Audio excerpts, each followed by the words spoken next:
The story of meeting Han Jin-soo begins with a party, chaos and surprised screams of the crowd, who did not expect such an ending to the evening. Who would have thought that a third-year student studying to be a surgeon would dare to slam his fist into the face of one of the guests? The injured man clearly did not expect to spend the end of his day lying on a small sofa, trying to recover from the blow. By protecting the girl, the guy, without realizing it, lost the future he had been striving for so long and did everything to achieve what he wanted. Jumping up from the sofa, the enraged man asked how the student dared to hit his supervisor, because only a real psycho would do that. This question made the boy angry. He really felt unbalanced, because he could stand anything, but not such an attitude towards his girlfriend. The retribution was not long in coming, because Han Jin-soo was summoned by the university administration and demanded to explain such impudent behavior. When the guy left the office, he angrily threw his medical gown into the trash because he was kicked out of the university hospital, deprived of the opportunity to become a specialist. It was very painful to leave the place where the first professional ambitions and love for the work that was to become a calling were born. After this, the student visited many other private hospitals, but everywhere they asked where his father worked, and after that they predicted that it would be difficult for the guy to choose a specialty. He was rejected only because he was not from a good family with connections or status. But fortunately, Jin-soo was able to find an investor who could potentially help him open a small private clinic. When the student met this man, he said that he had a nose for talented people and he would try to help. The joy was short-lived, because after a short period of time, the man who was the young surgeon's last hope disappeared without a trace. Not only did this partner disappear, but also all the money that the boy had invested, because a huge mistake was made, which consisted of unconditional trust. When he arrived at the police station, the guy heard the officer's advice to look for the missing man in his apartment in Sogyo. Hearing about this place, Jin-soo suddenly realized that this unfortunate investor was a friend of Jin-kwo Kim. As everyone knows, misfortunes never come alone, and soon the boy had a serious conversation with his girlfriend, who decided to postpone their long-awaited wedding. Still in shock, he was struck by the next piece of news. His beloved Zuyong had met another man, and now saw no future with him. By drowning his pain in alcohol, the guy wanted to erase from his memory all the pain that had fallen on him in just a few days, and threatened to crush him. It had been so little time since he had been truly happy, and now his life was ruined, and the once successful student was at the bottom of the abyss. Realizing that he couldn't continue living like this any longer, the boy decided to change something, because he no longer had the strength to spend his days in captivity of despair. It was decided to change everything, even if it meant begging that damn professor who started all the troubles. Entering his office, Jin-soo saw something that made his heart clench painfully. His beloved Zuyong was kissing the very man from whom he once had to protect her. The guy was simply bursting with anger. He couldn't understand what to do and how to act in such a situation. He shouted loudly and said that he wanted these traitors and worthless animals to die today. When the guy's presence was discovered, the girl jumped away from the professor and began to say that everything was not as it seemed and that she was forced to do it. Then he lost his composure, but now, walking along the quiet night street, he felt that common sense and the ability to analyze were gradually returning. He was distracted from all these thoughts by a quiet voice that came from the darkness. If he looked closely, he could see the silhouette of a tall man. The stranger began to approach, and when he reached the place where the boy stood, he asked if he was Han Jin-soo. Before he could utter a word, he felt a sharp pain in his stomach and liquid that quickly soaked his clothes. He was stabbed with a knife in the middle of a deserted alleyway. The shocked boy wanted to scream, but the attacker covered his mouth with his hand and twisted the blade inside him. This action made the already unbearable pain simply hellish. Jin-soo felt like his insides were burning with fire. When the boy was on the verge of losing consciousness, the bandit picked him up and loaded him into the trunk of his car. The poor young man didn't even have the strength to squeak. The car drove into a small forest, and in a semi-conscious state, the guy heard the criminal digging a hole. It was easy to guess that it was intended specifically for him. Raising his hand, the young man hoped that the bandit would take pity on him when he saw that he was not dead. But he did not pay attention, because he was reporting to the professor about the successful completion of the task. As the boy tried to protect his airway from the dirt flying straight at his face, he thought that the person standing in front of him could be none other than Jin-kwo Kim. Feeling the weight of the soil that was being used to bury him, Jinsu kept telling himself that his story couldn't end like this, because he didn't deserve to be buried in the forest and forgotten by everyone. Tears flowed down his cheeks without stopping, turning the dust on them into dirt. It was unfair that he could die like this. This is how the young surgeon, who never started his journey, was buried somewhere in the vastness of Mysterion, and his life came to an end. It seemed to him that he lay in darkness and silence for an eternity, but then the guy heard some strange sound.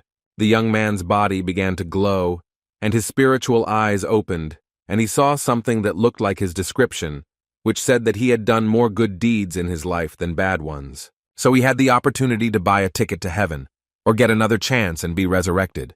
Looking around, Jinsu tried to understand where he was. His body was floating in some incomprehensible empty space.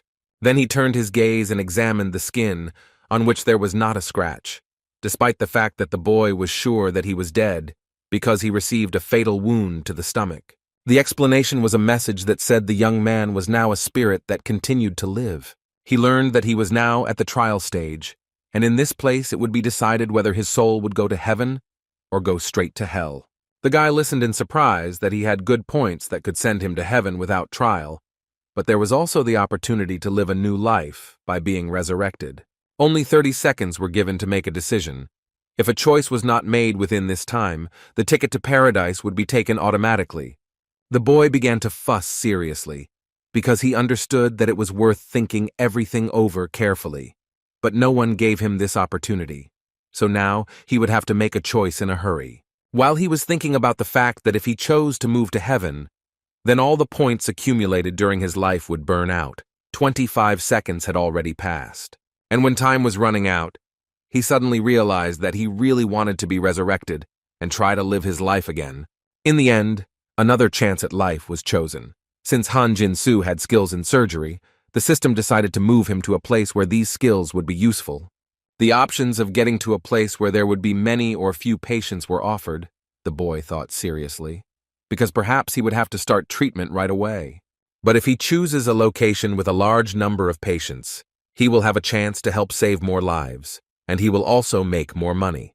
Therefore, the choice fell on a place where there were many patients, because the boy felt the need to remain true to his work and calling to be a doctor. After this, the young man made several more choices, completely unaware of what they would lead to. When everything was decided, a voice from the void wished him a happy life. Finally, the curious guy became interested in what kind of system or creature he had been communicating with all this time. Perhaps it was an angel, or something like a robot. It seemed that he was communicating with such a powerful and cruel phenomenon, which was called time. Everything was subject to it, including human life. Before the young man had time to think about his assumption, he began to be sucked into some strange whirlpool that threatened to swallow him up completely. No one knew that such events were even possible, because the evidence of this amazing event was a lonely star in the universe. A bright light blinded the guy lying on the ground, who vaguely remembered what had happened to him and could not fully understand whether it had all been real or whether he had had a strange dream. When he was finally able to get up, he realized that he had truly risen, because how else could one explain the fact that every bone in his body ached? The boy looked at his wound, which was left by the knife blow, and noticed only a barely visible scar, which was healing right before his eyes. It was clear that the wound was healing, and the body was recovering without much difficulty from what had once caused death. The realization came over the young man. He jumped up and began to dance joyfully, because he understood that he had made the right choice, and now he had the opportunity to build his life differently. But when he approached the edge of the hill, he saw that at the foot of it lay dozens of wounded people, who were groaning in pain and shouting that they wanted to end this torment. It became clear that the boy had not ended up in the old world at all, but in some other place, and right now he was standing on a battlefield that was strewn with the bodies of the victims. His head was aching badly from the overwhelming emotions, worries, and experiences. Jin-soo found it difficult to comprehend that he was now a different person. The next moment, his head began to be pierced by memories of who he was now. Like arrows, he saw a happy childhood, his parents. Also, the terrible details of his mother's death from illness and his own death from a bandit's sword were revealed. Combining in his head the memories and what was before his eyes, one guess flashed through the guy's head about where he had ended up. It is quite possible that he was transported to the period of the three powers, and this is where the journey of the young surgeon began, finding himself in the world of the Roman about those kingdoms. Reflections on the absurdity of the situation had to be put aside, because the injured people needed urgent help, so the boy headed straight to the battlefield. It was painful to see the agony on the faces of these men as they lay in pools of their own blood, life slowly draining out of them. Questions immediately arose in the young doctor's mind about what had happened here, since such a number of wounded indicated some kind of brutal events. Noticing one living person among all these bodies who kept moaning in pain, Jin-Soo headed towards these sounds. The man was already dying. The boy immediately jumped up to him and began to ask him to take his hands away from the wound, because he needed to look at her. He obeyed without question, asking only to be saved because dying was so scary. The doctor, accustomed to sterility, wondered what to do. He was afraid of introducing an infection into the wound because he had neither gloves nor water to disinfect his hands. The universe helped him solve this problem, because a moment later, a man started running towards him, calling him young master and carrying something in his hands. A memory came to mind of Uncle Wang Sam standing in front of him, asking him if everything was okay, while calling him by the name Huabu. The boy realized that it was logical that in his new life he had a new name, and he was also glad that this man was alive. It seemed that he meant something to him. Uncle Wang Sam began to examine the young master, and was horrified when he saw blood on his hands, but the boy explained that it did not belong to him and asked him to find a well and bring clean water. He also demanded that they get a needle and thread, because such a wound would not be able to heal if it was not stitched up immediately. The man looked at the young man strangely, after which he asked why he spoke so kindly. It was clear that such behavior surprised him very much. Not knowing what to say to this, Huabu said that now was not the time to discuss this, because in front of them lay a man who urgently needed help. He urged his uncle, who was dumbfounded with surprise, to hurry if they wanted to save this man's life. Working in such field conditions was new for the young surgeon, because if he were in a hospital, in such a situation, it would be necessary to use anesthesia. Only after that would he stitch up the poor guy, monitoring his vital signs. But now he had no choice but to manually check the injuries. But it was difficult, because my hands began to shake very badly and refused to do what was needed. This was the first time in the guy's entire medical practice. Before, he had never been afraid to do something that would save a human life. He began to get angry at himself, because a man was literally dying in front of him, so there was no time to be scared. Han Jin-Soo, who was called Huabo in this world, pressed his hands to his cheeks and began to try to gather his thoughts and take action. Exhaling, he rolled up his sleeves and decided to help the unfortunate man at any cost, because it was his duty. The wounded man began to wheeze and choke, after which foam began to come out of his mouth. It all looked more than terrifying. It would be dangerous if the blood blocked the man's airway, and it was difficult to see the stomach without an assistant, so the only option left was to provide emergency medical care with bare hands. Having plucked up his courage, the boy began to palpate the abdominal aorta, because if it ruptured, it would lead to death. As long as it was okay, as were the renal arteries, this person might still have a chance to survive.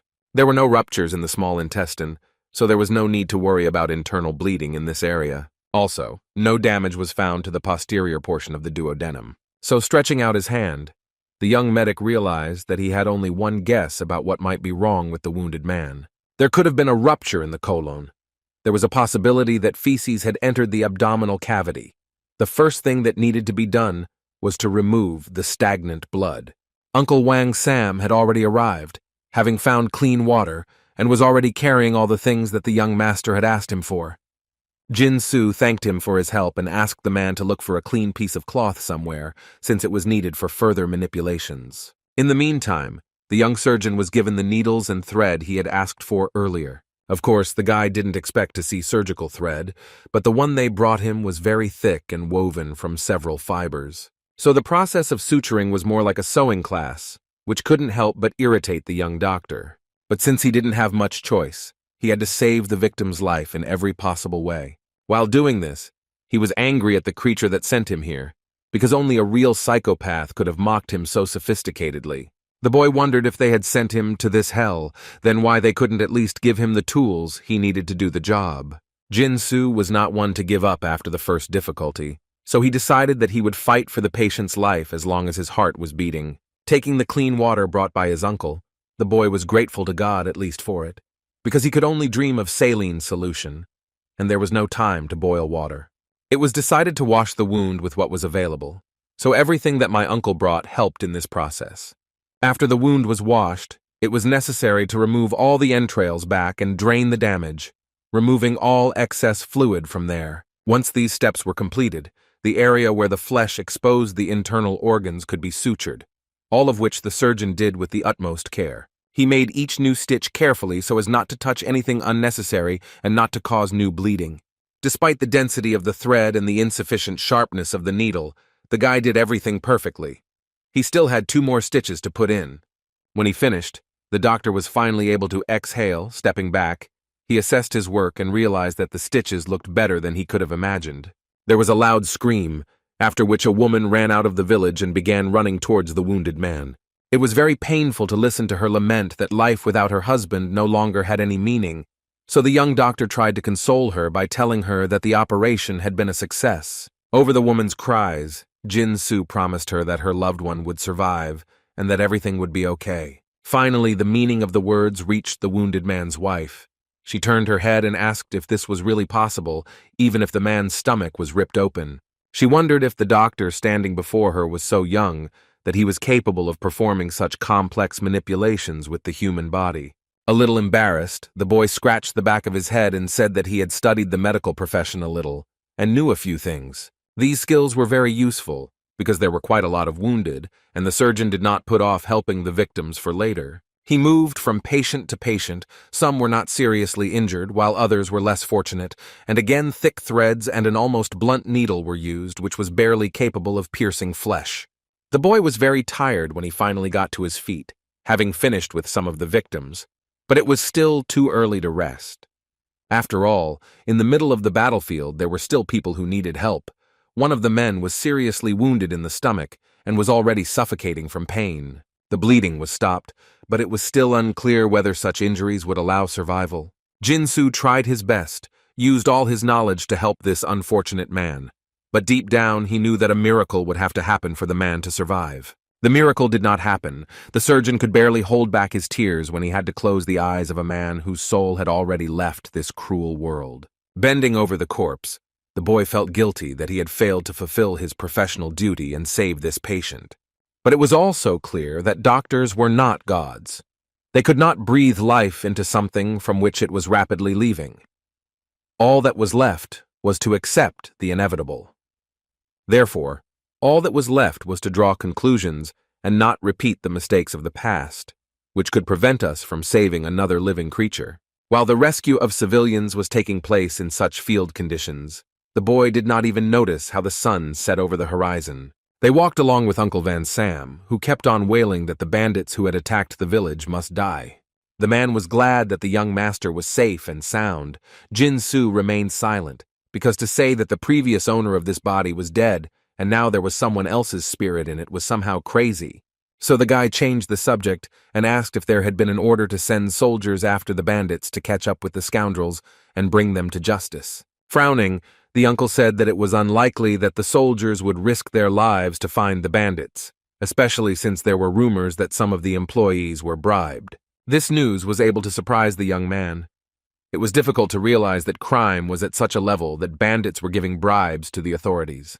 Looking at what the world had come to, Jin-soo suddenly realized why the Yellow Turban Rebellion had happened, which led to the fall of the Han Dynasty.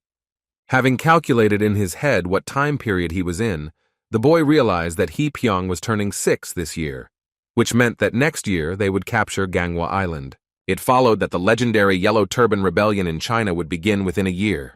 Clenching his fists, the young man realized that a crazy era was about to begin. There would be no land in all of China that would not be engulfed in war. It seemed that the angel had sent the surgeon here for a reason. Looking at the angry expression on the young master's face, the uncle did not understand what was happening, and thought that he had done something to anger him. Arriving at his estate, Jin-soo stopped to admire the evening scenery. Everything around was calm and quiet. Uncle Wang Sam advised the boy to take a bath, because if the gentleman was seen, they would think that he was wounded. He looked at himself and realized that all his clothes were covered in blood. Left alone, the guy began to analyze his new memories and decided that the previous owner of this body was ambushed when he returned to the estate. The father and grandfather of this already dead guy had long since left this world. His family had lost its power and greatness, and his mother soon fell ill. In order not to feel useless in the face of illness, the young man began to study books on medicine because he also had two older brothers, Huabok and Huabun. Calling them Hyungnims would be awkward since Jinsu was actually older than them, but they had no choice and would have to call them that even though he was 31 years old. The man distracted him from his thoughts by calling the young master by the nickname Huabu. Apparently that was what the previous owner of this body was called. It seemed to be one of the older brothers, his face reflecting genuine concern as he asked if the boy had been hurt after his encounter with the bandits. After replying that everything was fine, Jinsu noticed that his new relative let out a sigh of relief and said that he was scared when he heard about what happened. The guy became interested in how his mother, who was still alive, was feeling. His brother replied that her condition had not changed at all. She had eaten a little and fallen asleep. It was very sad to realize that a loved one could die at any moment, but I didn't want to wake up an exhausted, sick woman at all. Therefore, the one who now occupied her son's body decided to visit her tomorrow. Perhaps his medical practice could help in the treatment. This decision seemed strange to the older brother. He asked whether it was really worth waiting for tomorrow, since the mother had not seen her youngest son for a long time. Jinsu then realized that a good son would visit his parent right away, so he said that he wanted to go to her room now. But he can't act like a selfish person, because his mother has just laid down to rest, and disturbing her would be extremely disrespectful. After thinking for a while, the brother agreed and said that she had been struggling with the disease for a long time and had only just been able to fall asleep. It would be undesirable to wake her up. Laughing, the man noted that his little brother was much more caring and attentive than he was. He muttered that he hoped the boy had also studied hard in Seoja, and after that suggested that they take a rest. Plopping down on the bed, Jinsu finally relaxed a little and closed his eyes. Realizing everything that had happened, he decided that this day could be described as momentous. But along with the thoughts came worries about what to do now and where to start, because starting a new life was incredibly difficult. These realizations rolled in like a snowball. The main difficulty was that he found himself in a different time, and such a restless one at that. As he was falling asleep, the boy saw someone warning him that the internal and external damage had been healed, and the body was functioning normally. The revival was complete. A sunny morning arrived, which foreshadowed that the coming day would be simply wonderful. Stretching out on his soft bed, Jinsu realized that he hadn't slept so soundly in a long time, and he had slept wonderfully. Trying to stretch his back, which in his past life often caused discomfort, the boy suddenly realized that he had become too flexible. He began to test this theory and noticed that the flexibility of his body was significantly different from what it had been before. This brought a smile to his face, because it was a good addition to the new body. He felt hungry. It was decided to go for breakfast. When he saw the food on offer, the guy could barely hide his disappointment, because there were only plant-based products on the table. I didn't really want to eat just grass, but I remembered the information that the family's situation had been undermined, which explained why there wasn't a single piece of meat on the plate. Looking at his thin, skinny arms, the young doctor realized that he was in his prime, but because of his diet, he lacked mass, so it was worth gaining a couple of kilograms. Sitting opposite was the second brother, who had a fairly healthy and strong physique, so Jinsu became very interested in what he ate. The brother, who was apparently the eldest, asked if Kwaba had been attacked by bandits yesterday. Chewing the dry rice thoroughly, the boy replied that that was exactly what happened, and that he was lucky to have escaped and was not hurt.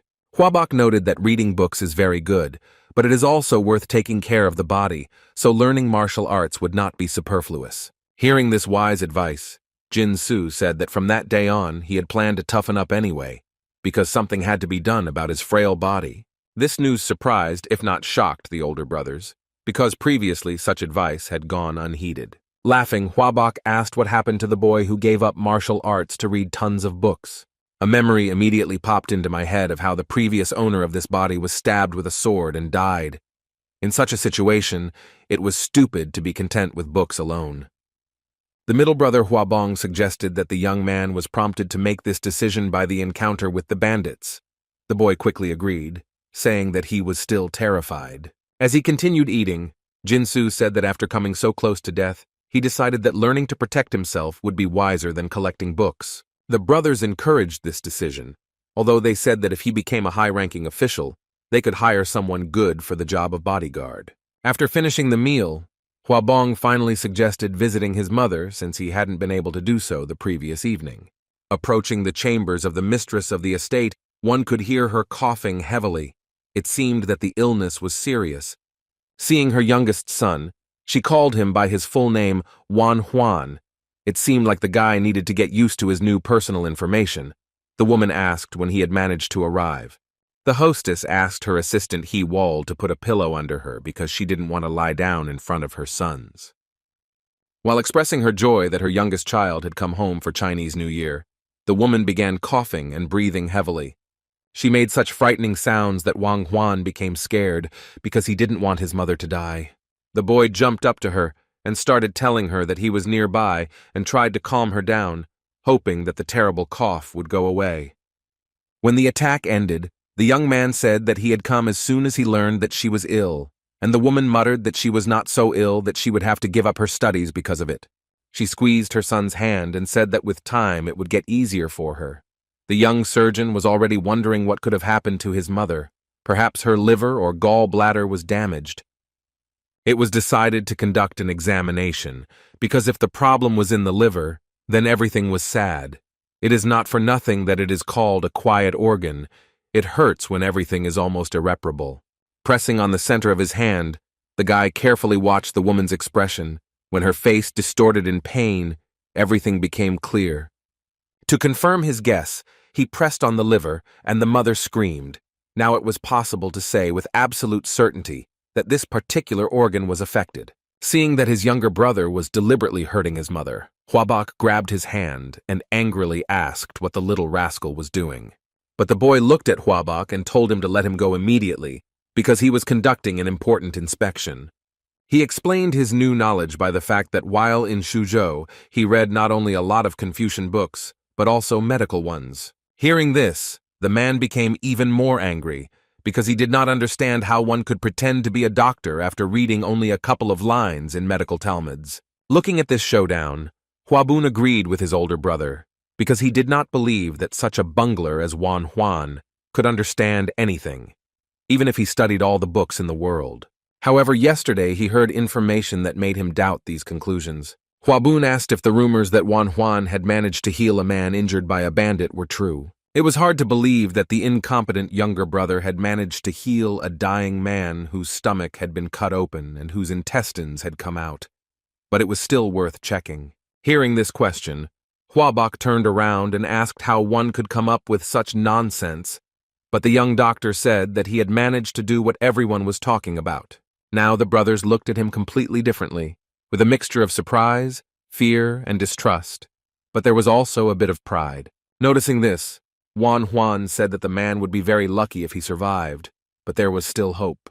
The middle boy noticed that there was uncertainty in the doctor's voice, which meant that even after receiving treatment, there was a chance that the patient would die. But the accusatory tone was inappropriate, because any person who knew medicine would not sit idly by and would use every chance to prolong the life of the wounded man. Wan Huan firmly stated that as long as there was even the slightest chance of saving his life, he would not give up and would continue to try. After thinking for a while, Huangbong said that these words sounded like the speech of a real doctor. The boy thought that he deserved to be called that, because it was not for nothing that he had spent 3 years of internship in surgery. Now the middle brother was in favor of the younger one examining his mother, since it would not cause any harm, but some benefit could be gained. He believed that heaven could be moved by such sincere and confident words and would send a blessing in the form of healing. The examination began, and the young doctor began to examine the suspected affected areas. The mother said that it was painful, but quite bearable. The boys carefully watched every movement of their brother's hands. They did not believe that it would help, but they did not interfere with him. While the examination results showed that it was not the liver or stomach that was bothering mother, the main organs were in perfect order. But the whites of the eyes and the skin were yellowish in color, And since there was pain on the right side in the upper quadrant, this could only mean one thing. The boy pressed on the area that was above the stomach, and the mother screamed in pain. This confirmed his guess about the mysterious disease. Since the woman was bothered by reflex pain and discomfort during palpation, this meant that the cause was cholecystitis, that is, inflammation of the gallbladder. Juan was horrified. His mother had been ill for several months. One could only imagine how hard it was for her. If laparoscopy had been possible, it would have been enough to simply remove the gallbladder, but in that era, such an operation could only be dreamed of. The mother tried to console her son by saying that she was taking the decoction prescribed by the doctor, so, according to her, there was no reason to worry. Having heard about the decoction, the boy thought that a mixture of certain ingredients could really help. It was only necessary to select the right components. Thanks to the knowledge of the body's previous owner, which remained in his head, it was possible to obtain the necessary knowledge about various medicinal herbs. But still, there was no information that could help save Mother right now. It was decided to ask the older brother if he had a prescription written by a doctor. Huabong didn't expect it to help, but he said that if he waited a little, he might get what he needed. It was very lucky that the young man collected all these recipes, because many people simply threw them away, but there could be useful information there. After a few seconds of searching, a prescription written by a famous doctor was found. Having become familiar with the composition of the medicine, it was possible to identify such ingredients as ginseng, deer antlers, angelica root, and licorice root. It looked not like a medicine, but like a useful drink that did not give any healing effect, so the famous doctor was an ordinary charlatan. He told his brothers that the cause of their mother's illness was the presence of hard contents in the gallbladder. The fact that this could only be found out by examining the stomach surprised the guys very much, because they had not previously encountered such phenomena. No matter how much Huabong doubted, he understood that his brother would not talk nonsense about his mother's illness, so he trusted these words and suggested replacing the decoction. Juan thought for a moment and said that with the help of a decoction of purple datura with corn tendrils, it would be possible to at least reduce the pain. After analyzing what he heard, Huabok suggested that there was something that could help better than the proposed option. Frowning, the young doctor said that the best way was to get rid of gallstones. Hearing this, the elder brother was delighted. He was interested in whether it was possible to perform a similar operation on their dear mother. Looking at the boys, Juan firmly said that he would cure this illness and make every effort to make their loved one feel better. These words shocked the family members, because they no longer hoped that their mother would be able to forget about the pain and live a normal life, having overcome the disease. But these surprised sighs did not in any way affect the unshakable confidence of the young surgeon, who knew what he was capable of. Juan said that there were rumors that far beyond the Great Wall of China, Western doctors were performing real miracles. They were able to open the stomach with a knife and remove the excess, thereby curing even seriously ill patients. Hearing this, Huabok shouted that this was sheer nonsense, and that cutting open a man's stomach meant condemning the unfortunate man to certain death. The boy assumed that such news was something extraordinary in this era and would be considered nonsense. But despite this, he could not help but try to save his mother because he knew perfectly well how to do it. It was difficult to decide on such a step because he had absolutely no necessary tools or materials. But then Juan suddenly felt a light, ghostly touch on his shoulder, which felt like friendly support. It seemed like it was the essence of the deceased Han Jin-su that was supporting him and telling him that it had been reborn in this body and would help save his mother. This gave the guy even more confidence that he should try to perform an operation that no one in this era could even dream of. So he told Huabok that cutting open a person's stomach did not mean instant death. The brother's hand squeezed tighter and tighter as he heard that if after the stones were removed everything was closed and the patient was well taken care of, she would recover quickly. But it seemed that these words did not convince the older brother at all. It seemed that they only made him angrier because they gave him hope. But then the middle one intervened and said to stop this argument because it would not lead to anything good. He believed that the healing arts behind the Great Wall of China were truly incredible. Juan already wanted to exhale and relax because at least one of his brothers was on his side. But that Huabong said that despite all the miracles that doctors could perform, this was the first time he had heard of someone having their stomach cut open. It was beyond his comprehension how, after such serious manipulations with the human body, one could survive, much less become healthier. Gritting his teeth, the boy could not believe that right now his own relatives, without knowing it, were taking away his mother's only chance for healing. Unable to bear it any longer, he shouted that if things were left as they were, then eventually mother would die. So it was unclear why everyone around him was so calm. Unable to bear such insolence, the older brother slapped Juan in the face because he would not tolerate the boy accusing him of inaction. Swinging his arm again, the man growled at the younger member of the family to shut up immediately and not dare to say such things in front of his mother. The guy didn't care about the physical pain, because he was torn apart by the internal one. He didn't want to believe that he would really be forced to just watch her die. Seeing that the matter could end in a fight, Huabong ordered that the scandal be stopped, because their mother deserved peace in her room. When Juan heard that his medical reports were called nonsense, he felt a churning feeling of anger inside. His common sense was clouded by anger, and he rushed at Huabok, intending to hit him right in the face. The man froze in place, because he did not expect such a turn of events. Moreover, he could not even imagine that his loser brother would be able to break his cheek. Dodging, Huabok asked how Huabu dared to attack an elder member of the family with his fists. Did respect mean nothing to him? An idea of a wonderful punishment for the boy was born in his head, to hit the boy hard so that he would come to his senses. Juan closed his eyes and realized that he was in trouble, and now he would have to clean it up in full. But at the last moment, Huabong intervened again, ordering that this disgrace be stopped, because doing such a thing in front of his mother was simply terrible. Huabok dismounted and began to apologize hesitantly. It dawned on him that he was acting like a teenager, and he had to be an example, even if someone was being disrespectful. Watching all this, the mistress of the house was very upset, although she was proud of the middle child, who urged everyone to control themselves. The other sons began to calm down, and it was clear that they regretted starting to use force in front of her. She called her eldest son by his full name, Ju Huan, and noted that he was always worried about her, but said that Juan said all this because he wanted the best for her. These words had the desired effect, and the now grown man, who still remained a child for his mother, apologized for his behavior.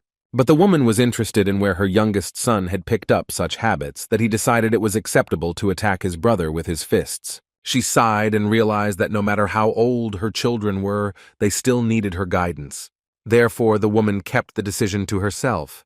In her opinion, the best option was to replace the expensive medicine with a decoction of corn tendrils, which Juan had spoken about. Hearing this, the middle son assumed it was all about expenses, but his mother interrupted him and said that she simply trusted her child. After this, she sent them away from her room, because she wanted to rest. The brothers obeyed and closed the door behind them. As they walked through the estate, Juan realized that he simply had to perform surgery on his mother, because her life literally depended on it. The problem was not only the prohibition of relatives, but also the fact that he did not have any tools with him with which he could carry out his plan. But if everything is left as is, then something irreparable will happen, and a person dear to all of them will die, even though there was a chance for salvation. An idea came into my head.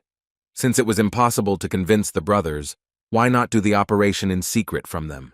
As if hearing these thoughts, Huabok turned and called out to the boy, who flinched in surprise. But the man only apologized for hitting him, explaining that he was very nervous because his mother's condition was not improving.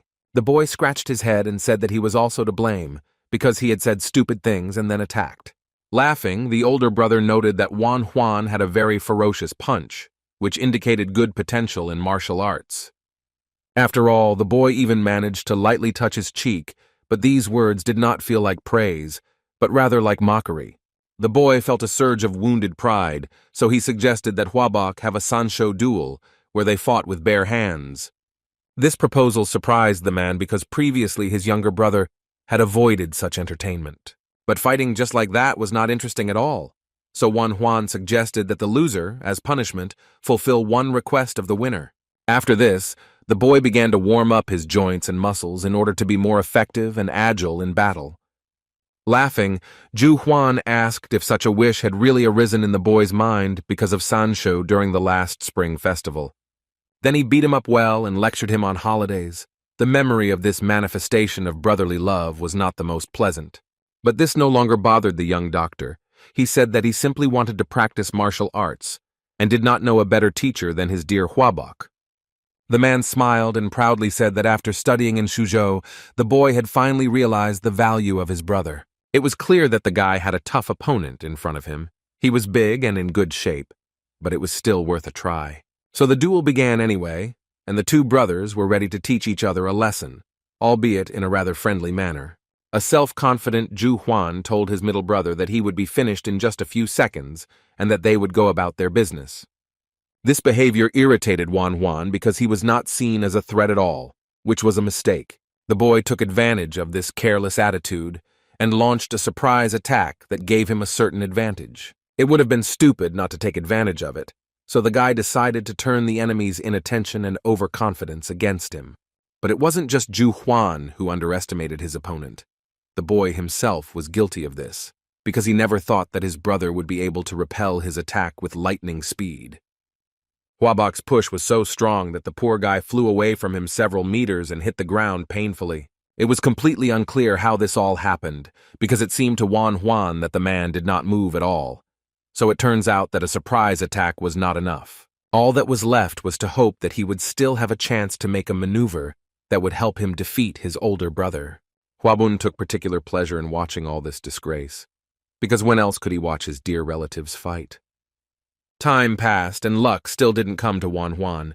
This was completely unlike him, because in his past life he was not so easy to beat. Smiling Huabok asked if his opponent was giving up, since everything indicated that he had already won the bet.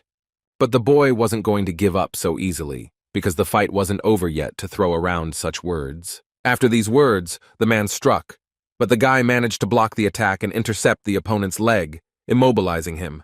Thus, Wan Huan took the initiative in the fight, and when he noticed his opponent's supporting leg, he realized that he had a chance.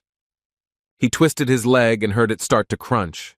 This was a good sign, which could indicate a small injury, which was to the boy's advantage. Adding pressure to his supporting leg, the boy noticed how his brother tensed up, and this also couldn't help but amuse him, because victory no longer seemed impossible. Having gained his advantage, the guy could not help but take advantage of it, so he continued his strategy of action, which led to his opponent being knocked to the ground. But the man didn't plan to give up either. He grabbed his brother's thin hands and squeezed them until it hurt. Pain shot through the boy's wrists, and he realized that the fight was not over yet, because Zhu Huan's smile did not bode well. This was especially acutely felt when ominous mutterings were heard that Huabok could do without using his hands. Having said that, he actually used only his legs to kick Wan Huan in the stomach with all his might, sending the poor guy flying. Writhing in pain, the boy didn't even notice how his brother got to his feet and looked at his suffering with a satisfied smile. Coming closer, Zhu Huan said that now the younger one must fulfill one of his requests, as they had agreed at the beginning of the duel, but he would tell it to him later. Entering the house, the guy began to try to distract himself after the unsuccessful sparring, but so far he was not very successful. My stomach hurt so much that it was simply impossible to ignore it. It looked like my older brother had overdone it and misjudged his strength. It was also very interesting what Huabok would ask for and why he was making such an intrigue out of it, saying that he would tell her about his wish later. Having decided to have a snack, I noticed the same monotonous food that did not provide the necessary vitamins and did not allow me to gain weight. It was impossible to gain weight on such products because there was no protein in them, but no one in the house was earning money at the time, so there was no choice. But now the most important thing was his mother's operation. If Wan Huan couldn't find a scalpel in the forge, he would have to ask for one to be made to order. There shouldn't be any problems with determining your blood type, as it can be determined using a simple test. The main problem was something else, namely the lack of anesthesia, which made the operation impossible. Even after combing through all the memories that remained from the previous personality, the guy was unable to find information about what could replace it. Wan Huan grabbed his head and realized that he still needed a syringe needle, and today's blacksmiths would hardly be able to make one thinner than a blood vessel. In an era when people were afraid to go under the surgeon's knife, the boy needed someone to help him more than ever. Exhaling, he decided that he needed to sort everything out in his head, because right now it was a complete mess. It was necessary to start with what he could do. A scalpel can be easily replaced with a sharp knife, but all this requires money. Remembering that the angel had sent him money when he said that it was necessary for rebirth, the boy opened the nightstand, but there were modern bills lying there, It would be logical if higher powers had foreseen the era into which he was sent, but this did not happen. But then the guy realized that at the moment he was young, and his family was providing for him, and in that case, there was only one solution. Of course, it consisted of the voluntary compulsory extortion of pocket money from the older brother, who could be moved to pity by words about brotherly love. The plan was sound, and of course it worked. So now a satisfied Juan walked through the market and was amazed by the huge number of people. There was an abundance of products on the shelves, and the surrounding sellers and customers were friendly and smiling. But no matter how much the young gentleman looked around, he could not find the pussy. It seemed as if he was not in China at all, since these delicacies were missing. When he asked the vendors if they knew where to get this dish, everyone's eyes widened and they said that they were hearing about mandu for the first time. After thinking about it, the boy remembered that this traditional dish was created by Zhuge Liang to honor the souls of those who died during the war. It turns out that mandu had not yet been invented, and Juan did not even remember what they ate before. He was depressed by the fact that he had not eaten anything meat for so long. Having reached a large pavilion, the boy suddenly realized that he had reached the doctor's shop, where he could buy ingredients to prepare a decoction for his mother. There was a smell of various herbs inside, but the seller was not visible, which made the young man wonder if there were any workers there. First, he managed to go to the forge and order a knife, but there was still the problem of anesthesia, so he wanted to believe that there was a solution to this problem. I wanted to know the answer to the question of whether there was a herb on sale that could temporarily paralyze a person. Hearing this question, the seller became frightened and said that their shop does not work with such poisons, because even one drop can paralyze, and if you overdo it, something terrible will happen. When the older worker asked why the young man was interested in such a thing, he put on an innocent face and said that he just needed a little of the same substance. The salesman thought for a moment, clearly weighing the pros and cons, and eventually asked how much exactly the guy needed. After thinking about it, the boy decided that he needed to take enough to conduct experiments, determine the side effects, and the lethal dose. Now he only needed to find out the name of the cheapest poisonous herb, and then he could look for it in the mountains, so the young man decided to take some grass, but different types. The seller was not very happy with the proposed price of 1 nyan for 3 gainas of grass, but the boy said that if it came out more expensive, he would collect everything he needed in the mountains himself. Smiling, the old man said that the buyer was very picky. They agreed on a price of 1 nyan for 2.5 gainas. The worker would go to the mountains tomorrow, and he could come for the goods in 2 days. Walking down the street, the young surgeon thought about how the disinfectant could be replaced with strong alcohol. All that was left was to find mice for experiments. After walking a few blocks, Juan wandered outside the walls of Chaoxian into a poor village. The people here lived so poorly that they often ate rats, frogs, and snakes. The stench was simply unreal. Waste, sewage, and other things that were scary to even think about were rotting right on the streets. It was said that every day 1-2 people died of hunger here. There was no difference between them and the vagabonds living at the head of the river. The situation here was much worse than Juan had expected. He knew that the area was poor, but he had no idea that it looked like this. The guy's attention was drawn to a crowd of people who had gathered together for a reason, and he immediately became interested in the reasons for this gathering. The young man began to make his way through the crowd, carefully pushing aside residents in order to get closer and see what was happening. There was a man sitting near the tree, groaning in pain. The guys who were next to him said that the boy had fallen from the tree and apparently broken his leg. Coming closer, Juan said that he was a doctor and asked to examine the victim because he clearly needed help. Pressing on the knee area, the boy realized that it smelled like a serious fracture, but there were difficulties in determining its shape. All that could be said was that the bone was definitely broken, and that was the end of the diagnosis. It was also clear that if the broken bone had torn the connecting ligaments, the wound would have to be stitched up, but there was no set of tools or equipment. Having made a homemade tourniquet, the guy stopped the bleeding, which will already add minutes or hours to the life of the victim. He then decided to continue examining the leg without worrying that the patient would bleed to death. The bone was indeed broken, but the vessels were in perfect order, which was good news. However, it remained unclear whether the bone had torn the connective tissue, which raised the question of whether the damaged area needed to be sutured. Looking at the relatives of the injured man, who were leaning over him in grief. The boy wondered if he could save this man. Seeing the tears of a small child who was crying for his father, Juan realized that he could not sit idly by. He ordered the people standing behind him to bring ice water and clean rags. This should help him in what was planned. People looked at the young man in shock and asked where they could get ice water, since it wasn't winter now. And then it dawned on the young man that he wasn't in the era where refrigerators were invented.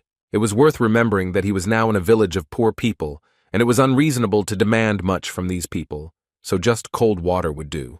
The little boy asked if water from the well would be suitable. The young doctor nodded affirmatively and said that they still needed to find a piece of wood to use as a splint. Without asking any unnecessary questions, the little boy ran and shouted that he would soon get everything he needed to save his dad. When Juan noticed that the blood was no longer coming out, he decided to check the condition of his leg and conduct another examination. He noticed that the inside of the shin was very swollen, which meant that the broken bone had damaged the ligaments and connective tissues. But this could be a wrong conclusion, because on the other hand, the muscles were not damaged at all. Suddenly, something appeared before the guy's eyes that he didn't expect to see at all. A small screen that was shining through the victim's leg, like a mini X-ray. The guy saw the broken bone absolutely clearly. He thought he was starting to go crazy because something like this was simply impossible. As the screen began to fade, Juan thought that no matter what, he needed to hurry, because in a little while he would stop seeing it and wouldn't know which way to set the bone. He shouted to the residents to help him hold the man, as the broken bones needed to be set. While the doctor was doing his job, his patient screamed in pain, causing even the most steadfast men of the village to wince. Even though the X-ray vision had faded before the bones had even come together, the boy was absolutely certain that everything had fallen into place. Juan assumed that such an amazing ability appeared due to reincarnation, but there was no time to think about it, because the boy had already run up with a bucket of water. After examining his dad, the baby asked if everything would be okay with his parent, but the answer to this question could only be found out after some time. Trying to calm the child, the guy said that the man was okay. He just lost consciousness and would soon wake up. The doctor understood that it was only to his advantage that the patient was unconscious. Thanks to the projection, he quickly coped, and now all that was left was to make a stitch. People watched in horror and were surprised that the boy was sewing flesh together like clothes. For them, it was something fantastic. The bleeding had been stopped and the stitches had been put in. Juan was still bothered by the ligaments and connective tissues, but for now he had done all he could. The villagers could not believe their eyes. The blood really did not flow anymore, and they decided that they were looking at a skilled healer. The old man who was watching all this recalled how in his youth his fracture had healed incorrectly and still caused him discomfort. But here the young lad had handled everything so deftly. The surprised people gradually came to their senses and began to ask questions about why the doctor had come to their village. The boy smiled and asked innocently if he could buy some rats somewhere nearby. The residents asked in shock why the young gentleman suddenly needed these creatures, to which he replied that he was using them for work and would need 20 individuals. After thinking for a bit, one of the men said that the task was not easy, but it was quite possible to complete it. The little boy stepped forward and said that he would catch the animals if the doctor would reduce the cost of his father's treatment. Smiling, the boy asked how many days it would take. The boy replied that it would be done in 4 days. Having agreed, the young gentleman said that in the future, to take care of his father, he would need a hot rag, strong alcohol, and a clean towel. After that, he explained exactly how to care for the patient, and the boy firmly said that he would follow all instructions. Juan waved goodbye and said that with such an assistant, his father would recover surprisingly quickly. Evening came, and the young surgeon realized that it was high time to go to the forge and pick up his order, because the knife was already ready. It was certainly thicker than a scalpel, but at first it could be used as an alternative. Now it was necessary to buy a disinfectant. Instead of it, the strong alcohol from the Kiezen house would be used. But when he entered there, the boy was very surprised, because there was not a single client in this place, which was not typical for this building. A rough voice of a man was heard shouting for everyone to look at this worthless thing. Some strange events were unfolding in the gazebo. Some client was shouting at a girl and threatening her with physical violence. The workers at the Kaizen house apologized to this scoundrel and said that they would now bring another girl. But the enraged man could not be stopped. He hit one of the workers in the face and asked why such scum worked there. Unable to restrain himself, the employee took out his sword and wanted to discipline the insolent client, but his colleague warned him. The scoundrel didn't even think about calming down. He reached into his secret pocket and began to threaten to kill everyone present. After these words, he rushed at the house employees, swinging a sharp sword at them and clearly intending to mortally wound them. It got to the point where one of the men had his cheek cut and drops of blood splashed on the knife blade. This was the last straw for the guard. He took out his sword and decided to teach the scoundrel a lesson because such behavior was simply unacceptable. Swinging his blade, he knocked the knife out of the scoundrel's hands. He screamed and stepped back, afraid to get closer to the attacker. The client was clearly not used to this kind of attitude, because he immediately began asking if the security guard knew who he was dealing with. But he didn't care, because he had a heightened sense of justice that demanded that he throw this bastard out. Fearing reprisals, the man began to flee from the area adjacent to Kisan. These events did not really surprise Juan, because he knew very well that in those days, at the slightest discontent, they immediately grabbed knives. Coming closer to the guards, the guy said that he was a doctor, and if the young man allowed it, he could examine his wound. But the worker was against it. He said that the young man looked too young to be a doctor and clearly had not come here for a drink, so he advised him to go his own way. Juan was in no hurry to leave, because he was afraid that the vein on the employee's cheek was damaged. He had no right to examine the patient without his permission. Seeing the woman approaching, the boy said that he needed to buy some strong alcohol. Upon hearing this, the lady was very surprised. She said that you can buy it at the tavern, but in the Kisan house it was never sold separately. Therefore, it was decided to go to the nearest tavern and buy disinfectant there. Walking along the streets of the town, the young man admired the evening landscape, despite the poor surroundings. Even here, bright lights were burning and there was its own atmosphere. At this rate, in the future, a young doctor will be able to easily buy disinfectants, perhaps even get a discount for large purchases. The quiet, calm atmosphere was replaced by someone's screams. Someone was calling for some dong chul to come to his senses. Looking closer, the boy saw a panicking man leaning over someone's body and lamenting why the ointment wasn't stopping the bleeding. This man tried to calm the wounded man, saying that the doctor would come any minute. Juan realized that these were people from the Kisang house and that they really needed his help now. But once the injured guy had already refused his services, and besides, it was none of his business. He was about to leave, but the floorboard creaked loudly, which attracted the attention of the man, who was glad that the doctor had arrived so quickly. The man began to explain that the doctor should examine his younger brother because he was already losing consciousness.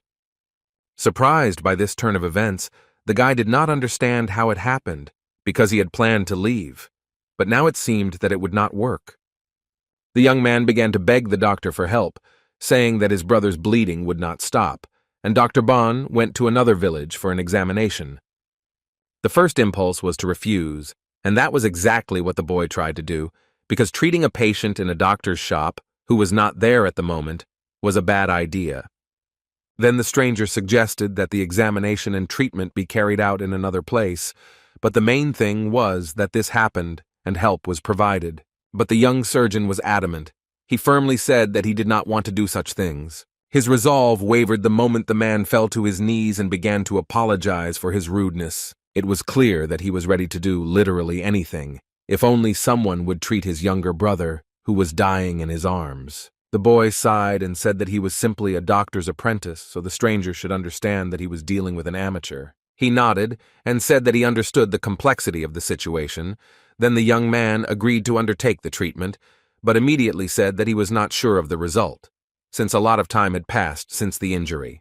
With his brother in view, the stranger called out to Juan to follow him, but no one noticed that someone was sneaking up on them in the shadows. It was the same Dr. Bon who was hurrying to the patient, because he had been informed that he was right here. Now all attention switched to the chief physician, and everyone forgot about the young talent, because they trusted a more experienced person. The boy decided to stay because he was interested to see how the old man would treat the patient. The first thing he did was examine the wound. It was a shallow cut on his cheek, but it bled so profusely that blood soaked every inch around the head of the Kisan guard. The elderly doctor immediately guessed that the largest vein in the face had been cut. But what the guy heard next shocked him, because the old man decided to do acupuncture to stop the bleeding It sounded simply absurd. As far as Juan knew, this procedure had never been used as one that could stop bleeding. When the first needle touched the victim's cheek, the blood gushed even more strongly, which only confirmed the young surgeon's theory about the harm of these actions. The boy's sweat began to drip onto the floor. He simply could not calmly watch as the one who called himself a doctor harmed his own patient. But after a few moments, the bleeding began to subside, as if the older man had stimulated a nerve bundle, causing the muscles to expand, squeezing the blood vessel. As an intern, Juan didn't understand the practice, but acupuncture is a medical technique with a scientific basis. Having completed these strange actions, the doctor began to apply a bandage to the patient's face, saying that he had done all he could. The guard's brother thanked the old man for his efforts, but he said that there was no need to rush into these words. After all, in a quarter of an hour the needle will have to be removed, and if the bleeding does not stop, the outcome will be tragic, and possibly even fatal. Horrified, the relative of the Kaizen House employee asked if the bleeding had stopped, and if not, he suggested simply not removing the needle. The doctor replied that if the needle was left there, the victim could lose either his voice or his sight. Falling to the floor, the brother said that all of this was simply impossible, and his voice clearly conveyed despair and fear for the life of his loved one. An irritated Juan realized that this was all a temporary measure, and everything would only be resolved if the vessels were connected.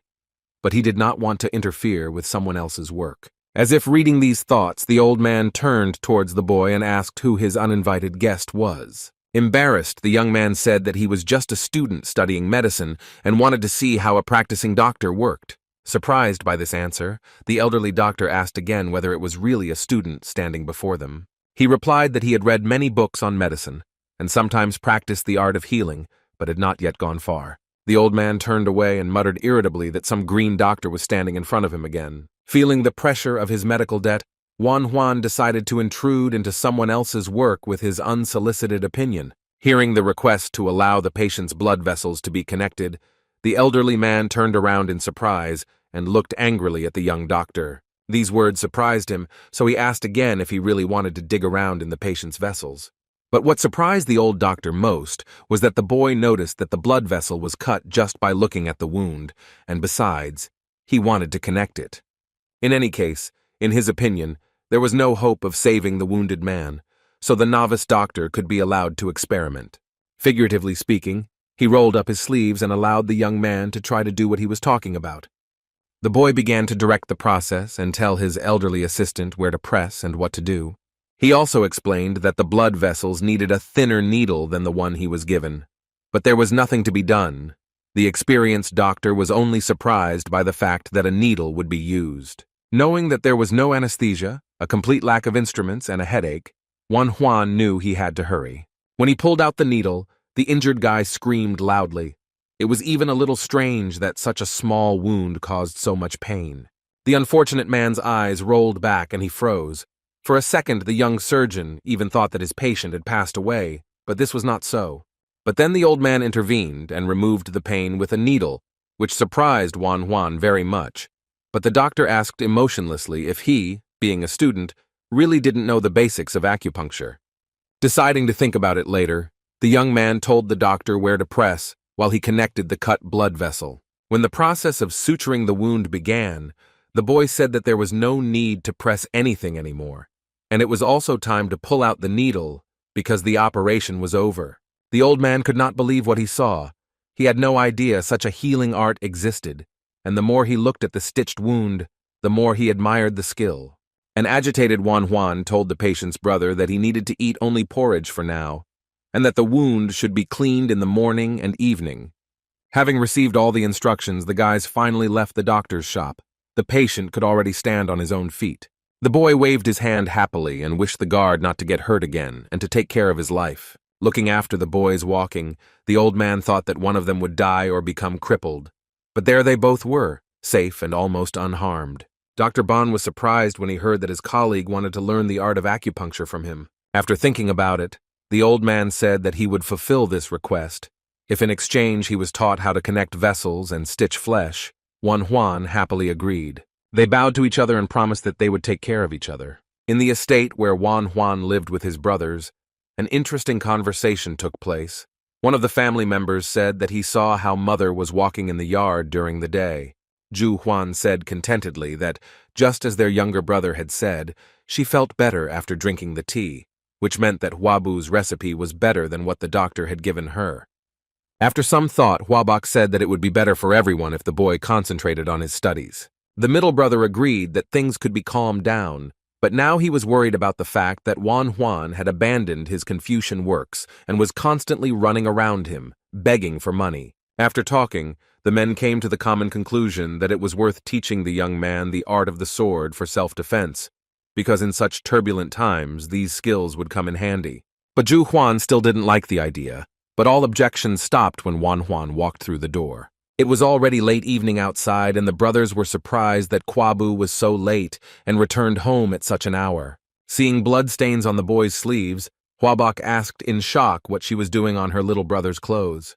Grabbing him by the sleeve, the older brother demanded an explanation. The boy, confused, said that the blood did not belong to him. He was just helping to treat a man with a cut on his face. These words did not please Huabong very much. He wondered if the guy was still pretending to be a doctor and wanted to become famous in this way. Such speeches irritated the young doctor greatly because he helped people selflessly and not with the goal of gaining popularity. But all this did not matter.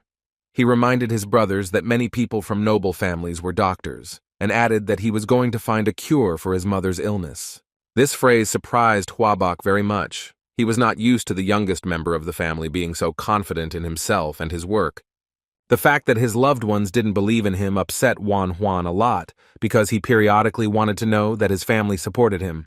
The boy was seething with anger when Huabong said that although the decoction he prescribed helped his mother, there was no need to worry about her treatment because he was not a doctor. Hugging his little brother, Zhu Huan smiled and informed him that his mother had really gotten better and that she hadn't felt so good for a long time. He then informed his brother that he and Huabong had decided to teach him the art of the sword. This idea didn't seem so bad to the boy, since he knew this world quite poorly and it wouldn't hurt to learn something.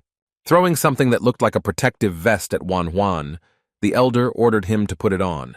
After examining him, the young doctor said irritably that this protection was too much for his thin body. Moreover, it was unfair that only Wan Huan would wear this heavy device, so he demanded that his brother put it on himself as well. He agreed, but on the condition that the younger one would manage to hit him at least once, and then the man would immediately fulfill this request. Shouting that he might regret this decision, the boy remembered how many years he had lived, and also that he was Han Jin Su, who never gave up. Laughing, Huabok threw a club in his direction and told his little brother not to regret starting training. After these words, Zhu Huan told the young man to attack first and show everything he is capable of. Although Wan Huan did not have masterful sword skills, he did practice kendo in his past life. So, squeezing the wooden club in his hands even tighter, the boy decided that he would give it his all and teach his older brother a lesson. With a loud war cry, he rushed forward. He wanted to impress the arrogant man who did not really believe in his abilities. But this enthusiasm was also transmitted to Zhu Huan, who really wanted to knock all the nonsense out of the head of the youngest member of the family, who had become too carried away with healing.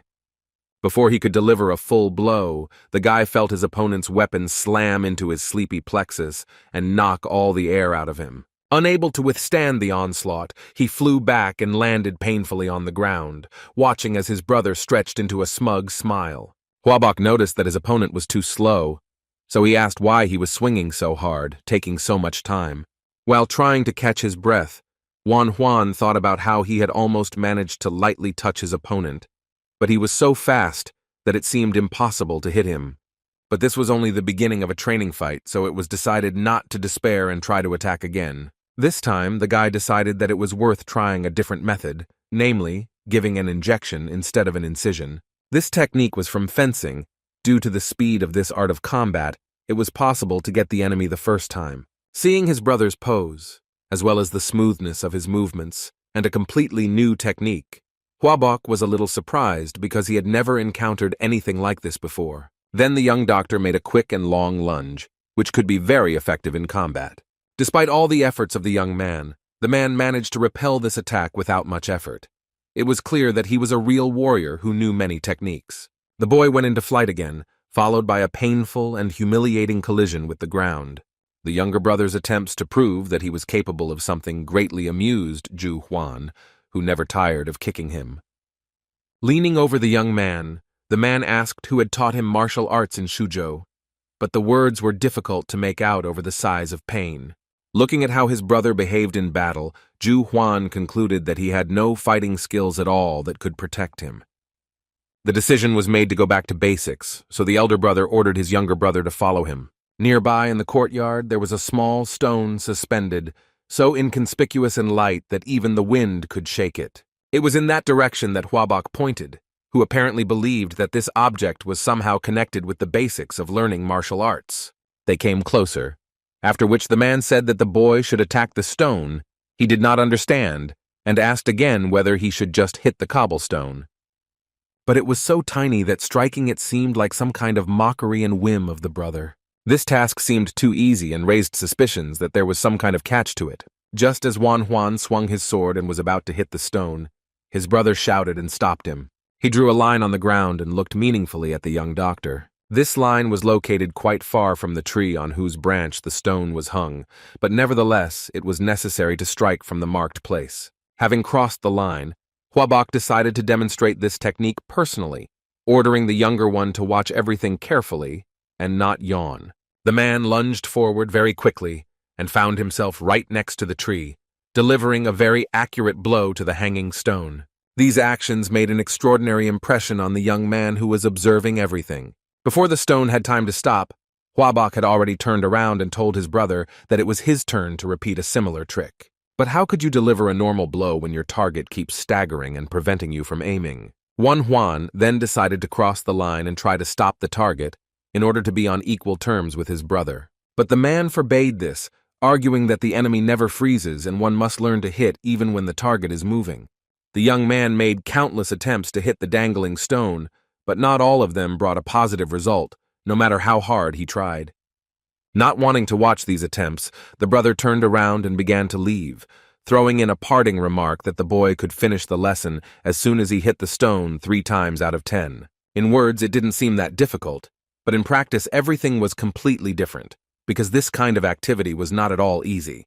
It was very difficult to hit even 3 times out of 100, let alone achieve better results, especially after so many attempts. Fatigue was making itself felt. Thoughts began to arise in Wan Huan's mind that he should give up learning martial arts and focus solely on studying medicine. Then a memory of the previous owner of this body, who was killed by robbers, appeared in his head, and he realized that the ability to protect oneself was no less important than healing. Having risen to his feet, the guy firmly decided that it was worth continuing training because he did not want to die like last time. Having gone through such a path and experienced various troubles to become a doctor, the young man simply could not allow himself to give up and surrender because of some stone. So it was decided to move forward, no matter how difficult it might be along the way. Morning came. The first birds began to sing, happy about the sunny and fine morning. After waking up, Zhu Huan for some reason decided to go to the training area and see how things were going there. He wondered if his little brother had managed to follow his instructions and hit the stone 3 times out of 10. Arriving at the place, he noticed a strange mark that remained on the stonework. This hole, which was located right next to the tree, seemed very strange to the man because it appeared literally overnight. It became clear that it appeared as a result of Wan Huan's persistent training, but it was interesting to see how much he trained to form the notch. Then the elder brother looked up at the tree and noticed that instead of 1 stone there were 3. A guess flashed through his head, but it was hard to believe that Kwabu was trying to hit all the targets at once. While Huabok was making various guesses, the boy was calmly resting after an intense training session, trying to gain strength. When he woke up, the young man felt rested, but a slight nagging pain in his muscles reminded him of his night's adventures. His hands were shaking slightly, but it didn't hurt at all to lift them. What the boy noticed next surprised him greatly. His thin arms were covered with powerful muscles, and it was hard to believe that such changes could happen in just 1 day. It's strange, but there was no muscle soreness at all. Perhaps this was one of the advantages that the rebirth gave. But there was no time for long reflections, because Wan Huan remembered that he had a meeting with the Dr. Ban today. Having quickly gotten ready, the young man went to the poorest quarter of the city, because that was where their classes were supposed to take place. A familiar sign directed the guy to the right door and led him straight to the doctor's house. The old man had already woken up a long time ago and was waiting for the arrival of his guest. He even asked the blacksmiths in advance to make them needles, but the boy was still not there. It was no secret to the local doctor, who honed his skills on pig carcasses, that human blood vessels were very thin, but he was unable to sew even a thicker pig vessel. He thought that he would have to slaughter 10 more animals to get used to working with such thickness. While he was thinking about this, Juan came and knocked on the door and politely asked if he could come inside. Seeing the long-awaited guest, old man Bon jumped up and immediately asked if the guy had had time to have breakfast. He shook his head. Juan didn't expect that the local doctor from the poorest district would offer him a snack. And not just a snack, but a hearty breakfast of a variety of delicious foods made from meat, not from the rice and greens that he was fed at home. It was so nice to feel the taste and smell of meat, because this was the first time after rebirth that something truly satisfying would get inside the young man.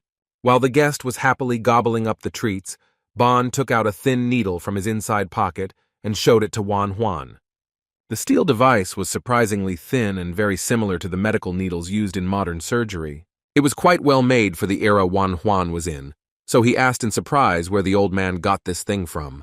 The old man frowned a little and asked if she was not suitable. The guy quickly shook his head and said that she was much better than he could have imagined. When the young man asked where the doctor had managed to get the instrument, he replied that he had ordered it from the smelter at the magistracy, a forge that made weapons for soldiers. It seemed like a miracle, and the young surgeon realized that it was entirely possible to make other instruments in that place, so he enthusiastically began to draw them on parchment. He carefully drew ink on a retractor and various scissors, Bon carefully watching every stroke of the brush. Seeing the old man's puzzled look, the boy explained that this set of instruments is used to hold and stitch blood vessels, as well as to move bones apart. After examining the sketches, the old man said that it would not be easy to make them, but if it worked, the devices would be a great help in treatment. After finishing all the meat delicacies, Juan felt truly full for the first time in many days. Having hidden the parchment with the boy's drawings, the old man said that he would like to show him something. Taking out the pig vessel, he showed it to his young colleague, who finally realized that he had just eaten a guinea pig. The elderly doctor was interested in hearing an assessment of his work. After examining the results of the operation, the guy said that for the first time it was not bad. Even though there was blood flowing out, the doctor coped. The old man was interested in why the blood was flowing so much. His young colleague explained that the whole point is that the liquid flows in a certain direction, and first of all, it is necessary to determine it. After this, the young surgeon demonstrated his skill in the matter and stitched up the vessel, which caused genuine delight among the local doctor. Once this was sorted out, it was time for acupuncture training, and Bon's assistant came to his house and brought everything he was asked for. So now it is the old doctor's turn to teach the younger generation one of the most ancient healing techniques. Taking the figurine in his hands, he pierced it in several places and explained that these points were called feng qi, and they helped fight headaches. There were not many acupuncture points, and one of them was cui qi, which could help the work of the large intestine. Having carefully examined the figurine, the guy asked if all the dots were indicated on it. The doctor replied that he had applied all the ones he knew about, but having mastered this method, he would be able to independently discover new ones. A little disappointed, Juan realized that he had not yet found the point he wanted to find. But then time and space ceased to matter, and the guy seemed to have an epiphany. At one point, a schematic image of all the acupuncture points that were used both in ancient times and in modern medicine appeared in his head. It was surprising, but it seemed that in the young doctor's head, there really was now a map of points from the acupuncture method. There was an explanation next to each place where the needle should be stuck, so it was not a memory, but a full-fledged book that was always before your eyes. Explaining about the Ming Men point, the old man noticed that the boy was literally floating in the clouds, which is not surprising, because he discovered another ability of the reincarnation in himself. But the doctor couldn't even think about it, so he loudly banged his fist on the table and asked why the guy was so inattentive. This brought Juan back to reality and made him smile and say with a guilty look that he was listening attentively. The demanding teacher could not be convinced by simple words, so he demanded that the boy tell him more about the Ming Men point. He started to say that it could help with lower back pain, but his voice died down as another image appeared in his head. It was as if his subconscious was hinting to him that this method could be used to stimulate the kidneys. The thought came to mind that if a needle were inserted exactly into the place where the Ming men was located, it might help in his case. The old man became irritated by the student's inattention, because he didn't even suspect that he was thinking that if he performed such actions, he could stimulate the nerves responsible for the kidneys. So the teacher angrily shouted again, asking why the boy wasn't listening to very important information that could help in his work. This attitude towards work really offended the old man, so he turned around and said that apparently the boy was not ready for training, and began to walk away. Realizing that he could now lose an important mentor, Juan began to stop him and say that he wanted to practice, so Bon decided to test this desire of his. The gray-haired man ordered his assistant to bring a collection of books on acupuncture from another room. This name caught the boy's attention and intrigued him greatly, because it seemed to him that something interesting was about to begin. Taking into his hands the huge Talmuds on the study of this method, the physician Bon said that he would give the student 3 days to learn the contents of these books. Until this happened, he refused to continue his studies. The boy could only be horrified by the size of the books and agree to the conditions. In turn, Bon promised that he would take up training and practice suturing blood vessels. In 3 days, colleagues will have to meet and discuss their progress. As he ran through the crowded streets, Juan scolded himself for his inattention, which had led to him now having to remember a lot of new information in a short period of time. When he finally reached the house and entered the yard, he informed his relatives of his return. Right from the doorway, he was met with a disgruntled question about where he had been since the morning and all this time. It was Ju Huan who for some reason was not in the best mood as always. Putting on a straight face, Juan said that he had met with Dr. Bong and had begun learning acupuncture. The man immediately realized that they were talking about an old man who was the owner of the well-known shop of the Dr. Bon.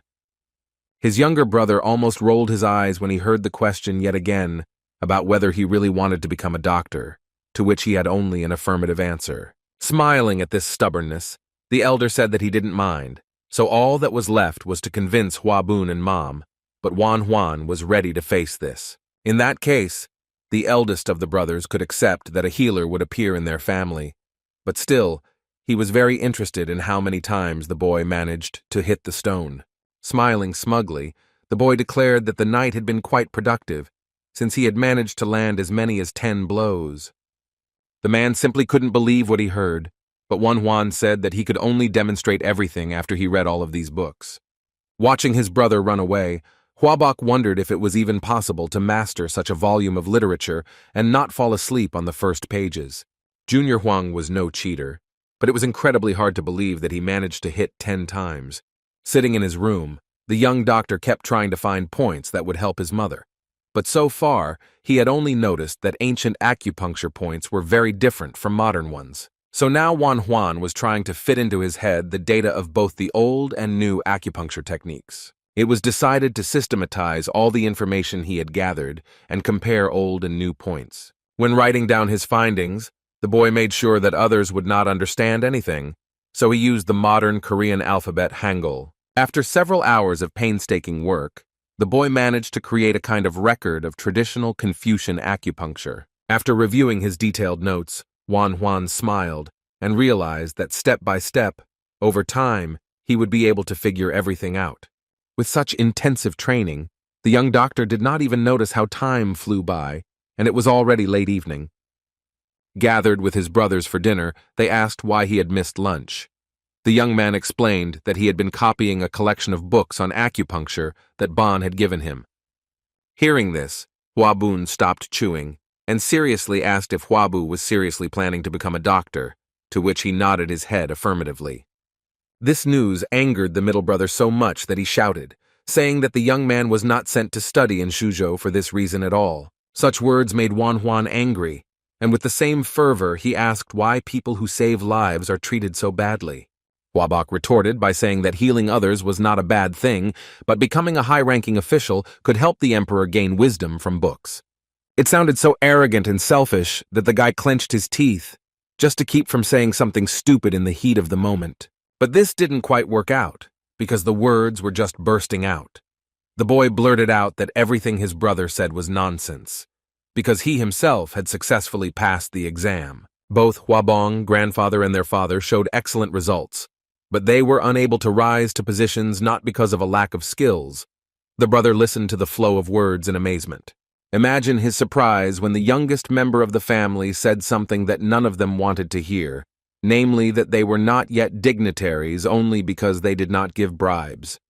Huan continued to express his thoughts.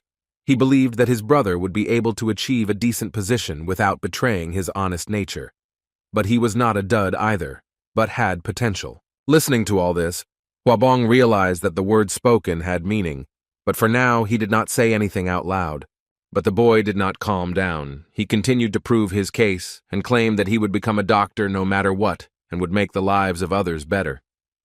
Having finished his fiery speech, the young surgeon rose from the table and turned around, intending to leave the room. Following him, Zhou Huan also rose up, finding the middle brother's attitude towards the younger brother's craft unfair. Hugging him, Huabok said that they were not yet used to the fact that their Huabu was already old enough to make such important decisions, so there was no need to be offended. Seeing that words were not very helpful in dispelling gloomy thoughts, the man suggested that they sweat well, because physical exercise always helped in such cases. The young surgeon didn't really want to do anything right now, but his brother insisted, saying that he wanted to check whether he really hit the target 10 times out of 10. But there was nowhere to go, so I had to throw out all my accumulated anger on the unfortunate stone. Such actions really help to clear the mind and invigorate, starting the necessary physical processes. Having finished demonstrating his skills, the young man looked smugly at his surprised brother and asked if he had successfully completed the task. He chuckled and commented that he thought the young man was only capable of reading and writing, but it turns out he was also good at martial arts. Therefore, it was decided to complicate the task, and now it was necessary to hit not 1 but 6 stones hanging in a row. To prove that the task was entirely feasible, the older brother decided to show by his own example that it was not so difficult. Jumping so fast it was hard to keep track of, the man proved that it was possible to hit 6 stones with just 1 correct move. Such skill could not fail to impress, so Huan clapped his hands and said that it looked simply amazing. The praise warmed Huabok's soul. He said that if they trained hard, no bandits could compare to them. But the time for chatting came to an end, and Zhu Huan said that he would now teach the boy how to block punches. The boys went to different sides of the training area, and the older brother ordered the younger one to attack him right now. Clutching his weapon tighter in his hands, the boy decided that he would do everything as needed since he had practiced his strike many times. Running up to his opponent, he tried to at least touch him with a wooden club, but he dodged so quickly that it turned out to be no easy task. Once he almost managed to hit Huabok on the neck, but the latter managed to swing his club in time and successfully block the attack. The boy carefully watched his brother's every move and managed to see exactly how he did it. The man's club was positioned in such a way that his shoulder was exposed, so he could take advantage of the situation and attack. Huan was already anticipating how he would enjoy winning the fight, because right now he would deliver a stunning blow. But everything didn't turn out as expected, because the brother somehow managed to block this blow, and now the young man found himself in a precarious position. It was simply impossible to believe this, because it was unclear how Huabok managed to move with such speed and dexterity. It seemed that the secret of the blocking movements had been solved, but the next moment, the man found new techniques that surprised the boy. Observing his younger brother's behavior, Zhu Huan decided that the opponent was not so weak, so he should behave more carefully. Huan thought in a similar way because he chose the tactics of an observer and decided to keep his distance from the enemy and look for a gap in his defense. Therefore, the boy began to slowly move away in order to reach the safest distance without making any sudden movements. A few moments later, it turned out that this method had failed, because the brother's club ended up at the level of Huan's face. If this had not been a training fight, but a clash with bandits, then such a blow would have been capable of piercing the boy through and killing him the next moment. Even though the young man lost, the man was impressed by the fact that his opponent managed to read his every move. These words made the boy a little happy, but he had to go to bed already, because tomorrow he had to get up early and go to the market. Watching Huan go, Huabok knew that such talent could be wasted if he didn't devote enough time to training.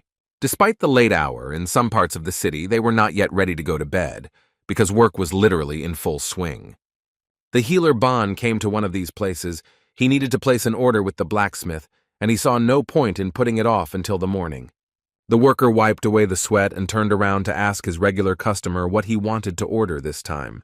Having put the kettle on, the man asked why the doctor had decided to visit at such a late hour. Sipping the aromatic drink from his cup, Bon muttered that he needed to make a very serious and important order for his business. After saying these words, he silently handed the blacksmith the parchment on which Juan had previously made sketches of medical supplies. Having looked at the provided paper, the master looked closely at the unknown devices and asked what they were. While drinking tea, the elderly doctor said that all these tools should help in treatment.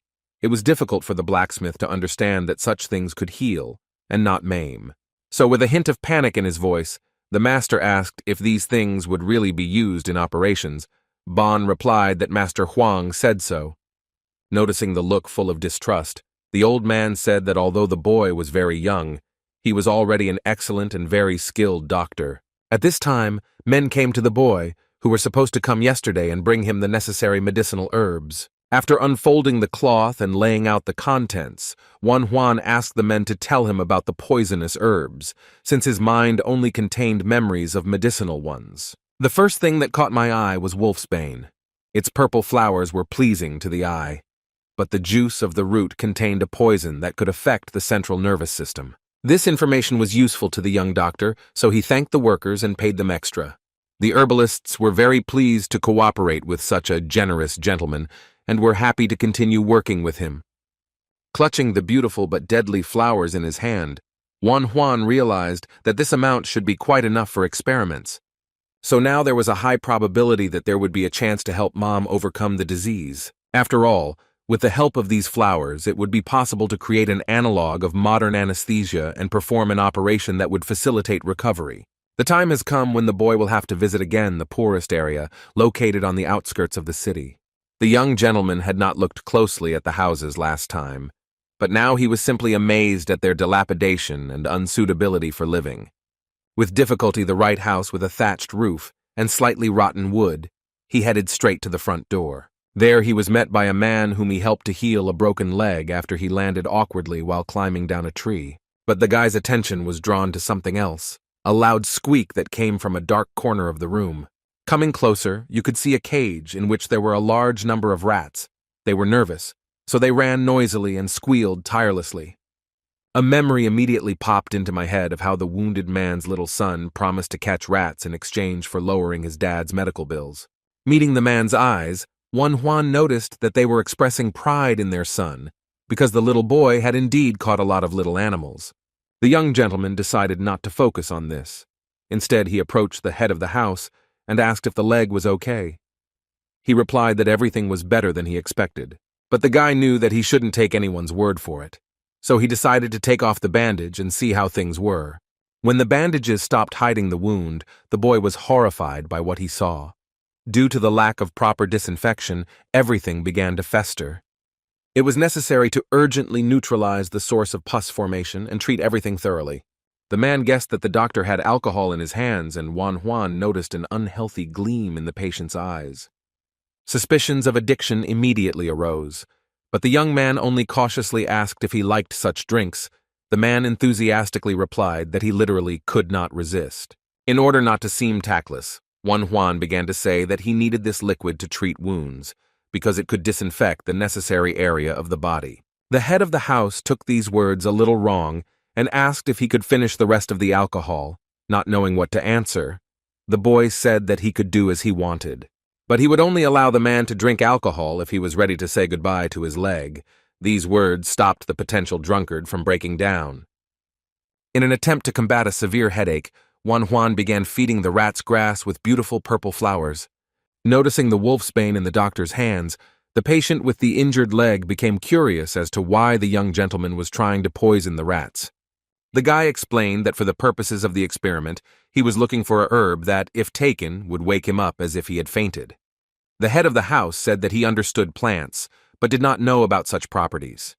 Here came a little boy who, with incredible dedication, watched over and looked after his father all this time. Handing him a jug of alcohol, Juan said that the liquid should be used instead of water for disinfection.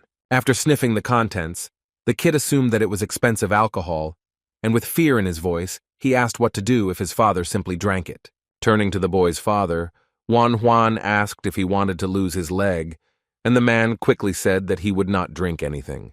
Having resolved this issue, the young gentleman invited a boy named Obo to work with him. It just so happened that an empty house was discovered nearby, so it was safe to work with the rats in it. Obo said that a grandmother and her granddaughter used to live here. But then the old woman died, and the young girl went to Keeson's house. Hearing this, the guy felt uneasy, because he realized that he had gotten into truly difficult times. For a few seconds, the boy and the boy watched in silence as the rats fussed about in their temporary home. Juan decided to ask how it was possible to feed a rat grain soaked in poisonous juice. The boy was surprised, because he did not expect that these creatures were so smart. The only thing that came to Obo's mind was to shove the poison straight down their throats, and it was decided that he would do this, and the young master would hold the rat. The fluffy and very agile little animal wriggled in my hands and tried to escape, because it felt something was wrong. The poor rat was fed one grain, but there were still 5 left, so today was clearly not the best day for the animal. When all the grains were in the subject's throat, she shuddered and stopped moving, after which she went limp and apparently died. So the next time, the boy took 4 grains. After all, their goal was not to kill, but only to put the animal to sleep. The rats died one after another. Little Obo felt sorry for these unfortunate animals, but at least they did not suffer too much. From all this, the conclusion followed that the lethal dose was only 2 grains, but it was worth checking again. So Juan ordered the boy to stay in the house and watch the rats, but he objected, saying that he should get some sleep because he had to go to work early the next day. Realizing that the boy did not want to sacrifice his earnings, the young master gave him 5 nannies and ordered him not to take another job. Not knowing how to react to such a generous payment, Obo began to insist that it was too much. But the guy said that he liked the assistant too much, so there was no need to worry about money. The business at that end of the city ended, and the young man hurried back to his native estate. Opening the heavy front door, he announced his arrival to his relatives. A heavy hand immediately fell on his shoulder, and a familiar scent filled the space around him, indicating who was standing next to him. It was Juan, who wasn't satisfied with yesterday's training because he offered to sweat even more today, but his younger brother didn't have the strength for it. But this didn't interest the man much, because he had already decided for both of them that the training would take place right this minute. And before the boy could blink, he found himself right in the center of the area designated for training. Taking the painfully familiar club in his hand, the man asked if his student remembered the defense techniques he had shown him yesterday. The younger brother didn't even have time to nod his head before Huabok winked at him and ordered him to defend himself. Perseverance took its toll, so the guy decided that he had seen enough yesterday to try to hold off his opponent's attacks. But this self-confidence did not fool Juan, who knew very well that this ostentatious courage was a mask under which insecurity lurked. So it was worth testing his brother's strength, and it was with these thoughts that the man rushed into the attack. Juan didn't expect the attack to be so fast. Yes, his brother had attacked at high speed before, but never like this before. The space was literally ablaze around the eldest member of the family. It was clear how focused he was on the battle and his movements. It was amazing to watch, but when Wabu realized that he was about to deal with this powerful attack, his skin crawled. Tension was building up in the boy's body, because he didn't quite understand how he should act and what tactics to follow. If it was difficult to simply keep an eye on your brother, then a reasonable question arose in your head. How, in that case, would it be possible to parry his blow? But still, the boy got out of this hopeless situation and was able to block the attack, which helped to bring down the arrogance of the self-confident man. Huabok was truly amazed that his weakling brother had managed to stop his brilliant attack. What Juan was most interested in was what kind of strange move his opponent had just used. But he was not ready to answer such questions, because he still could not come to his senses due to the fact that his blow was blocked. When the man finally got his voice back, he muttered in surprise that he never thought his brother would be able to block an internal ki strike. Juan guessed that it was about the energy that the masters used and considered spiritual. Now the boy couldn't sit still because he wanted to learn more about spiritual energy, but his brother said that they would talk about it later. In his opinion, training should have come first, not idle curiosity. The young master was not particularly submissive, so he demanded to be told about the internal ki as soon as he could block the next blow. Such impudence brought a smile to his brother's face. It spoke of his readiness to achieve his goals, which was an excellent quality for a fighter. Preparing for another blow with the help of spiritual energy, the man decided that this time, the young man would not be as lucky as the last time. But Juan was too proud to miss the blow, and too curious to pass up the opportunity to learn about a new, unique energy. So the older brother had to face a difficult situation because his amazing shot was blocked for the second time. When the boy was already exhausted and wearily sank to the ground, Huabok asked if he was really tired. Looking at the youngest member of the family, the man realized that he was more capable than he and Huabong thought. After all, the thin, unremarkable doctor managed to achieve results in a couple of days, for which he had been working for several years of training. Turning around, Zhou Huan said that their classes were over and now they would go to the Red Rhinoceros Inn to eat something delicious. He began to hurry his tired brother because he was very hungry after such hard training. Huan enjoyed walking with his older relative along the clean, crowded streets of a more or less wealthy neighborhood. Putting his arm around his shoulders, Huabok asked the boy what he would like to eat for a snack, and he said that simple noodles would do. But the man shook his head, saying that they needed meat. Appetizing hot dishes and a bottle of alcohol appeared on the table, and with a wink, Zhu Huan asked not to tell the middle brother that they drank wine together. The boys began a cheerful conversation, during which they devoured delicious meat dishes. When young Huabu expressed his desire to propose a toast, Huabok began to wonder what he had picked up in his shuzhou. Wanting to celebrate the first glass he drank with his brother, he taught him to clink cups as a sign of joy and respect for each other. The brothers joyfully knocked their cups together and laughed, looking at the spilled liquid. After swallowing the contents, Huan felt a warmth spreading inside him, which only quality alcohol could provide. He was glad to feel this taste, because he hadn't drunk for so long that it seemed like it was in a past life, although that's exactly how it was. But the guy was not allowed to properly enjoy this moment, because loud screams were heard nearby, which indicated some kind of fight. The inn's guests watched in horror as two drunken men started fighting and were already rolling on the floor like little children. The situation escalated when one of the participants in the fight accused the other of touching his girlfriend. Then the girl herself appeared, begging her man to stop this mess, but he only said that she should not interfere with this showdown. At first, Huan decided that this fight was not such a big deal and there was no need to get involved in it. But the blows became more and more brutal, and the risk of serious injury grew higher with each passing second. One of them came to a very dangerous place, and now the young doctor did not know whether to continue to watch this from the side. The man who was beaten by the pseudo-defender of women's honor became very ill. He began to tremble and lose consciousness. His offender was not at all embarrassed by this. He began to shake him even harder and demand answers to his questions. When there was no answer for too long, the would-be lover stopped and suspected something was wrong because the enemy was behaving suspiciously quietly.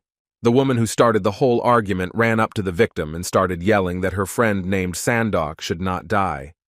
The man who dealt the blows realized that this would not end well, so he could not think of anything better than to simply run away. This behavior made Zhu Huan very angry, who did not understand how one could be so irresponsible. His younger brother decided to examine the victim. Bending over the limp body of the beaten man, he asked the woman for permission to look at the extent of the damage. What the young doctor discovered shocked him, because he certainly didn't expect to see this. When the guy saw that the man was not breathing, he immediately put 2 fingers to the place where the pulse should be, but felt nothing. It seemed that what the young man feared most had happened. The patient had cardiac arrest. The crying woman realized that something strange was happening, so she asked if the doctor really knew what to do.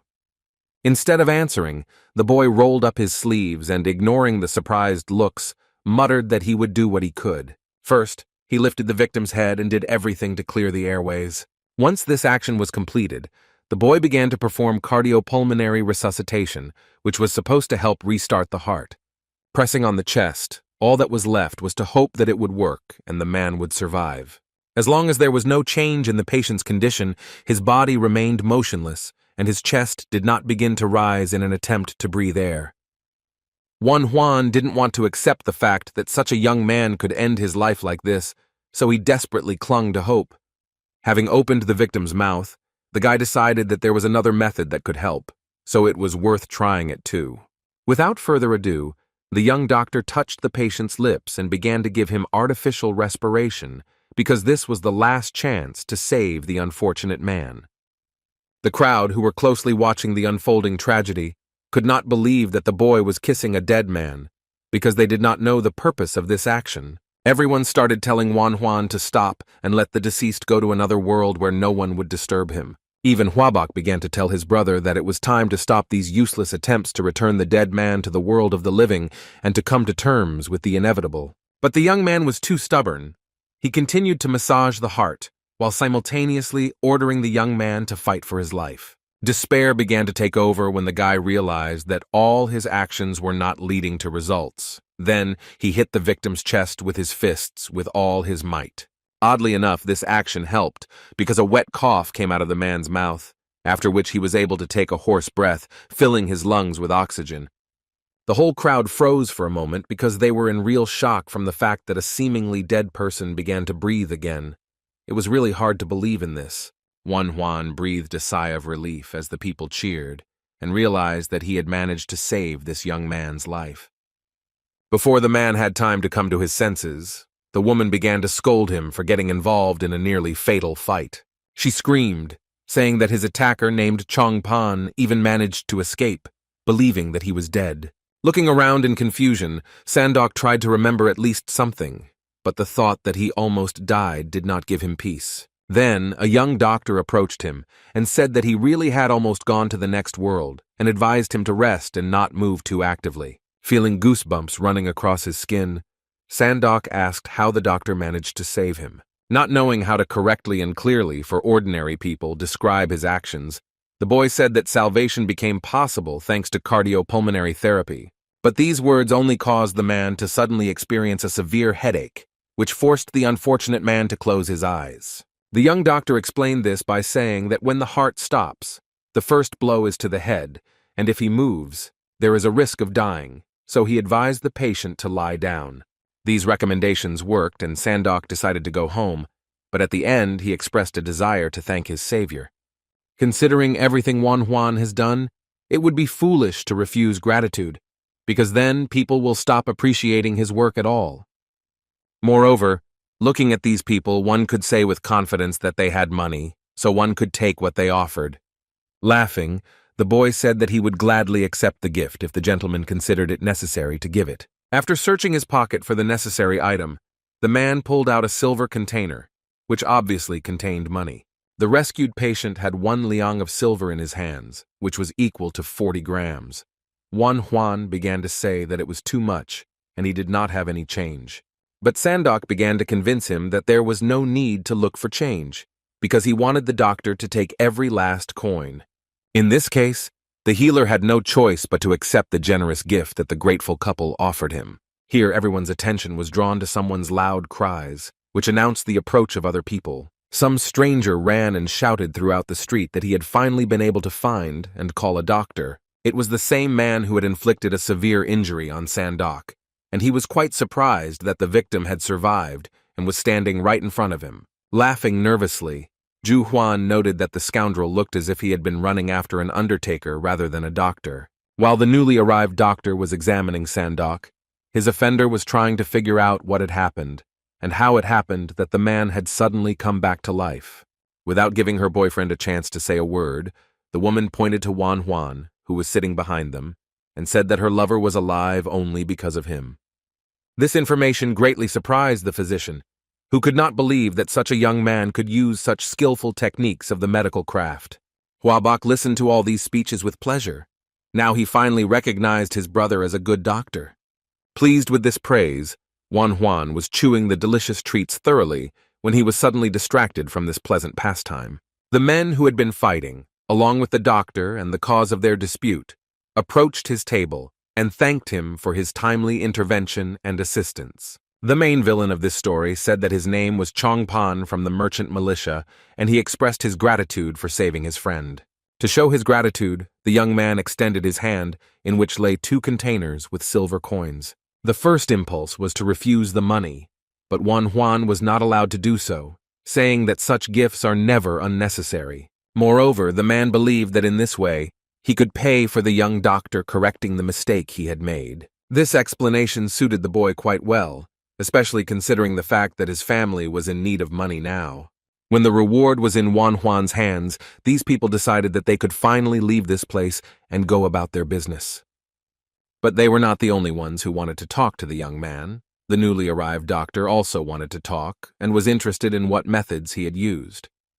He began asking questions about how the guy managed to save that young man because he had no pulse, which clearly indicated that the unfortunate man was dead. For the second time, the young man repeated that he had managed to do the impossible thanks to a method called cardiopulmonary resuscitation. This technique made it possible to make the heart and lungs work by pressing on them.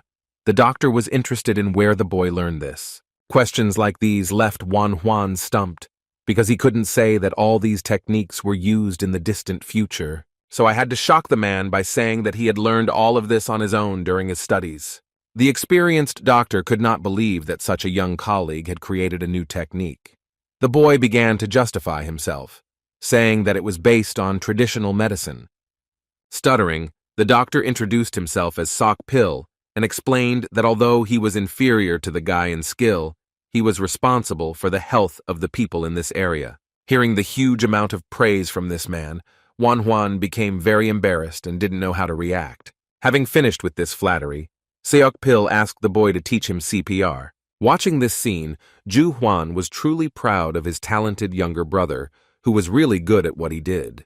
Teaching was something new for Wan Huan, so he was hesitant, but his senior colleague brought out the big guns and offered him 10 liang of silver. It was hard to even imagine such a huge amount of money as payment for tuition, so the young man even opened his mouth in surprise and shock. On the one hand, it seemed wrong for the guy to get such funds so easily, but on the other hand, he could teach the doctor a new method that would help save people. Still, the boy's moral qualities were higher than the desire for material wealth, so he ordered the doctor to take the silver and come to Bon's shop tomorrow. After finishing this conversation, Wan Huan returned to the table where his brother was sitting and carefully watched what was happening.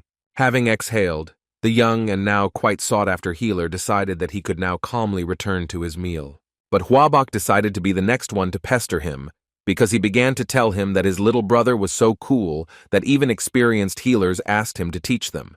These words were less annoying than all the others, so the boy suggested that they have a drink and stop talking. Clinking their cups containing the alcoholic drink, the elder brother proposed a toast to the famous Dr. Huang. The next day, Wan Huan headed to the poor part of the city again. He made his way through a small river that was where his destination was. Stopping in front of an old, abandoned house, the young man wondered what was going on with the rats he had left in the care of Obo. Before that, he dropped by the house of a man with an injured leg to find out how he was feeling. Looking around, the boy asked where Obo was. His father said that the boy was in the place where he worked yesterday. Thinking about how his young friend was just a child but so hard-working, Wan Huan moved on to examining his leg, as the wound had become infected a few days ago. Now everything looked much better. The disinfection helped, and everything was as it should be. The healing was going quite well. Suddenly, the man became strangely tense and said in a serious voice that his son had asked him to pass on something. As it turned out, the rat that ate just one grain died within 3 hours, which could have become a problem for Wan Huan. Having bandaged his leg, the boy decided that it was worth thinking carefully about how to correctly calculate the dosage of Wolf's aconite, although it was questionable whether it was possible. The young doctor said goodbye to his patient, who waved to him a little too energetically, as if to suggest that his arrival was creating tension. Now it was time to visit his tailed lab rats, who were waiting for him in an abandoned house nearby. Looking at the animals in the cage, it was clear that the grain size should be reduced by half, but there was very little material for the experiment. But there was no other choice. It was worth the risk, even though out of 5 individuals only 1 lucky rat survived. The thoughts were dispelled by someone's footsteps. A second later, Obo entered the house, carrying some kind of grass in his hands and smiling broadly. It seemed to be a treat for the surviving animal.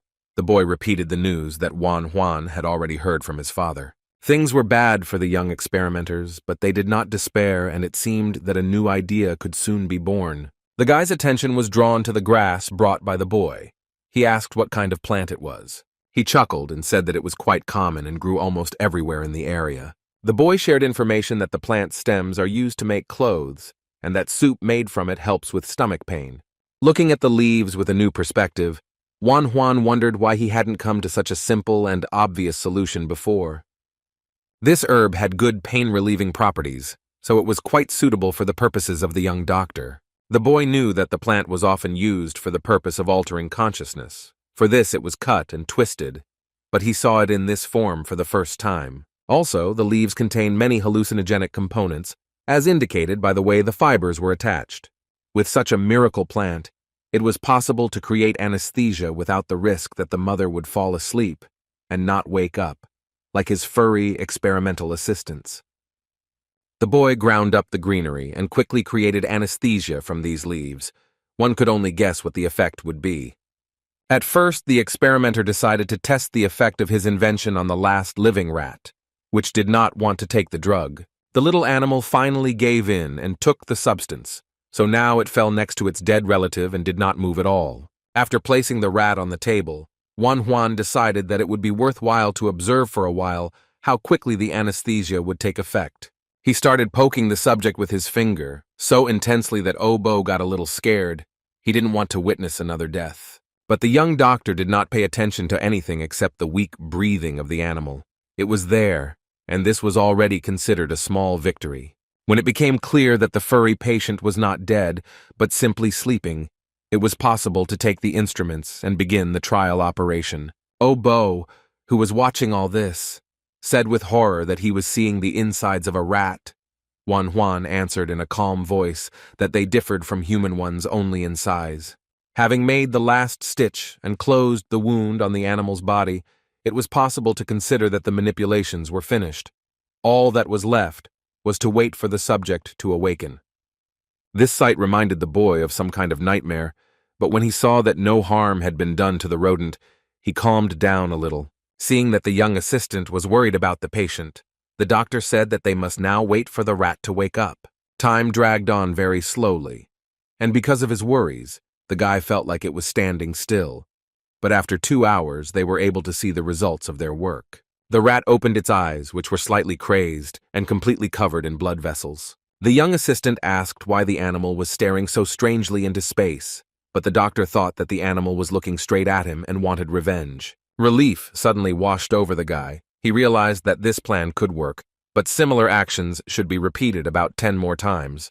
Hearing this, the boy tensed up. Juan said that he would pay well for all the rats that he caught. He agreed to such conditions. Suddenly, an unfamiliar girl entered the house. Her eyes were filled with anxiety, and she quietly asked if the doctor was here. Hearing that she had come to the right place, the little girl began to tremble and put her little hands to her heart, as if begging for help. She began to cry and beg Juan to help, because her mother needed healing and there was no one else to turn to. Fighting back tears, the girl said that she would do anything to make her mother feel better. She listed that she sews quickly and washes well. It was a new challenge, and it was worth deciding whether to accept it or not, but the child's pleas will not leave anyone indifferent. Obo wanted to comfort his friend named Mia and started walking towards her to hug her. The doctor, in turn, did not keep the children waiting and immediately told Mie to bring her mother for an examination. He examined the sick woman in silence for several minutes and concluded that they were dealing with a mild cough, so there was no need for any decoctions or acupuncture.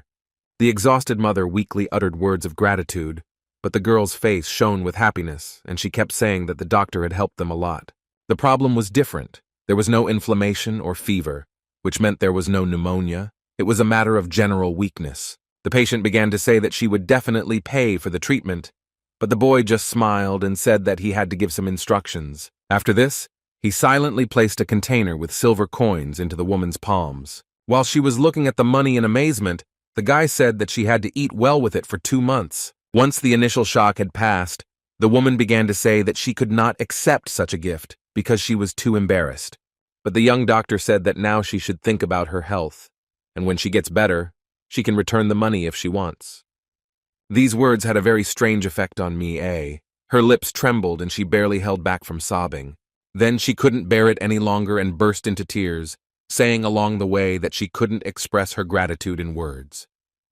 Even though the girl's reaction was too emotional, Juan was pleased that he was able to help these people. Returning to the house, Obo proudly said that he knew the healer would help them, to which he replied that he could not do otherwise. But Juan knew that this could not go on forever, because it was hard for both the one helping and the one receiving help. The most important thing was to achieve independence, and in such troubled times it was very difficult to achieve this. His assistant believed that anything could be achieved if you worked hard, but this was not true, because hard work was not always the solution to all problems. Such was the cruel world they lived in, but the boy did not agree with it. He began to shout that he liked the place where they lived. The kid decided that he would also become a doctor, so that there would be more people like him, and then the world could change and become better. He clearly believed in every word he said, and looking at him, Juan realized that not all was lost. But these dreams were still too unrealistic, and when the boy said this, Obo became even more angry. This youthful maximalism was very familiar to the guy who once believed in a better future, so he couldn't help but smile, looking at yet another dreamer. Juan didn't consider himself to be anything special, but he sincerely hoped that the boy's wishes would come true, because he also wanted the world to change. Having decided that changes needed to start with oneself, the guy invited his young friend to become his assistant. The boy was very surprised by such a proposal because he did not think that his words would be taken seriously. This proposal struck him so much that he responded only when the doctor already thought that he would be refused. After receiving the consent, the first thing Juan wanted to do was go to the hemp field, which was quite far away. Seeing the displeasure of his newly minted assistant, the guy assumed that the child did not want to accompany him. Fearing that he would lose his place next to the doctor, the boy shouted that he would go wherever he was told. The pleased young gentleman said that this would be Obo's first assignment as his assistant. The young assistant was in such a hurry that he didn't even notice how he managed to fly into his back. Scratching his head, he looked out into the yard and was surprised at what he saw, because this did not fit into their plans. There was a whole crowd of people standing there who wanted to get examined by the famous doctor. Each of them came with completely different requests. They all spoke and plaintively asked for time, because their illnesses did not give them peace and interfered with their normal lives. The surprised boy was called by his boss, who looked at him with a mixture of indecision and surprise.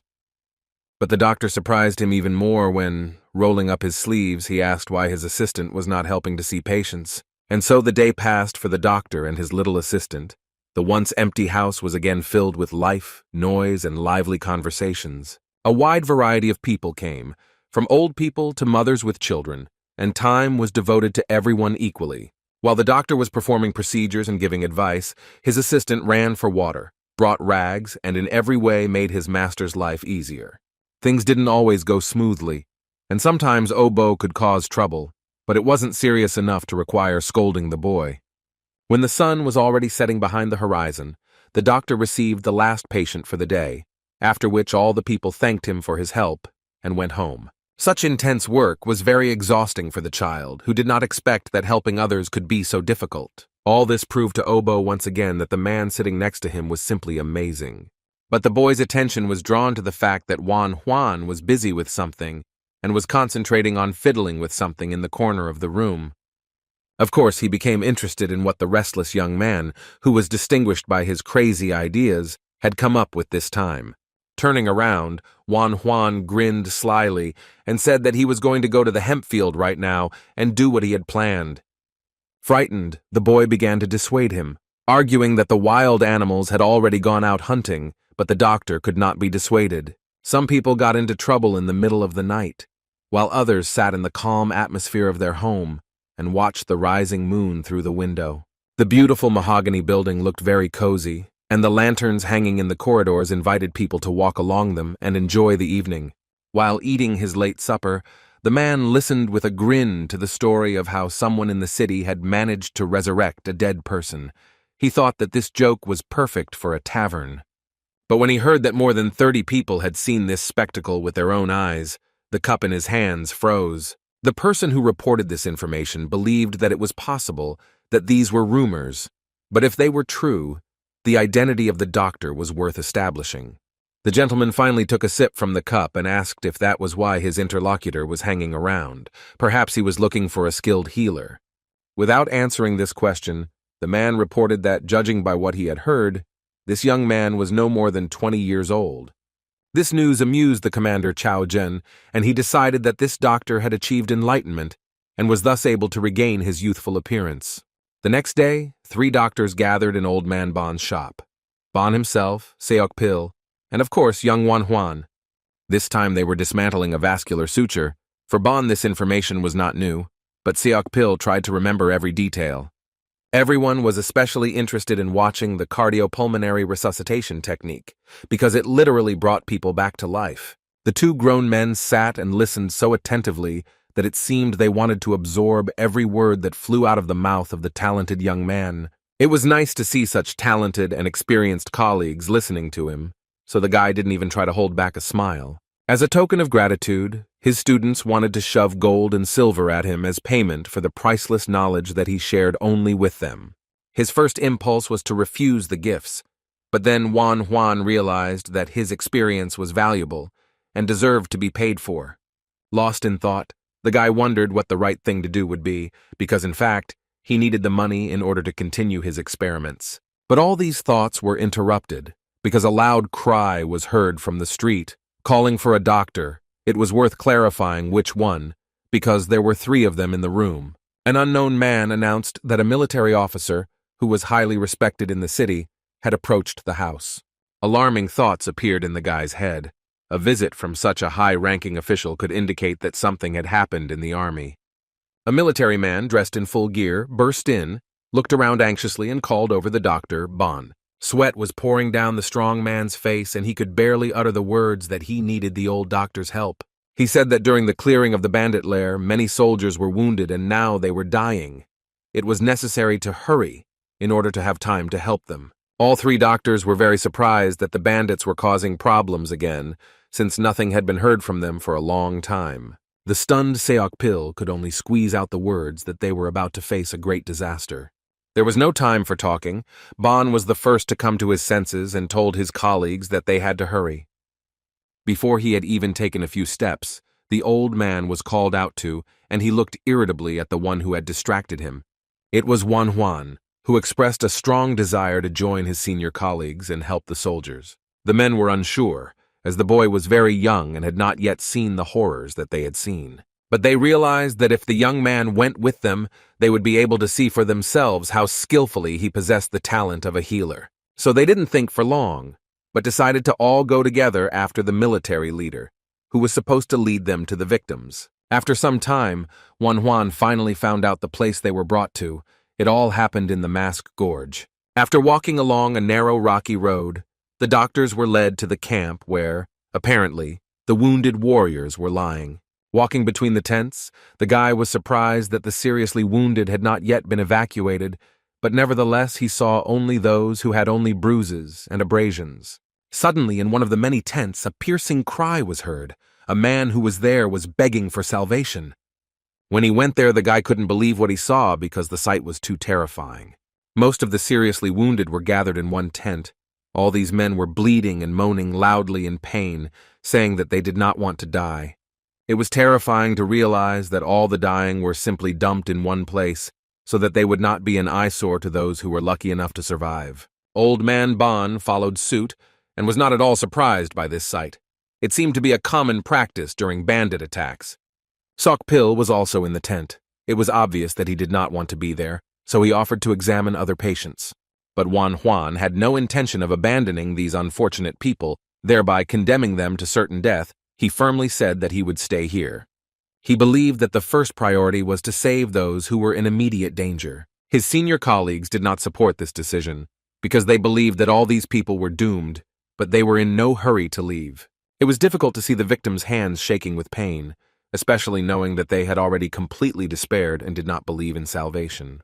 However, one of the men was determined to fight for his life, as he managed to grab Wan Huan by the leg and ask for help. After examining him more closely, the guy noticed that this warrior did not have a through-and-through arrow wound, but a penetrating one, which gave hope. Opening the abdomen without information could make things worse, and this attempt would result in a loss of time for treating the remaining patients. At that moment, the young doctor dreamed only of acquiring X-ray vision, which could significantly facilitate the choice. And the universe heard him, because when he opened his eyes, He could observe the extent to which the arrow had injured the man's internal organs. Sweat was pouring down the young man's face. He couldn't believe that he was so lucky and that he could actually see it. The kidneys were not affected, but the intestines were. There was no choice, so the guy decided to open the abdominal cavity. Seeing the doctor's tense gaze, the warrior looked at him with eyes full of hope, and this was enough to decide on a risky operation. The last thing the man said before losing consciousness was that he really wanted to live. Taking his hand in his own, the young man knew that he could not hear him, but he still whispered that he would do everything possible to save him. At that moment, Wanhan felt that it was worth it to be given a second chance because right now he was in the place where he was needed the most. Having placed the patient on the table and waited for the anesthesia to take effect, the guy outlined the working area with bandages and determined the pulse rate. Having said that he was going to cut open the patient's stomach, he had to see the outright horror on the faces of his colleagues. But he didn't pay attention to it. His hand didn't tremble as he brought the scalpel to the patient's flesh. He saw only the skin and kept in mind what he needed to do. All other thoughts faded into the background and became just a backdrop. The doctors who were watching him were amazed that the young man, without thinking, cut open the stomach of a still-living person. When he stuck his hand right into the warrior's belly, even the experienced Bon, who had seen a lot of horrors in his life, almost threw up. I carefully felt the insides. The guy did not feel any disgust, because this action could save a person's life. After several minutes of intense work, which required the utmost care and skill, the surgeon finally found what he needed. After that, he removed the foreign object, which turned out to be a fragment of an arrow. Seok Pil still couldn't wrap his head around what he saw. Wan Huan announced that the damaged intestine should now be stitched up, and the men again felt an alarming chill on their skin. While his colleagues stood in shock, the guy ordered one of them to push apart the walls of the abdominal cavity, and the second to remove the tissue from there. Having coped with the overwhelming emotions, the doctors unanimously put bandages on their faces and began to carry out the assigned tasks. Now the young man understood that he had a real chance to save the man who so wanted to see the next day. He felt a burden of responsibility, because before the operation, he promised that he would fight for the patient's life to the last. While performing various manipulations with surgical instruments, the guy also managed to control his colleagues. The operation took place in tense silence, broken only by the faint sound of blood dripping onto the ground. But despite this, the wound on the victim's stomach gradually healed, and after a few minutes, the surgeon made the last stitch. Sok Pil caught himself thinking that it was amazing how this young man managed to sew up his blood vessels and intestines. Looking at all this, Old Man Bon could not believe that a person could possess such medical knowledge. As he finished the operation, the boy paid no attention to these impressed glances, because at that moment he was only interested in the patient's health. When he finally finished, he threw back the bloody bandages with relief. The guy had done everything he could. Now, all that was left was to wait and hope that the operation was successful and the warrior could return to life. I wanted to wash my hands of the blood as quickly as possible and move on to the next patient who was waiting for help. Turning to his adult colleagues, Wan Huan said that if it weren't for their help, he probably wouldn't have been able to cope with it so easily. Upon hearing this, both men decided that they were ready to spend mountains of gold. The main thing was to learn such amazing medical skills. Seeing such an inspiring mood, the young man decided that the three of them would be able to save everyone else in this tent. The work was in full swing, and the doctors didn't even notice that the moon had appeared in the sky, and the earth was enveloped in a dark night. Warriors moved through the forest thicket, and were finally able to set out on their journey. The commander Cao Ren rode in front on a white horse. His subjects moved behind him, and a wounded soldier was transported in a cart. The man still could not believe that the foreman Ima was attacked by robbers, because he was a talent who had a bright future ahead of him. Looking at the wounded warrior, whose brave face was distorted with pain, one could say that the doctor was in for some serious work. The commander looked down and thought sadly that it would not be easy to save his comrade. Losing good warriors was always painful. As we approached the camp, we could see a bright fire burning in one of the tents, which was strange for such a late hour. Cao Ren dismounted his horse and began to slowly approach, fearing that the bandits might have managed to capture the camp. He cautiously dismounted from the saddle and was ready to draw his weapon at any moment, because anything could happen. People could be seen in the shadows, so the commander asked what kind of situation had happened during the war. Receiving no answer, The military leader growled, rudely asking what kind of a mess they were making on the battlefield. Deciding that he had been too soft on his subordinates, Cao Ren headed towards the brightly lit tent, but one of the warriors rushed out to meet him. The man said that the people were not causing a disturbance, but were simply lining up to be examined by the doctor, and these words calmed the angry commander a little. The warrior explained that the same young doctor he had reported on last time was in the tent. Now he had saved a soldier who had almost died from an arrow. Hearing this, the military leader was simply amazed that he could finally see this young man about whom there had been so much talk. He immediately remembered the wounded foreman, who now had a chance of survival, if only the rumors about the doctor were true. Turning to his escort, Cao Ren ordered them to immediately carry the wounded man into the tent where he could be examined. The situation was dangerous, so the men tried to get the patient to the doctor as quickly as possible, and this noise attracted Huan's attention. Then the commander himself burst into the tent, and in a commanding voice ordered everyone to listen to what he had to say. When the question was asked about where the doctor was, the young man turned his head with interest. Cao Ren stood surrounded by the sick and dying, trying to spot the person who could save his best warrior. At first, Huan sat as quiet as a mouse, because he couldn't understand what the commander himself was doing here. Before the boy could even move, his adult colleagues were already running forward at breakneck speed, and you wouldn't even know that one of them was an old man. They began to bow respectfully to Cao Zhen and ask him about what business brought him to this remote place. The boy suddenly realized that standing before him was the same great commander whose battles he had read about in history books. When he realized this, he wanted to salute and bow his head respectfully, introducing himself and stating his family name. Noticing the very young boy who worked tirelessly near the warriors, the man could not believe that the doctor was so young. Huan was surprised to hear that the military commander was aware of his talent and knew that he was good at the medical craft. Pointing towards the warrior who was being carried in on a stretcher, Cao Ren asked if he could cure such an ailment. Without rushing to answer, the guy met the commander's eyes and said that in order to draw conclusions, it was necessary to examine the victim. As he got closer, he noticed a cut wound on the thigh and discovered that the rectus femoris muscle was damaged, but the artery was not affected, so as long as there was no blood coming out, it was not dangerous. Watching the young man's work closely, the commander finally asked if there was a chance of salvation. The boy said that the wound was serious, but not hopeless. Surprised by these words, the man allowed a faint hope to flare up in his heart for the first time in several hours. He demanded that the doctor make every effort and use his entire arsenal of knowledge to save the warrior. But the boy walked away from him and said that he would do it as soon as his turn came, because now there were more difficult patients. This behavior seriously angered the military leader, who ordered him to immediately do what he was ordered to do. He did not care about any cue.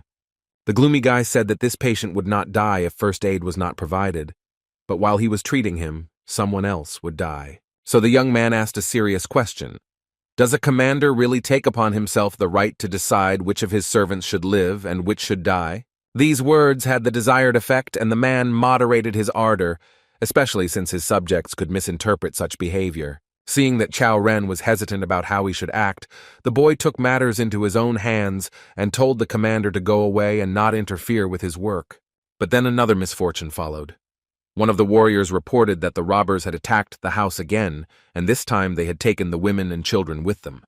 Having made his final decision, the man said that he was leaving everything to the young doctor, then turned around and walked out of the tent. As he left, he added that the young man had to save at least one more person, otherwise he would have to answer for it.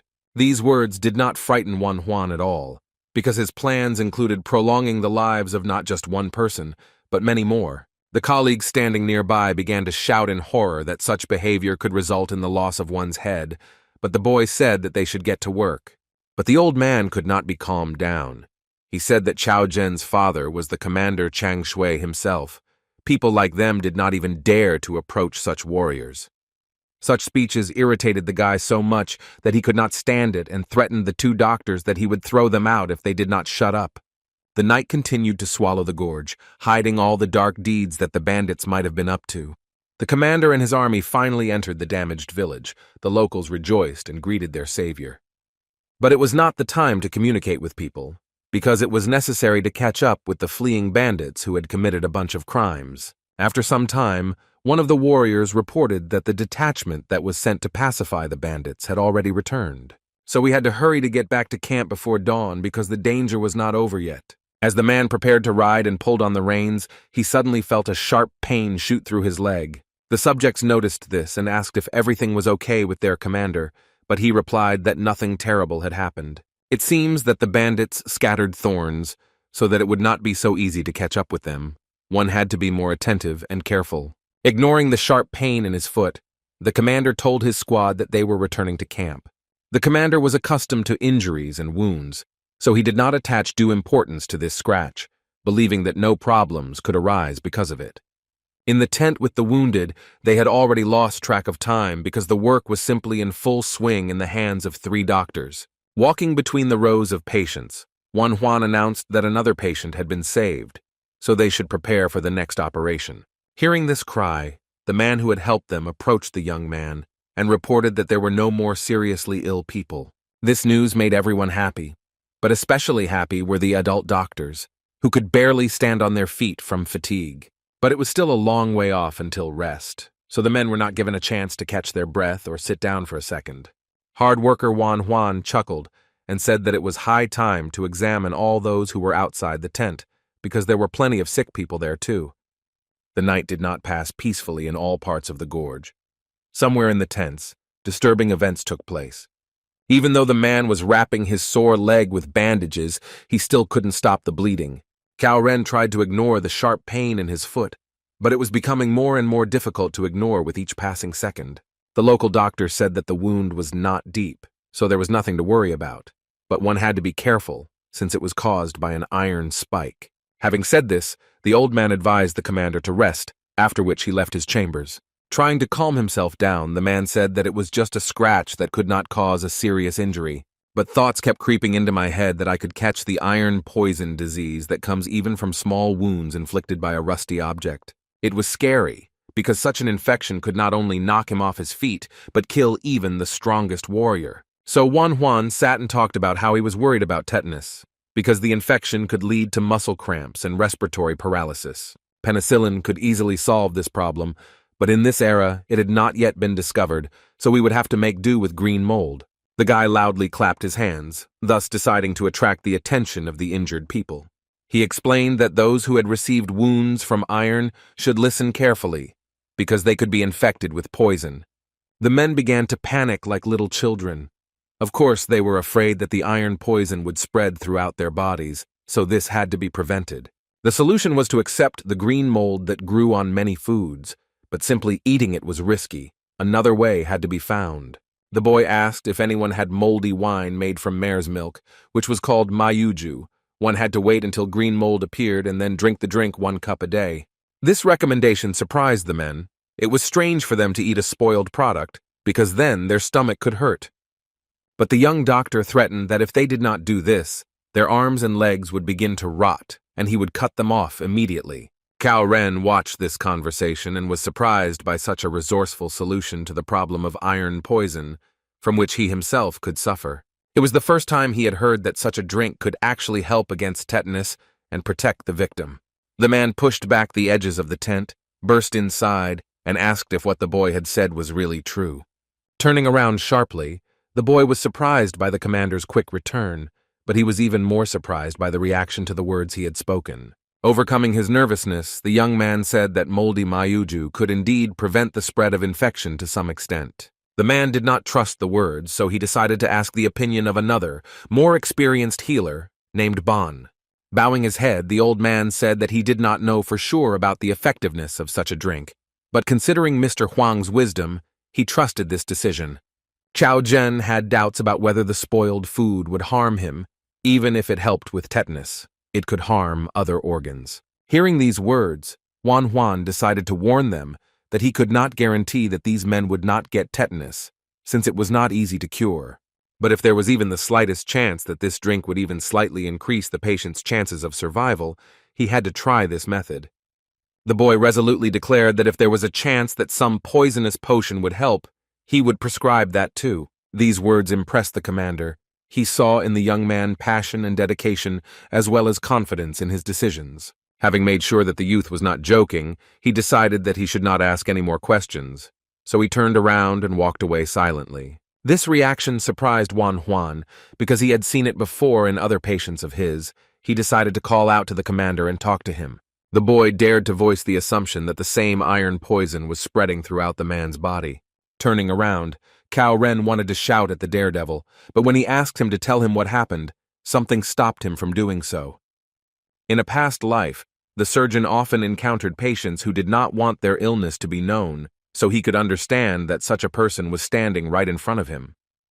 Some people didn't want to talk because they were embarrassed, while others wanted to hide such details from their friends. Realizing that the commander intended to play the silent game, Juan decided to play a trick by asking if anyone from the master's entourage was sick. Taking a breath of the cold night air, the man found the courage to report that his older brother was dying from iron poison. He also shared that not long ago his relative had to have his ankle amputated. But the young doctor knew that even if he amputated the limb that caused the infection, it would not help stop the spread of the infection. It was necessary to act drastically and cut off a large part before it became dangerous. This is exactly what he told Cao Zhen, that it was worth amputating at least up to the knee, because less was not enough. These words had too much effect, because the man literally went berserk, destroyed the fence, and began shouting for the doctor to shut up. Clenching his fists in anger, the commander said that his brother had been treated by the best doctor in the area, but his knowledge of tetanus was debatable. He asked the guy to stop jumping to conclusions because it had never led to anything good.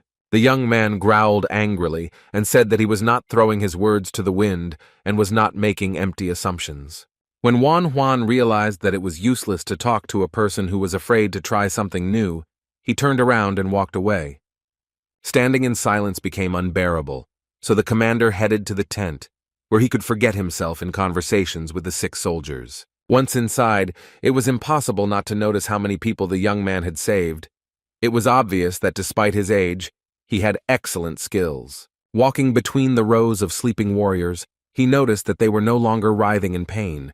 Their faces were calm and did not express torment. Finally, he found his brave comrade among all the others. Bending down near the foreman, the commander asked how he was feeling. He didn't answer because he was deep in sleep. Looking at him, only one question arose. How did he survive? It was hard to believe, especially considering the fact that the man had seen with his own eyes how his subject's stomach was cut open.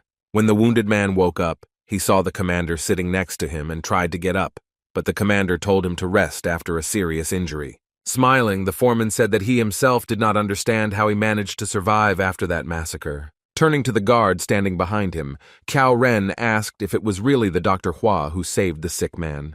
He said that the young man saved those who were cut with a sword, pierced with arrows, and even pierced with a spear. It finally dawned on the man that the boy was much better than he thought, and his medical skills were unimaginable. A thought flashed through his head. What if the boy managed to cure his sick brother, whom famous doctors could not cure? Several days had passed since then. The events in the gorge seemed far away, but the house in the poor village was closer than ever. Continuing his experiments, the boy introduced mold grown on medicinal herbs into the cheese. He really hoped that everything would work out for him and that she would blossom in this dairy product. When he broke it, his heart sank and his skin became covered with thousands of tiny goosebumps. Taking a closer look, he sighed with relief, because what he had planned had worked, and there was green mold inside the cheese. The idea was a success, and the result could not but please. Now he had in his pocket something that could, if not replace, then become an analog of penicillin. Bo, who was watching this action, could not understand why his master allowed the precious cheese to become moldy.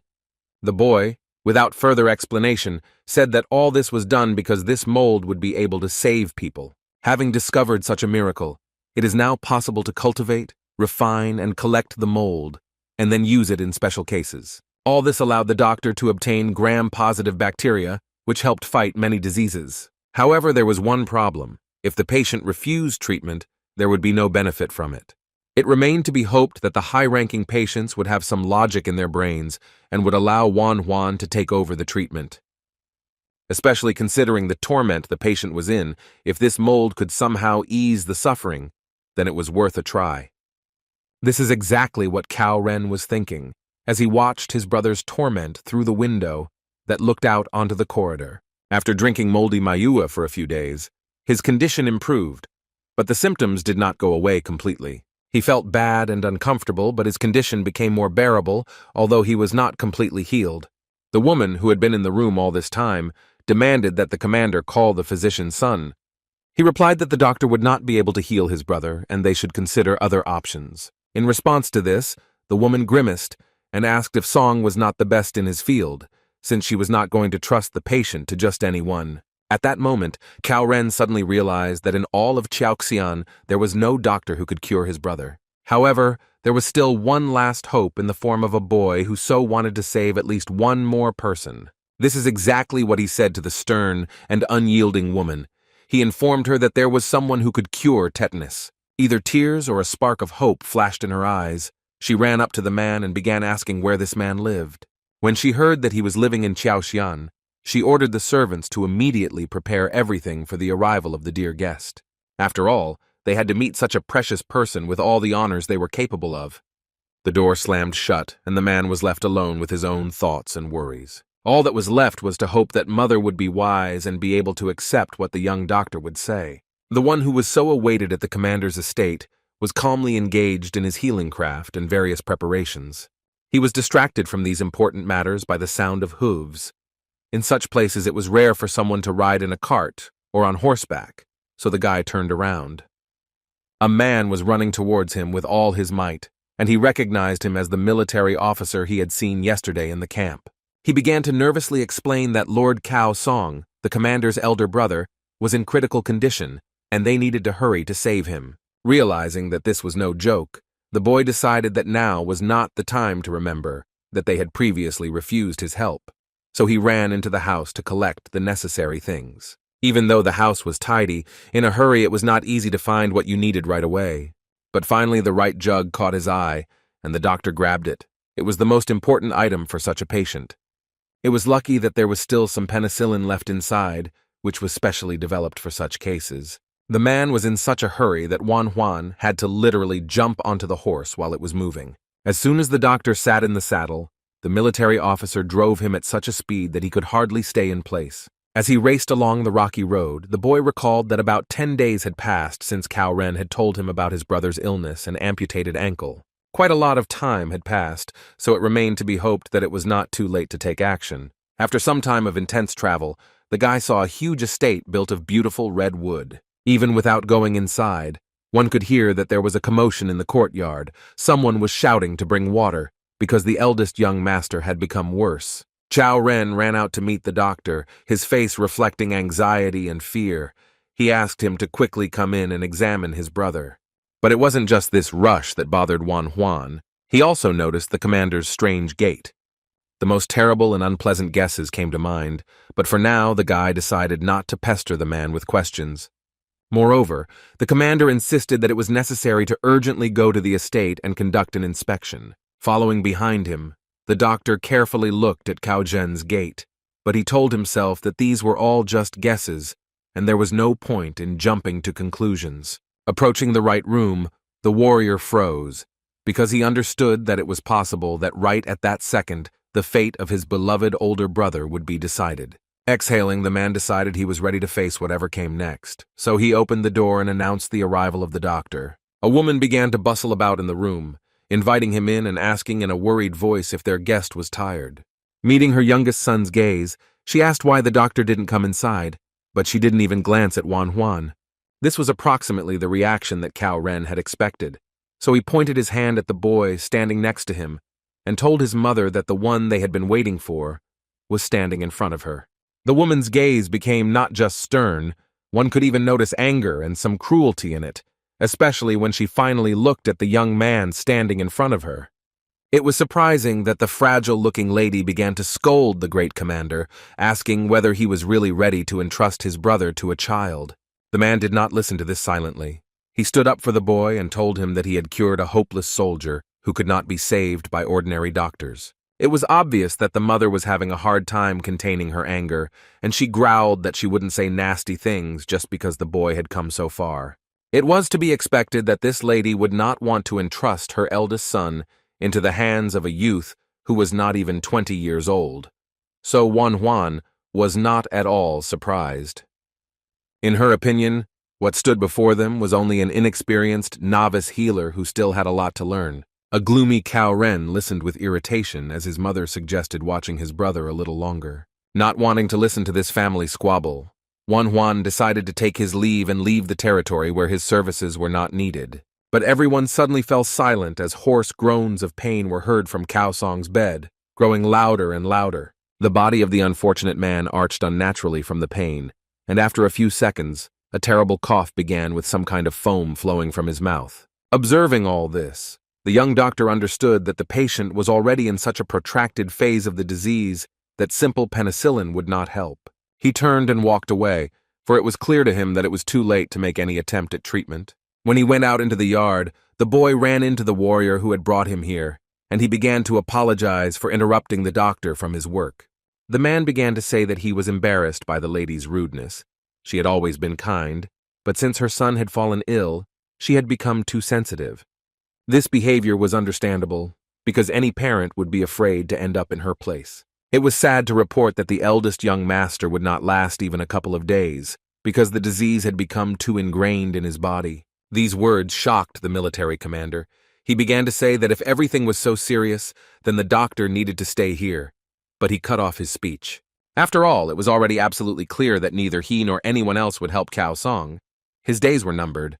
While everything was clear with the older brother, the same could not be said about the younger one, so Huan asked if the commander had pricked himself with an iron thorn. Lost in thought, the man suddenly remembered that when they went to save the village from bandits, his commander was indeed injured, but the wound was not serious. Now all the pieces of the puzzle fell into place in the boy's head, and the reasons for the gentleman's lameness were clear to him. After analyzing all the details, the young man ordered the man to tell his master and his doctor that there might be an infection in his blood due to tetanus. Several days had passed since that moment.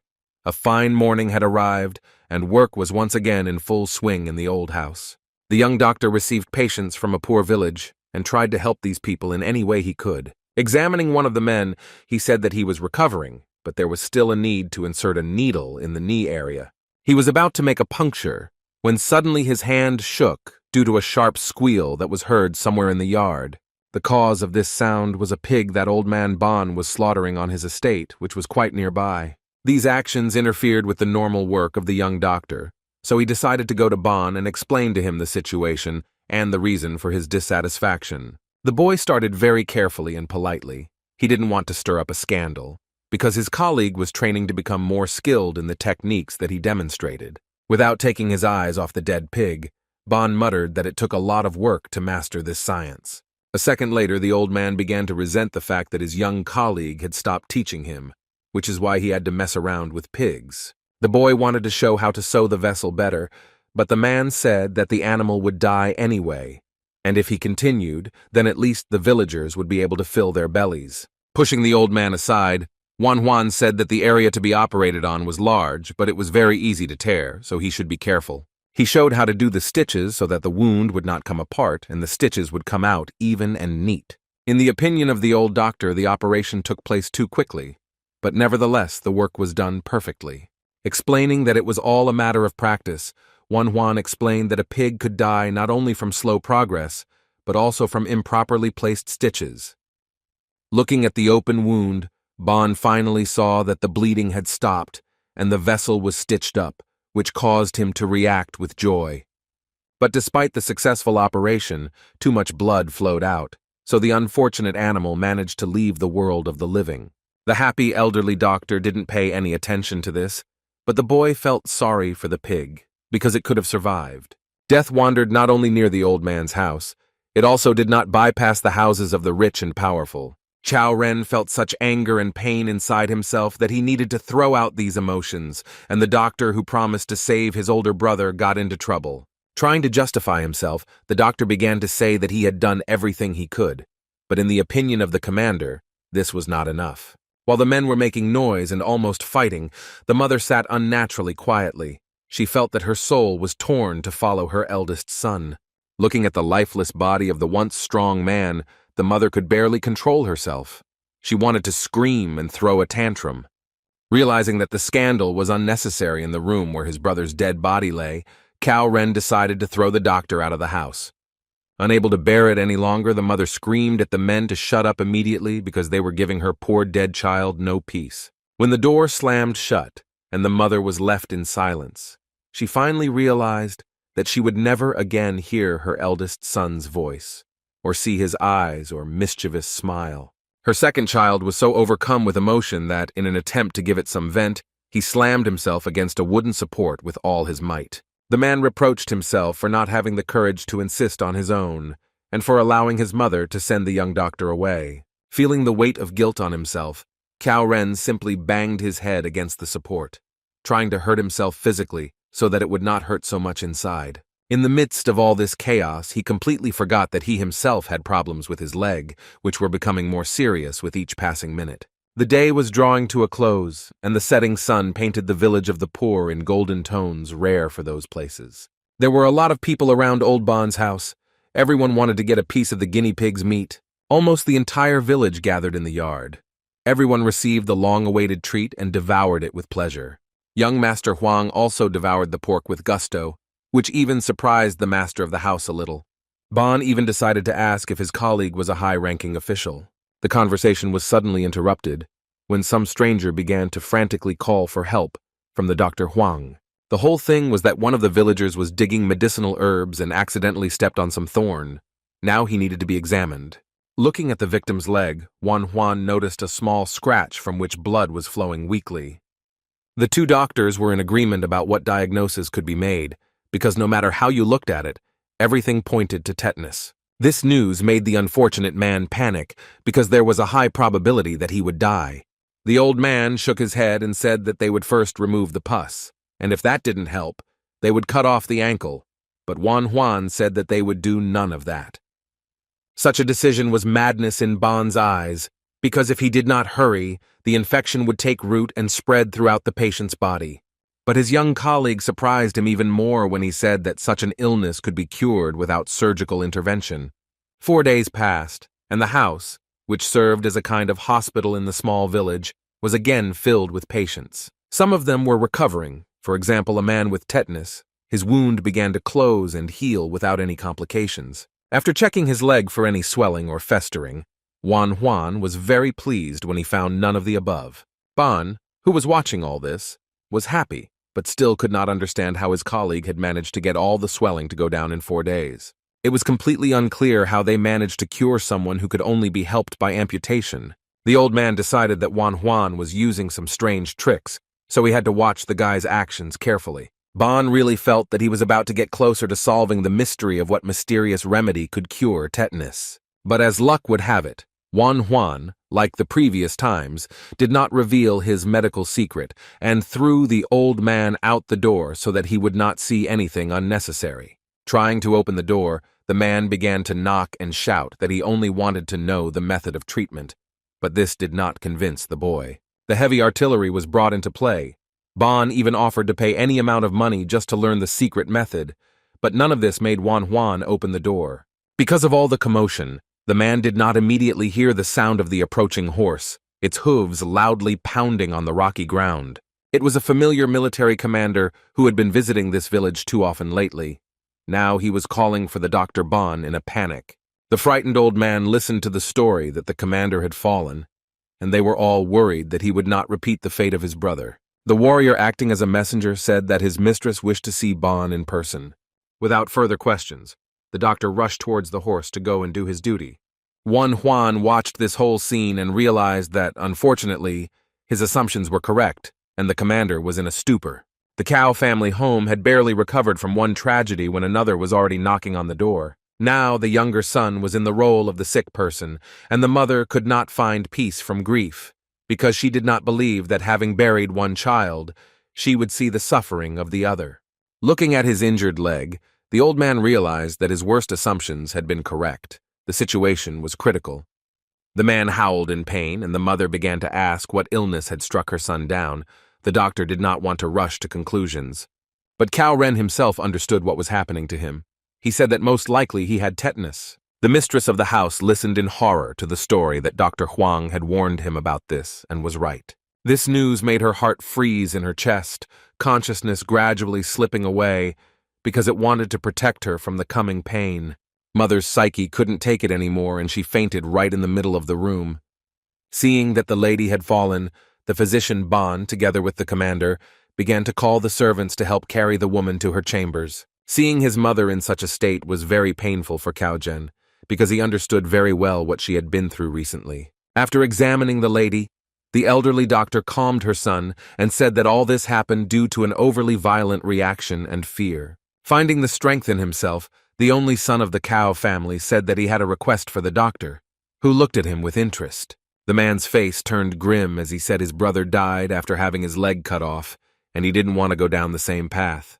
Therefore, the commander decided that if it was not too late, his leg should be cut off completely. These words struck the old man to the depths of his soul. The patient believed that life would end sooner or later, but a child should not die in front of his parent, so this was his last request as a military leader. After all, he didn't want to cause his mother even more pain. Her heart might simply not be able to withstand all this.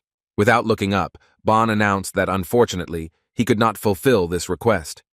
Only the most pessimistic thoughts entered the patient's head, so he assumed that his situation was hopeless. But the doctor said that this was not entirely true.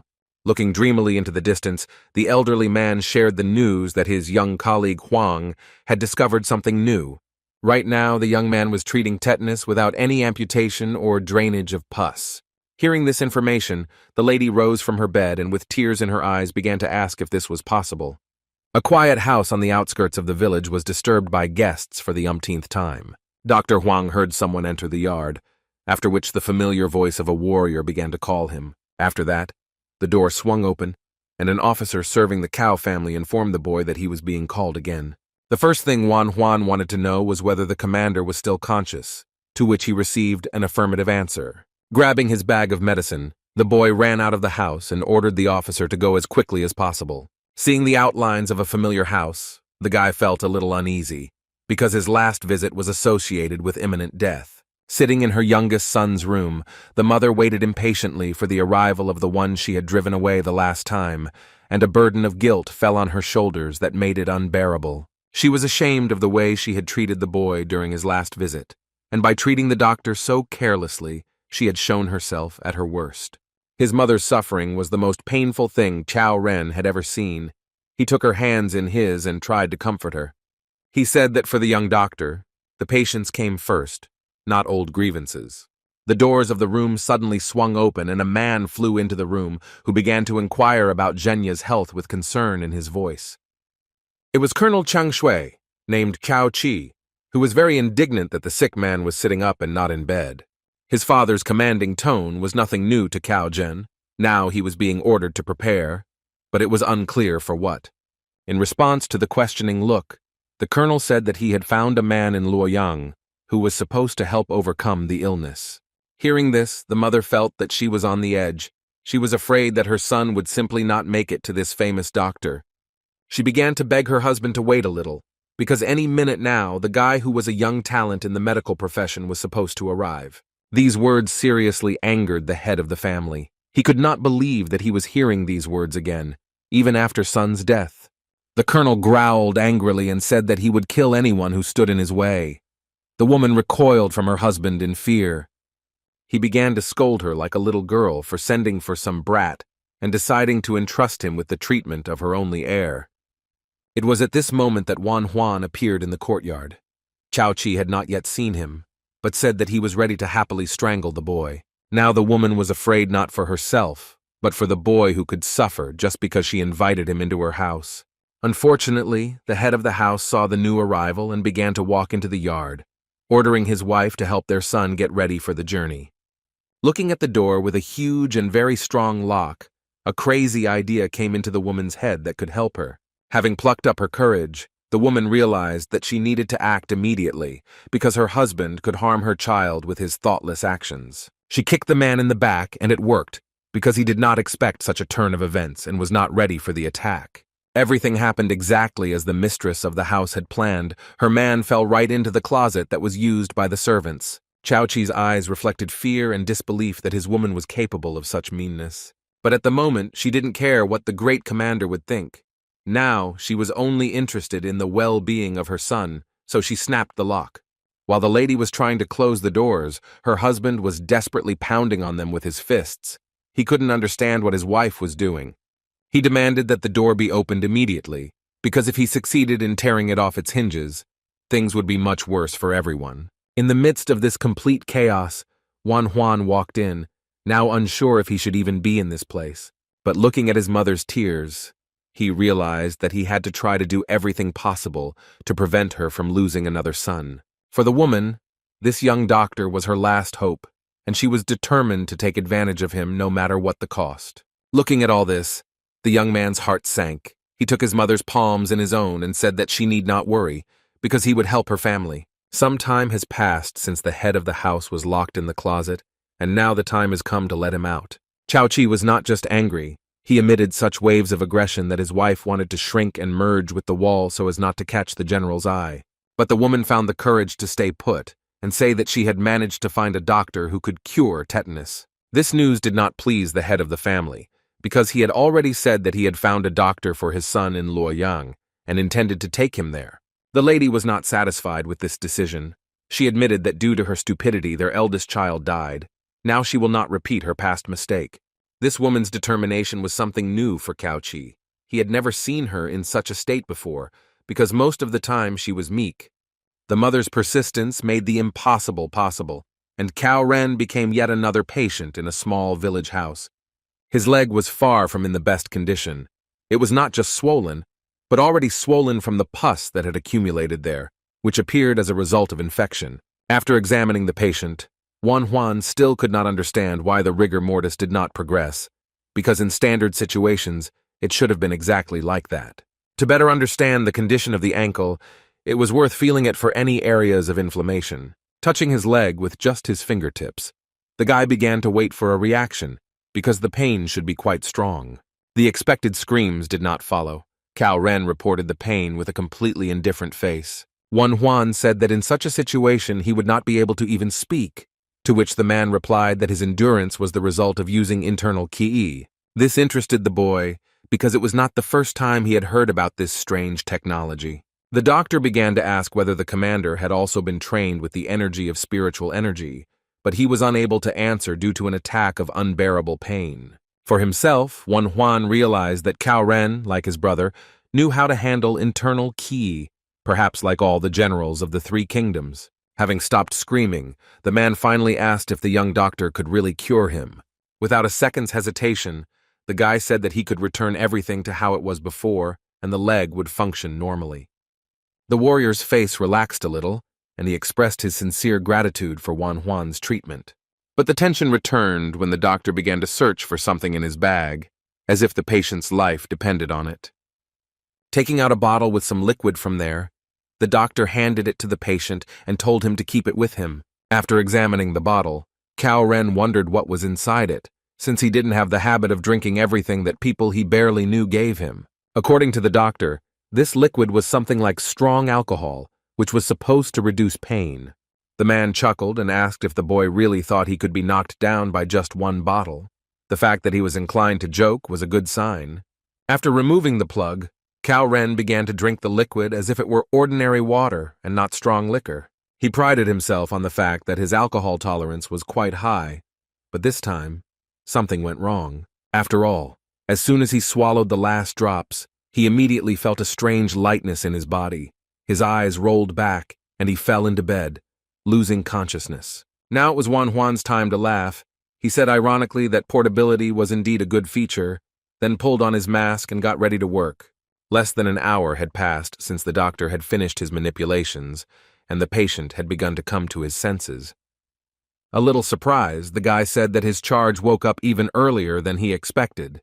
The man wondered if it was all over already, but the surgeon replied that only the main part of the work had been done. But Juan knew full well that the situation was serious, and the patient could have an epileptic seizure, so it was only a matter of time before his whole body began to convulse. While thinking, the doctor tried to understand how best to administer antibiotics, because they were delivered in large doses, and without an intravenous injection it would be difficult. For this purpose, sucking is best, so the problem with syringe needles had to be solved first. Therefore, it was decided to ask the commander if he knew any good blacksmith. He had not yet fully recovered from the anesthesia, but he said that the best one for Chaoxian was Pyongjong from the smelter. Wan Huan immediately understood who they were talking about, and was surprised that he hadn't thought of this person on his own. Rushing to his desk, the young man began to quickly draw on parchment what he needed to recreate. Holding the models of the tools in his hands, he said that he needed the blacksmith to recreate something similar during the day. Having carefully examined the images of unfamiliar and very strange devices, only one question arose: what are they intended for? Deciding that there was no time to delay, the general ordered the military officer to immediately hand over the package to Pyongjun from the smelter and to make sure that the order was ready today. The gentleman was 100% sure that this blacksmith would definitely be able to handle such work. These words made Wan Huan very happy, because if everything goes as it should, the chances of recovery will increase significantly. The forge was bustling with activity, as it was every day, but it was mostly standard orders, so the man had never created a hollow needle before. While examining the drawing, the worker became interested in what such devices would be used for, and the military commander replied that it was needed to treat General Cao. Frowning, the blacksmith asked if the master had been wounded, and he was told a story about how, while clearing out a den of bandits, Cao Ren had been wounded and had contracted tetanus. Hearing this, the master was very upset. It was sad to realize that the commander had been struck down by the same illness as his brother.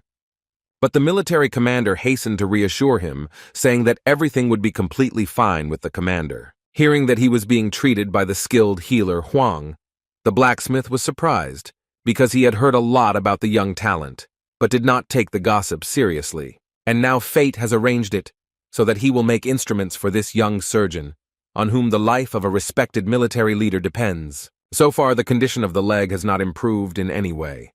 The dark color did not want to go away, and the swelling did not decrease much in size.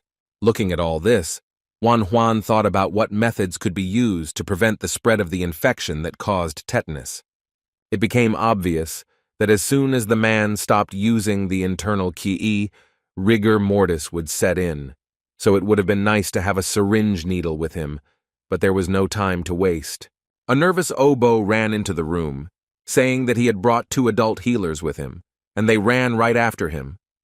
When everyone was assembled, Wan Huan ordered the men to put on masks, because they were about to undergo a very difficult operation. Exhaling, the young surgeon applied the scalpel to the sore leg and told his colleagues that they were beginning. The first incision was difficult to make. The skin was swollen and stretched, which made it less flexible and elastic. When this was finally achieved, the liquid contents that were in the leg exploded and covered the doctor with blood and pus. This sight surprised his colleagues. They had never seen anything like it before, but now unimaginable things were happening before their eyes, turning their knowledge of medicine upside down. But the guy didn't pay any attention to this unpleasantness. The only thing he said was that the doctor should keep an eye on the patient. His plan was to remove the pus and dead flesh, but his colleagues couldn't understand why he didn't even blink as blood sprayed everywhere. After examining the wound, Wan Huan concluded that the rate of infection had increased, causing an abscess to form and tissue necrosis to progress rapidly.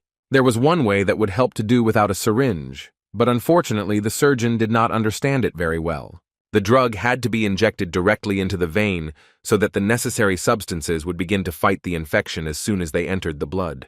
To do this, it was necessary to block the ascending vein and make a small incision sufficient for the introduction of the drug. Penicillin could be injected through a pig blood vessel inserted into the incision, which would serve as a kind of channel. It was necessary to act very slowly and carefully, so as not to touch anything unnecessary and not cause blood loss. The colleagues who were watching all this were simply amazed by such resourcefulness. They could not even imagine that such a thing was possible. At first everything went well, but then the patient suddenly began to choke, and thick foam began to collect at his lips. Looking at such a reaction of the body, the guy simply could not believe that such a reaction was caused by shock from the introduction of the drug. The question immediately arose as to whether the patient really had such severe convulsions, but he restrained them with the help of internal energy. His current state fully confirmed this guess, because the man's body began to twitch, and the foam came out of his mouth even more. This was a very bad sign, meaning that things were much worse than Juan had originally thought. To stop such severe convulsions, the patient's body had to be pressed hard against the surface of a wooden table. While Seok Pil held the patient and Juan worked on the leg, Dr. Bon tried to find the necessary things in his bag. Seok Pil's nerves were already at their limit, so he snapped at the old man and irritably asked him to move faster. Finally, Bon found what he had been looking for so long, a set of thin needles that were made especially for him. With one of them, he pierced the necessary point on the patient's leg, hoping that this would at least somehow restrain such strong cramps in the muscles. As a result, all of the man's legs were covered with small needles, but this did not help at all in making the body immobile. Then the doctors decided that they would keep the commander while the young surgeon finished the treatment. This initiative pleased Juan, who no longer knew how he would continue his fight for this man's life. The operation seemed to last forever, but despite this, when Cao Ren opened his eyes, he did not appear before God, but saw the familiar dilapidated ceiling of a village house. He heard the familiar voice of the doctor, who apparently was holding a reception and was somewhere nearby. And so it was, Juan continued his usual routine and helped the villagers deal with their ailments. Cao Ren was in no hurry to announce that he had already woken up. Instead, he listened attentively to the boy's words and watched his work. The stranger who came suddenly fell to his knees in front of the doctor and began to say that he thought he was destined to die from tetanus, but thanks to Huang, this did not happen. With tears in his eyes, the poor villager reached into the inside pocket of his clothes to take out a note of gratitude for saving his life. It was a small bag of money, apparently all the poor man's property, which he willingly gave to the man who helped him. But Juan refused the money, saying that he didn't need anything, especially since the man promised to collect some medicinal herbs for him. He advised the villager to use this money to provide his family with food supplies, as this was the best distribution of funds. Such generosity was something new for the man, so he did not immediately agree to such payment, but Juan asked Obo to accompany the patient home. The next moment, the doctor was already standing over Cao Zhen, and looking at his surprised face, the boy said that he was very glad to see the commander conscious. The next words that the sick gentleman heard put him into a state of shock, because the young man said that the leg did not have to be cut off. The smiling boy looked at his patient and asked contentedly whether the promise was considered fulfilled. Not knowing what to say, Cao Ren muttered words of gratitude in a low voice and smiled shyly. He still couldn't believe that his leg was still there. The commander realized that with such treatment, he would recover faster than he suspected, especially since all his limbs were with him, and his good name was not tarnished. His joy was marred by the ominous tone of the doctor, who asked if he hadn't told him to come to him before his leg got that bad. Another half-day passed. At this time, the village hospital was empty, and no one disturbed the doctor with his resting patient. But this idyll did not last long, because a former patient of Juan, who was cured of tetanus, brought him payment for the treatment in the form of medicinal herbs. The man claimed that he selected only the best leaves and inflorescences, and this work greatly pleased the young man, who did not want to do it himself. When the boy shook out the grass, a bag of money, which they had wanted to shove into him the last time, fell out onto the table after it. When the villager realized that his trick had been discovered, it dawned on him that if he wanted the doctor to retain his gratitude, he must run away immediately. But he was not allowed to do this, because it was not for nothing that Obo was an assistant. It was at such moments that his services were simply irreplaceable. The irritated Juan tried to throw the bag of money to its owner who had such cunning. Cao Ren watched this scene in surprise. While this chase was going on, the young doctor managed to hit his hand hard. His treatment of the patient was very successful because he ran even too fast. The question the commander asked was not so unexpected. He asked why the guy did not charge for the treatment. In his opinion, everyone needed something to eat, and from the sick one could get even more than a small bag of coins. Pointing to the freshly picked grass, Juan asked if he hadn't received everything he needed to work and continue helping others. Chao Chi, who was standing nearby, was listening to this conversation. He was amazed by the selflessness of the boy, who was satisfied with what he had. He considered it stupid that the boy was providing his services without taking any payment at all. No other doctors did that. Now the commander was very interested in whether he should pay anything for the treatment that helped keep his leg in place. But the guy just laughed and told the man not to talk nonsense, without giving a clear answer to the question. The head of the Cow family didn't like everything that was happening in this old house, but it seemed like the treatment really helped his son. Soon he noticed that a palanquin was approaching the house. He knew perfectly well who was sitting inside. Looking out of a small window, Chao Zhenya's mother asked her husband what he was doing there.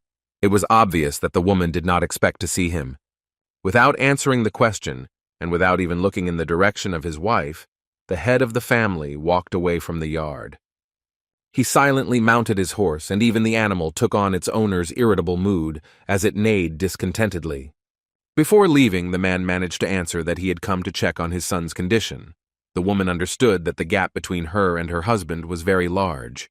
A few days had passed since the operation, and Huan had another examination, the results of which he was very pleased with. While the happy boy was talking about how the patient would soon be able to go home, he was overcome by very sad thoughts. He suddenly asked the doctor if his older brother would have survived if Huan had been the one to treat him.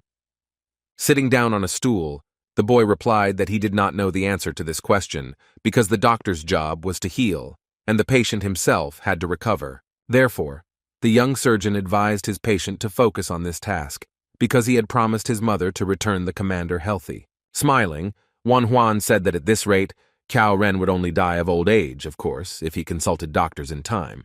The gentleman frowned and said that he didn't even know how to look into the eyes of his savior, who had done the impossible. Oh, the boy had a couple of ideas on that score, so he pulled out a chair opposite and prepared for an interesting conversation. He was interested in the issue of payment and simply did not care about money because he had a better idea. When Cao Ren heard this idea, his mouth opened in surprise. He couldn't believe that his doctor wanted to learn spiritual energy. The man was very interested in how an ordinary guy even knew about internal ki, but he just shrugged and said that it didn't matter. The heir of the Cow clan began to say that such knowledge was kept in the strictest confidence, and outsiders were forbidden to master this art. But this didn't really convince the boy, because he just stood and silently looked at Zhenya, waiting for him to calm down and change his mind. He asked the doctor why his body needed internal qi. The question was interesting, and the surgeon began to think about the answer. Deciding it was time to reveal a little truth, he replied that he had once been on the verge of death when he was stabbed with a sword. The commander listened attentively to this confession, that the death should not have been in vain, with which he could not but agree. Then there was only one thought in the guy's head. He couldn't die, because he had the power to save at least one more person. Then Cao Ren realized that this young boy could save not just one, but countless people, including himself. Having made a decision within himself, the man said that a capable person stood before him, and that was why he wanted to hear the reason. But since this art was a family secret, he had no right to decide such things alone. A serious problem had to be faced, which was to convince Cao Qi's father to give his consent to the training. The head of the Cow family was a very difficult person who would hardly allow family secrets to be shared so easily. What was more conducive to serious and unpleasant conversations than an evening and dinner with the family? The son and father sat opposite each other and drank tea in silence. It was easy to guess that this was the calm before the storm. Plucking up his courage, Cao Ren told his parent that he had one very important thing to tell him, but the father didn't pay attention and instead asked how his son was feeling. He said that he would soon be able to mount a horse. Cao Qi advised him to focus on recovery because he should live a long life.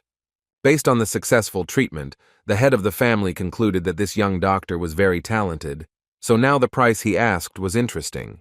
After a short pause, Cao Ren replied that it seemed the doctor was not interested in money. He needed something more valuable. These words seriously irritated the general, who knew that even the most noble people were capable of setting him up. But the father did not expect at all that the stranger would want to learn their family technique of the celestial breathing streams. It was surprising that the healer did not take money, but instead wanted to learn spiritual energy. After carefully examining his son, the father sighed and said that, apparently, he had already made a decision on how to act in this situation. This conclusion surprised Cao Zhenya, especially after he heard that if the request was absurd, he would not have voiced it at all.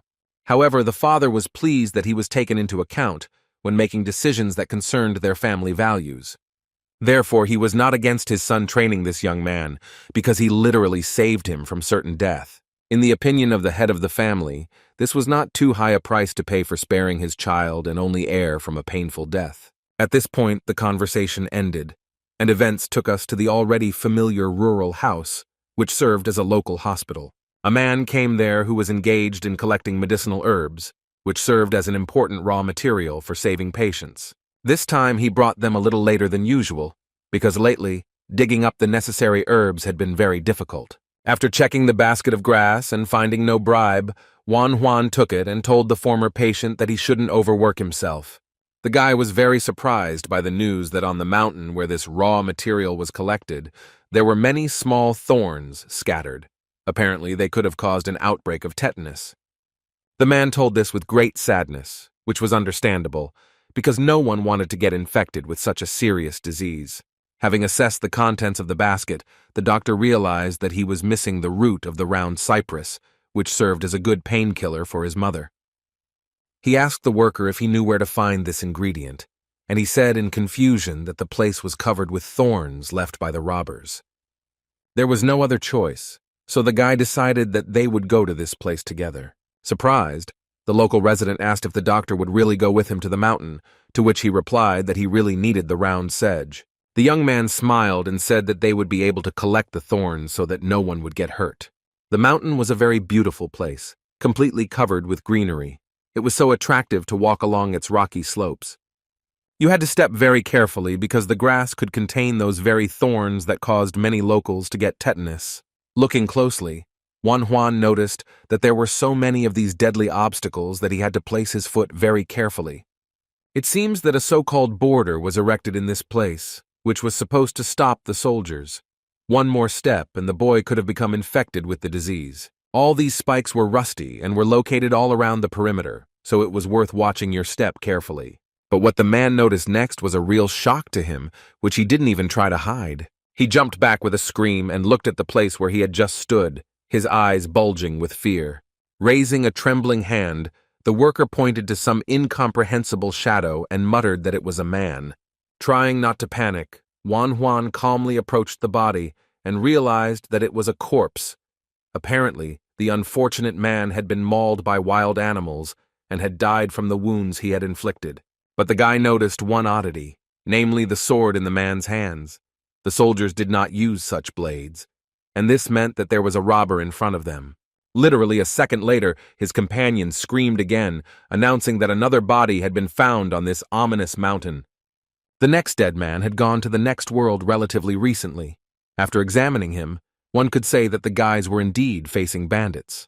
There was something tied to his hand, as if the man did not want to lose it even after his death. Having untied the ropes and freed a small box from the robber's hand, the guy decided to open it and see what was inside. Strangely enough, there was a roll of empty parchment there, which was strange, since paper was not such a valuable thing to be kept even after death. But it wasn't as simple as Juan initially thought, and when he realized what he had in his hands, everything inside him froze. Noticing the doctor's tense expression, the man asked what kind of find they had in front of them, because judging by the young man's appearance, it was something significant. Juan decided that he would not give away the secret, so he said that the parchment merely listed the inns and eateries of the village that could be robbed. It seems that the local resident believed this story because he did not ask any more questions about it. Then it was decided to go down the mountain because there had been enough adventures for today. This surprised the doctor's companion because he wanted to understand what was going on. But Juan said that his bag was already full, and that was all that mattered. So the boy headed down the slope to finally get home and calmly examine the parchment. The doctor's return to the hut was announced by the sound of a bag hitting the floor and the faint clanging of metal emitted by the infected rusty spikes he had collected on the slope. Taking a break from his book, Cao Ren examined the doctor and noticed the fruits of his labor. He did not consider it superfluous to praise the boy for the collected thorns. Looking at them, the boy said that he thought it necessary to remove them from the mountain because he had no use for new patients with tetanus. While unbandaging the patient's leg, he shared his thoughts about how the spikes were iron and could be turned in for money. But in reality, Juan was wondering if the man in front of him was an accomplice of the bandits, since everyone knew that the criminals gave bribes to officials. Although doubts gnawed at the guy, he still wanted to show the parchment he had found to the commander, because for some reason he wanted to trust this man. Glancing at the bundle of paper, the man did not immediately understand what was in front of him. It was clear that he was surprised and interested. There were some dates written there, and next to them were numbers of people. There were also notes about the arrival of the commander. It was clear that Cao Ren did not understand what all this meant. Then he clenched his teeth, and his hands began to clench with anger. It seemed that the man finally understood what all this meant.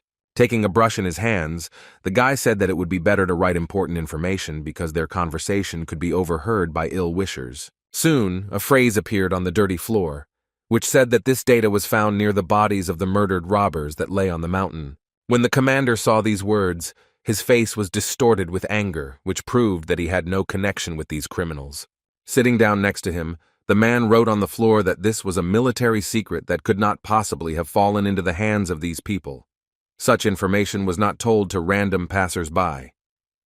But Huan wrote that he was 100% sure that those corpses were not serving soldiers, as there were many signs indicating this. There was only one conclusion that could be drawn, and it made the blood boil with anger. It turned out that one of the trusted persons was passing on military secrets to the bandits.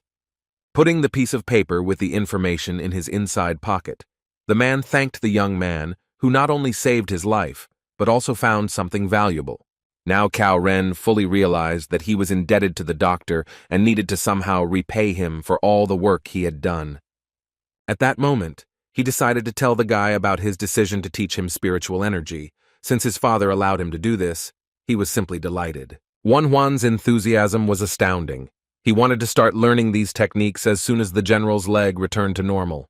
But he was ready to start right now, because he felt completely healthy, and at the same time, he could catch the traitors. His doctor politely and very timely reminded him that if the wound became infected again, he would have to cut off his leg at the knee. These words somewhat dampened the commander's ardor. Embarrassed, he said that it would be better to really try to train next time. Moreover, anyone who looked at Cao Jun would guess that his condition, although improved, was still not ideal. Huan reminded the patient of the old proverb that if you want to deceive your enemy, you must first deceive your ally. The commander completely agreed with this expression. One thing was strange to him. Why was an ordinary boy discussing strategy?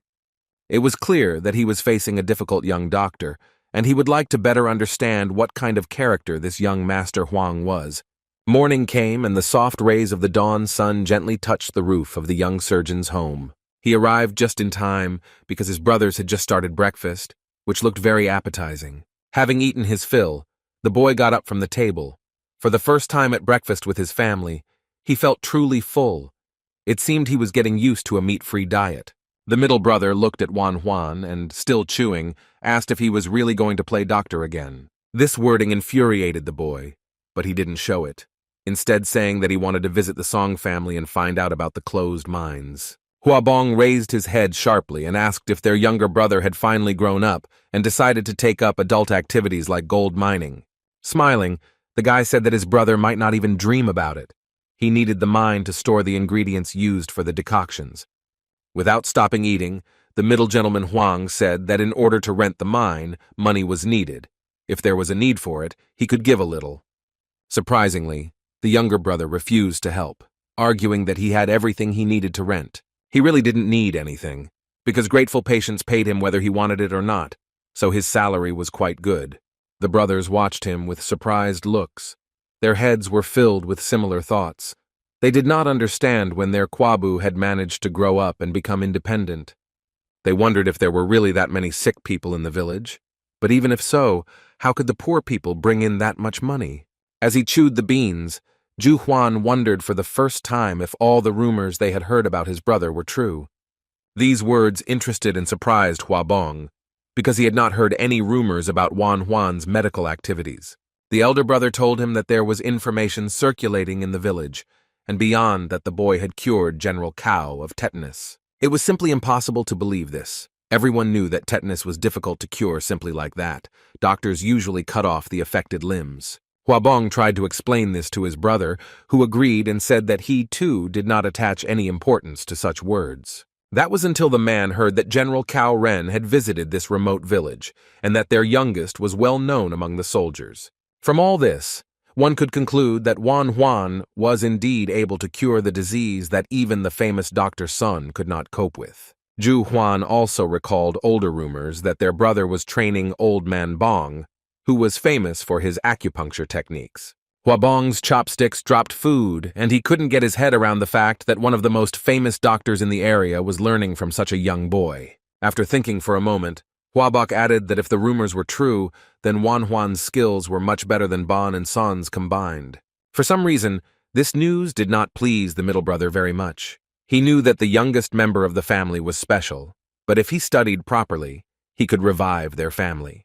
Zhou Huan surprised him by saying that he was glad that the boy chose medicine, which caused the man to look at him questioningly. Rolling his eyes, the elder explained his point by saying that all the important positions had long been occupied by members of the Cao family. It was hard to deny the truth of these words, because it would indeed be difficult for Wan Huan to climb the career ladder. All these thoughts tired Huabong, and he completely lost his appetite. Getting up from the table, he said that he would rather go read. Finally, he said that it is worth looking at what will happen next year before drawing any conclusions. Zhu Huan realized that the middle brother's moderation of his ardor was a good sign, indicating that he would eventually accept Huabu's choice. For some reason, he began to think about the Song family, which had come up at the table today in a conversation about the mines. An unexpected memory shot into the man's head with lightning speed. The Song family included a boy who almost killed his friend at a place where he and Wan Huan went to eat. Yes, then that stranger definitely said that his name was Song Chong Pan. This could play into his brother's hands when he negotiates. Waboa's suspicions were correct, and the man did indeed belong to the well-known Song clan, which was respected in the city. While the heir of this family was sorting through the accumulated papers, he was disturbed by a servant who reported that a young master from the Huang family was looking for him. Thinking about it, the man realized that he had no idea who he would have to deal with, because he didn't know anyone with a surname like that. But then memories of that terrible day began to surface in his head when his friend almost died because of him. But the young doctor saved him. Sighing, Song Chongpan began to put on his outerwear, thinking about why this man had come, since he had already given him an appropriate reward. He wanted to quickly forget everything connected with those scoundrels who participated in this story, not the ghosts of the past that caught up with him time and time again. Putting on a friendly smile, the gentleman opened the doors and said that he had not seen the young doctor who had helped his friend so much for a long time. While the greeting was taking place, the man thought that most likely the guy came to borrow money, since the Song family was connected with the merchant militia. Pouring aromatic white tea into a cup, Song Chongpan asked what business his guest had come for. Wan Huan explained that he wanted to rent a closed mine near the poor village that was owned by the Song family. The business conversation interested the family heir. He said that he gives permission for the lease, but if gold is found there, the boy cannot lay claim to it. The young surgeon was not interested in gold. He explained that such a place was well suited for storing medicines, because they were sensitive to temperature. Despite his interest, the man was a little uneasy that his guest had come so unexpectedly and started talking about the closed mine. It seemed strange. Maintaining the image of a good-natured and generous owner, he thought only about how much this boy would pay him. Wan Huan was in no hurry to talk about payment. He decided to enjoy the delicacies on the table and took some kind of circle that looked like a cookie. After biting off a small piece, the guy wanted to purr with pleasure. It was the most delicious honey that just melted in his mouth. He almost burst into tears with pleasure because he hadn't eaten anything sweet for so long. The owner, who was watching this scene, was surprised by such a reaction to ordinary honey. The boy remembered that when he saved this man's friend, he promised to repay him for saving him from his mistake. He had dreamed that as payment for his good deed, Mr. Song would give him a good discount on rent. But apparently the man forgot about this promise, because he began negotiations with an exorbitant price of 100 nyans per month. Hearing this, Wan Huan even stopped chewing. He expected to hear such a price for a year, but not for 1 month. Without hiding his disappointment, the guy stood up and said that he would think about this proposal. His interlocutor realized that he had been too harsh.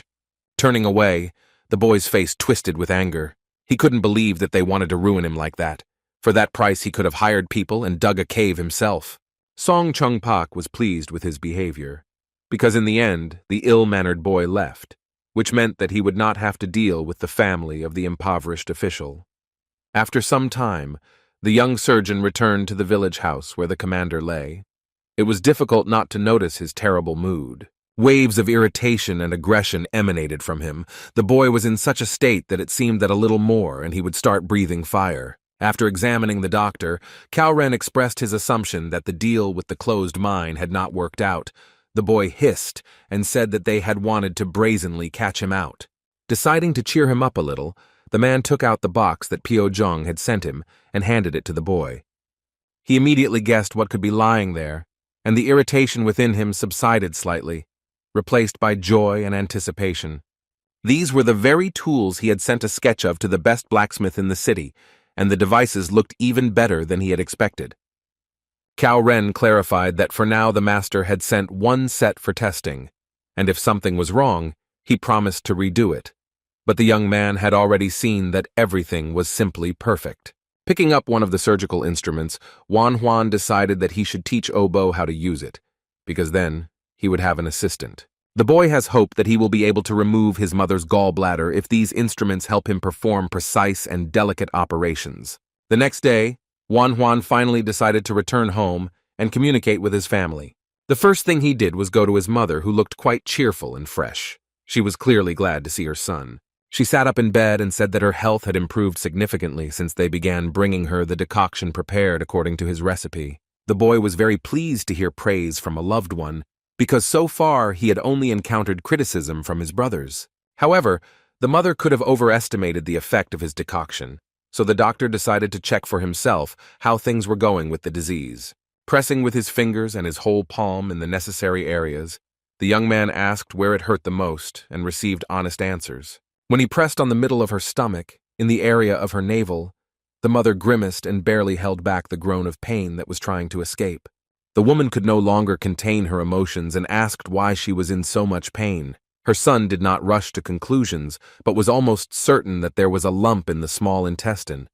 He didn't want to believe that complications had started so soon, because the young man had hoped that he would have more time to prepare for the operation. This has happened when bile does not drain properly, causing the small intestine to become hard and lumpy, but cholecystitis has not had such a rapid effect. This means that the diagnosis was not entirely correct, and there must be another cause for this illness. The liver immediately came under suspicion, especially considering that the pain in the abdomen was so strong that the mother screamed.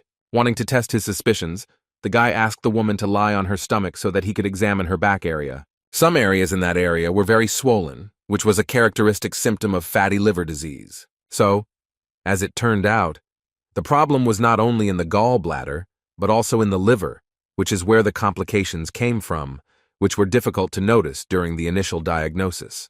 Wan Huan looked closely at his mother. She sensed it and asked why. The son asked if she felt tired.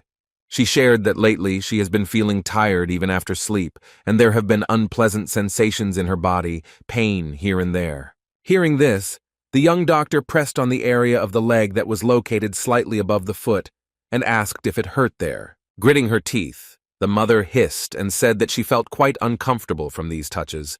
This was because when the liver swells, the vascular system also suffers. Taking a thin needle out of his arsenal of tools, the guy realized that he could ease the suffering a little. By placing the needles in the right places on the leg, the guy hoped to gain time, but he didn't understand how it happened that his mother had such a complicated case. There wasn't much time for the operation because within a maximum of 6 months and a minimum of 3, she would begin to have her first attacks. It was necessary to immediately find the reason why steatosis developed so suddenly. Then it would be possible to stop the progression of the disease.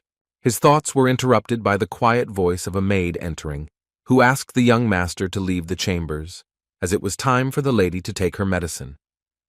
The woman was very surprised when Wan Huan asked her to step outside the door and give him a minute to talk. The question the young man asked simply amazed her. He was interested in whether his mother drank strong alcohol. Embarrassed, the maid blushed and began waving her hands, denying it, but her behavior spoke of a lie.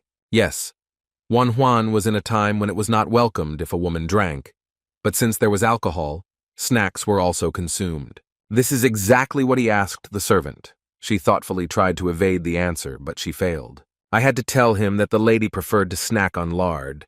This news shocked the doctor because such a combination was the worst option. Strong drinks, which were eaten with fatty foods, could become one of the main causes of fatty liver disease. Having learned this most interesting information, Juan returned to his mother's chambers and gently took her hand. When she looked at him, he smiled and said directly that for now she cannot eat meat or drink alcohol. She was so embarrassed that beads of sweat appeared on her forehead. The woman said that she eats meat, but as for drinking, she never drank. But her son was adamant in his words. He forbade her to eat lard and told her not to touch strong drinks for a while. He said that there was nothing shameful in wanting to drink wine, but now this prohibition was in effect due to illness. The guy also advised to give up lard as a snack forever, since such a combination can cause problems like the ones she had. The woman watched in stunned silence as her son winked and promised to earn a lot of money to buy her beef. These words embarrassed the lady so much that she did not know how to react, so she simply laughed and said that she would follow her son's instructions. As he left the room, the boy's face instantly changed. His smile disappeared, because he understood that he had no time at all. It was worth training Obo as soon as possible so that he could assist him when the operation took place. Eventually, fate brought the boy back to the cow family's house, holding a basket of metal spikes on his back. He walked up to the gate. Even though Juan said that he was content with spiritual energy training as payment, he couldn't do anything if the lady offered money again. Entering the estate, he understood that since this was how it had turned out, it was his moral duty to continue saving people. The lady smiled affably and greeted her guest, saying that she was glad to see him in her estate. She was pleased that he found time to see her. Turning her head, she asked with interest what strange objects were in his basket. After a short silence, the young man said that these were the very thorns that the robbers had scattered, and it was on one of them that the commander had stepped and contracted tetanus. At one point, the woman's face became stern, and she asked what had happened, because the doctor would not have dragged such an abomination here just like that. What serious conversation would take place without a cup of aromatic tea, which could smooth out all the rough edges and make the conversation more pleasant? While sipping the aromatic drink, Juan said outright that he wanted the cow family to buy the thorns from him. The woman's eyes widened and her eyebrows shot up in shock. She had never expected to hear such a proposal. I had to explain that simply leaving these objects on the mountain was very risky because people could step on them and, accordingly, become infected with tetanus. Of course, the boy could have taken them to the smelter, but he wanted the cow family to buy them at a slightly higher price. Even though the boy refused the money every time, it would have been stupid to miss such a great opportunity to earn a little money. Having cleared her throat, the lady said that she understood what was going on, but she was only interested in whether the young doctor was being too zealous. She heard that he did not take money from the poor. The guy explained that for basic treatment and determining the disease, there was no point in it. However, there were more and more cases where the funds were needed to prepare decoctions that treated various ailments, which is why Juan arrived with such a strange request. Patients with money did not come to the poor village for treatment, so the doctor wanted to open a department somewhere else, but then he would have no time at all to help those in need. Therefore, if the cow family were to buy these spikes at an inflated price, it might help the young surgeon a little in his difficult task.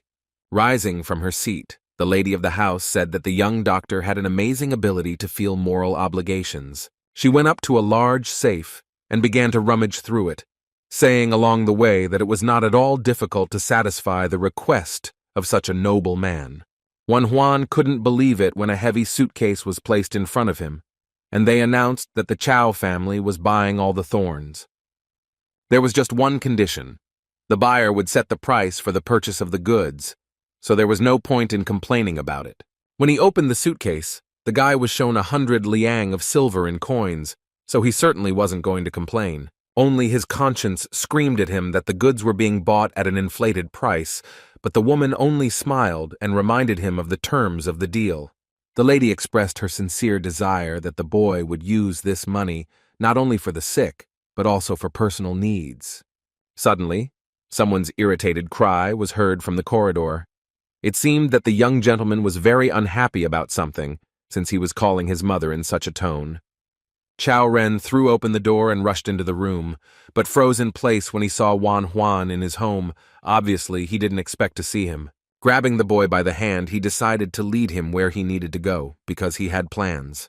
The irritated gentleman said that he had searched for the young man all over the village. He did not understand why a teacher should look for his student. Juan tried to say that he was busy with patients, but he only ordered him to be quiet and led him out of the room where his mother was sitting. Walking through the corridors of the house, Cao Ren ordered his disciple to inform his relatives that he would not be able to return home today. Despite the fact that the boy was irritated by the fact that his teacher was so brazenly determining his schedule, he didn't even notice how time flew by and the sun went down. They stood in the middle of the courtyard of the Kang family estate with the general, preparing for what promised to be a promising training session. The young master of this influential family solemnly proclaimed that he would teach the boy a secret technique called the celestial breathing current. As he told the ancient legend of how his ancestors learned this power, Juan could hardly resist asking why such a long introduction was necessary. When the historical part was completed, Jen warned the student, saying that he could not talk about the technique not only to strangers, but even to his children. The boy will have to swear by heaven and earth, and also by the name of his ancestors, that all this will remain a secret. And if he breaks the vow he made, the gods will punish him, and the entire Huang family will be tainted, so it would be better to keep his mouth shut. After all, if this secret is revealed, another problem will be that everyone who bears the surname Chao will consider him an enemy. Such ferocity surprised the young doctor a little, but he had no intention of revealing this sacred family secret, so he had nothing to worry about. When it was already completely dark, and all the warnings had been said, Cao Ren finally announced that they were now moving on to training. The man said that the most important thing in the technique, of course, was breathing. It was necessary to open its flows within oneself. To achieve the desired result, you need to ground yourself. For this, you should place your feet shoulder-width apart and find a stable position. After this, you need to inhale with your stomach, uniting the sky and the earth within yourself to create the correct flow. In theory, Juan knew what he had to do. All that was left was to try to put it into practice. Focusing on these actions was not as easy as it might seem, and creating that flow took some effort. Cao Ren, who was watching this action, was pleased with his student, who was coping with the task quite well. Another hour of classes passed and deep night fell. The stars shone brightly in the sky, as if watching over the persistent work of the commander and his student. The boy was already sweating from fatigue. He would never have thought that just breathing could be so difficult, and his stomach would become so hot. His mentor chuckled and said that if you do it right, you can actually feel the warmth inside. He reached out with his hand to check if it was there, but what he felt made his hand freeze in place and his eyes widen in shock. His disciple's belly was so hot that it could only be explained by the opening of the internal key, the energy that everyone so wanted to know. While it was quite weak, it was there, and this was after only half an hour. Many achieved this result after a month of intense training. Noticing the confusion on the man's face, Juan asked if everything was okay. The commander jerked his hand away and jumped away from the boy as if he had been burned by his stomach, his head a swarm of questions about who this boy was. Juan knew it was time to go home, and the teacher had started acting strange, so he bowed respectfully and thanked him for the lesson. Lost in his thoughts, young Master Cao merely nodded his head in response to his thanks for his time. He didn't believe that the boy could have developed internal qi in such a short time, and inside him he was sure that it was all just a mistake. But it was impossible to deny the fact that the young man definitely had good qualities and natural talent. After Juan was able to repeat the exercise after seeing it only once, the commander remembered that it took him 3 days to get used to the pose and another 10 to learn to breathe, and some simpleton managed to do it in just half an hour. It was unclear how he managed it and what kind of tricks he used. Not only training took place late at night, there were also places where work was in full swing, for example the local forge. A guest came to see Master Zhong, who had not seen him for a long time and wanted to talk, despite how busy the blacksmith was. Seeing who entered his workshop, the man jumped up from his workplace and joyfully ran towards the guest. Calling the blacksmith his brother, the gentleman expressed his affection, saying that they had not seen each other for so long that he had time to miss him. After exchanging pleasantries, the guest handed the blacksmith the sword that the district chief had given him. He wanted to fix it a little and put it in order. Looking at the weapon with admiration, the master happily noted that his friend had finally been promoted in rank and now had more power. Embarrassed, the gentleman confirmed his guess about the promotion, but with a hint of sadness said that now he could say goodbye to field work. Imagine the blacksmith's surprise when he learned that his friend could no longer even lift a spear because everything seemed fine with him. But this was only at first glance, because when he lifted his outerwear, the man showed a huge, jagged scar on his stomach. The blacksmith could not understand how his friend had survived such a wound. The fact that he was standing in front of him was a real miracle and a gift of fate. He nodded his head and said that everything was so, the higher powers themselves sent the Dr. Huang on his way to stitch up his stomach wound. Hearing this name, the master immediately understood who was being talked about. It was the same skilled young doctor who cured General Cao of tetanus. The conversation was interrupted as soon as the men noticed some shadows approaching them. They had no need for extra listeners. These were some kind of people, but it was unclear why they were wandering around the forge at such a late hour. One Huan and one of Cao Zhen's servants came out from the shadows, and the warrior asked if the head blacksmith was present. The military officer was immediately recognized and greeted, and he also noticed the corporal, who had recently been dying from a wound to his stomach. Later, he introduced young Wan Huan to the head blacksmith, whose name was Piu Jun, who was the best in the city at his craft. Hearing the boy's last name, both men froze, because just a second ago they were talking about the miracles he performed with the help of medicine. They imagined him as much older, despite the fact that the foreman saw the boy. In that state, he did not remember that he was so young. Without a doubt, they were glad to meet such a skilled healer who literally pulled people out of the clutches of death. The foreman began to thank the boy and apologize for doing it with such a delay. Wan Huan was even confused by such enthusiasm from the stranger. But then he thought about it, and asked the man if he had been to a military camp on the Mountain of Masks, and he answered in the affirmative and reminded him that his stomach had been cut open. This detail helped the doctor remember the person standing in front of him, because he remembered the face poorly, but it was difficult to forget such a serious wound. When the guy realized that the patient had already recovered, he was so interested in looking at the healed wound that, forgetting all about decency, he began to undress the foreman. He couldn't even do anything. He couldn't understand this purely surgical desire to look at the result of his work. Sitting by the fire, the boy examined the scar from the wound that tore his intestines. It stretched across his entire stomach, and this mark would remain forever. Hearing this information, the foreman was horrified, because if this had really happened, he would have died. But the guy shook his head, asking if the patient's stool was still black. Listening to all these clarifications and talk about rehabilitation, the blacksmith could not believe that in front of him sat a man who had saved a man whose stomach was torn. The boy continued to give his advice, saying that the dark stools indicated that the intestines were still bleeding, so the man needed to take care of himself and not drink alcohol. He smiled awkwardly and asked if it would be possible to make an exception for at least one day, since he wanted to celebrate his promotion. One Huan allowed it, on the condition that the foreman would be satisfied if he came to his grave in a year and sprinkled it with wine, since the outcome of his drinking could be disastrous. After these words, the man promised not to even smell strong drinks, and the doctor also advised him to avoid overly spicy and salty foods. Then the doctor handed his almost healthy patient a small black grain and told him to take it. The foreman obediently fulfilled the request and asked what kind of medicine it was. The guy explained that it would help if the condition of the intestines worsened. But its most important function was that it was able to cure tetanus. Upon hearing this, the warrior froze in place. He screamed and asked in fear if he had caught this terrible disease. Wan Huan replied that it could only be an infection for now, but the P was given for other diseases. Gradually coming to his senses, the foreman asked whether this medicine shouldn't cost a fortune. The doctor said that human life is much more valuable. The blacksmith listened attentively to all of this. After what was said, the head of the blacksmiths introduced himself again and bowed respectfully to this young talent. The guy was pleased to meet this man, because it was thanks to his tools that he saved many people. His work was invaluable. When the young man began to actively shake his hand, the master was extremely embarrassed, because for him it was a great honor.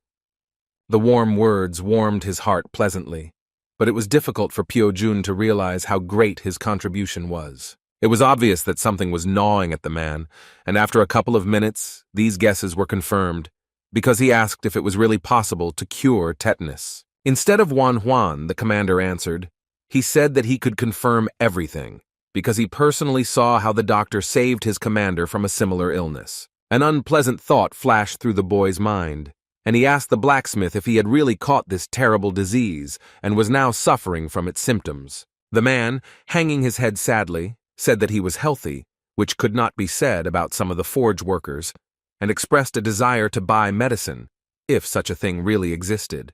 Before prescribing treatment, Juan decided that everyone needed to be examined, because first it was necessary to determine how far the infection had progressed. The master's face became even more gloomy. Now he was afraid to hear the price that the doctor would announce for examining all the forge employees. Now Juan understood why the man was so slow in explaining. He was afraid that the price would be simply too much for him to bear. The boy did not rush to answer. First he wanted Obo to come here and asked the officer to call the boy. Not understanding what was happening, the blacksmith asked with a shudder if they were really going to go to the hospital that was in the poor village. In response, he received an affirmative nod. Juan believed that since he had come all this way, it was worth striking while the iron was hot and healing people before illness took away their health completely. First, they went to where most of the blacksmiths worked, to the place where beautiful and dangerous things were forged. Before the guy's eyes appeared several men of different ages. All of them did not look very healthy and were clearly exhausted, either from illness or hard work. 5 people were sitting on a wooden bench. It was hard to believe that they were all afflicted with this terrible disease. The head of the blacksmiths pointed his finger at 3 and said that he was absolutely sure about them, but the other 2 were questionable. But that's not all. There were 4 more people who had difficulty moving at all. The guy ordered to take him to them. After all, it was worth examining people who were in a difficult condition first, and then you could deal with those who felt better. There were more people who were obviously not feeling very well than the young doctor expected to see. The chief blacksmith told these unfortunates to get out of bed, but the doctor ordered not to pull them from their places, but simply to wake them up. Looking at them, the man explained that they were all slaves of other government departments, and therefore were not in the best condition.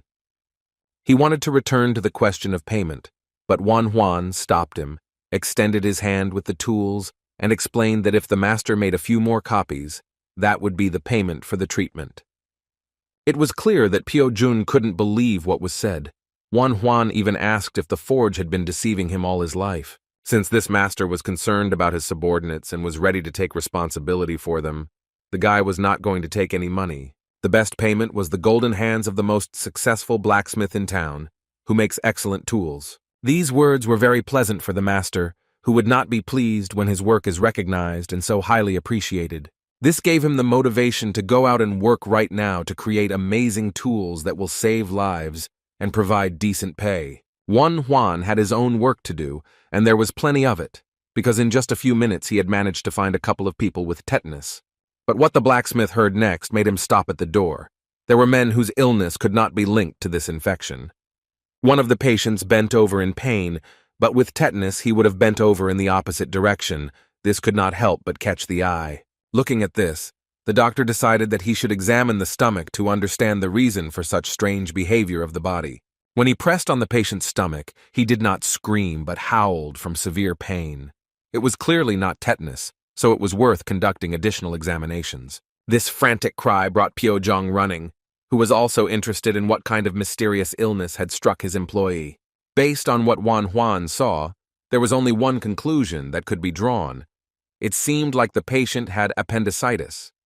At the most necessary moment, the power of X-ray vision, which was given during the rebirth, manifested itself, and it confirmed the guy's guess. Sitting down on a chair, Juan announced to the sick man that if he felt pain on the right side of his abdomen, he might die. This news made the unfortunate man open his eyes wide and begin to beg for help, saying that he could not abandon his elderly mother and 3-year-old daughter because they would die of hunger. In this situation, only one method could help, but it was very dangerous, and not everyone would go for it. The guy announced that all he had to do was cut open his stomach and remove a tiny piece of intestine, and the poor patient turned completely pale at these words. Here the blacksmith intervened in the conversation and told his employee that the doctor had already done something similar with his friend the foreman, and that he was now running around calmly and recovering. These words calmed the poor man down a little, but he still found it hard to believe that someone could survive even if they cut off a small piece of their intestine. Juan began to think, in fact, the operation to remove the appendix was simple, since only part of the abdominal cavity was opened. But that wasn't the problem.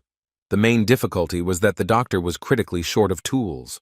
Luckily, he was in the forge right now, where he could solve this issue. The guy asked how many days it would take to make the tools.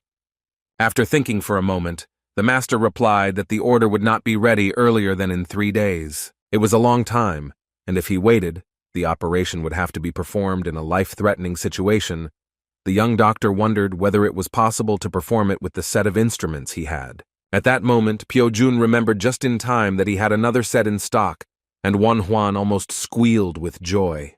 Noticing this reaction, the blacksmith himself smiled, saying that the Dr. Ban asked him for another set.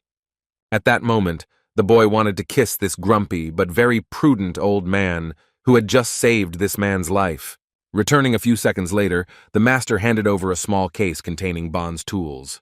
The blacksmith promised to take care of the rest of the sets of medical scissors and scalpels, and in the meantime, the doctor could deal with this guy who wouldn't stop whining in pain. He added that the man's wife had recently died, and Juan interrupted his speech, saying that he had enough information about the patient. After all, regardless of the circumstances, he will make every effort to save this person's life. Coming a little closer to the patient, the doctor announced that he would perform the operation tomorrow, but for now he should try to sleep.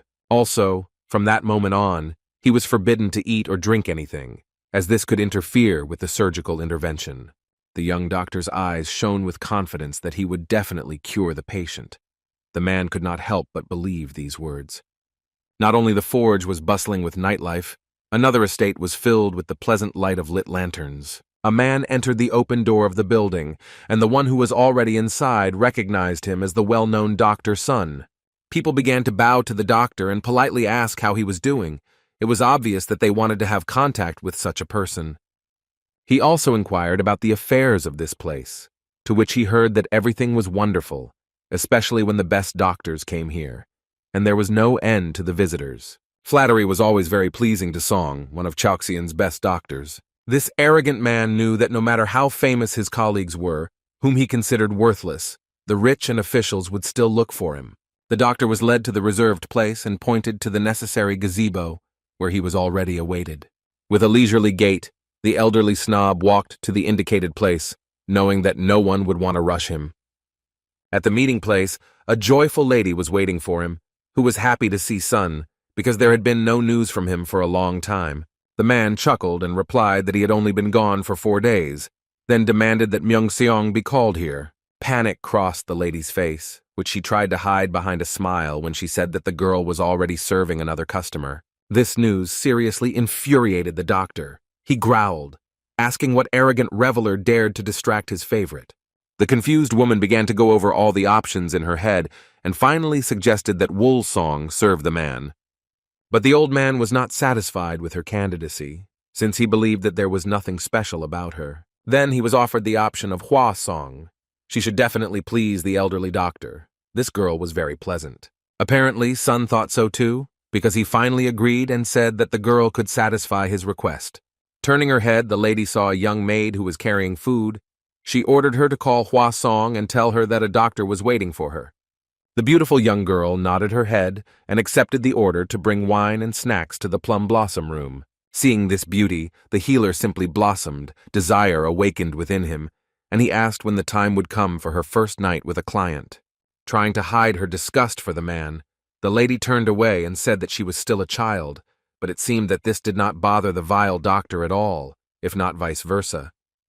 Burning a hole in the girl's back, he said in his cloying voice that he would wait for the moment when she would be released to serve customers. Walking through the corridors of the Kisen house, the maid tried to suppress the trembling that arose in her body after the obscene glances of some old man. On her way, she met a very little girl. The maid told her that there was a guest in the room of the blossoming plum. Nodding her head, the little girl handed the girl some food and told her to have a snack, because after working all night, she was probably hungry. The gesture was so sweet and the rice ball so delicious that the maid swallowed an unpleasant lump that could have turned into a pitiful sob. She was sincerely grateful to her little savior. Thanks to such people, her life in this place did not seem so unbearable. While enjoying the rice, The maid asked the girl if she remembered that there were a few days left until the anniversary of her grandmother's death. She smiled sadly and said that she did not forget about such events and had already received permission from the lady. Hearing that they had even been assigned a warrior to guard them, tears glistened in the girl's eyes because she understood that they were not being guarded. They were being watched, fearing that they would escape. Luckily, her sister didn't notice the sadness in her eyes as she carefreely galloped further down the corridor, carrying out her assignment. Sometimes the little girl forgot that this place was not a home, but a real prison, and the older you get, the more dangerous it was, so you had to hurry to get home. In the village of the poor, as always, there was a little chaos, because everyone was busy with their own business. Even the birds flew by faster than usual, not wanting to distract the locals. One Juan entered the house where Obo lived, and they walked together to their makeshift hospital. It was easy to notice that the boy was somehow gloomy and too thoughtful, as if he was tormented by something he could not say. Deciding to lighten the mood a little, the guy kicked his little friend in the back and told him to relax. It didn't work very well, but at least the boy started talking, interested in whether he could really do what he had planned. When Juan finally understood what was going on, he calmed his friend down, saying that he didn't have to worry, because the main work would go to an experienced doctor, not an assistant. Ruffling the boy's hair, the young surgeon said that one should worry only when something has already happened. For now, all that Obo should be concerned about is how he can help the doctor. These words calmed the child a little. Arriving at the forge, the boys were immediately met by Pyo Zhong, who reported that the preparations were complete, and everything was ready for the operation. When Juan and his little assistant were ready, the doctor told the assistant that the operation was simple, so there was no need to be nervous. After looking at the ambu, a homemade bag for artificial respiration made from a pig's bladder, the guy decided to use it, despite its crude construction. Having separated the working area with a clean cloth, the surgeon picked up a scalpel and prepared to begin the operation. He made the first shallow incision and had to act quickly because the anesthesia was completely different from what was used in his modern medical practice. Nodding towards Obo, he said to prepare the cauterization instrument, and after a few minutes, everything was done in the best possible way. If everything is done quickly and correctly, there will be no problems with bleeding, because the work area is small, so the operation will be easy. Obo took the medical scissors and pulled back the upper layers of skin. The doctor warned him not to touch the abdominal wall. It was very difficult to act by touch, because without a portable X-ray machine, finding the necessary organ by touch was quite a task. At such a moment, X-ray vision was needed, which, as luck would have it, did not want to manifest itself, although perhaps Juan was in a hurry to get irritated. Indeed, it seemed that higher powers heard him and sent him this amazing superpower that helped him find the appendix. It was so timely that the guy wanted to scream with joy. Now he saw everything he needed. The question arose whether this improved vision appeared when concentration increased, or whether it was caused by desperation. Whatever the case, it happened at the right moment. But then the joy was shattered by Obo's cry, which reported that the patient was not breathing. I wanted to scream from the injustice that this happened right now. Grabbing the ambu, the guy prepared to perform artificial ventilation of the lungs. This will prevent the patient from dying during the operation. He placed this strange bag over the patient's mouth and began to squeeze it, directing streams of air directly into the lungs. Before the danger had passed, it was worth closing the wound, because blood loss could only finish off a person. Watching the doctor make stitches, young Obo realized that this work was simply incredible. Similar thoughts flashed through the boys' heads about how amazing human nature was. This man died for a short time, but a second later he was breathing again. The boy was stunned when he heard the order to prepare the needle and scissors for the next work. After all, when the man's breathing returns to normal and becomes stable, the operation will continue, and they will finally remove the appendix from this unfortunate man. After some time, it was possible to observe how the patient's abdomen began to rise steadily and in the same rhythm. This was a very good sign, which meant that the man's lungs were functioning normally and pumping oxygen. Wiping the sweat from his forehead, the young surgeon repeated in his head with relief that his patient had indeed survived. His assistant looked at him as if he were a fantastic hero. He believed that it was almost impossible to cure tetanus, but what happened could not be compared with anything. Of course, it was hard to say now whether the man would survive or go to the next world. but it was clear that Juan could still surprise everyone. However, if the patient survived, little Obo decided that he would follow the example of his new idol, who was right now demonstrating such a divine art of healing that it was difficult for an ordinary person to comprehend. Time dragged on for so long that it seemed the operation would never end, but that was not the case, and soon the final touches were made. Little by little, the anesthesia wore off, and the patient came to his senses. Juan immediately said that he should not get up on his feet or drink water until the gases passed. Despite his terrible condition, the man found the strength to thank the doctor for saving his life. Only Obo had not yet come to his senses. He could not believe that the man had actually survived, and could even speak. Clenching his fists, he firmly decided that the time would come, and he would definitely learn the craft of medicine. After all, he, like young Master Huang, really wanted to be useful to people and save even the dying. He didn't have the chance to study or take exams, but the boy wanted to be like a doctor and save those who needed it. This decision gave him the strength to endure every day that he lived in the village of the poor. Juan finally turned to his assistant and said that he tried really hard. Next time, he should be just as diligent. He beamed with joy when he heard that he needed to be ready for the next operation. He shouted that he would not let his boss down and would be the best surgical assistant on earth. At that moment, the blacksmith entered the room. He wanted to make sure that no one had died here and that everything was in perfect order. While the guys were talking about their own things, Piojong slowly approached his employee and couldn't believe his eyes. He understood that they had done what was considered impossible, saved the life of someone who was doomed to die. It simply didn't fit in his head that the man lying in front of him actually survived after his stomach was cut open. Looking at Juan, he thought that he simply had golden hands, and everything that was said about his talent was not a guess. When the man expressed his surprise to the young master, he simply waved his hand and said that he had done nothing wrong. For some reason, only now did the blacksmith notice that the boy did not have a weapon with him. This was unacceptable, because they lived in very dangerous times. In his defense, Juan said that he had just started learning the art of the sword and had not had time to buy one for protection, as he had always forgotten about it. Smiling, Piojun said that everything was clear to him, his expression indicating that the man was planning something. Without explaining anything, the blacksmith went into the depths of his workplace, where many finished weapons were stored. The man said he was worried that the person who saved his skin might be weak. Having selected one of the best swords from all of them, he took it into his hands and checked how balanced the blade was. When he was convinced that the weapon was really good, he approached the doctor and asked him to accept this gift, made by his own hands. The guy was very embarrassed by such a gift. He had been given money and expensive things, but this was the first time. Realizing that the doctor was being modest, the master said that the sword was small and light, which made it ideal for the boy.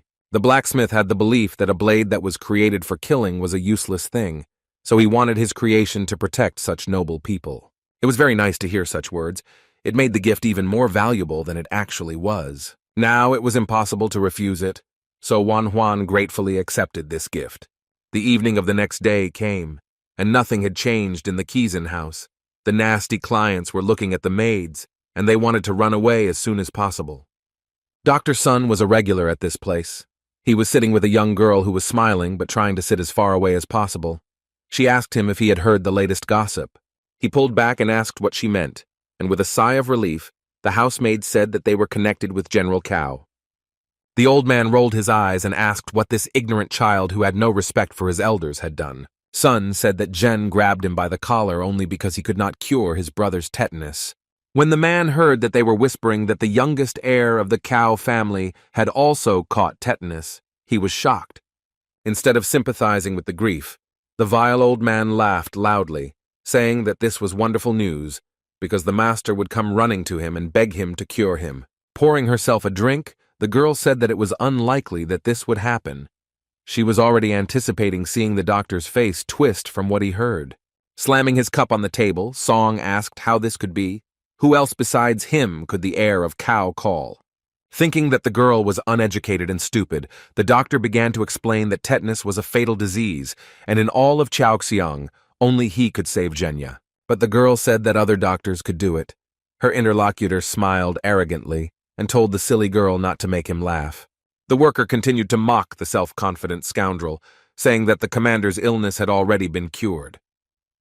Hearing this, the man slammed his hands on the table and said that this was simply impossible without amputation. The employee continued to say that all this was done by the young Dr. Huang.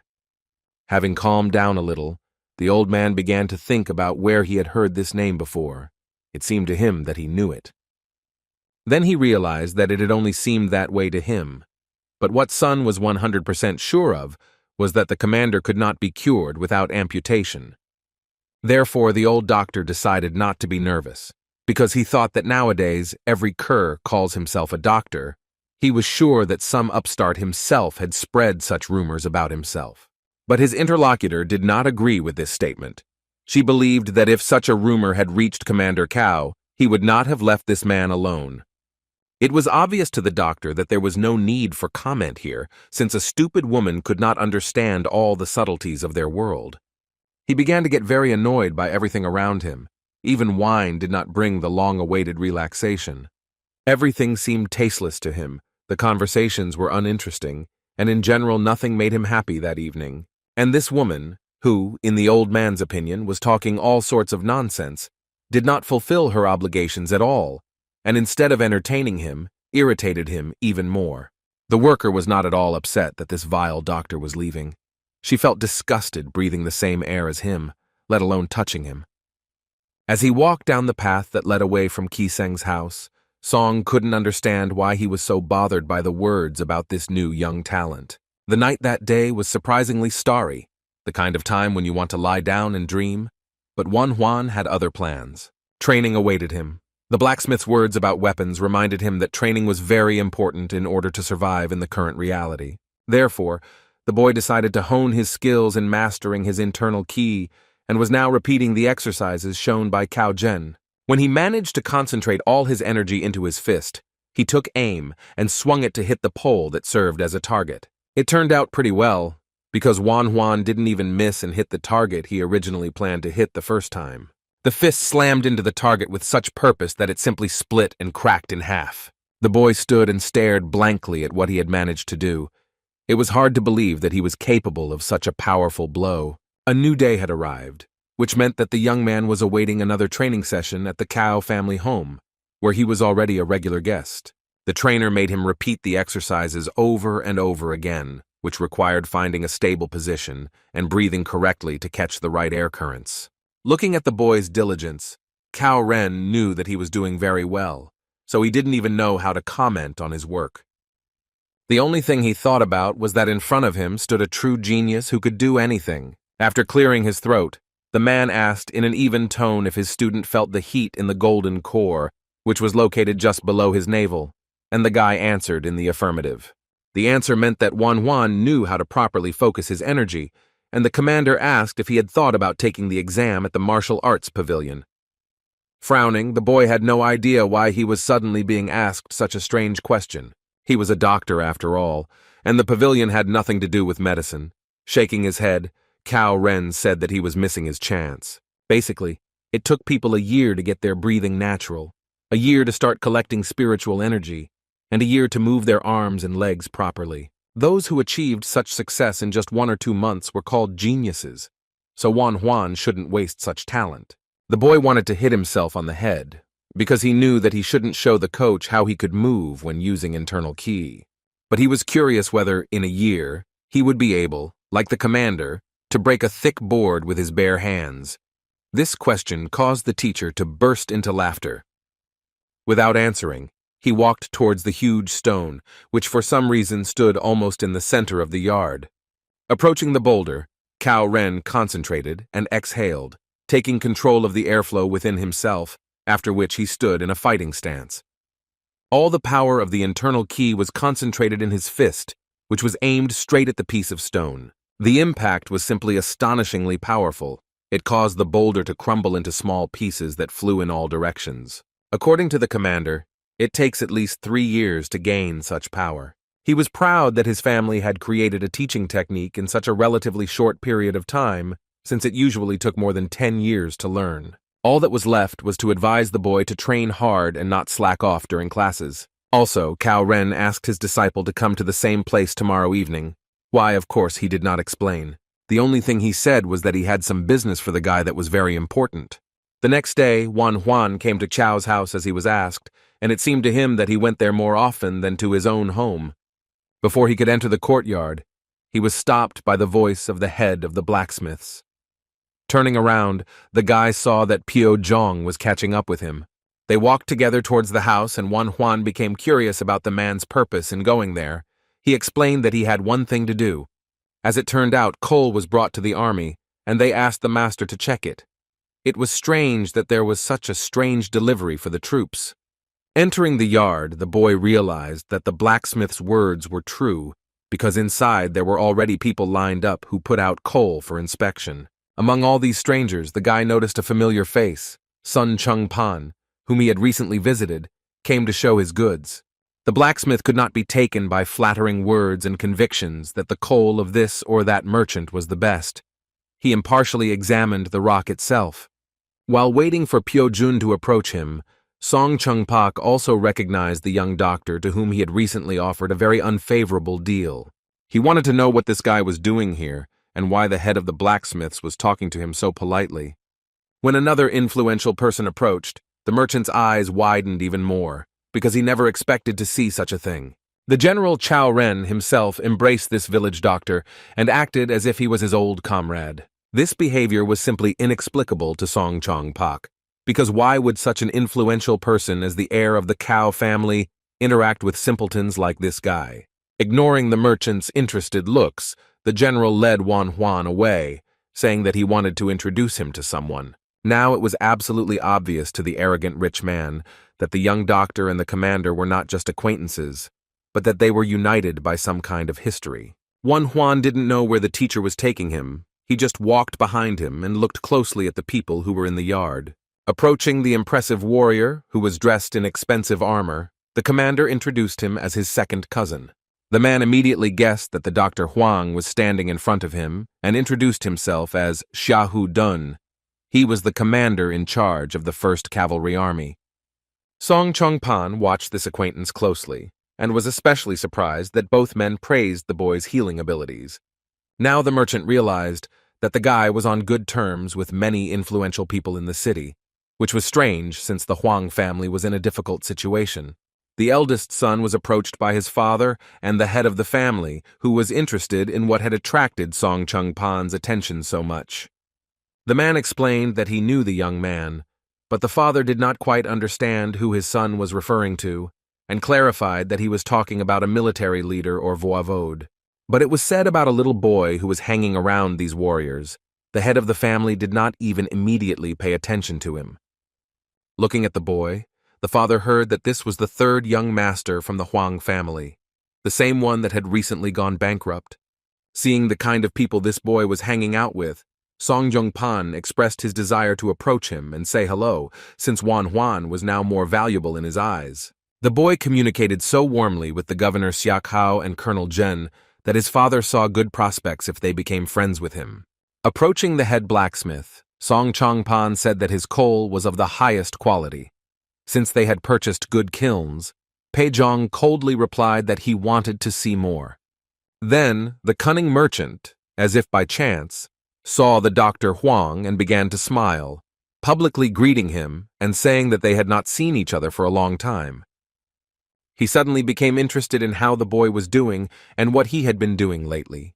He looked at him with bewilderment.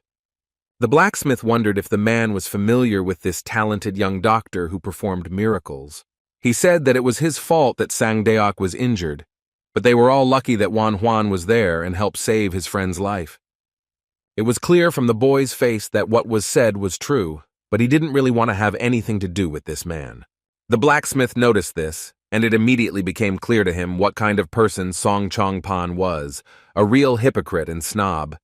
When Pio Zhong had walked far enough away from them, the merchant reminded him that the young man had promised to think about renting his closed mine. Huan couldn't believe that this impudent man who had proposed absurd conditions dared to ask why he hadn't given an answer yet. Exhaling, he calmly replied that the rental price was unreasonably high, so he thought it was better to refuse. Hearing the hint of sadness in the boy's words, Song Chong Pan decided that he still wanted his mine, so he asked if the boy had given up too quickly.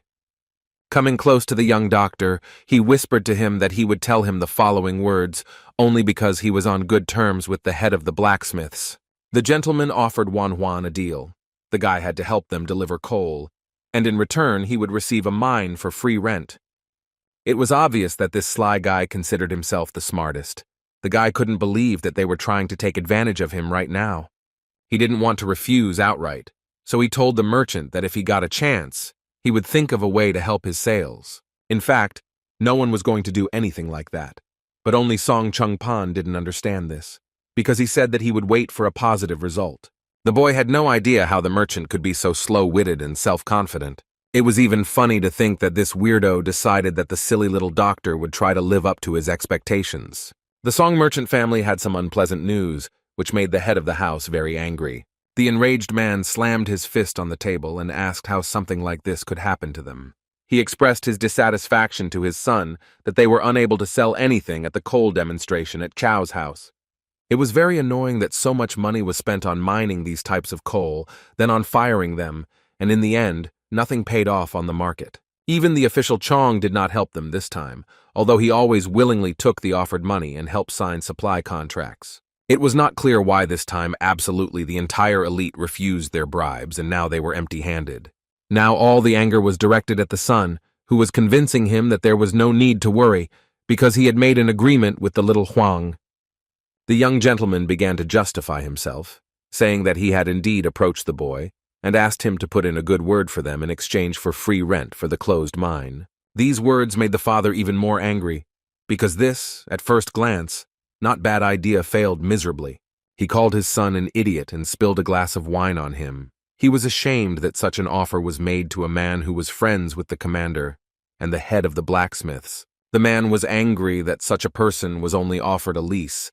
It was enough to simply give it away to achieve what he wanted, because there was no profit from it anyway. Feeling like an ashamed child, Song Chung Pan stood frozen in place and didn't even try to wipe the wine off his face.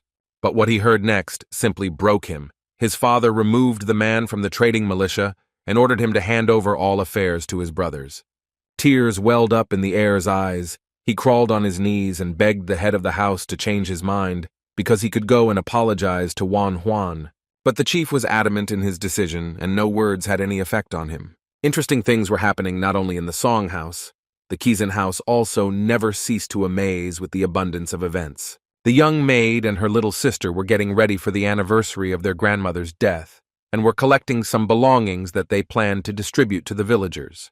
They had a guard posted nearby, waiting, and when he heard their conversation, he asked if they were heading to the poor people's village. Having received an affirmative answer, he muttered that if they had finished their preparations, then it was time to move out.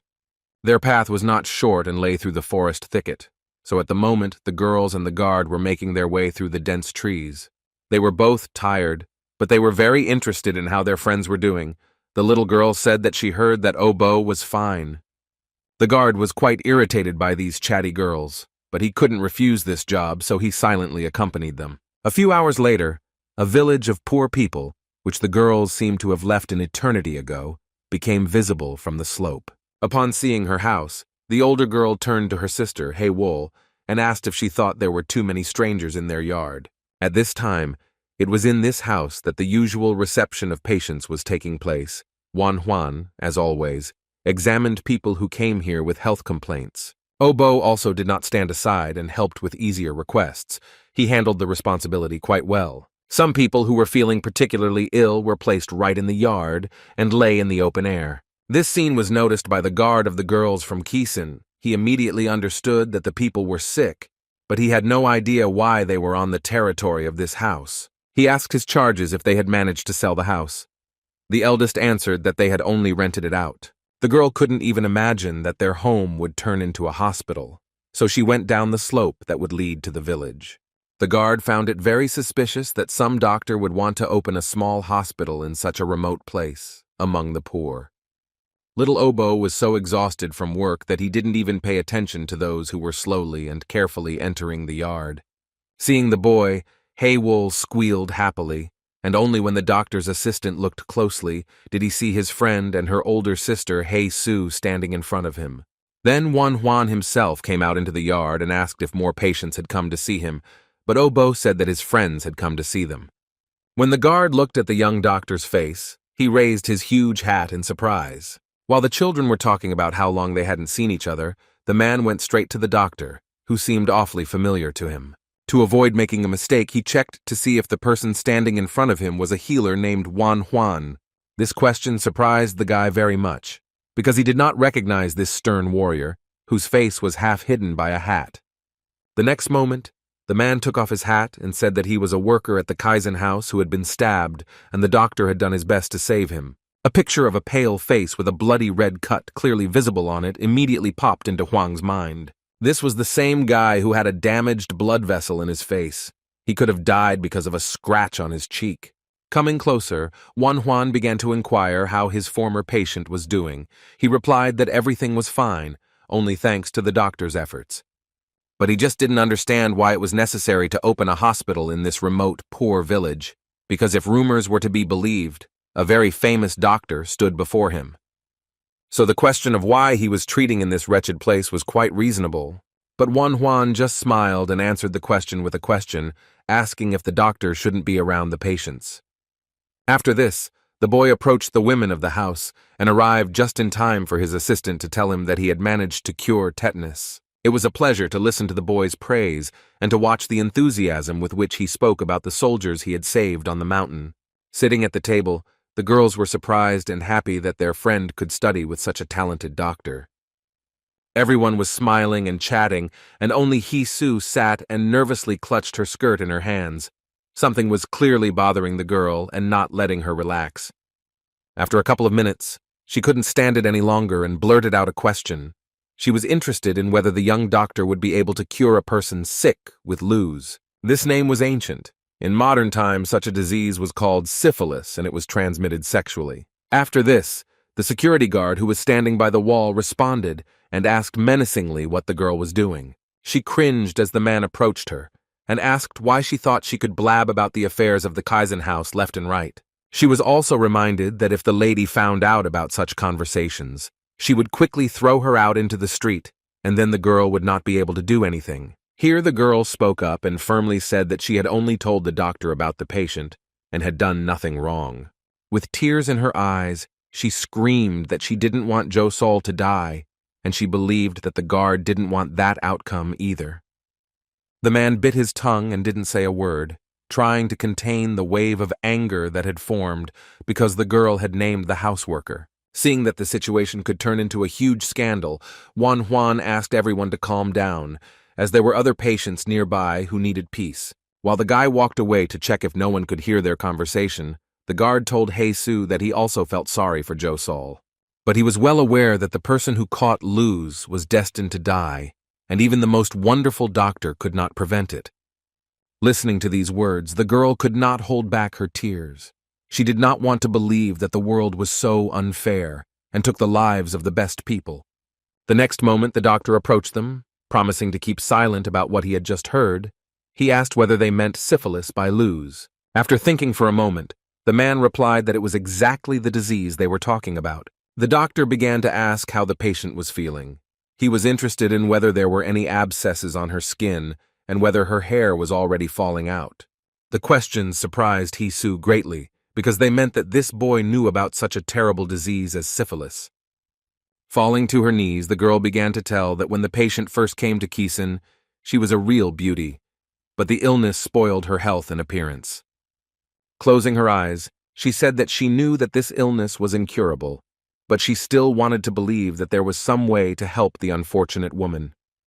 Seeing Hei Su's suffering, the boy wanted to use all his knowledge and resources to help her friend survive. Syphilis was caused by Treponema pallidum, a typical gram-positive bacterium, and penicillin could help in this case, but it was necessary to better understand the symptoms. If only the skin and mucous membranes were affected, then there was still hope, but if the cardiovascular or nervous system was damaged, then things were much worse. Such symptoms could well lead to the painful death of the patient.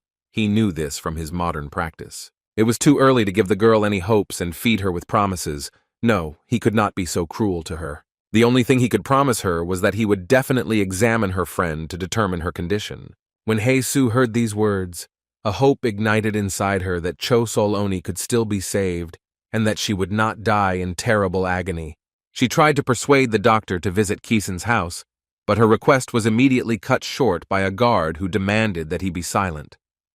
After all, it was impossible to bring a doctor into such an establishment without the permission of the head, who needed to know everything that was happening in his domain. So if the lady who ran the house was against his presence, Huan might find himself in a very difficult situation. So the guard insisted that we should ask first, and then wait for permission from the right people. All the important people of the city gathered in one building to resolve pressing issues and discuss urgent problems. Walking between the shelves that were filled with archives, the secretary of the Cao County Magistrate Ha Hugan greeted young Master Zhen. The man was interested in what business such an important guest had come here for. Cao Ren replied that he would like to look at some writings. These words pleased the magistrate's secretary, who believed that students should maintain a balance between reading and studying martial arts. Smiling, the gentleman said that he would quickly familiarize himself with the necessary information and go, and it would be nice if no one bothered him during this time. When Ha Hugan promised to strictly order everyone not to touch him for exchanging unnecessary pleasantries, the man smiled gratefully. Walking between the shelves, the commander was determined to find out which bastard was passing the data to the bandits. He remembered the handwriting, and this served as a good clue. Inside him there was a certainty that some district official had definitely done it, and if he could identify the handwriting, he would bring this scoundrel to justice. In front of the commander were all the sheets from the exam that the officials had taken.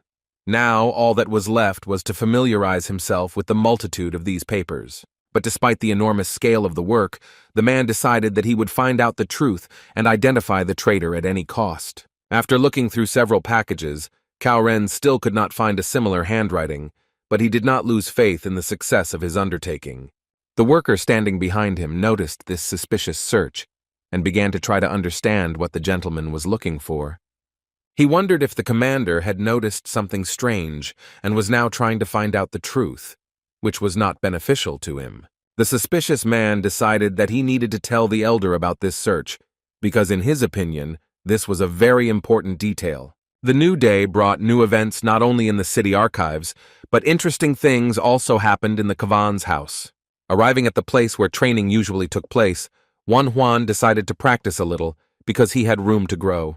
Moreover, the head of the city blacksmiths gave him an invaluable gift, a sword, which he needed to learn how to use. This blade was so amazing that the boy spent several minutes simply looking at the smooth and shiny blade, which reflected the bright sunlight. He was previously left-handed, but after his reincarnation he became ambidextrous, allowing him to wield one sword in each. But in order to perform such skillful maneuvers, it was necessary to thoroughly study the techniques of swordsmanship. The boy was very grateful to the commander for teaching him the technique of improving the body, but he was thinking about asking him to teach him how to use a blade as well. He was distracted from these thoughts by his older brother, who entered the yard. He was so sad that it was immediately noticeable. When Huan tried to find out what happened, he replied that he had no desire to talk about it. However, he reported that the master who trained him non-stop returned next year. Huan planned to take the military service exam. The boy tried to support his brother, saying that he was working hard. It was obvious that it was very difficult for the man, despite how hard he worked. The eldest family member asked the boy not to start feeling sorry for him or overpraising him, because what he was going through now was nothing compared to what awaited him in the future.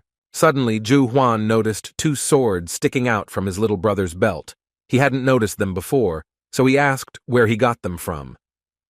With a wide smile, the young doctor said that it was a gift from Pio Zhong, the head of the blacksmiths, and then handed over the sword. Looking at the sword, which was polished to a shine and perfectly balanced, the man at first could not believe that it was the work of the same master from the forge. Such a specimen was clearly worth no less than 5 gold naians, which made it an even more valuable gift. It was surprising that the younger brother did not pay a penny for such a valuable thing. It seemed that he was highly valued in the city. The boy said that he received it in gratitude for treating the blacksmiths at the request of their head, who did not know what to do with sick employees. Turning around, the man was surprised by the resourcefulness of the young man, who decided to take such a thing as payment for the work done. But the brother surprised me once again when he said that he took surgical instruments as payment, and that this was a gift as a token of gratitude. Now Ju Huan was interested in what kind of patients the young man had treated to receive such an excellent sword for free. The young doctor thought for a moment, and then began to list that he had treated several people with tetanus. This alone surprised the brother, but when he heard that Wan Huan had relieved another man from acute pain, his mouth dropped open in surprise. His younger brother literally spoke directly about saving people from certain death and pretended that nothing unusual had happened. Until this point, the man was completely convinced that all these illnesses were fatal, but it seems that this opinion should be revised. What was also surprising was that Pio Zhong, who was known for his bad temper, gave someone a sword that he made with his own hands. This proved Wan Huan's words, so there was no longer any doubt that this little rascal had indeed done the impossible. It seems that all the rumors that were spreading around the city were not just words, because the blacksmiths really did make corrections. So it was safe to say that the rumors, to some extent, even underestimated the talent of young Huang. The boy suddenly realized that if Ju Huan believed in him, then his other brother would believe in him too, especially if he heard from others what he had managed to do. And if everything goes as it should, he will be able to convince his relatives that he is capable of performing the operation for his mother. Suddenly, Ju Huan voiced a very unexpected request. He wanted his brother to examine the granddaughter of the master who taught him. This was not what the young doctor expected to hear. He had hoped that they would finally talk about their sick mother. The brother began to say that he did not know what exactly the girl was ill with. He had only heard that the coach was looking for a capable doctor who would help overcome the illness. It was strange that no one was told about the illness and it was kept a strict secret. It made you wonder what kind of strange illness the granddaughter had. Hugging his little brother, the man clarified that the master had heard something about Wan Huan, since he had asked him whether he had really cured General Cao's tetanus. So now there was an agreement between the boys. The younger one should win the master's heart by healing his granddaughter, and the older one would help convince Hua Bong. Both guys agreed with these demands and wanted to help each other in these difficult matters. Conversations, intrigues, and secrets are inherent in every place on earth. In this, the Kisen house was no different from others. The guard brought his charges to the lady, who was just having breakfast, and announced that they had returned safely. While drinking tea, the woman carefully examined He Su and her younger sister and said that the trip had been good for the girls, and she would let them go next year too. Having exhaled, the man already wanted to get out of here as quickly as possible before anything compromising happened. But his hopes for a peaceful departure were dashed the moment He Su opened her mouth and asked if the lady had heard of Dr. Huabu. Mrs. Kisen thoughtfully asked if this was the young boy who had been the subject of conversations recently. Nodding her head, the girl said that they met him in a poor village, and the local villagers even introduced them to each other. When the maid told her that the boy treated people for free, the lady began to listen with great interest, because she had heard rumors about the mysterious medical abilities that Huang possessed. But the lady began to get nervous about why the girl suddenly decided to talk about this strange doctor. He Su felt her hands begin to tremble nervously, so to hide her anxiety, she clutched her skirt.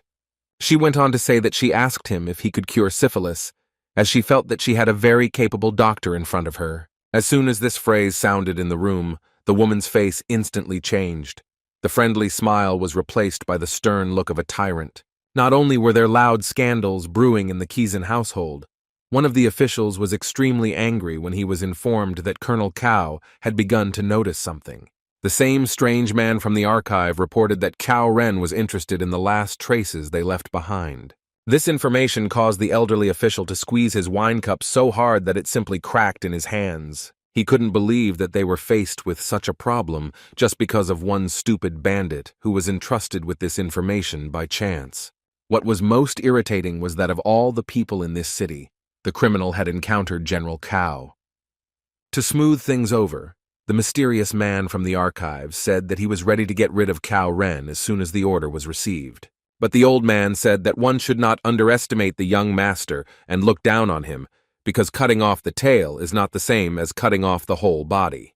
The bandit's accomplice began to say that he would personally take care of this matter, but the official said that he trusted the man standing in front of him, but there was no point in killing for now.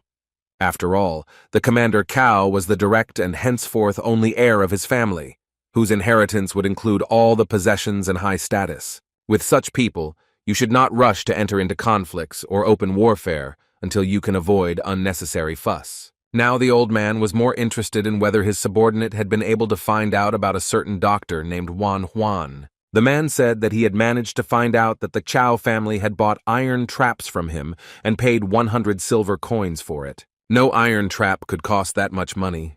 There was no doubt that this guy had given the Cow family evidence and exposed his identity. Placing his hand meaningfully on his sword, the man showed his willingness to deal with the Huang family if the order came. But in the official's opinion, these impoverished representatives of the nobility were worth nothing, so there was no need to waste time on them. It was much easier to simply kill the young doctor rather than deal with his family. So now the bandits' task was to bring Wan Huan's head. The tension in the Kizan household was growing with each passing second, the lady rudely asking what the doctor had answered regarding the treatment of syphilis. When the girl replied that the doctor needed to look at the patient before drawing conclusions, the woman thought about it. Everyone knew that such diseases were incurable, and in 100% of cases resulted in death. And Kaisen herself saw how they tried to treat some with decoctions and ointments, but so far none of the patients had recovered. The girl began to lose hope when her mistress began to scream and ask if the doctor had really not promised anything, but had simply said that he needed to examine the girl. If a stupid doctor had said something like that, the woman would have simply ignored it. But if rumors were to be believed, this guy was not stupid at all. There was no denying the information that people were discussing, that Wan Huan had cured soldiers who were dying and was able to cure a kernel of tetanus. Perhaps this man could have overcome a disease like syphilis. Who knows? Maybe it was the long-awaited salvation. Seeing that Kisan's defense was cracking, the girl became more insistent in saying that they could bring a doctor here. Unexpectedly, even the security guard joined in the persuasion, saying that he could go get Wan Huan and bring him here. The man said that it was this young man who had taken care of his wound when even the doctor had given up, so no one would be worse off if he came to look at the sick woman. The spoken words made all the girls in the house whisper excitedly, secretly from their mistress. Coming closer, the guard asked if Huang were to cure the employee. Wouldn't it be a great help to the entire Kiseng household? Despite all the persuasion, the woman still had doubts. She had been disappointed and deceived so many times that she no longer knew who to trust. The houseworkers also didn't know how to react to the news about the doctor, because no one had ever said that Cho Sol could get better. But the head of the house could not simply give in and allow one of her best girls to die right before her eyes. Cho Sol was a third-generation beauty of Cao County. She was a special gisang who made even the headman pay dearly before becoming his mistress. The number of men lining up just to get a glimpse of her face could wrap around the house several times over. She was indeed an incomparable beauty, but now illness took it from her and left her to suffer. The lady entered the sick girl's room. The woman's heart sank every time she looked at the unfortunate girl.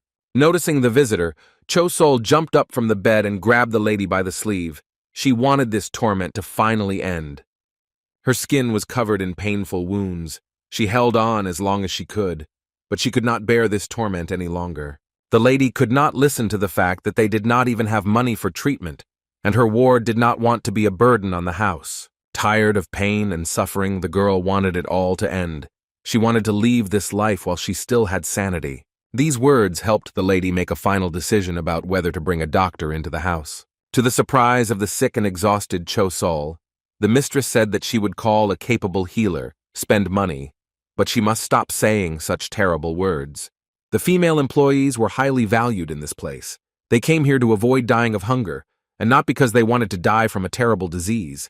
Making her tone more severe, the lady reminded the patient of what she had done to avoid dying on the street. So now it was worth pulling herself together.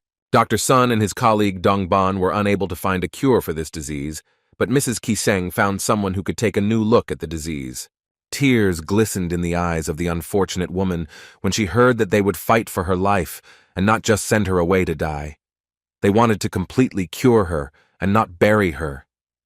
Stroking the crying girl on the shoulder, the mistress of the house said that she shouldn't give up so easily and say goodbye to life. Now someone else had to say goodbye to life.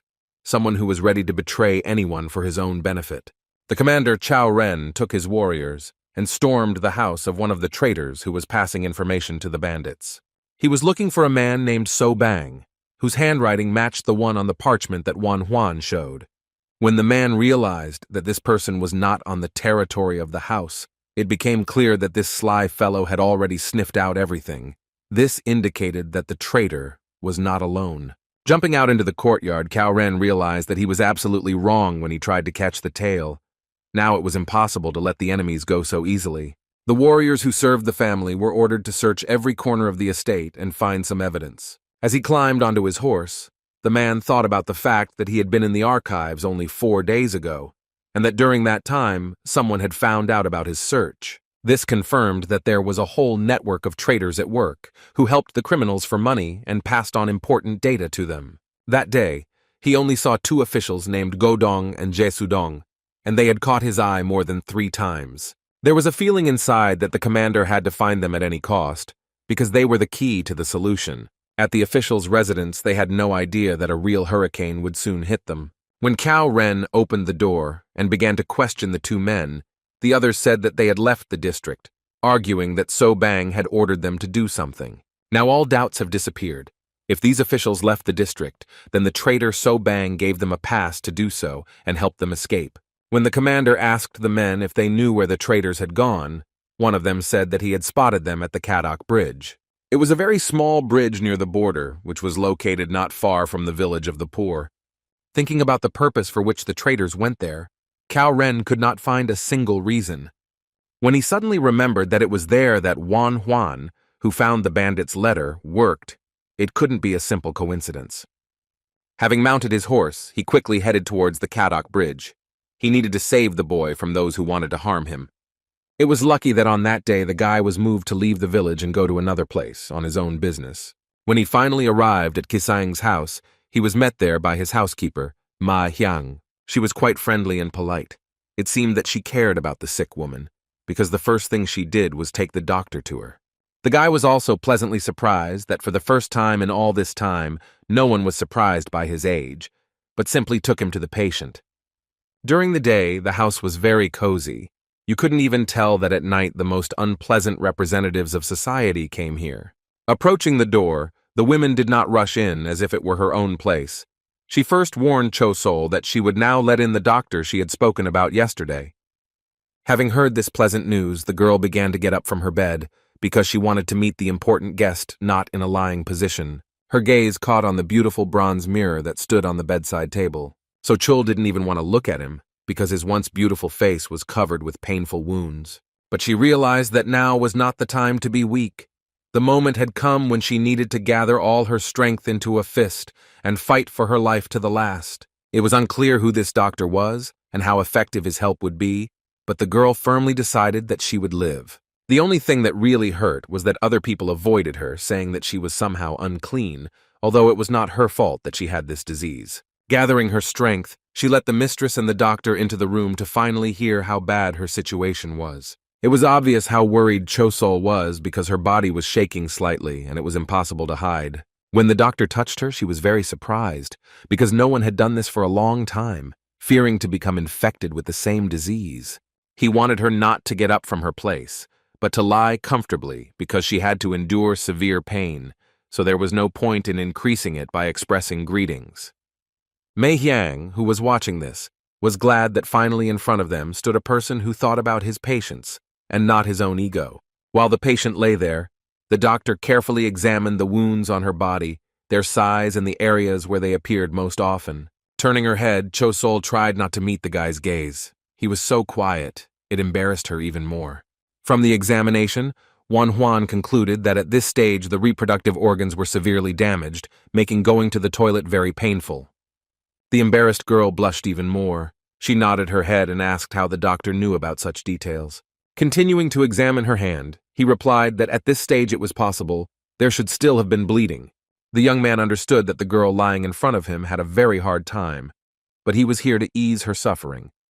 The astonished lady of the house could not believe that the doctor was making such conclusions, since usually they only spoke about this after they lifted the patient's hem.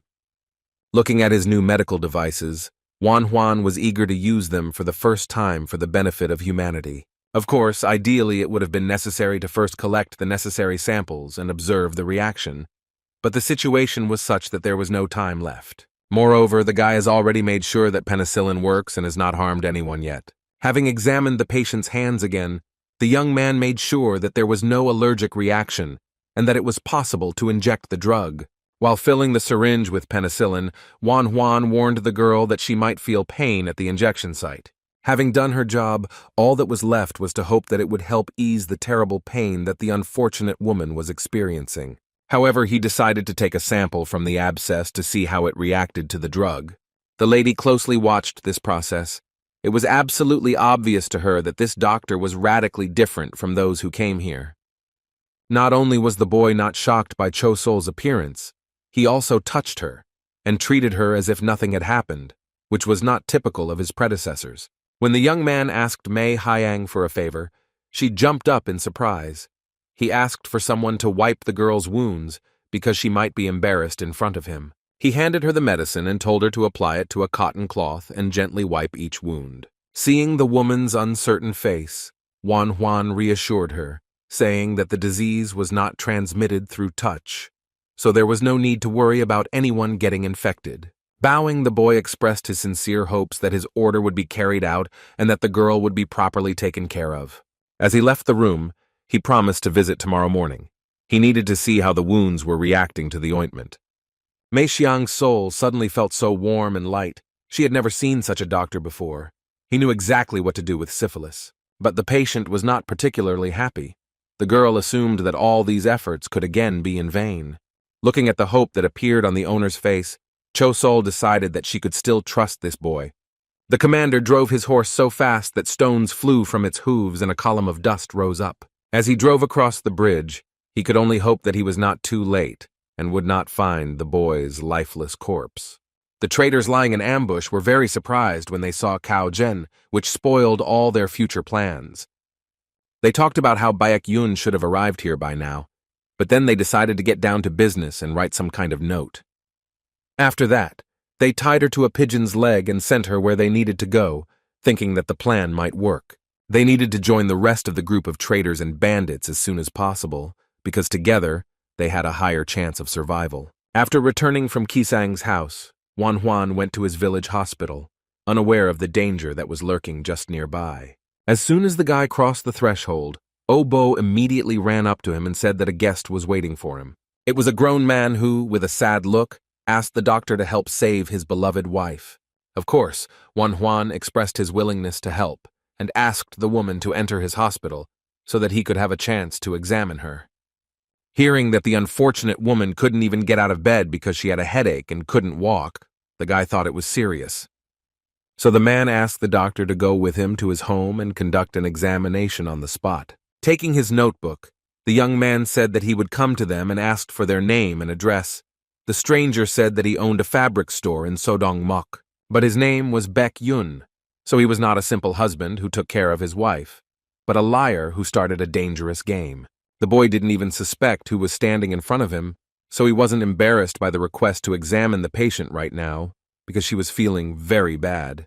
If someone couldn't even move, then it was a serious matter, but the journey to Sodong-mok and back would take at least 2 hours. Seeing the doctor's doubts, the man began to manipulate and persuade, telling the young man to do this at least out of respect for the journey he had taken. Juan thought about what to do. He had no patience at the moment, and he was seriously worried about this disease. When that stupid boy finally agreed to fulfill his request, Baek Yun barely managed to hide his satisfied smile. They walked through a dense forest thicket, but even then the guy thought that he was following a caring husband and not a traitor. It was good that before leaving, Obo asked Huang to take his swords, because he heard that bandits were often encountered along this route. At the moment, they were really bothering the boy, and he regretted that he had taken 2 of his blades, and now they were slowing down his step. The young man was distracted from these thoughts by a snow-white dove that flew straight to his new acquaintance. The way the bird landed on the man's shoulder, and he, instead of being surprised, began to examine it, was extremely suspicious. After analyzing what he saw, the guy concluded that it was a homing pigeon, but these birds only flew to places where they had already been before. When disturbing thoughts came to the young man's head, He asked if the man had just been sent a message, and then smiled as if nothing had happened. The explanation was that the letter said that his wife had lost consciousness again, so they needed to hurry. These words convinced the naive young man, who now sped up and agreed to the proposal to take a shortcut. The stranger suggested going along a completely unknown path that lay through even denser thickets. It was becoming increasingly difficult to make his way through them, but strangely enough, the gentleman felt very confident here and walked incredibly quickly. When the boy called out to him, he turned around and apologized, explaining his acceleration by the fact that he was very worried about his wife's condition. Juan didn't have any solid suspicions, but he felt something bad was coming and it made him feel uncomfortable. Then he reassured himself that the message about losing consciousness was logical. It seemed that the woman's anemia was getting worse, and taking a shortcut was the right thing to do. It was just strange that the shortcut ran through the mountains. This raised more and more questions. Moreover, there was a small road that led directly to Sondamak, so there was no point in going around through the mountains. Now the guy understood that his friend's actions were not only strange, but also suspicious. Looking closely, Juan noticed that the man's right shoulder was well developed, his waist was thin, and his hips were massive. He didn't look like an ordinary merchant at all. Looking warily at the man walking ahead, the guy decided that it would be a good idea to test one theory. A sudden scream made Baek-yun turn around and see what had happened to his victim, whom he had almost lured into his net. Seeing that the boy had crouched down and was clutching his leg, he ran up to him. It turned out that the doctor had twisted his leg after stepping on a stone. It was part of Juan's plan. He said it wasn't that bad and extended his hand in the hope that his companion would help him up.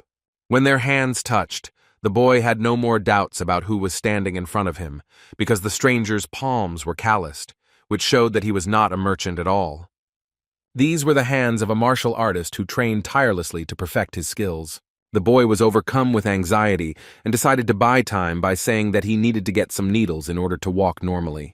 Drawing his sword, the young man realized that if this man had come for him, then it was worth determining, and if not, then it was never too late to apologize. To begin with, it was worth suppressing this man who was clearly planning something bad against him. When Baek-yun saw the weapon in his victim's hands, he jumped back because he didn't expect such a turn of events. Stopping, the criminal said that it would be strange if the boy did not suspect anything when he saw a carrier pigeon. Finally, the traitor revealed himself, saying that it was necessary to drag Juan away and get rid of him, because that way it would have been cleaner. But now he had no choice but to kill the young doctor right there on the spot. Having taken out his weapon, the man immediately rushed straight towards his victim. It was clear that there was no need to expect mercy from him. Juan narrowly avoided a sword strike that would have likely severed his head. Having missed, Baek-yun wanted to scream in anger because he expected that he would not have any problems with his victim. But everything turned out to be completely different, because the young doctor demonstrated good skills that helped him survive until this second. Gritting his teeth, the criminal began to think about how it was possible that an ordinary village doctor could wield a sword so skillfully. It was scary that there was now a possibility that he would die just because he had underestimated this child. Looking at his enemy, Juan didn't know what to do, because he didn't want to kill. But for now, he simply had no other choice. Assessing his opponent, the boy realized that he reminded him of his brother, who never lost his vigilance for a second during the fight. The conclusion that followed from this was that the more he stood still and slowed down, the more vulnerable it would make him. So the boy quickly responded with his own attack, which forced the bastard to retreat a little and give him room to maneuver. Now Baek-yun clearly understood that he was facing a person who was trained in swordsmanship, which made his job extremely difficult. But although the young man had skills, they were not perfected, as one could see a gap in his defense. As the sword approached his stomach, Juan suddenly felt a sudden warmth filling his body from the inside and causing him to tremble. This feeling became more and more strange. Now it seemed as if small lightning bolts were piercing the body and trying to break out. This power filled the guy so much that he didn't even control it, but it helped him a lot, because it moved him to a safer place, away from the enemy and his deadly blade. Baek-yun couldn't believe his eyes, because his sword was about to touch his opponent. But the next moment, the youth was already standing several meters away from him. It was amazing because only masters who had mastered the energy of Chi could use such tricks. It became clear that the bandit was not just dealing with a doctor, but with someone who was hiding his true potential from everyone in the world. Taking advantage of the sudden acceleration, Juan decided to attack, because standing and waiting for the enemy to make the first move was a very unwise decision. This act surprised the traitor so much that he thought he had fallen into some kind of madness, where the young doctor was fighting as if he had undergone special training. The blow was simply astonishingly powerful. It helped Juan achieve what he wanted, namely to leave his opponent without a weapon. Such power seemed impossible, something inaccessible to an ordinary warrior who does not possess secret knowledge and techniques. This was followed by another blow, which this time did not hit the blade, but the living flesh that was so defenseless. Blood splattered everywhere, and Baek Yun's eyes rolled back in unexpected pain. Needless to say, the man clearly didn't think he would be killed by his own victim. This is how battles can end, in which you underestimate your enemies and think that you can defeat anyone. But the young man himself suffered a little, because when it was all over, he bent over in pain, which forced him to fall to his knees. He barely managed to dodge because he suddenly decided to use the spiritual chi energy that General Cao taught him. If it weren't for her, the doctor could have said goodbye to his life and gone straight to the next world, from where he had already returned. Unbuttoning his outer clothing, Juan discovered a wound on his side, which he immediately poured with some kind of healing herbal decoction. It was deep enough that it was worth hurrying to stitch it up before too much blood flowed out. In order not to scream in pain, he clenched his teeth on a thick branch. The boy almost lost consciousness, because the sensation was not pleasant. Baek Yun's accomplices were glad that they did not hear any extraneous sounds. They believed that this indicated that they were already finishing with the doctor. They decided it was high time to join their ally and help him finish what they came to this wilderness for. But when they approached the designated place, they found no one. So they looked carefully into every bush so as not to miss anything. After walking a few more meters, they came to a small path, and there they saw the one they were ready to follow, their leader lying lifelessly on the rocky ground. Fear penetrated the men to the bone, because they were sure that they were dealing with an ordinary doctor who was only capable of mixing his herbs. A moment later, they noticed their target trying to escape, heading back to where they had brought him from. They weren't going to let him do that. Feeling immense anger at what this doctor had done to their leader, the men decided that they needed to finish the job and catch up with the boy. Juan heard strange sounds and realized that he had been spotted and was now being chased. In his current state, this was bad news. His side was burning with fire. He could neither run away nor fight two opponents at the same time.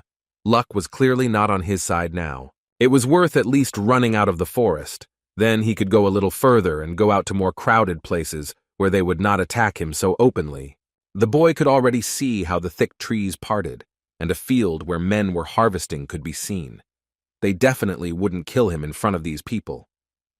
Joy had already risen inside him, because he had almost reached the place that would help him escape from these bandits. Those who were working in the field were distracted, because they heard screams and noticed that someone was running out of the forest in panic. It was a strange phenomenon. But when they noticed the boy had a sword, they immediately became alarmed, because this could mean that the person standing in front of them was not at all innocent. Following this, the villagers saw blood and assumed that some bandit who had broken away from his gang was standing in front of them. Seeing the people's frightened looks, Juan realized with disappointment that his plan had gone down the drain, and that these cowards were unlikely to help him. As luck would have it, his pursuers had already appeared on the horizon and were almost catching up. These people would definitely not spare him, but would immediately cut him down on the spot. There was no other choice but to run straight towards the field. The boy tried not to think about what this could turn out to be for him. The pursuers did not lag behind, and were already on the heels of their target, who was so desperately trying to escape from them. They were ready to avenge Baek Yun. Realizing that at this rate he would soon lose his life, Juan drew his sword and took a defensive position, preparing for the decisive battle. The bandits realized that they couldn't relax because, after all, this guy had pulled out a sword, and this was another reminder that he had killed their leader. Not wanting to wait for someone to attack him first, Juan decided to attack, since a battle was inevitable anyway. Noticing that the young man's attack did not pose much of a threat, the bandits decided that they could repel him by blocking the sword. But the attack was not as simple as it seemed to the men. The boy did not just strike with a sword, he literally cut their weapon in two. The blows followed one after another, and eventually the boy achieved that the scarlet liquid sprinkled the ground under his feet. The bandit, who was still alive, looked at his dead accomplice with horror.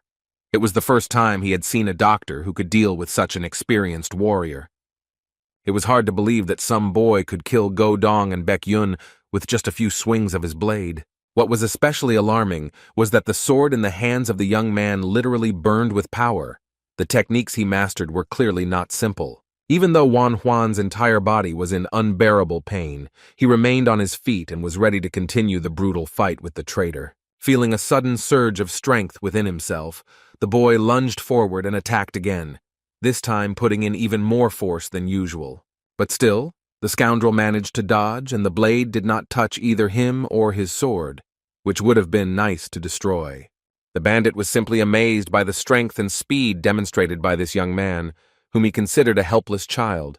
It was clear that in front of him was someone who could not just block a blow, but bend solid steel with just one touch, and he needed to be finished off once and for all. Having assessed the enemy, the young doctor realized that he needed to act immediately, because his body was gradually weakening, so it was worth finishing now. After delivering another blow, the guy managed to ensure that the enemy's blade was badly damaged, but still functional. But this did not last long, because after applying a little more effort, a pleasant crack of metal was heard, and part of the blade flew away. Looking at what was left of the sword, the last traitor did not know what to do, because now his affairs were very bad, and he saw no solution to the problem. When it dawned on him that he simply had no chance in this situation, the man decided to do the only thing that came to mind.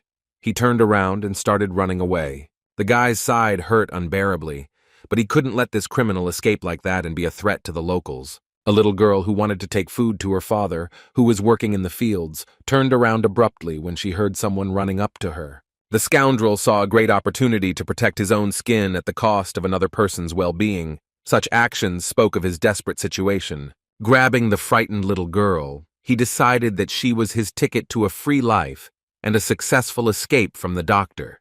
When Wan Huan saw that this scoundrel decided to take a hostage, he was simply shocked that this man dared to call himself a man. Lifting the baby into his arms, he placed the stump of his sword against her neck and told the healer to stand still. Otherwise, it would have been easy for him to cut the tender flesh of this little girl, who has only lived in this world for a short time. The villain's triumph did not last long, because the blow came from where he least expected it. Someone's sword stuck right into his head. Before he died, the thought flashed through his mind that this was his retribution for all the sins he had committed. This blade belonged to Wan Huan, who managed to launch it so quickly that the enemy did not have time to react. When the girl ran to a safe distance, the boy was finally able to exhale and head towards the defeated enemy. At this time, Colonel Cao arrived in time, witnessed this spectacle, and was simply amazed by what he saw. It was very unusual to see a peace-loving doctor in the image of a warlike savior of poor villagers who were taken hostage by a traitor. Of course, the man knew about Wan Huan's talent for martial arts, but he didn't even suspect that he could be so good at it. Slowly approaching his friend, Cao Ren asked if he was okay. The boy was very surprised to see him there. After looking at the doctor, the commander immediately suggested returning to Soshan. He could take the guy on his horse, but he asked to wait for him for another minute, after which he went towards the defeated enemy and the little girl who was trembling with fear. The boy put a gentle expression into his voice and asked the girl if she was very scared. He apologized for scaring her. Hearing these words, the little girl burst into tears even more. Wan Huan sat down next to her, stroked her head, and asked if she was hurt anywhere. The commander watched this spectacle with a smile. He was pleased to realize that his friend was not only a skilled doctor, but also a good person. Despite the firmness and even cruelty that he could use at the right moment, the boy was a caring healer to the core. When the boys finally reached the poor village, all Wan Huan dreamed of was just sitting down and breathing a sigh of relief. This is what he did while young Oh Bo tended his wounds, dressed them, and bandaged them. When he finished, the boy asked his assistant to leave him alone with General Cao, and he complied with the request without question. The men waited until the little boy walked out the door and gave them the opportunity to normally discuss everything that had happened that day. Wan Huan was the first to speak, expressing his assumption that Zhenya knew something about what happened. After looking at the boy carefully, The heir of the Cow family said that he assumed that the one who was secretly communicating with the bandits was keeping an eye on the doctor. After thinking about it, he concluded that in that case they should have found out that it was he who handed over the parchment, and this person should be close to Cow and know about his every step. It was clear that the bandits were trying to stop the transmission of information, so it could be assumed that they would not give up until the young man died. The commander assured him that there was no need to worry about this, because he would assign a person to him, even if he had to pay for it out of his own pocket.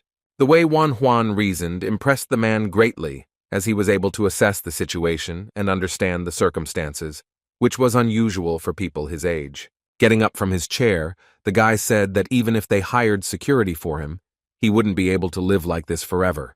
He was obliged to protect himself on his own. Upon hearing this, Cao Ren immediately suggested that he learn the secret art that his family possessed, and the young man thought this idea was simply excellent. Coming closer, Jen asked if the boy had noticed anything unusual about those who had set a trap for him. After thinking for a bit, he replied that he was not sure of what he saw, as he was very tense due to an excess of emotions and experiences. But then he suddenly remembered that the bandits had a carrier pigeon, with the help of which they passed messages to each other. For some reason, this news really surprised the commander, and he asked again if the guy was sure that they had communicated in exactly this way. His surprise was due to the fact that raising such birds requires a lot of power, time, and money, so if they used this means of communication, it means they were very rich. These people sent bandits against the district soldiers and are now in hiding, so they were clearly not just pawns. Clutching his head, the guy only now realized what kind of trouble he had gotten himself into. At this rate, he would soon go crazy. He began to be tormented by the anxiety that he had set in motion a clockwork mechanism that was about to set off a powerful explosion that would wipe him off the face of the earth. Cao Zhen was very unhappy with these thoughts, so in order to calm his friend down, he said that he would hire 2 or even 3 guards for him. But the guy didn't pay attention and was immersed in thinking that most likely his enemies would not retreat, even if he tried to escape at night. It was obvious that they could invade his house. In the worst case, even his family could suffer, or even die, so something had to be done, and it was better to attack first. Suddenly, a thought came into his head, which he decided to share with the man standing next to him. The commander was very surprised when this young doctor suggested that he set a trap that would catch the bandits they were hunting. It was obvious from the boy that he already had a plan in his head because he looked lively and full of enthusiasm. Not everyone was happy that evening, and for some it turned out much worse than expected. One of the high-ranking officials who worked for the bandits was furious that his subordinates were killed by an ordinary healer. The man who reported said that it seemed like General Cao had intervened, but it was impossible to say for sure since everyone involved in the operation was now dead. The commander turned the department upside down, and now their comrades feared that their identities might be revealed. But the most interesting news was that in 10 days, a Taiping envoy would arrive here. Just thinking about this messenger gave the old man a severe headache, because if he received the antidote, he would have to remain silent for 6 months. Clutching his head, the official said that at such a time, he would have to soften the punishment for all those responsible for the failure of the operation. So instead of killing himself, he ordered his subordinate to cut off the tail right now. The man did not want to do this, because then many of his comrades would fall, but in response he heard that casualties were inevitable, since the commander was stirring up everything. So if a subordinate himself does not want to be among the killed, he should do what he is told. They needed to reduce their ranks by at least 10 people. Only then could they feel more or less safe. But the official also did not abandon his original goal, and said that he must receive the head of the young Dr. Huang in any case, because he couldn't afford to lose face when meeting the Taiping envoy, who would be arriving any day now.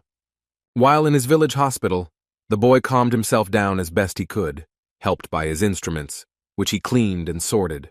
The next day, as promised, he went to Kaisen's house, where he announced that the painful treatment for syphilis was almost complete. He was very grateful to Lady Mei Hyang for listening to his advice and helping him heal the patient by wiping the wounds with the ointment he gave her. The girl could not believe that she was now healthy, although she had suspected it since yesterday, when it became easier to eat and go to the toilet. Looking at the joyful So Chul, the mistress of the house could not rejoice enough. She had not felt such relief for a long time, as if a weight had been lifted from her shoulders.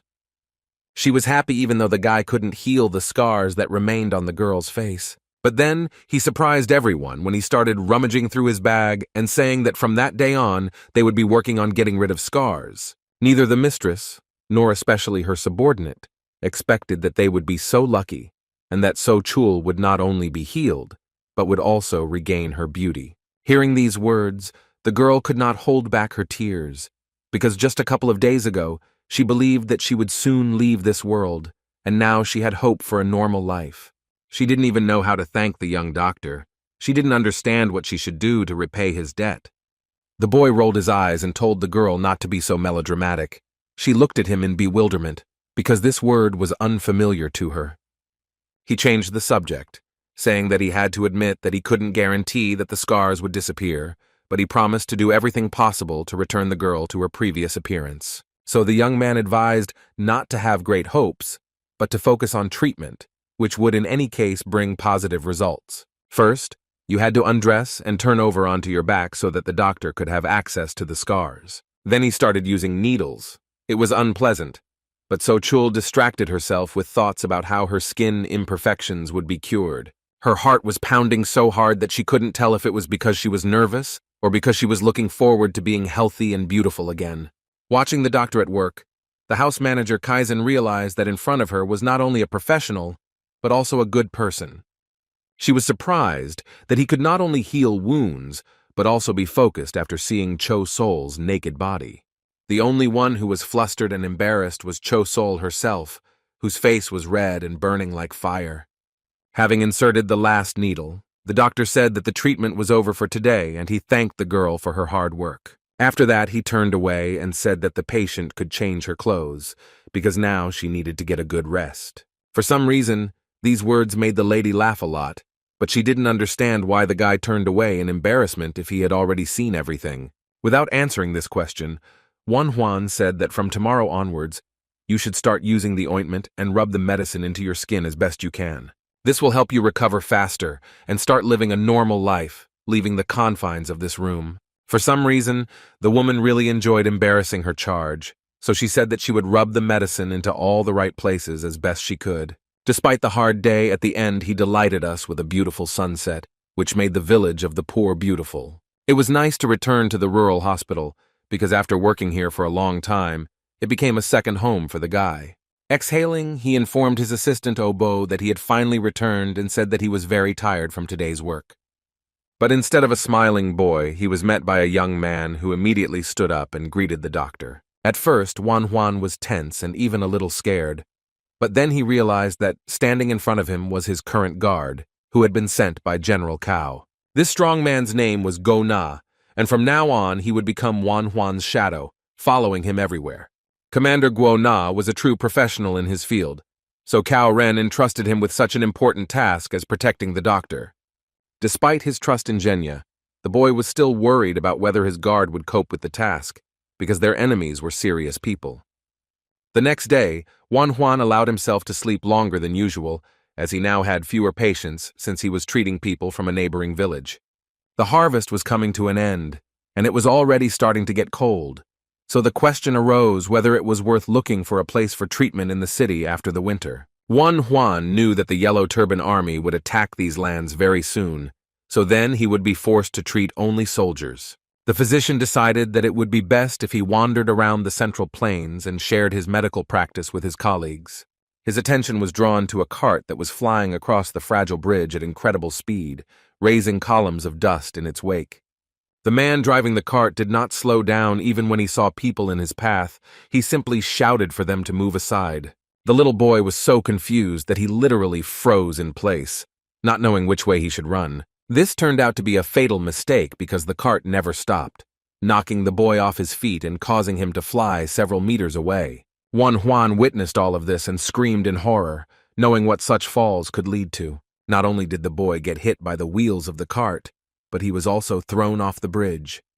Instead of helping the unfortunate man, the man did not stop, but indifferently turned away and drove on. The injured child was left lying in the shallow water, his face in the water, and not moving at all. When Juan realized what condition the child might be in, he rushed to his aid without further ado, because the baby, in addition to the main injuries, could also choke. It was worth hurrying, because first aid also had to be provided on time. In some cases, it might simply not help.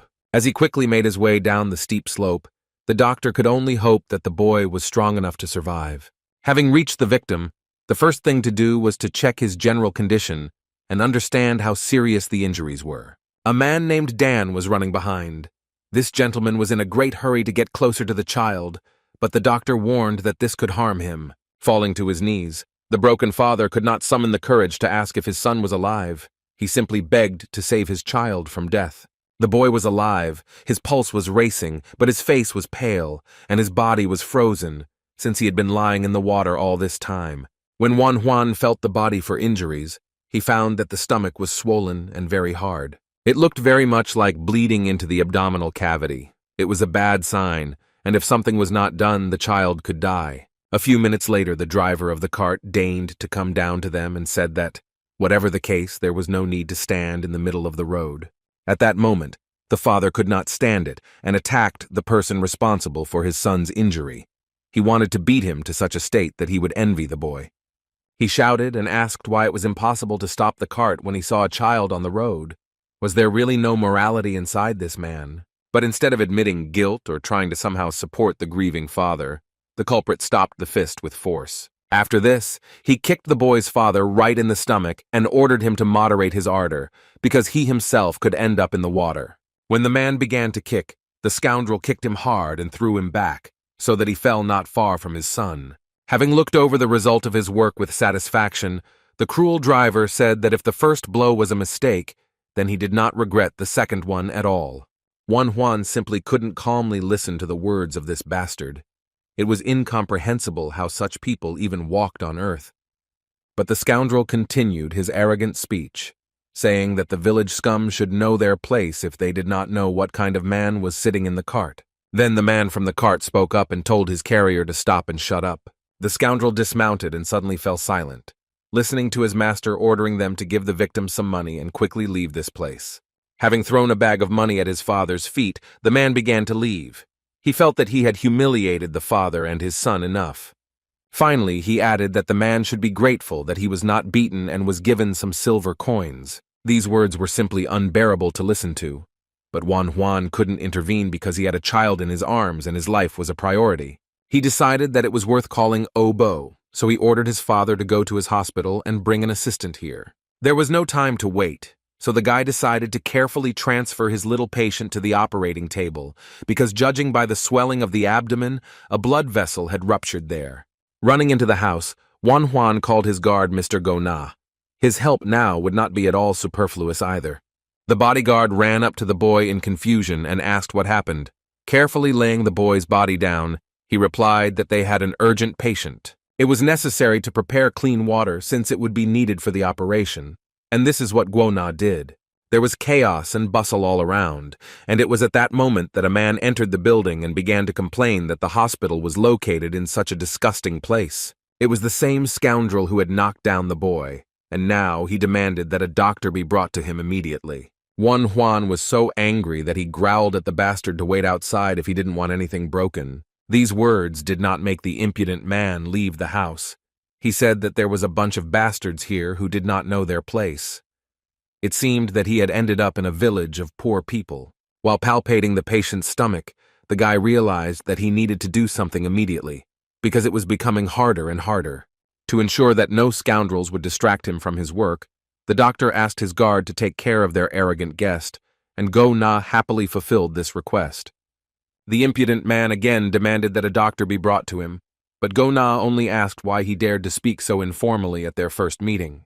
The guard said that the coachman was in a village of poor people, and if he did not treat them with respect, they would not respond in kind. These words angered the scoundrel, who said that there was a man in the cart who could not even be looked at without permission, so he once again demanded that a doctor be called. Guona chuckled and pointed out that for a bastard who served an important person, he wasn't very good at judging people. He said that the one the man called a brat was the doctor who was being sought after by the important person he served. The wounded boy began to come to his senses little by little, but his internal organs could have been torn, so something had to be done. It was obvious that the child was in incredible pain. and in such a state, Juan could not provide him with the necessary assistance. He understood that under no circumstances should he cut the abdomen. The best solution would be to open the area near the bleeding. When the boy was almost in despair, his ability, which was given to him during reincarnation, suddenly activated and helped. She showed very well in time that the bleeding was on the lower left side, so X-ray vision is a real treasure. Finally, Obo arrived, rushing into the house with alarm and pushing aside the men standing on the threshold. The doctor ordered the boy to wash his hands immediately because they needed to begin an urgent operation. When the scoundrel, who still didn't want to leave, realized that in front of him was indeed a young doctor, he said that it was necessary to urgently examine a patient. In his opinion, Juan should have taken care of his master's treatment, and he could have helped the poor little man later. At this point, Gona intervened, tapping his sword on the man's shoulder and saying that this was the last warning to wait outside. While putting a bandage on his face, the doctor asked the guard to make sure that no one entered the house. This gave the man the right to happily throw the impudent scoundrel right out onto the street, where he belonged. But such actions did not stop, but on the contrary angered the impudent man, who was not going to leave the territory just like that. He was outraged by the way these simpletons behaved. He did not understand why they allowed themselves to be so disrespectful. When he wanted to attack again, Guona really enjoyed the moment when he had to kick that bastard with his foot. When he flew back a few meters, the guard finally felt the long-awaited satisfaction. He had only known this man for a couple of minutes, but he irritated him incredibly. Suddenly, the doors of the carriage opened, and a man came out and said that all this fighting should be stopped. There were wounds on this man's face. Apparently, it was because of them that he came to the village doctor, because obviously no one else could help him. His servant immediately rose from the ground and began to bow, telling his master that he had made a huge mistake when he attacked these strangers. Taking a closer look, Commander Guona suddenly realized that the face of the man from the carriage seemed very familiar to him. When he realized who was standing in front of him, he hurried to bow to Mr. Guo, who had the greatest status in society.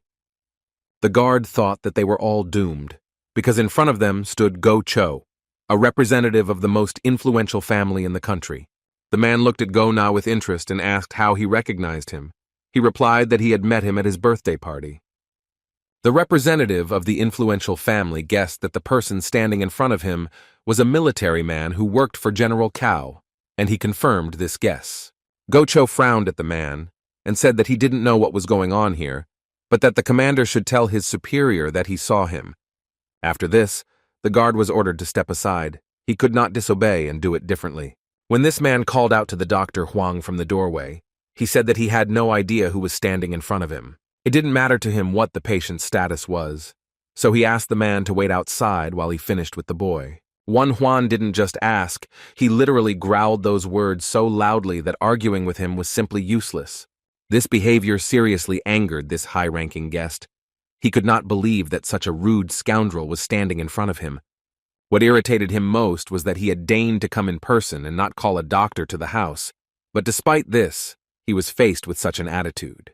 Go Cho said that in front of him stood an ordinary amateur who dared to thoughtlessly open his mouth towards a citizen like him. Ignoring the doctor's words, he entered the house and said that he had come trusting in his humble medical skill, so that if he did not wish to die, he should cure him right now. Finally, looking at the insolent guest, Juan said that in the opinion of an amateur like him, his patient must have contracted syphilis. Since the man was throwing around words about how the boy was only practicing the humble art of medicine, he decided to stop his arrogant speeches and speak directly. It would be more appropriate for such a high-ranking guest to turn to another, greater physician. These words made Go Cho really angry. He was literally seething with anger. No one had ever treated him with such disdain. Obviously, this boy wanted to die. But such phrases had no effect on the guy. He replied that such a person could kill an ordinary doctor at any other time. But if Juan doesn't cure this bastard, no one else will, and he will end up dying too. Then the boy told in all the colors what future awaited this man if he was not treated. He informed that his whole body would rot alive and no one would be able to help him. So if Go Cho thought the doctor standing in front of him was crazy, he only had to wait 2 months, and he would become just as crazy. The enraged man shouted that apparently the young man did not want a peaceful death, because he was not the only doctor in the country. One word, and there would be a court doctor in Go Cho's chambers. But this hysteria also did not work on Juan. He only said that in this case he could kill him and be treated by anyone.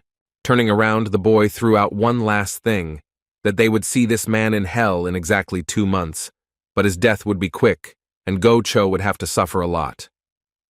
Having left the village house, the representative of a noble family could not believe that he was thrown out by an ordinary doctor. But the fact remained that this boy had cured some girl of syphilis, so he should be able to cure him too. This man was so cruel that he decided that as soon as this scoundrel cured him, he would get rid of him and the entire village along with its inhabitants. The more the man thought about it, the more disgusted he felt, so he decided to return to the cart and wait. Before he sat back down in his seat, he suddenly wondered how injured the kid was. Then he decided to go back and beat up the soldier who had made him wait for some trifle, like a wounded poor man. When he re-entered the hospital, he witnessed a startling sight. The operation on the child's stomach was in full swing. This man saw Juan cutting open the stomach of a living person, and it filled him with real horror. The doctor was not at all distracted by extraneous sounds. He needed to find the bleeding vessel and stitch it up. Fear gripped Go-Cho. All his bravado disappeared, and he realized that in front of him was a dangerous man who called ripping open his stomach a cure. The man ran from there as fast as he could. He wanted to forget everything he had just seen. The emotions took over his body so much that he suddenly felt a strong need to go to the toilet, so he decided to find a place where no one would see him. His search for a secluded place led him into the forest thicket, where he tried to hide among the trees. In his case, it was not so easy to relieve himself, because due to his illness, he experienced unbearable pain and burning in his intimate areas every time. He searched for a long time for someone who could help him, but many famous doctors just threw up their hands or sold him useless medicines. Then the man remembered that there were rumors that only a professional could open the belly. So if the guy was treating syphilis, this operation wasn't such a crazy thing. Go-Cho was about to stand and watch the operation when he suddenly saw a man rushing into the hospital calling for a doctor.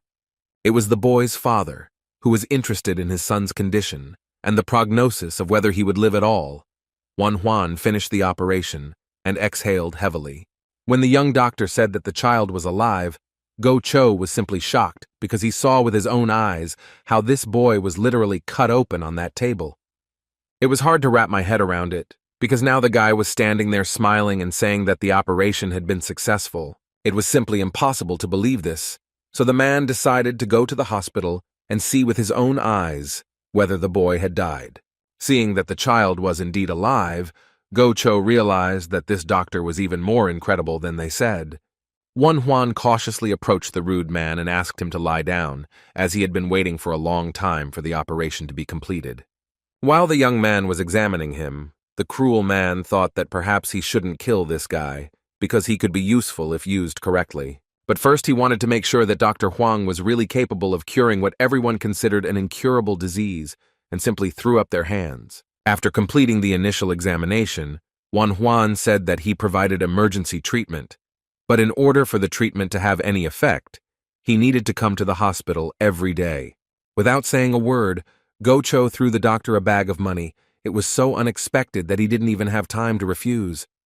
The guy wanted to return the money, saying that he was being paid after treatment, but the man did not take it, saying that it was a reward for the show he saw.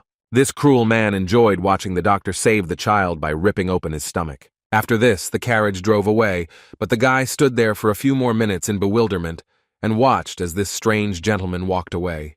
His guard started to say that it was a real stroke of luck that such people were interested in him, but Huang felt dirty after communicating with this scoundrel. These words frightened Commander Guo-Na, and he said that Mr. Guo, the head of the most influential family in the area, had just come to see them. Finally, it dawned on the boy who he had just been arguing with. It was the conglomerate of the nation itself. Behind him and the Cao family merely ran the province. Also, this man was notorious for his nasty character, so Go-Na advised the guy to be careful. Now Juan understood why he didn't accept ordinary people. It was problematic that he now had to treat such a patient. There's nothing that can be done now. While he was undergoing treatment, he didn't pose any threat, so it's worth worrying about later. After giving the bag of money to Oh-Bo, the boy asked her to give it to the father of Dan, the boy he had just operated on. The assistant wanted to object, saying that this was money for treatment, but the doctor replied that these funds belonged to the village. It was surprisingly calm and quiet in the Kiezen house today. No one was disturbing or making unnecessary noise.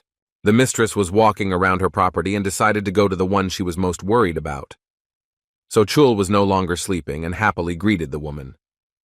Taking a look at the girl, Mei Hyang couldn't help but let out a surprised sigh. What she saw clearly made her happy.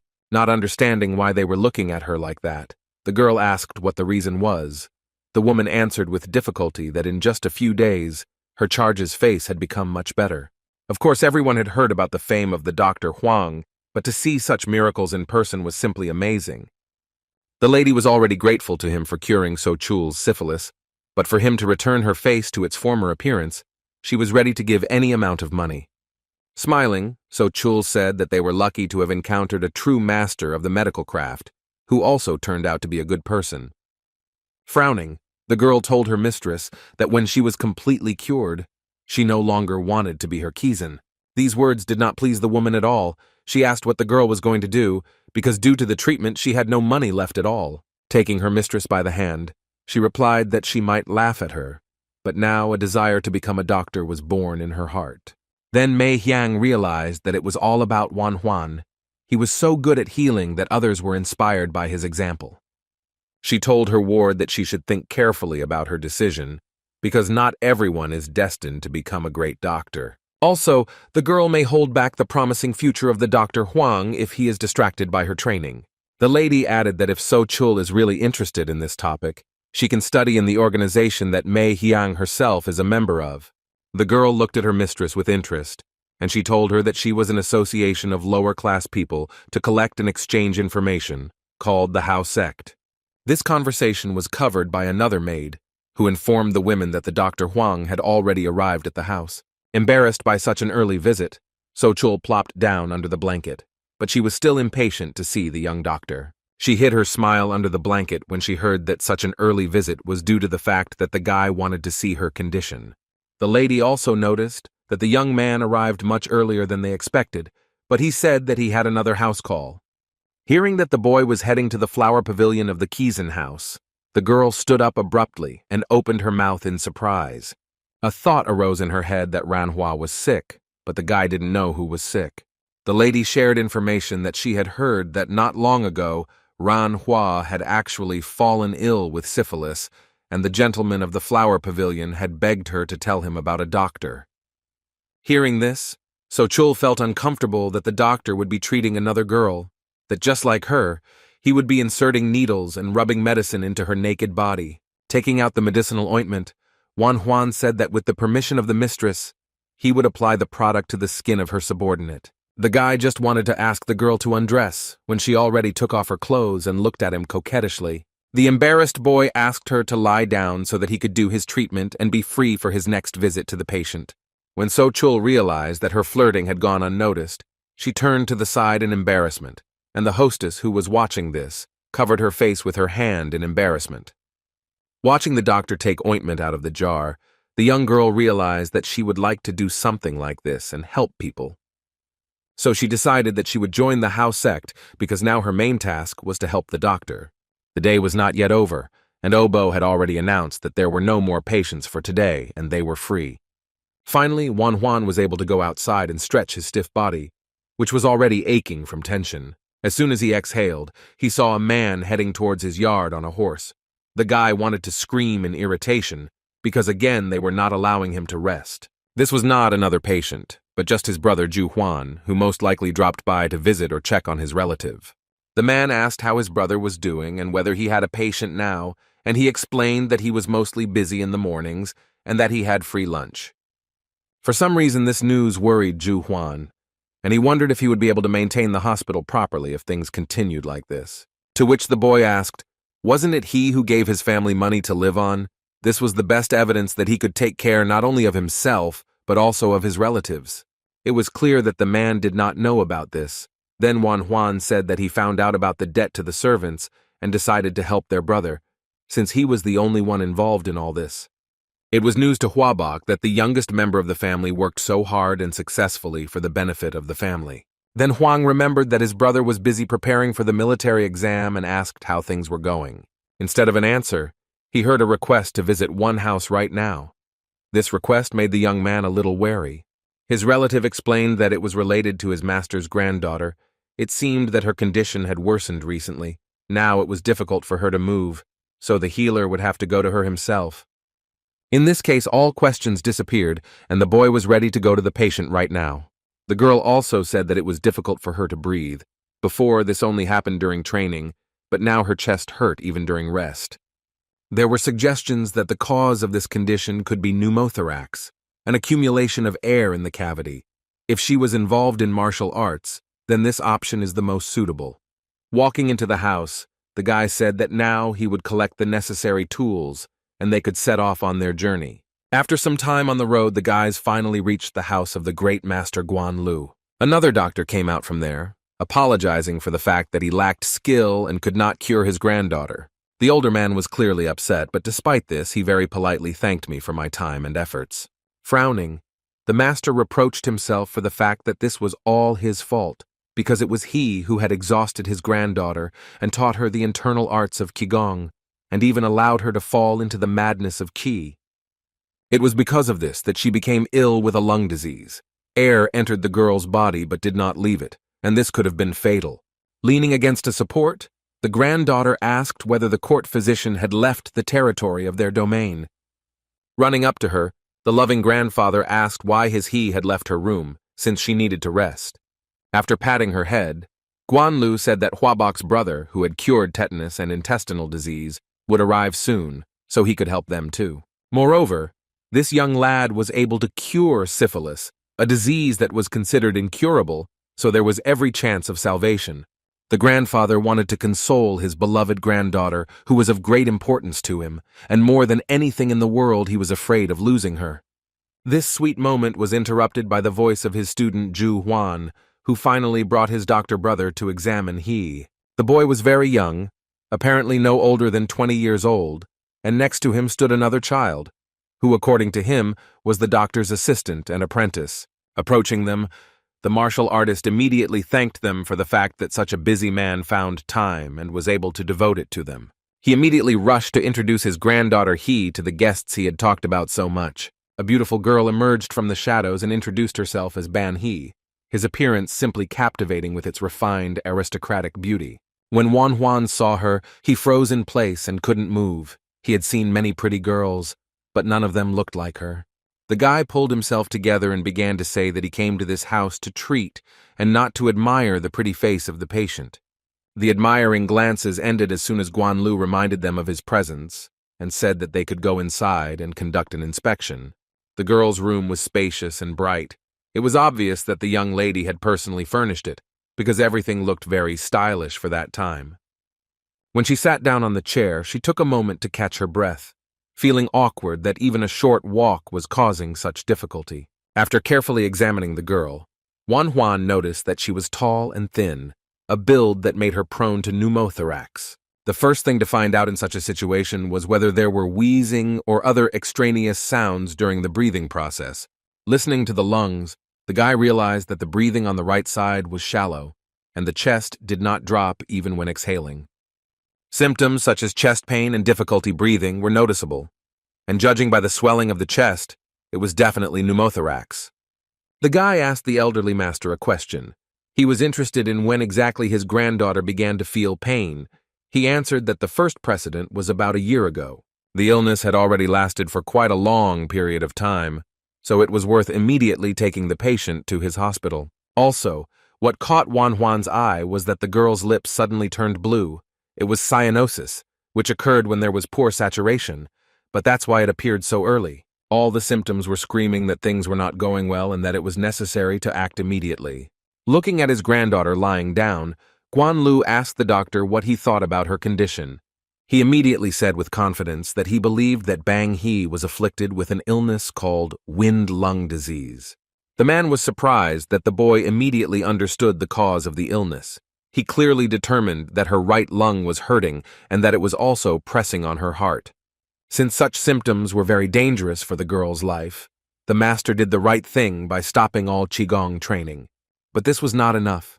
His granddaughter needed help and proper care, because without treatment, there would be no positive result.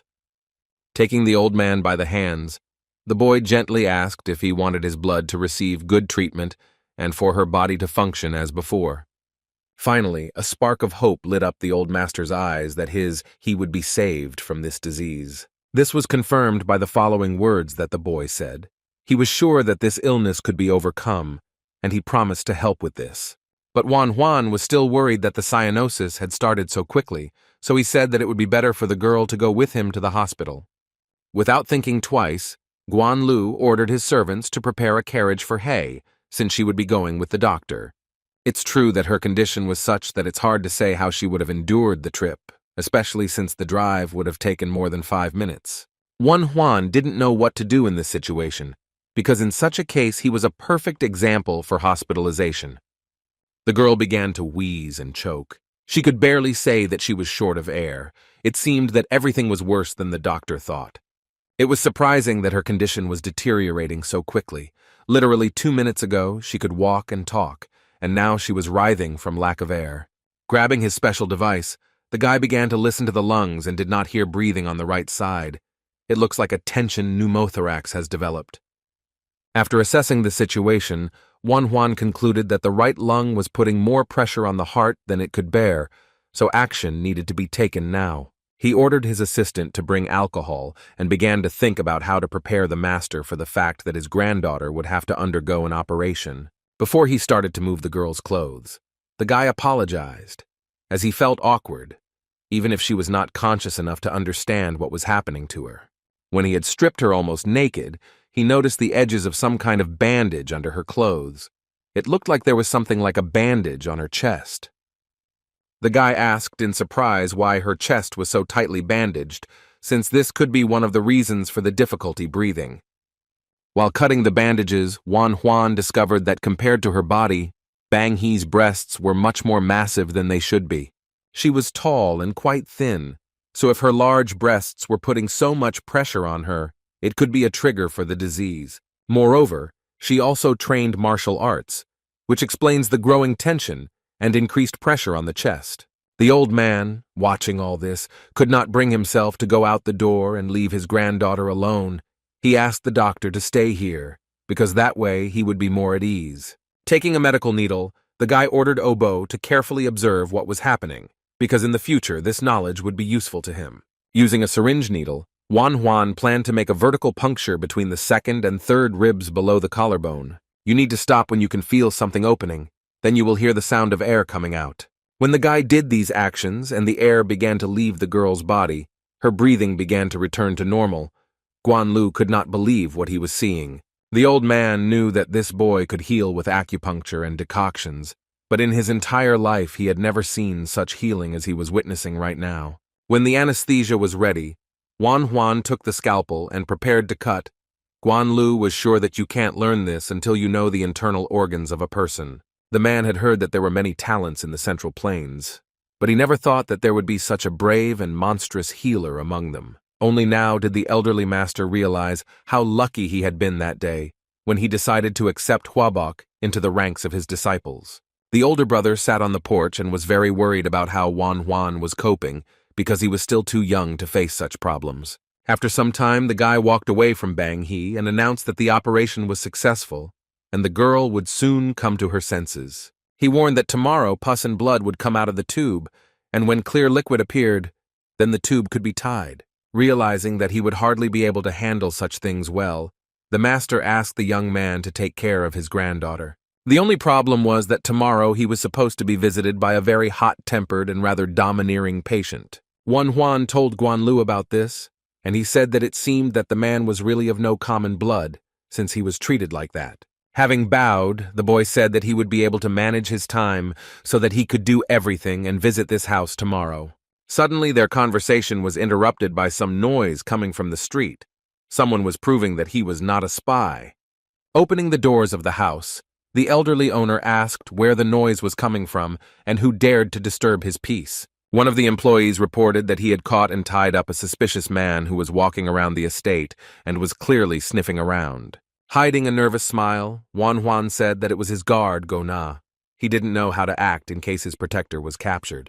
Hearing these words, Juan anxiously began to question his brother about why he was suddenly being guarded and what preceded it. The boy realized that it would be very difficult to get out of this unscathed, so perhaps it was time to share some details with his brother. When the older brother found out that someone was hunting his younger brother, he simply exploded with anger and began to scold him for not telling him earlier. Huan tried to counter that Go Na served General Chao, but Huabok did not care. He demanded that such matters be reported to him. Househead Guan Lu watched this altercation carefully and analyzed everything he heard. It was difficult to understand the full meaning of the situation, but the old man said that he was indebted to the Dr. Huang and would like to provide him with another guard, since there was a need for it. Still, 2 pairs of eyes were better than 1, and his restless employee would just have some fun, otherwise he couldn't sit still. Approaching a red-haired guy named Jin, he ordered him to temporarily guard Huan. This was his new obligation. This young man was very smiling and friendly. He immediately approached his ward, extended his hand and said that he had heard about Huabok's younger brother.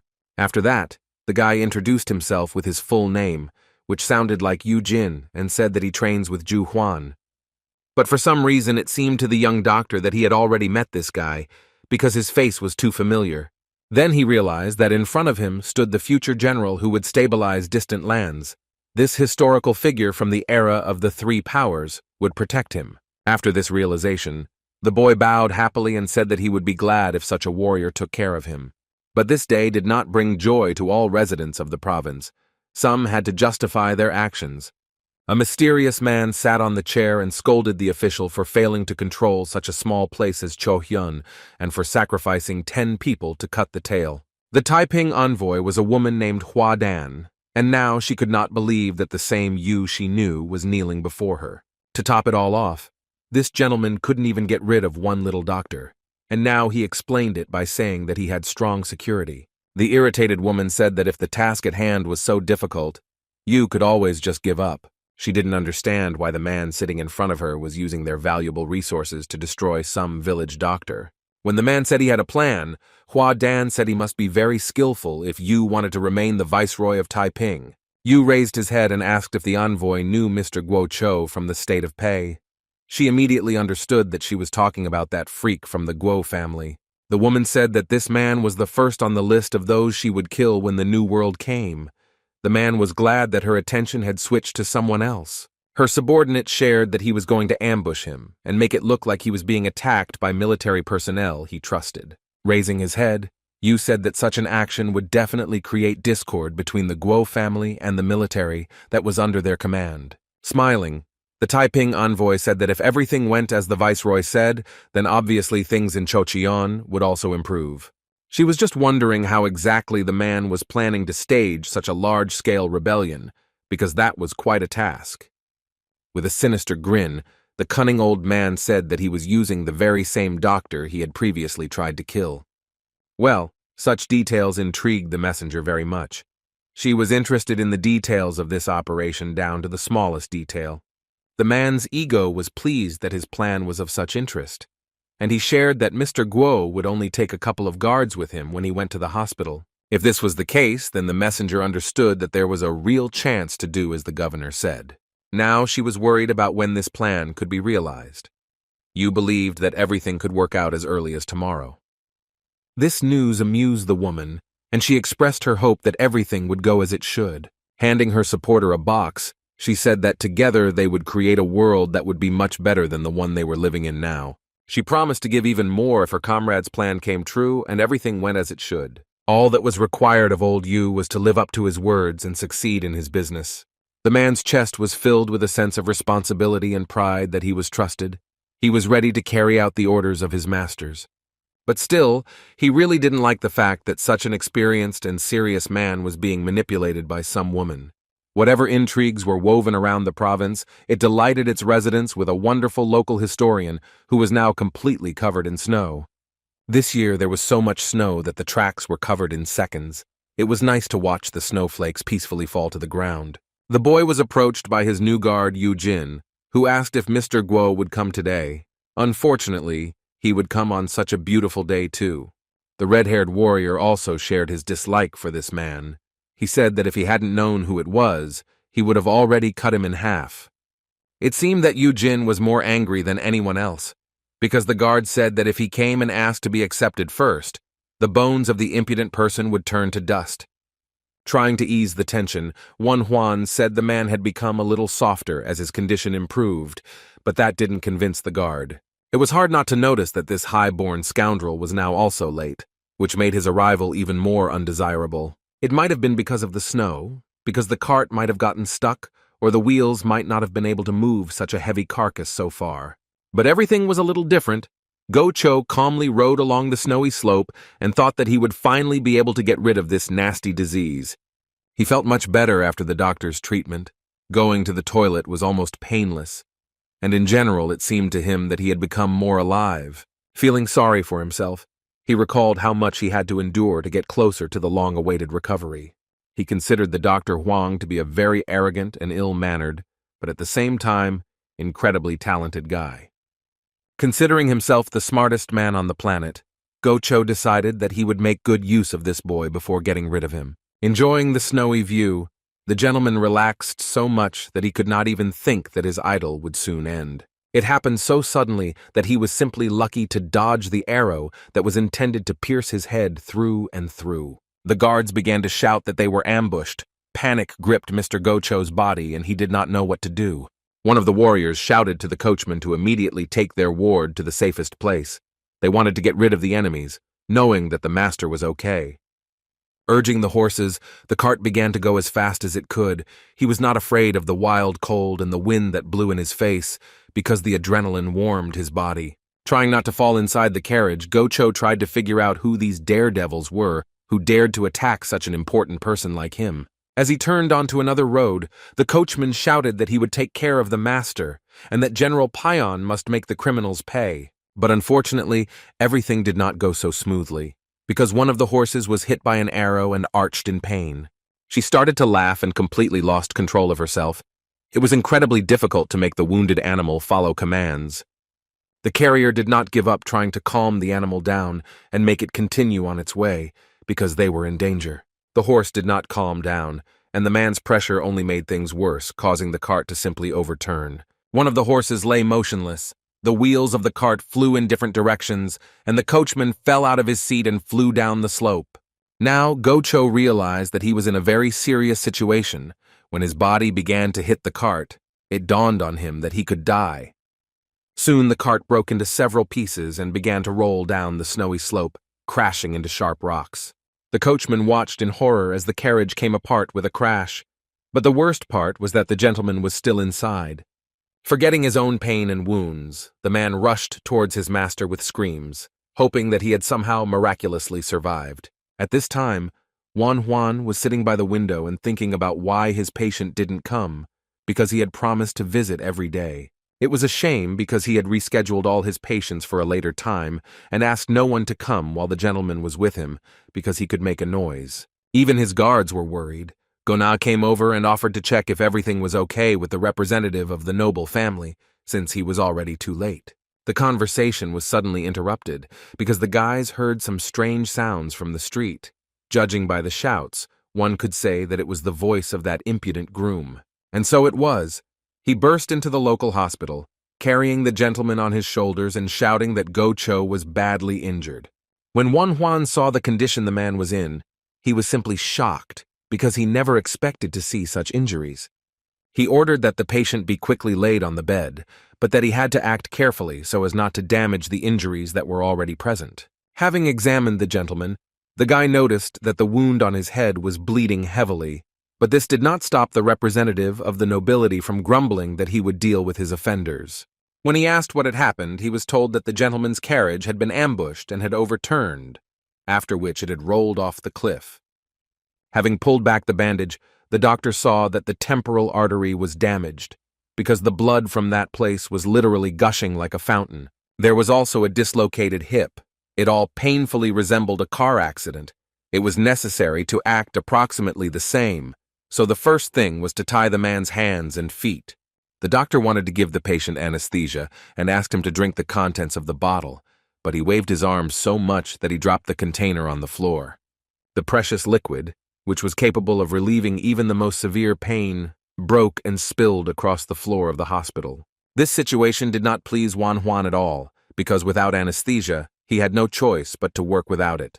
So he unwound a large piece of cloth and stuffed it into the patient's mouth, and he was simply amazed that he was being treated in this way.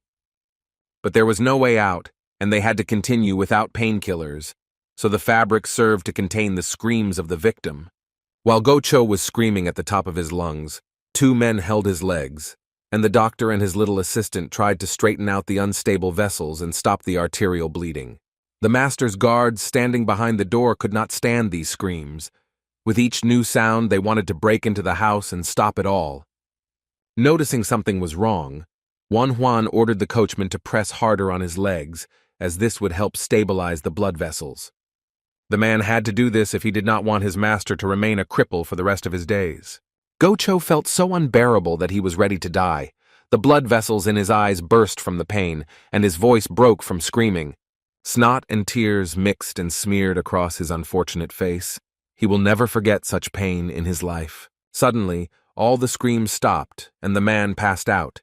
His coachman became alarmed, but the doctor explained that it was pain shock, a normal reaction of the body to such torment. The guy had nothing to do with it. His patient himself broke the last bottle of painkillers, so he had no other choice. Snow covered both the modest little houses in the village of Bednyakov and the beautiful mansions of wealthy officials. In one of these places, they crawled on their knees before the Taiping envoy and asked for forgiveness for having failed the mission. But today the woman was in a good mood. She said that Mr. Yu didn't have to worry, since for now it was to their advantage that that trash named Go Cho remained alive.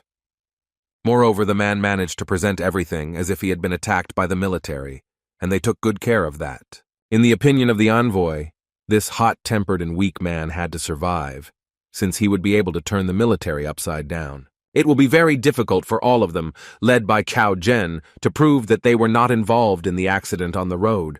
In order to arouse proper suspicion, Yu left a military dog tag at the scene that was exactly like the real thing, so it would be very difficult to justify himself. The Taiping envoy thought that all they could do was sit and wait and then enjoy the fascinating spectacle. After all, no one in this world can easily stop the wrath of stupid trash who thinks he is smarter than everyone else. It was already evening, and Juan was still on duty next to his patient. He was already tired, but he couldn't abandon this grumpy man to his fate. He had no idea what intrigues were being woven behind his back and how difficult it would be for him to prove that he was not involved in the crimes. Finally, the patient opened his eyes and began to remember what had happened to him and where he subsequently ended up. When his memory returned a little, the man screamed loudly so that all his guards instantly woke up. Sitting in the cold, Eugene almost rolled his eyes when he heard this capricious gentleman calling his minions to start moving his butt. Gocho was ready to tear apart all his warriors because they did not do their job, and it was because of them that he ended up in an ambush. He continued to shout and ask where General Payan was, who was supposed to organize a safe passage to the village house.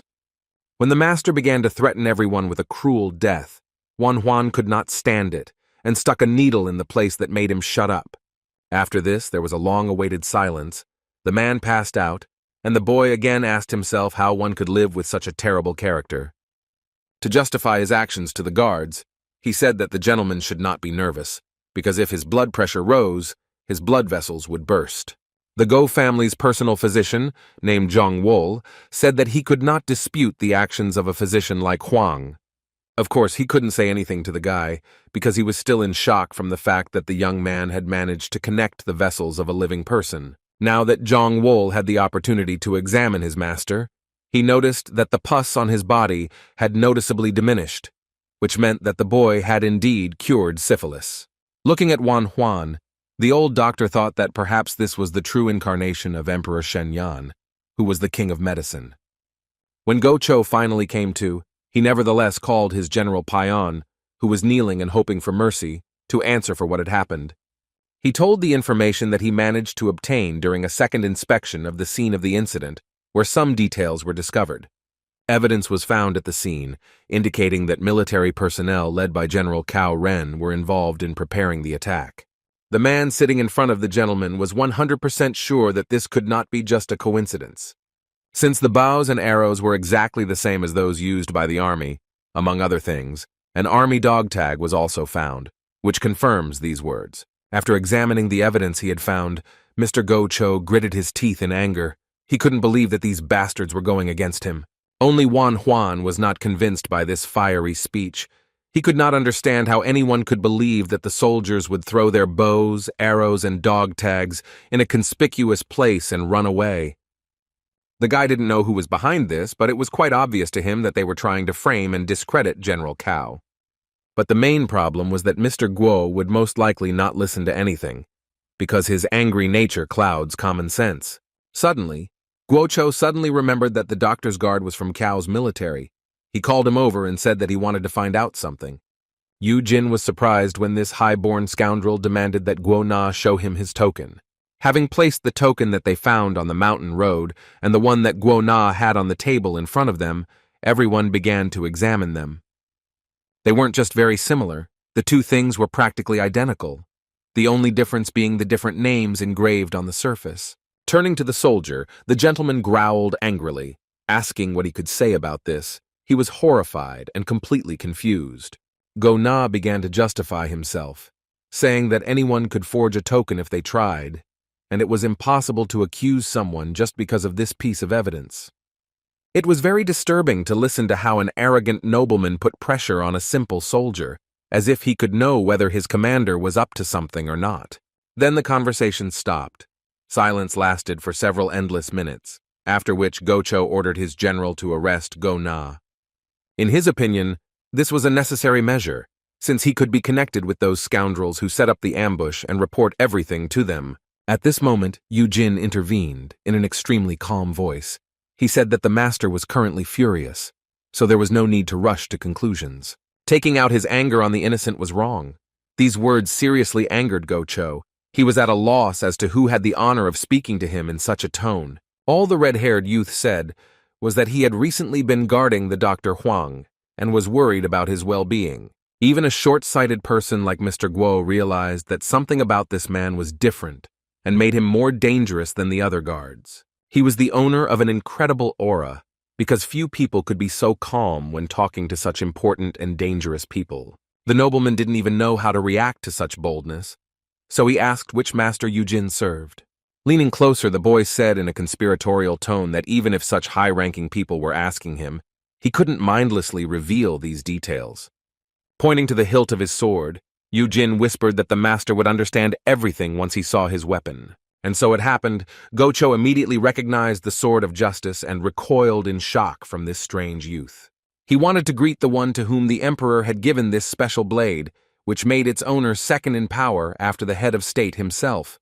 But Yu Jin stopped him, because there were many strangers in the room, and he didn't want people to know who he was. The young man said very diplomatically that he understood Go Cho's feelings, but he believed that they needed to think things over in a calm environment. Hearing these words, the man decided to retreat, because if he argued with this man, he could come into conflict with the emperor's family. After clearing his throat, Go Cho said that due to illness, he briefly lost his composure, because everyone understood perfectly well that if he went against the army, nothing good would come of it. That's what Yu Jin thought too, and it would also be nice if there wasn't any unnecessary noise around the hospital. Watching in surprise as the proud man dismounted, Wan Huan suddenly realized that Go Cho wanted to bow to his guard. Now the boy also became interested in who was the master of the red-haired warrior, who was respected even by people like his vile patient. Putting his thoughts aside for later, the boy went to where he was so eagerly awaited that evening. Very unexpectedly, he was called to the Kisen house, saying that the lady had a stomachache and needed urgent help from a doctor who knew what he was doing. After letting the guy into the room, Mei Hyang locked the door. His behavior was very suspicious, but it was too early to get nervous. In the room, So Chul was sitting at the table, looking much better, and her mistress announced that the girl needed to tell the doctor something. Sitting down across from her, Wan Huan said he was glad no one was in pain, but he still wondered what was going on. The former patient began to speak in riddles, saying that there were many stories going around which were mostly lies, but the words could become true if they matched. She said she had something that might be of interest to the young doctor, so she invited him to this meeting. She lowered her voice and said quietly that there was a Taiping mansion about an hour's drive from the prefectural office in Hancheng. She heard rumors that the government officials whom General Cao suspected and the three who attacked Wan Huan often went to that place. moving some parchment towards the guy, so Chul said that she also had some suspicions about this. These words were supported by the lady, who said that they in the house sect had thought about this a lot and were also distrustful of that place. After reviewing the recordings, Juan suddenly realized that he was witnessing historical events taking place. After all, by the concept of Taiping, the women meant the very same army of yellow-turbaned people that became the lever for the beginning of the bloody massacre. So Chul spoke again and said that she couldn't say for sure, but that place was extremely questionable. Thinking about it, the young man realized that the Hao sect, which he knew, had very reliable information. He would have to check it, and if he passed it on to the right people, he could prevent something terrible from happening. The only person who needed to be told about what he had heard was General Cao. Only he could convey such important information. Moreover, Jen could certainly deal with this annoying Mr. Guo, who should control himself better. After listening to the women, the boy decided that he needed to quickly contact the right people and share what he had heard, so he thanked them and walked away. Finally, he said that as soon as this issue is resolved, he will treat the beautiful ladies to something. Cho Sol beamed when she heard this. Seeing her charge's reaction, the lady could only smile and say that her eyes were shining too much when she looked at the doctor. Interesting conversations didn't only take place in Keeson's house. The small, snow-covered house on the outskirts of the village was no worse in this regard. There, the elderly doctor was once again shocked by the news that his young colleague had been able to cure tetanus and intestinal disease. Sitting up on his bed, Go Cho said that this skillful child was able to overcome seborrhea and also found a way to cure syphilis. But the doctor did not agree that they were dealing with just a talented teenager. He was someone more, someone who cured what could not be cured. Now the gentleman himself became wary, because his trusted physician said that he had never heard of anyone curing even one of these ailments. It seemed that this guy was more amazing than they said, especially considering that the man with the sword of justice owed him a debt. Now I didn't really want to kill him, because he had already saved the life of an official twice, and it seemed that in the future he could become a respected member of high society.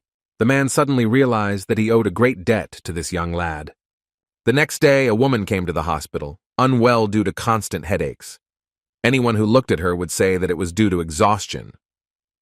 There was no cure for it. People just needed to eat well. But the problem was that Juan couldn't give money to all the patients who came to him. Such incidents happened more and more often, so the boy began to think about how to find a way to help the villagers. Sitting down next to Gocho, the boy sighed heavily. The man asked what was bothering the doctor. Then an idea came to Juan's mind, and he asked if he could buy some grain from the official. The request surprised Gocho very much. He had heard that the Huang family was in decline, but he could not imagine that things were so bad. Asking how much grain was needed, he expressed a desire to give it for free.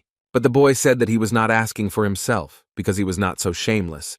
Now the nobleman became interested in what he needed the grain for. Juan explained that there were a lot of hungry people in this village, and in order to avoid having to buy food in the winter, they needed to do it now. After thinking for a bit, the man said that if he were to buy for the whole village, it would be very expensive, unless the guy was going to spend all the money he paid him for the treatment. It was said as a joke, but the doctor calmly said that this was exactly what he was going to do, because he could no longer look at those exhausted faces. These words caused the official to laugh heartily, which he explained by the fact that every time he could not read the boy sitting in front of him. After hearing the conversation between his master and the doctor, the family doctor was very surprised when the master said that he would not take money for the grain, but would simply provide it. It was clear that the young man also did not immediately believe his own ears, but Gocho said that he did not intend to play a joke on anyone, and if he said that he would help, then he would do so. So he ordered his personal doctor to take some soldiers with him and deliver grain to this little house. Not thinking that things would turn out this way, Juan began to fuss and say that there would be too much grain and he didn't know where to store it, but he was told not to worry about it. All he had to think about was how to quickly cure his high-born patient, which would solve all the other problems. The next day, the grain issue was resolved, as there were many sacks lying in the hospital yard, which were gradually being taken apart by the villagers. The soldiers who served under Gocho organized lines and distributed the required amount of food to each person. What the official did was simply amazing. Eugene even assumed that the man hit his head too hard. Among the villagers who stood for help, one could see the father of the boy who was hit by Gocho's carriage. The man immediately recognized these people, and it seemed that their arrival greatly alarmed him, because the official's face instantly changed. The gentleman jumped to his feet, immediately ran to his guards, and told them to give the father and son 3 times more than everyone else. Hearing this, the villager could not believe that he was being allowed to take 6 whole sacks of grain, which could feed his family for a long time. They began to sincerely thank the generous gentleman who helped save residents from hunger during the cold season. It was very funny to watch the embarrassed, impudent fellow. He behaved awkwardly, but kindness suited him, especially when he wished the little boy a speedy recovery. The personal physician of the Go family agreed with this, but shared with Huang that this was the first time he saw his master like this, and he had been serving for more than 20 years. This showed that the guy's skills could impress even such callous people as Mr. Guo, who previously didn't care about the people around him. But Huan tried to prove that all this was happening only because his patient was feeling better and was in a state of euphoria. After people began to disperse little by little, the guy called his patient for a private conversation in the house.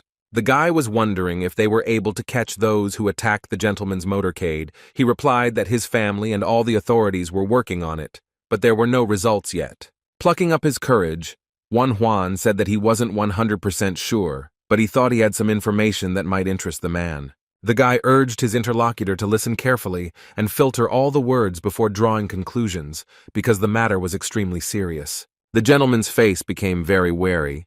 He said that the guy did not need to worry about anything and he could speak freely. Huan then told everything he had learned in Kiseng's house and recounted in detail all the words that Cho Sol had spoken. Gritting his teeth in anger, Guo Cho said that he would definitely check out this Taiping mansion because it would be stupid to ignore such information. While the gentleman was nervously pacing the house, Huan suggested to him that it would be better to investigate this matter together with Colonel Cao. After examining the young man, Guo Cho promised that he would reward him if the place really turned out to be a nest of killers. When the guy wanted to refuse again, the official said that every action has its price, so it's worth taking when it's given. Such pressure surprised the boy, and unexpectedly for himself he agreed with this statement. So after this conversation, the man headed for the exit, warning that he wanted to meet with General Cao personally. Finally, Huan called out to his patient and asked him in a sly tone if he wanted to do it properly. The Cao estate shook from the loud screams, which alarmed all the residents and employees there. Guo Cho threatened to blow everyone's brains out if the head of the house was not brought to him immediately. Anyone who argued with him would not leave here unharmed. The confused warriors did not know how to behave with this man who was so warlike towards them. Finally, Cao Ren came out of the house and hurried into the yard, asking along the way what was going on here because he didn't understand anything. Instead of answering, the official stepped forward and kicked the person standing next to him hard, demonstrating his superiority. The soldier who was ordered to watch over Huan fell to his knees, silently looking at the ground and looking depressed.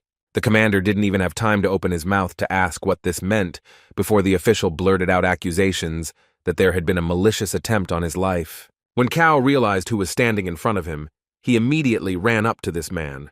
He wanted to figure out what happened, because his people were not involved in any attacks. But the man did not listen to excuses. He accused the general of lying and betrayal. He did not even know what to answer to this angry tirade, because he did not even guess what was being discussed. While all the warriors listened to these speeches in amazement, one of them did not try to hide his evil smile, after which he completely separated from the crowd. This whole show concert was arranged for this moment, because the traitor who ran to report to his masters was spotted. The man whose mission it was to track down the villain approached Guo Cho and reported that their mission was accomplished and the enemy had revealed himself. When the screams died down as abruptly as they had begun, even more questions appeared in the commander's head, especially when he saw that the gentleman was whispering with some warrior. Then, Cao Ren suddenly remembered that the cunning young doctor had once suggested that he set a trap for his enemies. Perhaps he was now seeing the implementation of that plan.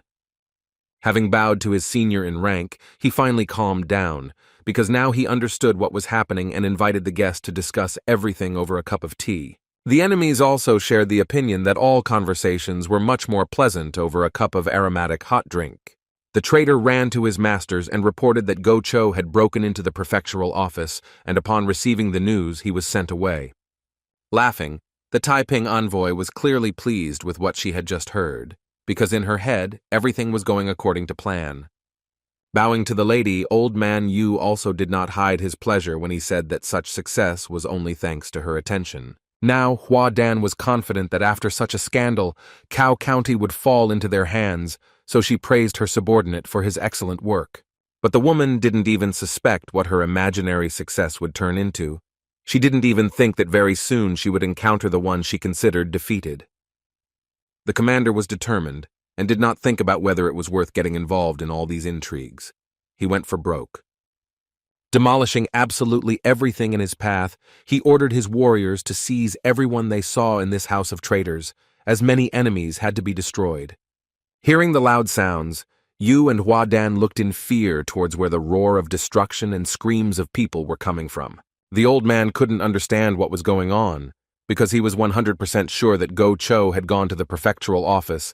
His sources couldn't lie. Realizing that something bad was starting, the man panicked and asked the Taiping envoy what to do, and she ordered him to take the safe. Hua Dan urged the viceroy on, saying that they had to get out of here in time, since Cao's men had not yet managed to surround the exit. There was chaos in the courtyard. Cao's soldiers were confronted by traitors who were not going to give up so easily. To avoid the conscience of his men, the commander said that he allowed them to kill anyone who resisted. No one knew that a network of underground tunnels had been dug under this building, through which the envoy and the governor were now trying to escape. Finally, the long-awaited door that led to the exit appeared, so they still had a chance to escape unnoticed. But opening the massive door was not so easy. Yu stopped and began to try to get the keys. After waiting for several minutes, Hua Dan became irritated that this old man couldn't even find his keys without help. After some time, the man said that they would not be able to get out here, since he had lost the key. At that moment, the messenger was ready to tear him to shreds. Returning to the house, the woman decided that they urgently needed to come up with a new plan. They had to fool these stupid soldiers. Suddenly, the woman took off her mask and began to tear her clothes. Yu stared at her in bewilderment, but she only became more irritated. After this, she ordered her ally to tie her to a pole, take everything she needed, and run away from that place as quickly as possible. Putting the box containing the very important item in his pocket, the man nodded his head at the fact that he was ordered to forget about the identity of the Taiping envoy. Footsteps were heard near the door. The enemies were already too close, so Yu quickly ran to the secret exit, leaving Hua Dan alone. For some time he watched through the crack as these stupid warriors did not understand who was in front of them and fell for the trick of the messenger, who pretended to be a victim. Running up to the treasured door, Yu took out the key and felt joy, because he didn't think that he would break contact with this annoying girl so easily. Now there was one thing left to finish, to make sure that she would never bother him again. Having reached the exit, he took one of the bows and a quiver of arrows, which were prepared just for such cases of unexpected escapes. As he left the cave, the old man decided that he would never again in his life get involved in the Taiping way. Looking back at his place of residence for the last time, the traitor felt relieved, as if his conscience had suddenly been cleared, although this was not at all the case. Commander Cao's soldiers cleared the house and let out the prisoners, and next to them walked the unfortunate girl who was held hostage for carnal pleasures. Hua Dan played her role so believably that no one had any doubt that she was the victim in this story, and not the main villain. She shed tears, but inside she laughed that she had managed to so easily fool these fools who had so easily believed her. Now all she had to do was find a way to escape from the hands of these saviors. Then she could return to her Taiping master. But these plans were disrupted by one precise arrow, which flew straight into the messenger's chest and pierced her right through. Not understanding what was happening, the woman tried to stay on her feet, but soon consciousness began to leave her, and darkness swallowed her into its embrace. Having fallen to the ground of the traitor's house, she completed her journey. The soldiers began to look around, thinking that this was another attack, but everything was not so. It was just the revenge of one cruel and domineering man who was not used to being commanded by a woman. When Yu killed Hua Dan, he thought that now the problems were solved. With the death of the messenger, he was freed from the person who knew many of his secrets, which, if desired, could be revealed to the authorities. But now she was silent forever. While the battle was going on in the traitor's house, Yu Jin was drinking tea with Master Guan Lu and talking about how Master Guo had become too kind since he was personally distributing grain to the poor. One might think that it was all because of the sword of justice, but the master disagreed, because then his master would have stopped talking nonsense much earlier. There was also a suggestion that it was all because of the Dr. Huang, who saved the man's life twice. Perhaps his imminent death changed him. But what is there to guess about? The most important thing is that Gocho did something that was not typical for him, and these were changes for the better. The conversation about the changes due to Dr. Huang was heard by Bang He, who was still recovering from her protracted illness. Yu Jin also added that the young doctor was very talented in martial arts. This information surprised the old man.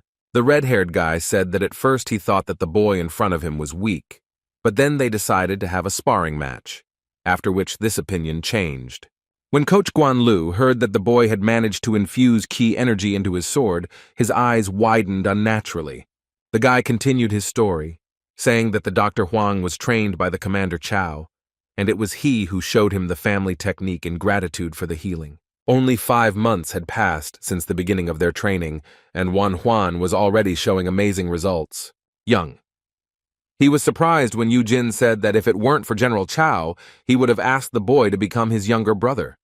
After these words, the girl remembered that she had heard that she and the doctor were the same age, but because of the guy's life path, it didn't seem that way to her at all. Now she was even more eager to talk to him when he came to their house for his next inspection. Now Wan Huan was resting, sitting in his yard. He was basking in the sun's rays and enjoying the fact that people no longer came to him with exhaustion.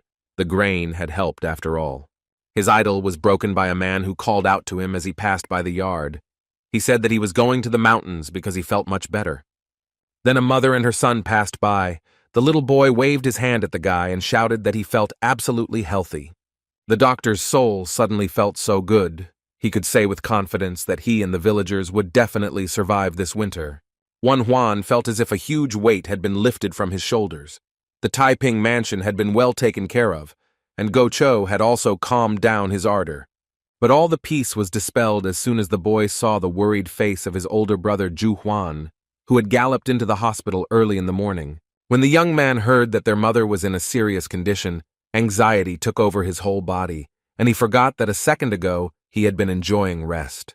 It was absolutely obvious that the time had come for what the doctor had feared and wanted to do for so long. The operation must take place. Entering the house, he called his little assistant Obo and said that they needed to get ready very quickly. The boy wanted to take the bandage, but noticed that his hands were shaking with fear. It seemed that his body was reacting this way to his mother's condition. At that moment, he felt the presence of his past self, Jin Su, a young surgeon who could handle anything. Then he realized that in this life he would also be able to become a successful surgeon, since his past experience had not disappeared anywhere, but was nearby and guiding him. When he arrived at his native estate, a tense atmosphere reigned there. Even the trees seemed to bend their branches in sorrow. In the mother's chambers stood Huabun and the doctor, who had been summoned a little before Wan Huan arrived.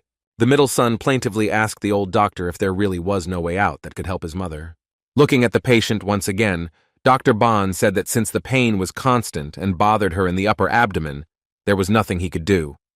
To the man's surprise, he stated that there was only one person who could help in this situation, and that was Wan Huan. Luckily, Zhu Huan's voice was heard, saying that he had brought their dear Huabu and that he would now help his mother. But the middle brother still did not trust the boy's abilities. He turned to Ban and asked if the old man was confident in the boy's competence. He replied that if the Dr. Huang couldn't help, then no one else would be able to change anything. The young surgeon's eyes were filled with determination. He knew that sooner or later the time for this operation would come, and now he was ready for it. After greeting everyone present, the doctor asked if the mother had already lost consciousness. After examining her, he realized that this was not the case. Ban confirmed his thoughts, explaining that the woman was suffering from severe nausea, so he helped her sleep with a needle. After an initial assessment of the situation, Wan Huan discovered that his mother was literally on fire. Her condition had worsened significantly. It was strange, because it couldn't be that the intestines were so swollen. It was too bad that the boy couldn't look inside with his X-ray vision. Closing his eyes, the guy turned to the higher powers to help him activate this incredible ability, which was so needed at the moment. When he raised his eyelids, he noticed that his heart was beating so hard, as if it was about to jump out of his chest. But it helped to summon a unique ability, and now the guy's eyes saw much more than one could imagine. Now he could see the entire rich inner world of his mother. All her organs were in good order. This greatly simplified the doctor's task. The doctor's fears were confirmed, as he thought. The problem was not in the intestines. The patient had acute cholecystitis. The walls of the gallbladder were severely inflamed. Things were bad, and the operation was no longer a matter of whim. It was a necessity, which Juan informed his stubborn brother about. He tried to speak as convincingly as possible, and conveyed to the relatives the idea that if they left everything as it was, she would die. These words had an effect on Huabong, because despite all his stubbornness and lack of confidence in his brother's competence, he wanted his mother to survive. Moreover, not long ago, Ju Huan told him that their little brother cured General Cao of tetanus. Their little guy even managed to overcome illnesses that no one before him could simply cure. So maybe it's worth believing in him. Bon's words also carried weight, and this elderly healer believed that if Kwabu failed, then no one would be able to help his mother at all. So it was time to put aside pride and prejudice and hand the patient over to the doctor, who was considered the best in the area. The boy was pleased that his brother had finally trusted him, but this joy did not last long because a plaintive voice was heard behind him. Mrs. Huang woke up, calling for her youngest son in the hope that he would help ease her pain. The voice was so weak that the guy had to get as close as possible to hear anything at all. The woman wanted to look at her youngest child because she thought that she might soon fall asleep and never wake up again. She said that she had heard rumors that her son had saved many people in the village, and had also cured people of diseases such as tetanus and syphilis. Holding the hand of his loved one, Juan was surprised that she knew this information all this time. The next question surprised the young man very much. The lady was interested in why he had such an excited face if he had performed operations that were much more serious than what was about to happen now. Despite her condition, the woman said she felt well, knowing that her son would be treating her. These words made the boy smile and gave him confidence, because now he knew that he could not let his mother down. So he met her eyes and promised that he would certainly rid her of this painful disease. When the extra people had left the room, and only 2 doctors and their little assistant remained, the guy marked the area of the operation and said that they all needed to calm down and concentrate. In fact, this operation was not that difficult, but the conditions in which he was forced to work made everything more difficult. But despite all the difficulties he would have to face, the guy felt that he had to cope, because no one else could do it. Old man Bon, who was watching Obo and the doctor, realized that something had changed in the Dr. Huang, as if a fire was burning inside him. It was indeed so. The surgeon was literally bursting with energy, which motivated him to get down to business. The same fire burned around the mother, as if hinting at what needed to be done, so there was no point in resisting this impulse. He exhaled, and the surgeon said that they needed to get to work on the task, because they didn't have any more time to wait. Making the first incision was always very exciting, but in this case, the worries were even greater, because the guy had never operated on someone close to him before. In case bleeding started, Obo had already prepared a hot iron to cauterize the wound immediately. There was no need for this yet. So the doctor asked Bon and Obo to hold the cut skin and open it wide. Watching closely, Bon noticed that besides Dr. Huang, a little boy was also doing his job superbly and was incredibly calm in such a situation. He was like Juan's right hand, acting very clearly and literally reading the following instructions of his teacher. The old man also noticed that something had changed in the guy. Now he was not the same as he was when he was treating the soldiers. He looked at the wound as if he could see all the insides. One might have thought that this was truly a divine doctor in front of him, but he pushed those thoughts aside and continued his work. The operation proceeded at a measured pace, and the surgeon had already finished removing the mesentery. Despite the gushing blood, Juan first opened and then tied off the artery and the gallbladder passage. He was very surprised when the young assistant figured out how to remove the blood from his face. Obo acted like a real assistant, with whom he had to work in modern times. He ordered his assistant to wipe the blood from the wound and prepare a hot iron because they were entering the final stretch of the operation. When the boy brought the hot metal to the area, the bleeding was stopped and the patient's condition was stable again. He cauterized the part that was causing internal bleeding, and now the most dangerous part of the operation was complete.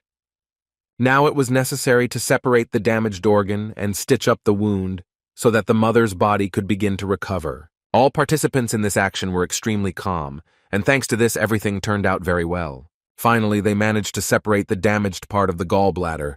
When the doctor took it in his hands, he felt how heavy it was. He threw the organ into a metal plate, and huge stones fell out, which had been preventing the body from functioning normally all this time. The other sons stood outside the door of the room and waited for the operation to be over. It seemed to them that a very long time had already passed. Even though Juan was taking care of his mother, the older brother couldn't help but worry. He didn't even think that he would be so nervous. But putting aside his own worries, he tried to support Huabong, saying that their little boy would definitely cure his mother. These words had a not entirely positive effect on the middle brother. He began to cry and prayed that it would not be too late for salvation. After all, he felt a burden of guilt for not letting Juan in earlier and not allowing him to operate. Finally, footsteps were heard, and the brothers turned to the door in unison, waiting for the one who would come out into the corridor. Juan looked very tired and tense. Even though his face was hidden in the shadows, there were drops of blood visible on it. This sight seriously frightened the men. They could not bear to think about whose scarlet liquid covered their brother's skin. For the first few seconds, the surgeon said nothing, which seriously frightened his relatives. But then he smiled radiantly and said that the operation was successful and there was no reason to worry. Unable to contain their joy, the men shouted and smiled widely, feeling a relief they had not even dreamed of for months. Juan wanted to talk a little more and tell them that their mother was fine, but suddenly everything started to blur before his eyes. The next moment the boy had already fainted. His brothers and the Dr. Bon ran up, worried about what had happened. When the elderly doctor sat down next to him and measured his pulse, it immediately became clear to him what had caused the sudden loss of consciousness. The thing is that the legendary surgeon fell asleep from overwork, because he had set himself such a regime that his body simply could not cope. He exhaled. The brothers realized that a real hard worker was lying in front of them. They felt proud of Juan. Even in his sleep, it was clear that the boy was satisfied with his successful work, because he was lying on the floor with a slight smile. Strange things were happening in his head. Now it was as if he was in the former body of Han Jin-soo, who found himself in an empty dark space. Looking around, the guy tried to understand what kind of place this was and why he was transported here. Suddenly, his current body, Juan, came out to meet him. It was strange to see himself from the outside and at the same time realize that you are now in a different body. Juan's personality knelt down in front of Jin-soo, as if expressing his deepest respect. Perhaps it was the spirit of that same Kwabu who came to thank him for saving his mother. Smiling, the guy said that he was pleased to help and suggested that the young man had a very hard time in life. As he crouched down to pat him on the shoulder, Juan's body began to glow and dissipate into space. It shone brighter and brighter and seemed about to explode like a bright star, but this did not happen. The bright light that the body had turned into shot up and flew through space. Most likely the young man had finally found peace. Finally, Jin-soo told him that now the boy could not worry and rest peacefully in the afterlife, knowing that his family was okay. After that, Juan's eyes widened, and he realized that he had returned to the real world because his head was splitting with pain. He stood up abruptly and began to try to remember what had happened. The memories were so cloudy, and his head was so heavy that everything seemed like some kind of strange obsession. Examining his body, the young doctor tried to understand whether it was all a dream, and there was no operation. Then he turned his head and saw that he was lying on the floor next to his mother's bed, and it dawned on him that he had managed to help the woman after all. Her breathing was even, and her face was calm and not distorted by a grimace of pain. She slept peacefully, recovering from what she had experienced. This sight warmed the young man's heart. He was pleased to see that his loved one was no longer suffering the torment of pain. The brothers must have sensed it, because they entered literally a couple of seconds after he woke up. The boy said he felt fine, as did their mother, who was peacefully snoring next to them. What happened next surprised the young man greatly.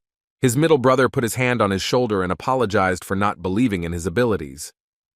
The crying man thanked the boy for what he had done and once again asked for forgiveness for delaying the operation. After a few days, the estate no longer looked so gloomy and lifeless, and happiness was slowly returning there. The wound had almost healed, and the mother was increasingly regaining consciousness. If her recovery continued at this rate, the woman would soon fully recover. Juan explained to his assistant that now it would be necessary to remove the drainage tube and stitch everything up, but this should be done as soon as the intestinal juice became clearer. Bon followed this conversation, still surprised that Obo was the doctor's right hand and understood him at a glance. If Juan was the divine healer of this generation, then the old man was almost certain that the child standing before him would fulfill that role in the future. The old man suddenly felt sorry for himself, because if he were 10 years younger, he would have become Huang's student. It was already too late for him, but his nephew would definitely study because he always wanted to study medicine. Obo asked how soon Mrs. Huang would be able to get back on her feet, but the doctor said it was still too early for that. The conversation was interrupted when the middle brother entered the room and said that the chancellor's envoy had arrived to speak with him. He was a stern and imposing man, from whom one could immediately tell that he possessed a certain amount of power. But the young man had no idea who was standing in front of him, but he still decided to talk to this man. When the messenger entered the room and came closer to the surgeon, he extended his hand to him, in which was some kind of letter. It was a bit of a shock because the chancellor himself sent him a message. It was hard to believe. Sitting down at the coffee table, the guy began to read the contents of the parchment, trying not to miss a single detail. While sipping tea, the mother told her son not to tell her that the chancellor was asking for a personal audience. The hostess of the house hit the nail on the head, because this is exactly what the government official wanted. Huabong was beside himself with joy. Bon intervened in the conversation, saying that not long ago Huang cured the illness of Mr. Go Cho from the noble Go family. This news amazed the lady. It turns out that Mr. Guo's niece is the chancellor's third concubine. News of the incredible healing must have quickly reached him. Apparently, Mr. Go Cho had vouched for the physician Juan, but the woman was still trying to wrap her head around the idea that the chancellor himself had written to her son. The guy didn't understand something. The letter said that he needed to go to the Yinchuan commandery because there was a sick person there. The old man who approached suggested that the request for a visit might be related to the fact that the third concubine had recently become pregnant. The doctor did not want to deal with sick pregnant women because at the time he had not completed a course in gynecology and obstetrics. The boy was distracted from these worries by his mother, who wanted him to finally pay attention to her. It was nice to hear her call him by his real name instead of his baby name. It sent a signal that she saw him as an adult. Smiling, the lady said that she was very proud of her son because she could never have imagined that one day the chancellor himself would write to him. She believed that if Juan wanted her, he could cure any illness that might exist. Of course, the boy was very pleased to know that they believed in him, but this time the task was not within his competence. But the chancellor didn't particularly care what courses he took, so the young doctor went where he was invited. Finding himself in a huge palace, the young man appeared before numerous nobles whom he had never met before. Among them was the honorable concubine Go Hyun. She was the third woman of the state of Pei and was the niece of Go Cho. It was he who told about the doctor. Bowing, Juan said that he was very pleased to meet such a high-ranking person. Putting aside pleasantries, the woman ordered her maids to prepare her chambers for inspection. One of the servants approached the doctor and placed a silk thread in his hands. For a few seconds, he simply looked at it, not knowing what to do. Then he realized that the women wanted her to use it to measure the lady's pulse. The guy realized this thanks to old memories from a past life, when he once watched a historical film and ancient doctors used this method. Who would have thought that now he would have to do what he once saw on TV and thought was a director's invention?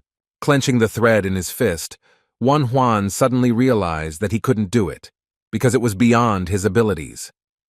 Coming closer to the place where the lady was sitting, the doctor apologized and said that he did not have enough skill to examine her in such a way.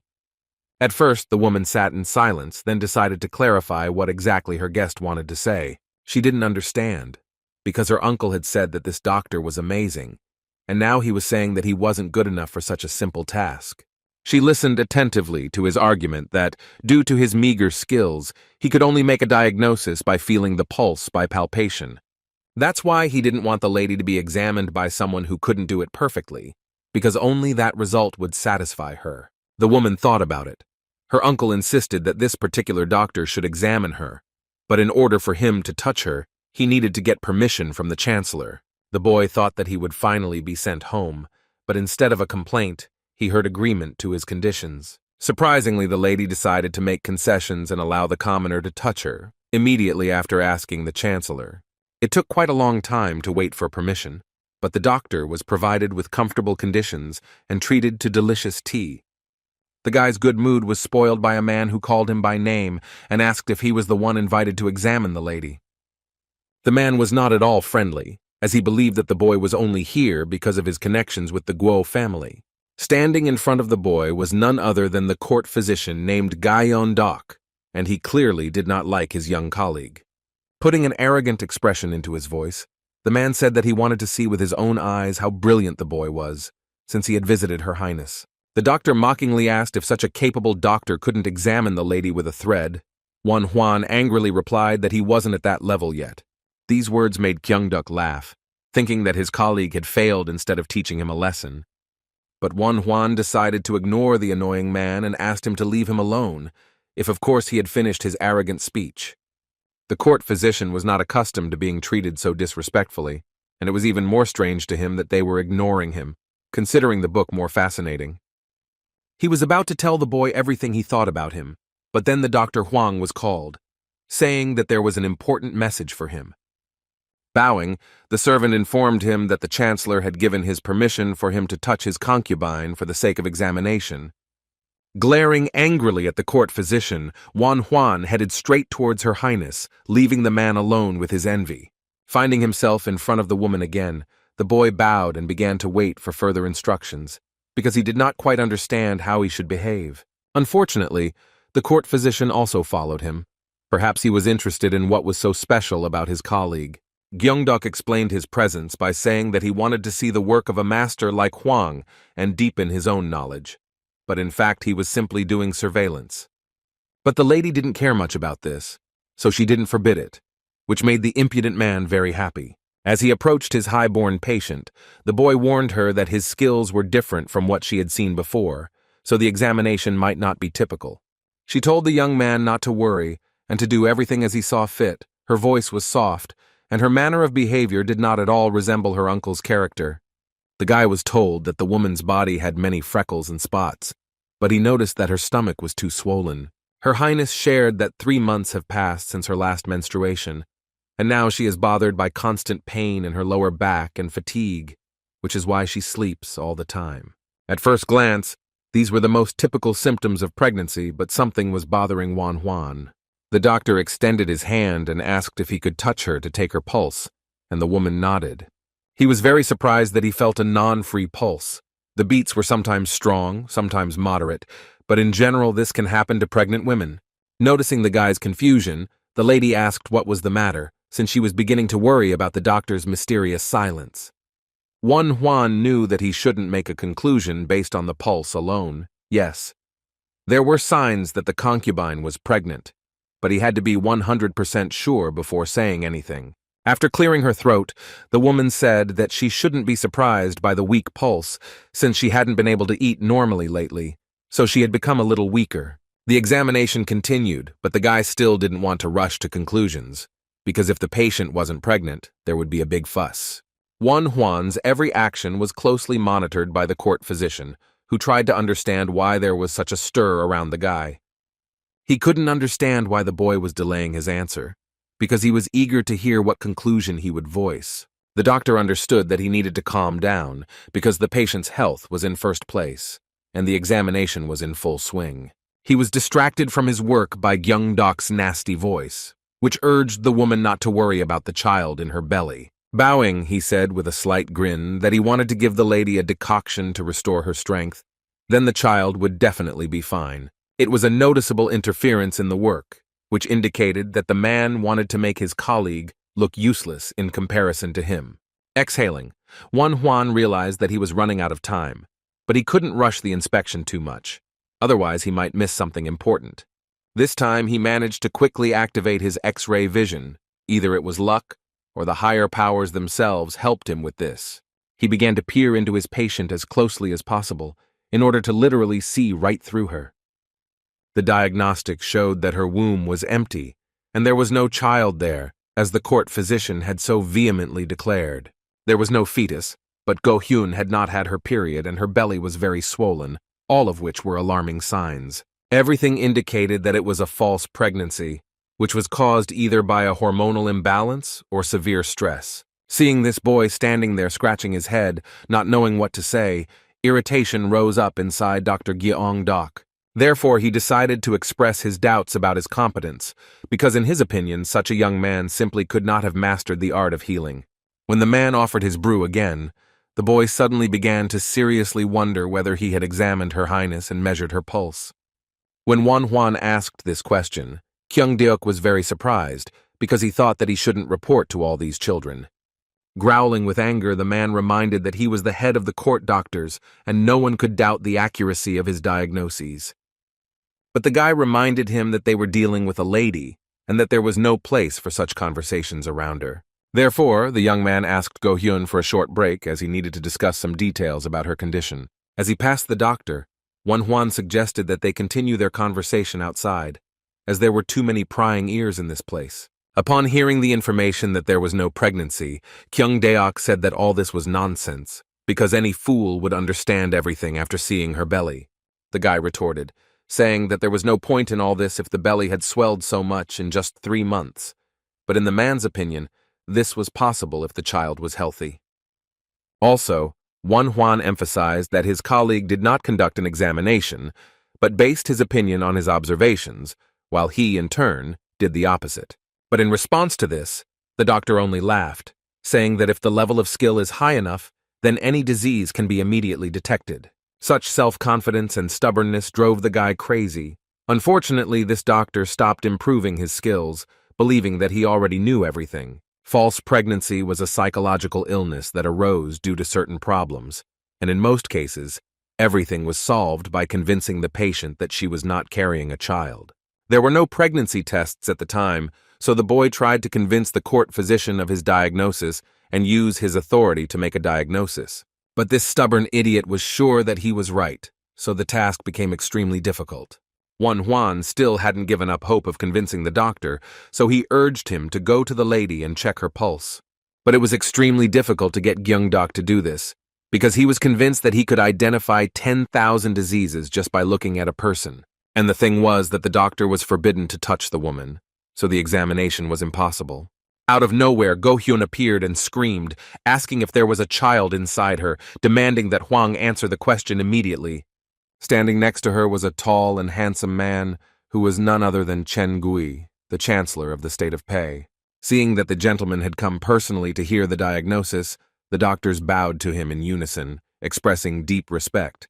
Approaching the guy, he asked if the doctor standing in front of him was the one that the head of the Guo family house had recommended. Bowing his head even lower, the boy replied that to a man like the chancellor, he was simply Wabu. Now, this powerful man also demanded that the diagnosis be announced, so Won Hwan simply had no other choice. So the guy voiced his, at first glance, absurd diagnosis, saying that due to a strong desire to conceive a child, the woman became falsely pregnant in her imagination. This happened because the mind wants it, but the body is mistaken, so that a mental disorder arises, bringing a feeling of pregnancy.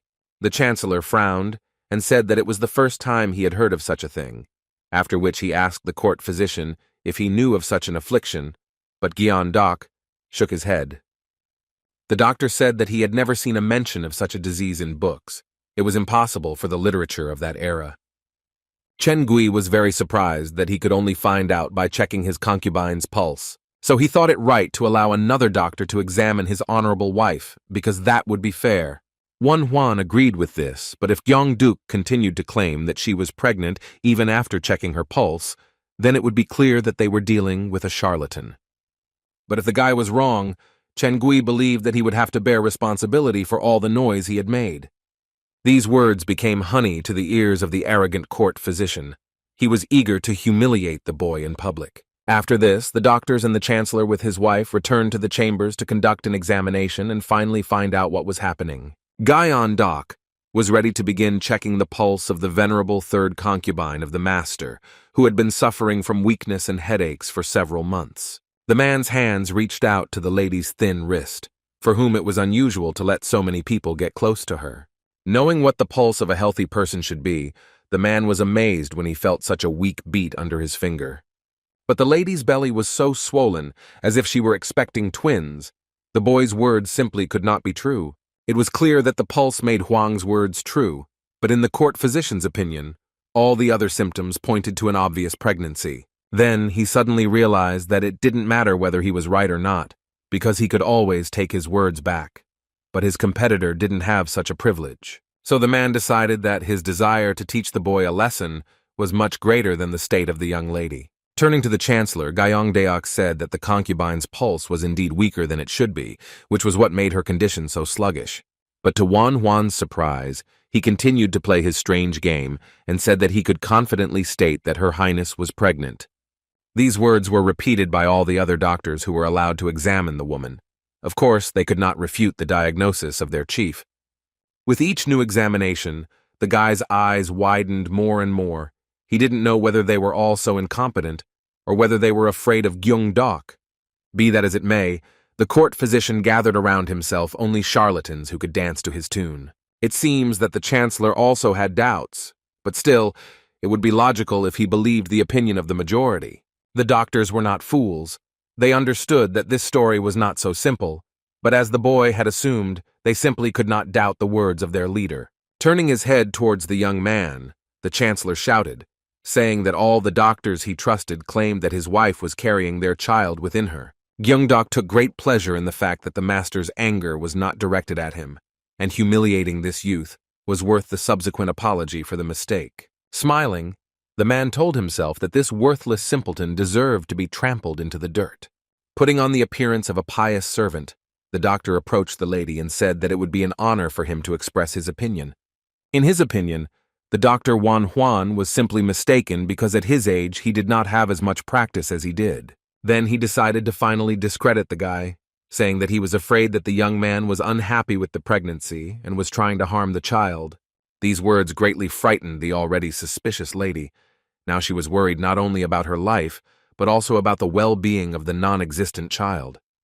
Such accusations led to the young doctor ending up behind bars, and all because the vile courtworm was simply jealous of him.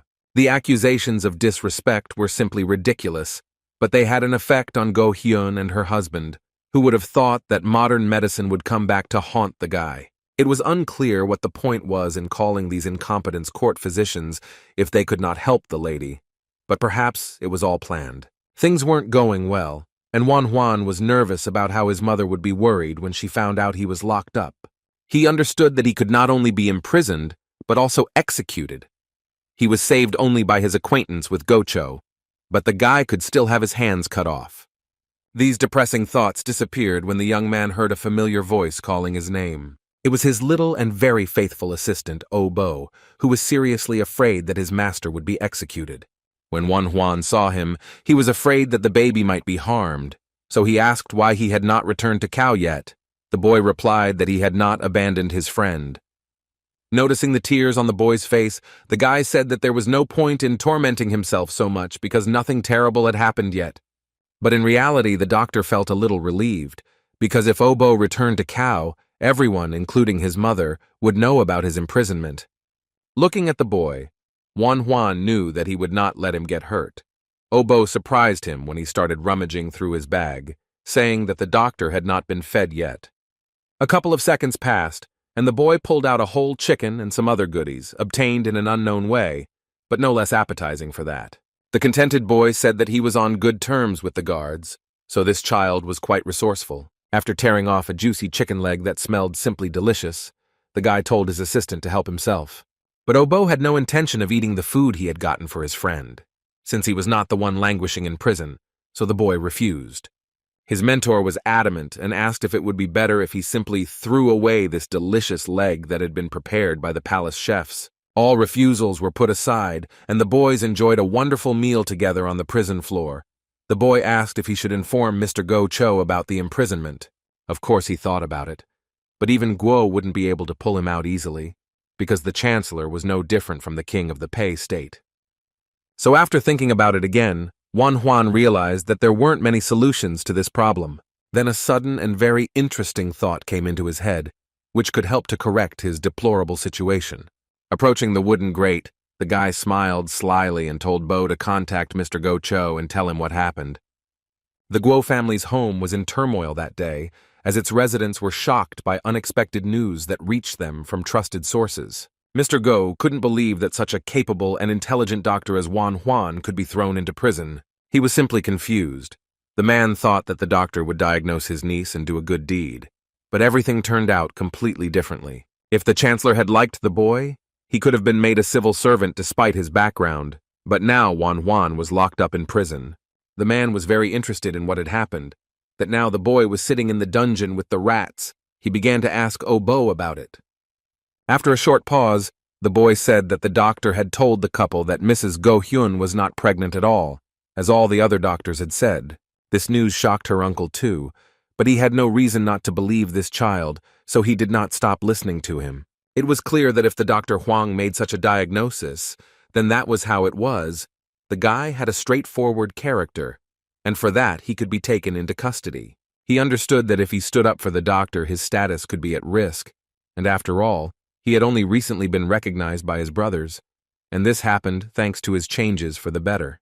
He sincerely wanted to help, but Go Cho felt powerless in this situation because the doctor was locked up by the chancellor himself. But the boy wasn't done with transmitting the information yet.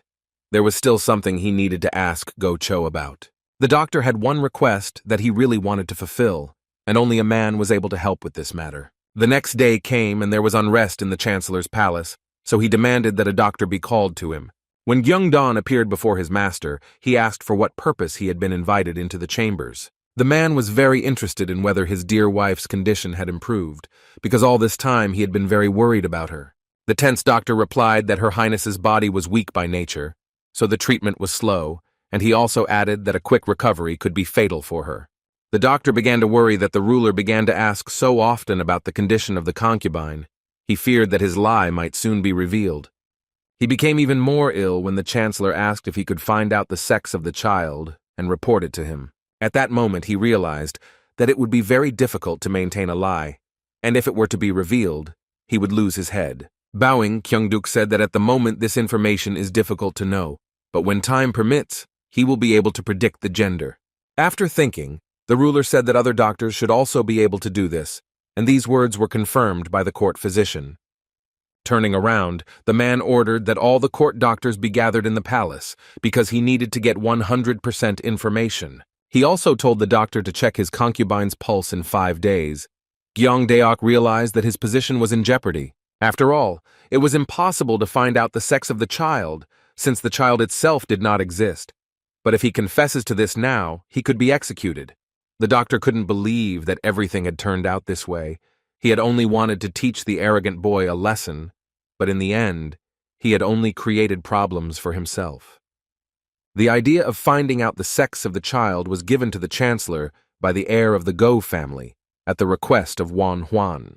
Choguo told his brothers that if the doctor was good at his job, he would be able to handle this simple task, but if not, the lie would be exposed. This was the only way to save the Dr. Huang, who repeatedly brought him back to life. A real gathering of doctors was held at the court. There were so many of them that they couldn't write their names down on parchment in time. Each of them approached and examined the woman, expressing their guesses about the gender of the child inside her.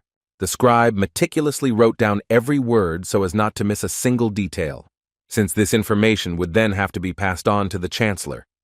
Looking at the whole mountain of papers, the scribe realized that all the court doctors had already checked the lady's pulse. Only the village Dr. Huang remained. So the man raised his voice and called out to Wan Huan, urging him to come forward and do his job. Without saying a word, the young man walked straight up to where Her Highness was sitting, moving very confidently, as if he had just gotten out of prison.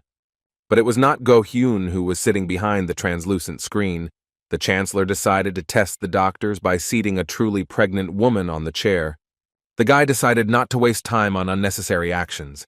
He simply activated his X-ray vision and began to carefully examine the lady. When he finished, he said without any doubt that there was a boy inside the pregnant woman, which greatly surprised everyone who witnessed this examination. The clerk had no understanding of medical matters, but even he was amazed that the boy had learned such details without checking his pulse. After this, Other women were brought in whose pregnancies were confirmed, and Huan continued to confidently name the sex of the children. Go Hyun sat to the side with her uncle, who was watching what was happening closely. The woman thought that there was no point in this. She couldn't believe what she was seeing, so she assumed that Dr. Huang was just joking. But the man had a different opinion on this matter. He told his niece that thanks to this boy, he was able to cheat death twice. Her Highness was extremely surprised when she heard that her relative had seen this young man cure tetanus, syphilis, and intestinal disease. He could say with certainty that this inconspicuous boy was the personification of the most miraculous healer. Evening came, and the Chancellor and his wife gathered in the main hall to discuss the results of the day. They also called the head of the court physicians.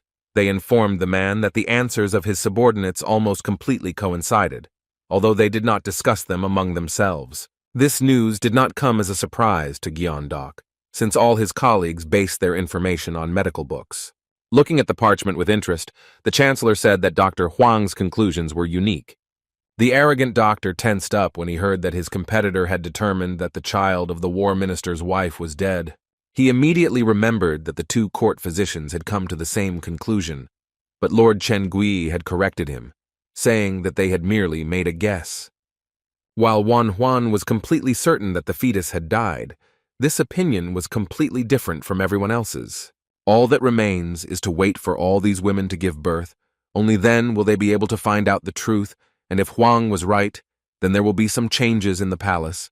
The Chancellor decided that in this case, he would fire all the court physicians and appoint Huan to replace Gyeongdok, which he did not want to lose. The man was stunned by this news, and told His Majesty that excessive displays of gratitude could incur the wrath of the officials. Frowning, the gentleman asked whether the appointment of competent doctors was an excessive measure. Barely restraining a grimace of disgust, the doctor listened with irritation to the fact that his hated enemy had not made a single mistake in his diagnoses. The Chancellor's response was silence, after which he threateningly asked if his doctor was really unsure of his own diagnoses. Tom had no choice but to say that everything was wrong, and he still considered himself a competent specialist.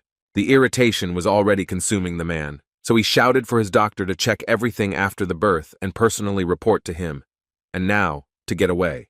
If the husband was angry, then the wife was extremely depressed, because if Huan was right, then this meant that she did not carry an heir within her.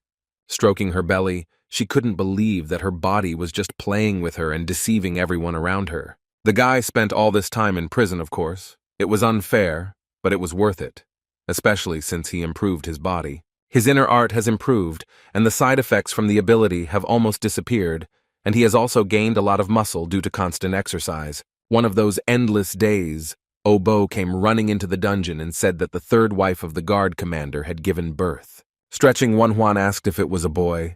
Obo said in delight that the doctor had been right 29 times already. The guy thought to himself that it was not easy to make a mistake, because he saw everything exactly as on the ultrasound, but he was upset that the Minister of War's wife's child actually died. Trying not to think about the bad, Huan pestered Bo with questions about whether he had finished his homework, and he replied that he couldn't even read. The boy scratched his head and said that it would be difficult for him to remember an entire medical book, but Huang said that he had explained everything in detail. Then he ordered Bo to ask for help from someone who could read, even if he had to beg. Softening the harsh tone in his voice, Huan explained that the most difficult things should be memorized, and the body will remember.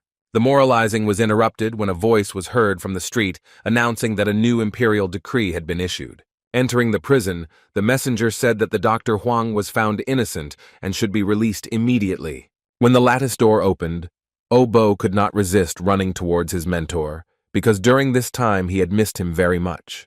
Taking his assistant by the hands, the guy said that he had worked hard all the time, for which he expressed his sincere gratitude.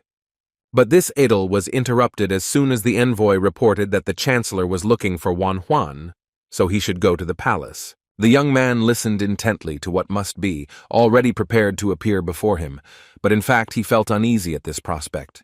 The Yinchuan Commandery Palace looked both beautiful and terrifying at the same time, befitting its lord.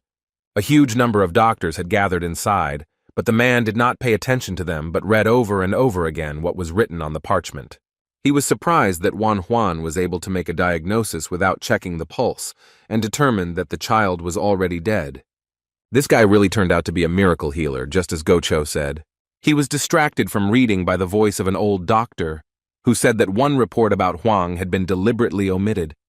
Raising his head, the gentleman said that since they had kept silent about this, there must have been a good reason for it, but he still wanted to know what they had hidden from him. As it turned out, the boy founded a hospital in a poor village called Sochan and treated all its residents for free.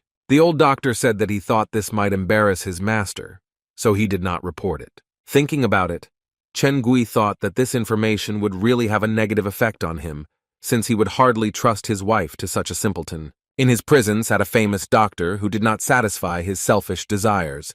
With such a characteristic, the master could recommend him for training in the palace. He would think about it later, because right now Wan Huan was in front of him, so it was time to talk. As soon as the boy greeted the ruler, he immediately said that his healing skills were amazing. He even managed to inspire Guo Chou, who was known for his nasty character, so Chen Gui would like to recommend the young man for training.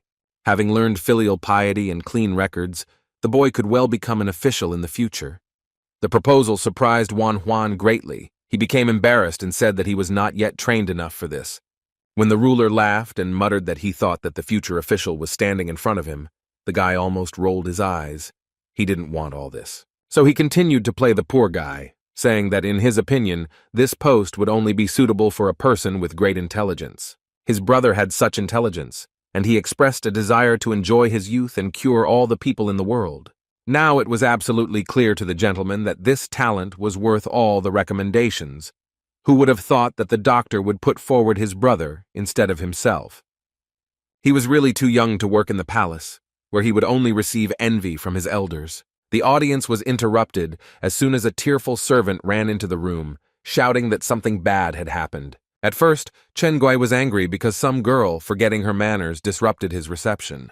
But then the woman fell to her knees and began to say in a trembling voice that something very bad had happened to Her Highness. When Wan Huan heard that the lady had drunk poison, he stared at the maid in shock. The misfortune happened quite recently, when the doors of the mistress's chambers closed, hiding her from prying eyes. Sitting on her knees, she cried bitterly about her unhappy fate. She so wanted to become a mother, but it seemed that the Almighty did not want to send her a child. When Dr. Huang's diagnoses began to be confirmed and her last hope disappeared, she wished that all of this was not true. She remembered the young man's last visit, when he confirmed that there really was no child, but she asked him about a way to get pregnant. Bowing his head submissively, the boy said that he understood her desire to have a child, but in this case, he was powerless. She was terribly irritated by the words that only heaven can decide the question of life. She wanted to get what she wanted at any cost. He then added that in order for treatment to begin, she needed to accept that she was not carrying a child inside her, and that she could take care of her body through exercise and food. It was then that she first realized that there was a chance that she would never be destined to have children, even if the miracle doctor gave up. Since then, she had to undergo several examinations, but nothing had changed. A month had already passed since the chancellor met a new lady. He had to be with many women to finally conceive an heir, which caused Go Hyun unbearable pain. Choking on tears, Go Hyun felt such intense pain that the chancellor would no longer pay attention to her even when she was suffering. Therefore, the lady firmly decided that she did not need such a life, and it would be better to simply disappear from the face of the earth. Taking the vial of poison in her hands, Her Highness thought only about whether her husband would shed tears for his fragile wife. Opening the bottle, she asked the Almighty that in her next life she would be from a simple family. Then she would be free. Drinking the contents, she decided that being a simple village girl, she would be able to meet and marry a man who would love only her. The poison acted very quickly, causing bleeding that came out of the mouth, forcing the lady to cough up blood. A moment later, the lady fell to the floor, unconscious, and as her head became clouded, she happily entered oblivion. All that the unfortunate lady wanted was to find peace, which was unknown to her in life. The maid found her in this state, unconscious, weakened and lying on the cold floor. While Go Hyun was still alive, her pulse was barely beating, and her eyelids were half open. She really didn't want to be saved. Her only wish was to die before her husband fell out of love with her completely and gave preference to another favorite. At that very moment, a young doctor burst into the room, and now her chances of dying were reduced several times more. The doctor sat near the lady and asked the woman to open her mouth because she needed to cleanse her stomach. The chancellor burst into the chambers like a hurricane and began shouting at the maids, asking how they could allow such a turn of events to happen. Before the doctors touched the woman, Juan wanted to see for himself what had happened to her, as this was important for establishing a diagnosis. Of course, she couldn't drink the water that the doctors tried to pour in because she was unconscious and couldn't even open her mouth. If she had been able to drink, this would have been the right approach, but now the only thing that could be done was to drain the contents of her stomach with tubes. But unfortunately, he left his bag with Bo, and now he didn't have the necessary tools with him. The guy completely forgot that his assistant literally read his mind because he ran here and brought the bag at the most opportune moment. Glad to have such an assistant, Juan praised the boy for his incredible intelligence. Now the young man was in charge of the treatment process. He ordered the doctors to help him carry the woman to the bed. Then he asked how much poison had managed to get into her body. One of the men looked into the bottle and said that a quarter of the bottle was missing. This information came as a relief to the guy because if she had managed to drink more, a fatal outcome would have been inevitable. Having taken out a long tube, the doctor decided that this was the only option to help the unfortunate lady, who had decided to shorten her life. After selecting the right size tool, the guy disinfected it with distilled liquor, which helped kill all the germs. Now all that was left was to push the tube through the mouth into the stomach itself, so that it would be possible to pump out the dangerous substances from there. To make his work easier, Juan activated his X-ray vision, because he needed to know at what moment the device would reach the desired location. After some painstaking work, the tube was exactly where it was needed and was ready to pump out the poison that had settled at the bottom. First, it was necessary to remove foreign substances from the body in order to cleanse the stomach and allow it to begin regeneration. At this moment, Juan needed a reliable assistant, and no one could play this role as skillfully as little Obo. The doctor asked him to hold the tube tightly and make sure that it did not move from the place where it was placed, and he obediently followed all the requirements. The process was started, and the poison slowly began to be pumped out of the woman's body, who lay motionless on her stomach. The contents of the stomach fell into a steel bowl, which the doctors had previously brought at the boy's request. As soon as the first drop of the substance fell into the container, the room smelled terribly of rot, and the question immediately arose as to what kind of poison Go-hyun had drunk. Once the poisonous substances have been removed from the body, all that remains is to rinse the intestines with clean water to wash away the last drops from the walls. After some time of this process, everything foreign was removed, and only after the fifth wash, clean water began to come out. The remaining poison could be absorbed by charcoal, since it no longer posed a mortal danger. Juan mixed the charcoal with oil and poured it into the patient's mouth so that all the toxic substances would come out through diarrhea. When the guy finished, he stepped aside and looked at the woman. He did everything he could, and all that was left was to wait and hope that everything would go well. Several hours passed before Go-hyun's eyelids fluttered and she opened her eyes, returning to this world. Juan was very happy when he saw that the patient had regained consciousness, because he didn't even expect it to happen so quickly. When he started talking to her, he did not expect at all that the lady would start crying and asking why she was returned to this world. Tears rolled down her pale cheeks without stopping. She said that she just wanted to find peace, and that was taken away from her. The guy listened in surprise to the tirade about how the woman couldn't get pregnant, then her husband left her, and because of that, she didn't want to live anymore. Angry that the lady did not value her own life so much, the young man asked if she should not be planning her future instead of wallowing in self-pity. These words surprised her, especially when the boy added that heaven would decide about the pregnancy. Smiling warmly, the healer said that one simply needed to give oneself a little time for the answer to one's prayers to come. Feeling ashamed, Her Highness turned away when she heard that the doctor would ensure that her body was healthy. Juan was sure that better days were yet to come, so Go-hyun just had to wait for them and let happiness come into her life. When the lady fell asleep, Hwang and Obo finally left the palace walls. The boy was glad that they had worked hard today. The long-awaited rest was already very close, but it was taken away again, as one of the court doctors called the guy again. It was Gyeongdan, the head of the palace physicians, who was worried and wanted to talk. But the boy ignored the request and walked past, saying that he had nothing to talk about with such a vile and deceitful person. Unable to bear the refusal, the man grabbed the young man by the clothes and began to beg him to listen to him. One might think that the doctor had come to his senses and come to ask for forgiveness. But no, he only begged for Juan to help him stay in the palace. He needed to hide the traces of the thefts he had been committing for many years, so he promised the boy a fortune for his help. But the young man was adamant. He reminded the man not to forget that he was almost executed because of his fault and spent a long time in prison. It became clear that Gyeongdok was in despair since he came to his enemy with such requests, and finally he got what he deserved. So the boy said that the doctor should leave him alone and live out the rest of his days in peace with his condition. After these words, the doctor and his assistant left the old man sitting on his knees in the middle of the corridor. There was no joy inside Juan. He felt disgusted after this unpleasant meeting. The angry man couldn't believe that he was refused, even after he tearfully begged for help on his knees. He decided that he would not forgive such humiliation and would definitely take revenge on the young doctor for everything he was forced to endure. Finally, Juan was left alone, and he could go to the building he had long dreamed of visiting. When the heavy doors opened, the boy inhaled the air that smelled of medicine. The smell reminded him of the old days in a modern hospital. He was admitted to a place where there was a huge supply of various medicines and was allowed to take whatever he needed. From that moment on, the chancellor gave the physician complete freedom to use the warehouse of medicines.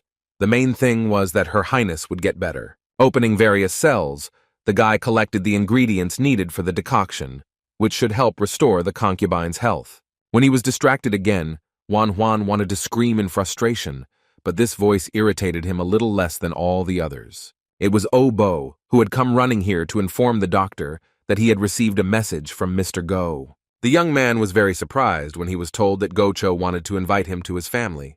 There was an assumption that the man learned that the boy had refused the position of court physician and must want him to become his personal physician. Hearing this, Obo was amazed that his mentor could refuse such a high and respected position. When the boy asked why he wouldn't accept such a lucrative offer, the doctor replied that he simply didn't need it. Finally, the business in the palace was over, and the boys were able to go to their native village, which they had already missed very much. Mr. Go made sure that they were provided with a horse, and with its help, they moved much faster than on foot. Obo took care of the name, and now the beautiful white stallion was called by the strange name of Chilpun. Instead of going straight to the village, the boys decided to stop by Go's house, but first they had to go to the tavern and have a little refreshment. This plan was slightly adjusted by the one who was screaming for help, located somewhere in the forest. The voice became louder, and finally the doctor and his assistant heard that there was a wounded man nearby who needed help. Juan immediately rushed to help,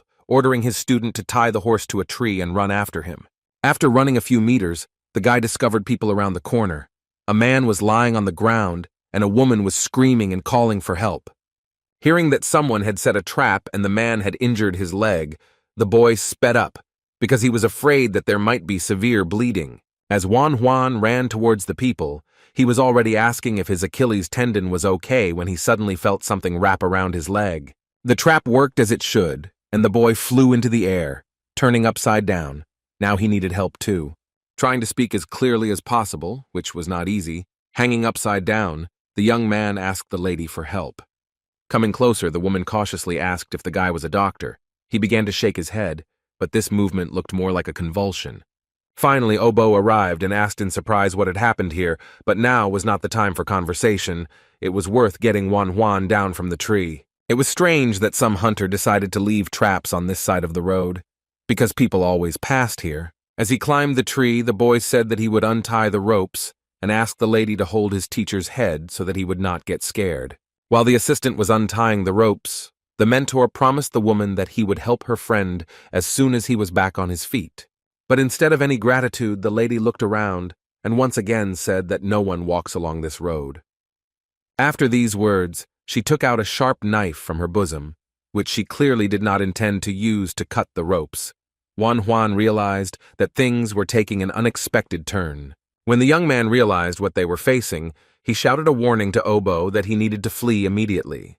The boy had just managed to climb down from the tree when suddenly a bandit appeared next to him, holding a sharp sword at the ready. As he started to run, Obo realized that they had gotten involved with very dangerous people, and now they had to figure out how to get out of the forest alive.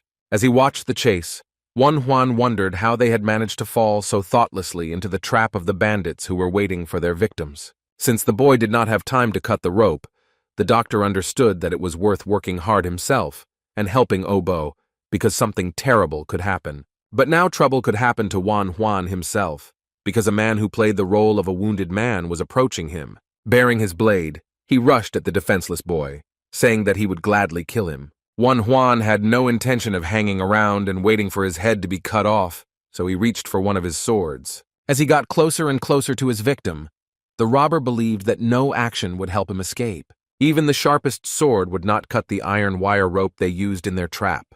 So it was obvious that a simple doctor would not be able to cut it, but everything turned out completely differently than the bandit thought. Not only did Juan manage to deal with her, he was completely freed and was now ready to fight off his enemies. Having jumped to the ground, the guy immediately began to assess the situation. Since the robbers had scattered, the advantage was not at all on their side. The stunned bandit could not believe that their weapon could be cut so easily. Now it became clear that this was an unusual doctor. He began to call his accomplice, named Mina, and shout, announcing that their victim had been freed from her shackles. Turning her head, the woman could not believe what she heard. It seemed that she needed to stop the senseless pursuit of the child and help her accomplice. Leaving Obo alone, she rushed at Juan and began asking in a threatening voice, since when did doctors carry guns with them?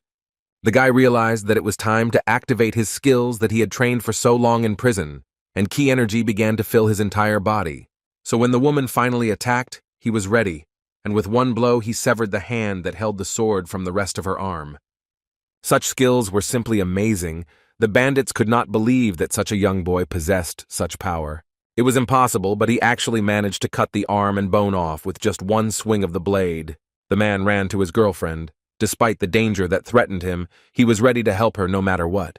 But his plans suddenly changed when he saw that their target was moving towards him. At that moment, some kind of animal fear was born inside him. He almost died from excitement when something heavy suddenly flew at his sword and bounced off onto the ground.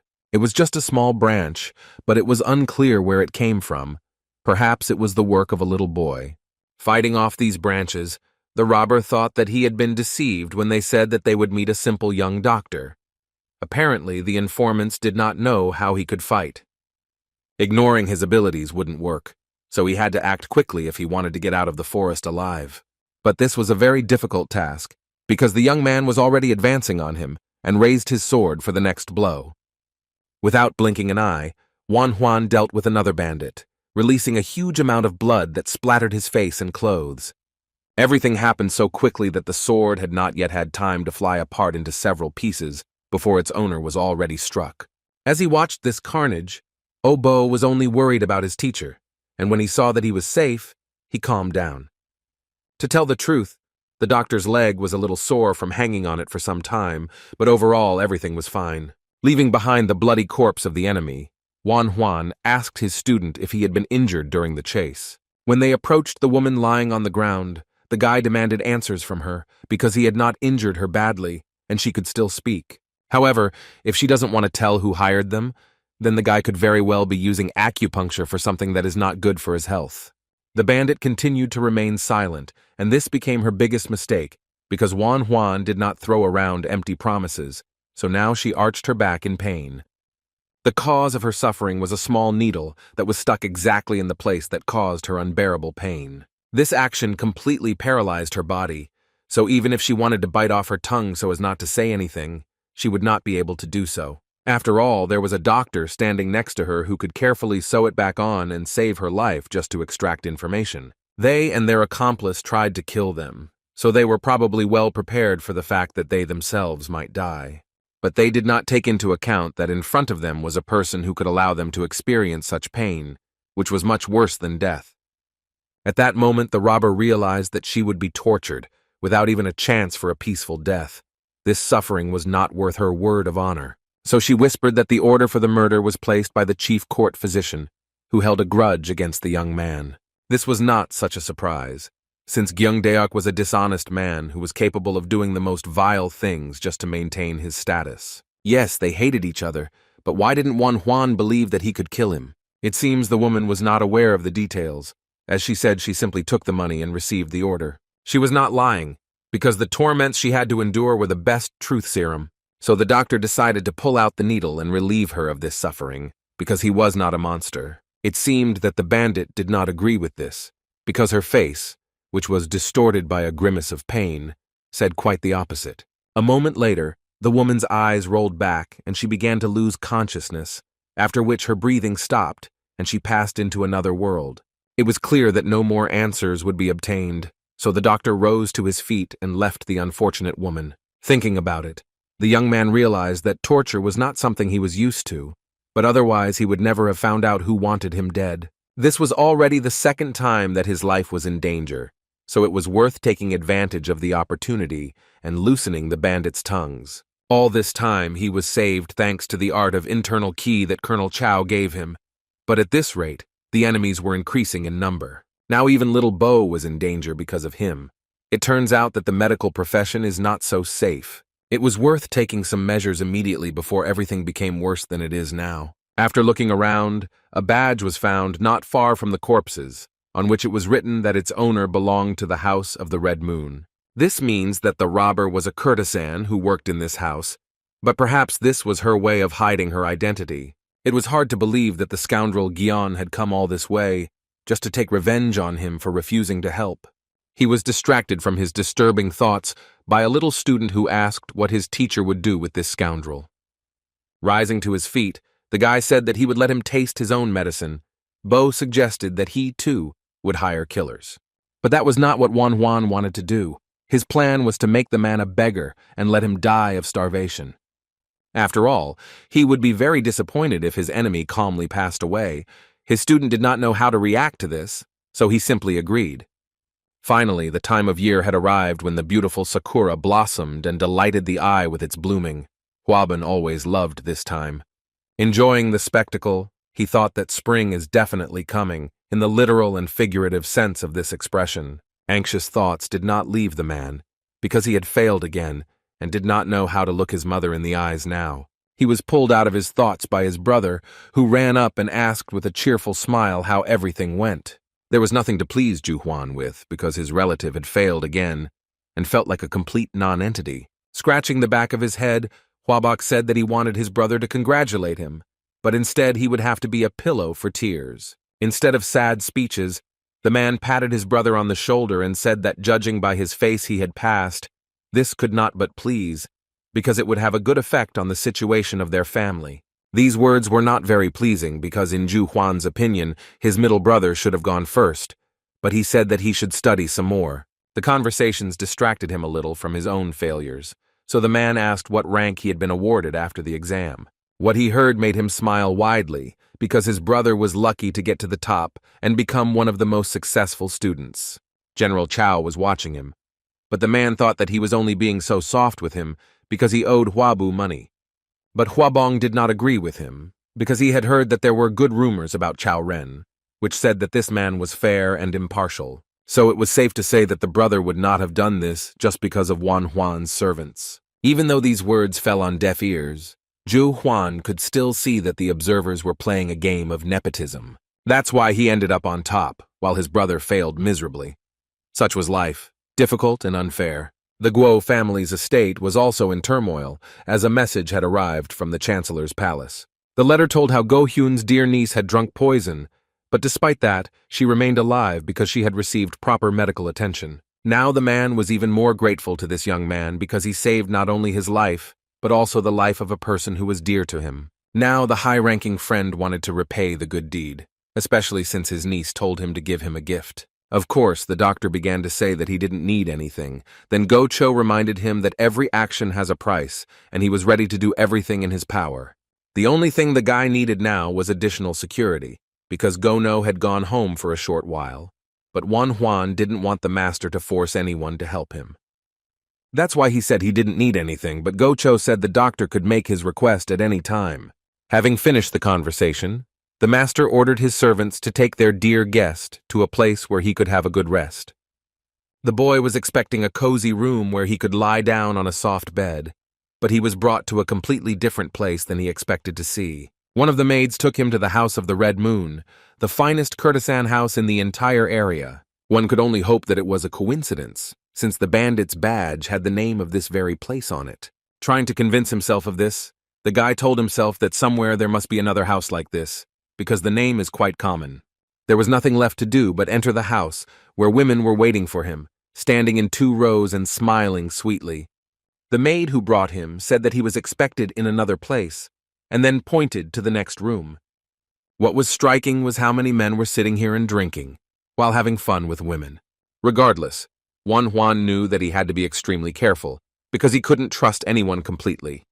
The next room was even more beautiful than the previous one. There sat a beautiful woman who was playing a pleasant melody on a musical instrument. The beauty believed that she had already gone so far in the art of seduction that her guest should already be head over heels in love with her. But Juan's reaction was not at all what she expected. Instead of looking at her with fascination, he kept looking around. The music stopped, and the guy looked at the woman, who asked in an upset voice if he didn't like her, but he said he was just tired. Despite her young age, there was already a man sitting in front of her, so she decided to be more attentive and take care of the guest. After thinking about it, she decided to suggest moving to bed. Juan thought that he would finally be able to sleep, but since danger could lie in wait even here, the boy decided that it would be better if he rested at home and did not linger in this place. The woman was not just surprised, she was angry because she had planned to spend the night not alone, but she had come across some eunuch. Juan was fine, except that he didn't want to be in a place where he could be in serious danger anymore. The city at night was very cozy. People were walking under the lanterns, men were sitting and drinking somewhere, and girls were giggling on the other side. Walking down the street, the guy decided that it was worth turning to Chosol and asking her to find out about this House of the Red Moon, because she could get the information he needed. It was nice to know that after a long time, he would finally return home, where his friends, family, and of course patients were waiting for him. Looking at the full moon, the young man wondered how his mother and brothers were doing. He had not seen them for quite a long time. The atmosphere in the Kvan's home estate was a little depressing, despite the fact that everything around was blooming and coming to life after the cold weather. Even the pleasant spring atmosphere could not melt Huabong's heart, who was saddened by the fact that he had not lived up to his mother's expectations and did not know how to show himself to her. Since he did not visit the woman, she decided to visit her beloved middle son on her own and ask why he had been so depressed in recent days. The guy immediately began to apologize, but the lady had no reason to. She smiled and said that everything was getting better in their family, so he could take the exam next year. But his confidence that he would be able to pass this exam was almost zero. Trying to cheer up her son, the mother said that she did not know a single person in all of Chiao who had read so much literature and studied such a variety of materials. Of course, he knew a lot, but it didn't help him cope now, so where is the guarantee that it will help later? Moreover, the situation in the country was very difficult, and everyone passed the exam by giving a bribe, otherwise it was impossible to get through. It was only when these words had flown out of his mouth that he realized that he had said too much, because his mother clearly asked with displeasure whether he really intended to do the same. Trying to justify himself, the guy began to say that he had probably made a mistake and was not going to engage in such illegal equipment. Coming closer, the woman put her hand on her son's shoulder and said that if he wanted, she could help him carve his path to success. She said that the world had really changed, which meant that they had to change too. The process was important, but the result was no less important. The boy couldn't even imagine that his mother would say such a thing. She was the person who taught them to always follow the right path. Huabun suddenly felt very ashamed, so he tried to convince her that he had started this conversation without thinking, so there was no need to worry about it. The one who came to the door overheard a conversation about how the middle son would be ashamed to look his relatives in the eyes if he decided to use the money. Juan was in no hurry to enter the house. He listened to his brother say that he would pass the exam next year without any fraud or bribes. After all, he had to remember what his father had bequeathed to him. The boy felt obligated to be honest and unwavering because he had to fight for the family. At that moment, Juan entered the room, happily declaring that he had finally returned home from his trip. All day long, the boy talked about his adventures, conclusions, and of course he mentioned all the offers made to him. After hearing all these stories, both mother and brother were simply shocked by what their Kwabu had gone through. But most of all, they were surprised that he had refused the honorable position of court physician. Smiling, the boy admitted that he could indeed be considered crazy. But if you think about it, at his age it was too early to connect his life with palace intrigues. Then Mom solemnly announced that Ju Huan had passed the military service exam with the highest score and was now at the training center. Huabong said that their brother had brilliant skills, so he would follow his example and fill in the gaps in his training. The problem was that the guy actually had enough knowledge to pass everything with flying colors, but they lived in a world where without money you were nothing. In these realities, those who tried to follow the right path and live according to their conscience, those who took only what belonged to them, were not valued at all. Therefore, Wan Huan decided that he needed to intervene in his brother's fate, especially since a job offer in Yinchuan Prefecture was already waiting for him. When Huabu voiced this proposal, his brother at first did not even understand its meaning because everything was fine in Yinchuan and additional people were not needed. But the young man did not agree because his sources said that the palace was lacking a competent worker who would do everything according to his conscience. The doctor had been asked by high-ranking officials if he could recommend anyone, so the boy would like to put in a good word for his brother, if he didn't mind. Turning away, the man became embarrassed because he didn't know if he could handle such a position. Wan Huan calmed him down a little when he said that they valued skills, not connections. When the youngest child said so confidently that Huabong's skills were already sufficient, the mother was surprised at the knowledge of her child, who was still very young. But she completely agreed with his opinion, because everyone who had eyes would notice how capable her middle son was. After listening to his family, the man began to think about everything they said. He was pleased, but despite this, he did not quite see himself in such a job. The brother was so impenetrable that Wan Huan could not stand it, and slamming his hand on the table, asked if he thought it was necessary to rise up so that the whole family could succeed. After all, power should have been in the hands of those who so stubbornly defended morality and did not make concessions. This opportunity was worth taking advantage of. After such a difficult conversation, I wanted to quickly go to the village and breathe in the dusty air, which returned me to the country routine. Rest will have to wait a bit, because a doctor named Bon came to the house and brought a boy named Byun A, who was originally from Kao, to meet him. Digging into his memory, Huang remembered that the old man had told him about his nephew, who really wanted to study medicine. When the guy politely asked if the kid had read any books, he immediately replied that he had learned the basics from his uncle and was knowledgeable about a lot. He memorized a whole speech about how he had read books on medicine since childhood, learned to use medicinal herbs and acupuncture. These abilities would be very useful in the future, so he said that the boy was a good boy, but he must continue to work hard. Noticing that Obo was standing cautiously to the side, Wan Huan brought him to his new comrade and introduced him as his assistant. Byung-ah was friendly and said that Obo was now his older brother and he wanted him to fill him in on things. These words really surprised the village boy. But it was all a pretense because Bon's nephew immediately thought that this country bumpkin didn't look too smart, and she wasn't tall either. Obo was also wary of his new brother, considering him not his equal, since he, instead of reading books, practiced with the doctor. Hugging the two boys, Wan Huan said that since Obo was the eldest, he should be treated with respect, and he in turn should take care of the younger one. But if the kids did start a war among themselves, their teacher jokingly promised them that he would hang them both upside down and make them bleed to death. As he saw old man Bon off, Wan Huan smiled and said that he would do a great job with his students, who were eager to begin their training. The feud between the boys passed as if it had never happened. The two boys were friendly as angels and were ready to help each other in any situation.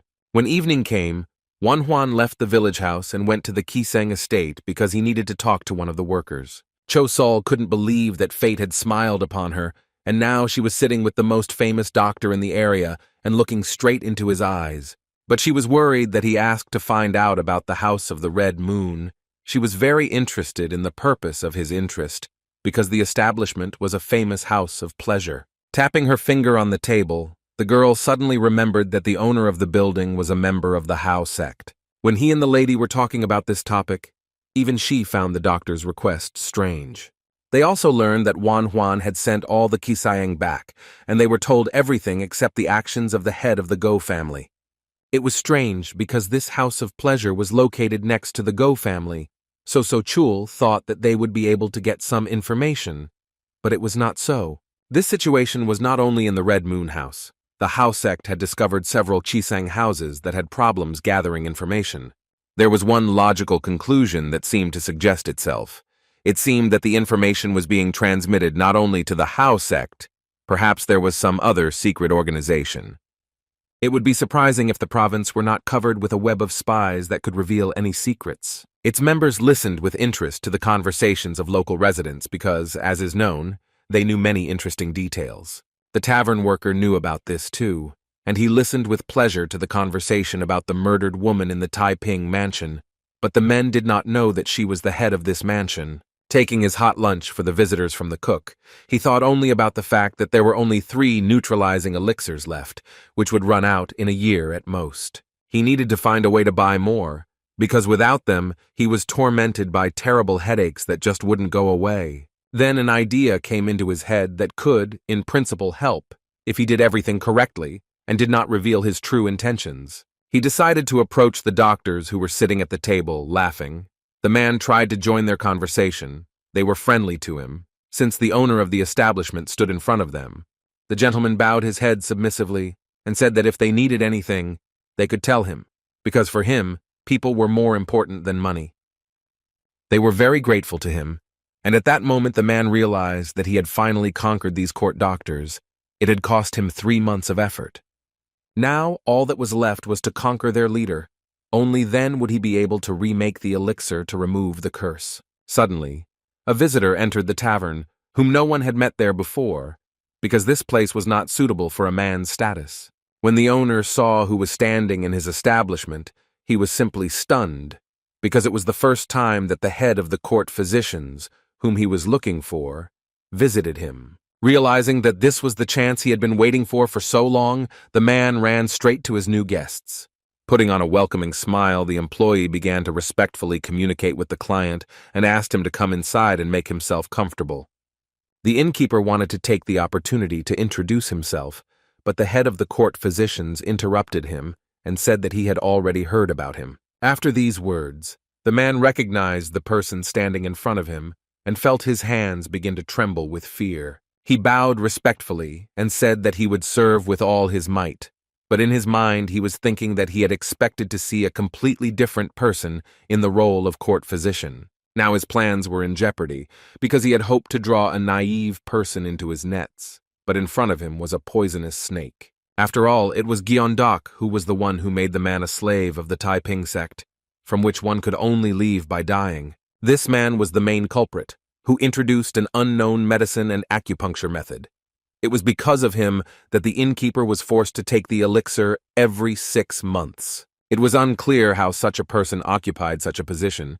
It would be easy enough to kill him, but if he did, it would be difficult to get away with it. So now the owner of the establishment clearly understood that first he needed to get more elixirs, or get rid of the curse, and only then he could take revenge. He also heard that Gyeongdok would soon be kicked out of the palace because of the Dr. Huang, so he needed to watch him a little longer. Moreover, the young doctor was able to remove toxins from Her Highness. Perhaps it would be possible to turn to him for help, but it was risky. The young lady took poison to commit suicide, but this young talent was able to pump it out of her stomach, thereby bringing her back to life. Most likely, that poison was from the court physician, because there is no one who could use poison better than him. So if the young doctor was able to remove such a poison, then he would probably be able to cure him too, since he had impeccable abilities. The man thought that this boy simply wanted to practice healing, but he must be far from a simple healer. It was necessary to find out what kind of intrigues Wan Huan was planning and decide whether he would become his ally or his sworn enemy. Events brought Wan Huan back to Yinchuan province, where he had urgent business to attend to. He was pleased to return to a place that was filled with an aura of healing and medicinal skill, and he enjoyed digging through ingredients and preparing concoctions. Stirring the boiling brew, the guy realized that it had now reached the consistency he needed. The decoction was ready. As soon as he wanted to leave the warehouse, he noticed that someone was about to disturb his solitude, so he turned around, expecting to see this person. But the one who appeared in front of him was not at all on the list of people with whom he wanted to talk, or even to cross paths with in any other way. Standing at the door was the former court physician Gyeon-dok, who was obviously also not very happy to see his young colleague, with whom he had had many quarrels. Having examined the boy from head to toe and not finding any visible injuries on him, the man could not understand why this brat was still safe and sound. The look was so eloquent that Wan Huan didn't need any proof of who had hired the contract killers to take his life. Of course, it was Gyeong-dok, so it turns out that before her death, the bandit told the truth about her customer, doing at least something good in the end. This bastard had everything he was thinking written on his forehead, and his thoughts revolved around why his enemy still walked this earth. Without showing it, Wan Huan said in a friendly manner that he hadn't seen the doctor for a long time, and he was clearly embarrassed by such behavior and didn't know what to answer. Then he asked what the guy was doing in the warehouse. He replied that he wanted to get herbs to treat Her Highness, because she was still recovering from the poisoning. As he was about to leave, a thought suddenly occurred to Huang, so he asked his colleague if he was familiar with poisons. This question alarmed the man, but then he calmed down and said that doctors should know a lot, so it is obvious that they have to deal with a variety of poisons. Some might think this answer was quite innocent, but Wan Huan was not so easily deceived. He had dealt with treacherous liars before. Finally, he said that now he would have to bother the former court physician often. This information did not make the man very happy. Clenching his fists, he was angry at those idiots who couldn't get rid of the child. The real killers couldn't cope with the young boy. It was amazing how this brat managed to escape death, and now he was walking around the palace and acting like he was the most important one. Gyeong-dok was unbearable to watch this. At that moment, he promised himself that he would definitely make this boy pay for all the harm he had managed to cause him. Wan Huan had no time to think about the threat that Gyeong-dok posed to him.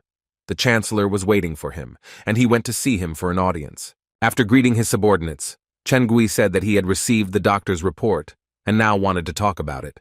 The gentleman was very interested in whether there were any results that the boy would like to talk about, and he nodded his head affirmatively. It turns out that the guy found out exactly what ingredients were in the poison that his concubine Go Hyun took. The next words shocked the chancellor, because this vile poison was made from medicinal herbs, which in the right proportions could also be deadly. Many medicinal herbs contain small amounts of toxic substances, and in order to use them, it is necessary to neutralize the negative impact. But the young doctor confirmed that incompatible herbs were used, which only increased the toxicity. In addition, he discovered rare herbs that could not be found even in the medicine warehouse located at court. Even a person who was not well versed in medicine could conclude that whoever made the poison had extensive knowledge of the medical craft. So now, Wan Huan was only interested in one thing. Was there anyone who could handle such rare herbs? Of course, there is no need to rush into accusations, but the guy was clearly hinting that the criminal could be the former court physician. The man demanded that the general affairs advisors be brought in immediately, because it was necessary to sort out this problem once and for all. When they entered the hall, the chancellor said that the skills of one of them were no worse than those of the court doctors, so he ordered an investigation. But the old man had a smart idea. His skills could not be compared with those of the court doctors, so he suggested that Huang handle this matter. He did not belong to the palace, so he could conduct an investigation without the prejudices that civil servants might have. This made sense, so the chancellor asked what the guy himself thought about this, since he personally was not at all against Huang taking on this matter. Chen Gui asked if the young man was confident that he could handle it if he was given the right to inspect the court physicians, and he promised to do his best. The next person who was asked to be called to the palace was the Minister of Justice, because Huang needed to be given the authority to check the doctors who were at court. For 3 whole days there was such a bustle in the palace that absolutely all its inhabitants were on edge. Finally, everything was cleared up, and guards came for Gyeong-dok, who intended to punish him for poisoning Her Highness. The man was caught off guard while he was sitting in the warehouse and sorting through the necessary ingredients. He had no idea that everything would happen so quickly. He was overpowered and led away despite his cries that the accusations of poisoning Her Highness were absurd and stupid. Looking at Wan Huan standing behind him, he once again thought that he should have killed him as soon as he left the palace, not allowing his plans to be realized in life. The guards led him to the dungeon while he unsuccessfully tried to convince them that some misunderstanding had occurred and that he should be released. Watching this whole picture, the young doctor felt disgusted because a man who once had power managed to fall so low. Arum, Penelia, and aconite were supplied to the court physicians, but the herbs were misused and became deadly poisonous. After receiving the servant's testimony, it was discovered that when the doctor made the decoction, he deliberately crossed out these herbs from the recipe so that evidence could not be found. Also, a bottle was found in Gyeongduk's house. It contained the same poison that Her Highness drank. This was irrefutable evidence of his guilt. Now the scoundrel could not escape punishment. He would appear before the ruler and answer for what he had done. But the man was not going to give in so easily. He began to manipulate, saying that he had sworn allegiance since the time of the previous chancellor, so it was stupid to accuse him. Hearing these words, Chen Gui was simply amazed at the impudence of the accused, because he tried to shout something about loyalty, which he knew nothing about. To put an end to this story once and for all, the chancellor asked the Dr. Huang to tell the details of the investigation. He read out that since his appointment, Dr. Gyeongdok had appropriated a huge amount of medicinal herbs and used them at his own discretion. The ingredients cost 300 gold niang. Considering that they were of the highest quality, the amount increased to 500 niang. He tried to hide it by giving false recipes. A new wave of irritation washed over the chancellor, and he asked how, after this, the doctor dared to talk about loyalty. He had no excuse. The gentleman asked with a shout whether loyalty really meant theft and embezzlement of state property. There was one more detail that had not yet been reported to His Highness, since it was only discovered this morning. During the inspection of Gyeongdok's house, a strange bottle was found that contained the same poison that Her Highness drank. This meant that the scoundrel who lived under the same roof with them had made a poisonous medicine that almost killed the master's favorite concubine. It was hard to believe, but the facts spoke for themselves. So it was stupid to deny the obvious, and it was worth accepting that the traitor was someone from whom no trick was expected. The decision the ruler wanted to make was cruel, so he wanted to consult with the Minister of Justice first. The accusations were that the poison prepared by the head of the court physicians had endangered the life of Her Highness, so the chancellor asked what sentence he should pass. The minister said there was no evidence of attempted poisoning, but it was true that the poisonous liquid caused the concubine to suffer. But the theft of medicines worth 500 gold nannies shows complete contempt for the chancellor's family, so it is worth taking tough measures. One Huan listened attentively to the verdict. The Minister of Justice proposed to destroy the 3 families of Gyeongdok, confiscate the property, and offer the servants as slaves of the state. The Lord thought the punishment was very appropriate, but he was eager to hear the opinion of another person who was important to him. All eyes were on Wan Huan as the gentleman voiced his desire to hear what the young doctor had to say. While the guy didn't understand whether Chen Gui was really interested in his opinion or whether this was some kind of strange test, so he had to be careful with his words. Be that as it may, he does not agree that it was necessary to destroy 3 families. Only the criminal should have been punished. His relatives and children were not to blame for the fact that Gyeongdok decided to intrigue behind the chancellor's back. It was impossible to allow those who were not involved in the atrocities to suffer. Trying to speak as softly as possible, the guy conveyed this idea to the gentleman, hoping that he would perceive it correctly and not consider it disrespectful. To Chen Gai's surprise, the boy asked to reconsider the sentence, considering the fact that the doctor was very attached to the chancellor's family. So it was worth trying the old man, taking into account his loyalty, if it could be proven and could be a mitigating factor. This speech surprised not only the ruler, but also Gyeongdok himself. He could never have imagined that his enemy would be merciful to him and would not allow his family to suffer. The young man became more and more interesting to the chancellor, so the man asked why the boy did not want to put forward his own version of the sentence, to which Wan Huan replied that he would not dare to do this, since he relied on the master's correct decision and respected his opinion and future choice. Laughing, Chen Gui said that he would like to see the guy on his side because he says very wise things, but at the same time he is modest and does not pursue power. Coming closer to the young man, the gentleman said that he finally understood why he was praised so much, and he could not allow him to rot as an ordinary village doctor. So, to Gyeongdok's great surprise, the ruler decided to take the boy's opinion into account and grant a special solution to this difficult matter. It was decided to cut off the traitor's head, but leave the family alive, although their status would be reduced to that of officials. The punishment was very terrible, but the former courtier understood that it could always be worse, so it was better not to challenge the decision. The only regret left was that he had underestimated Wan Huan's influence, and that he had been considered an ordinary doctor, but he was not one. As he began to cry, the old man felt a strange relief, for he realized that the end of his suffering would come with death, which was already creeping up on him. The new day began with a grim announcement of the execution of a traitor. Some people were glad that the scoundrel would be punished. The guards led the prisoner along a forest path, followed by Wan Huan, who did not like the fact that he had to see all this. Coming out into a small clearing, one could notice the place that was intended for the execution. The executioner was already standing there and waiting for the moment when it would be possible to use the weapon. Watching the prisoner, Wan Huan realized that he even felt sorry for the man. Few people deserved such an end, but still, he was guilty. Turning his head, the former court physician suddenly spoke and thanked his young colleague for saving his family.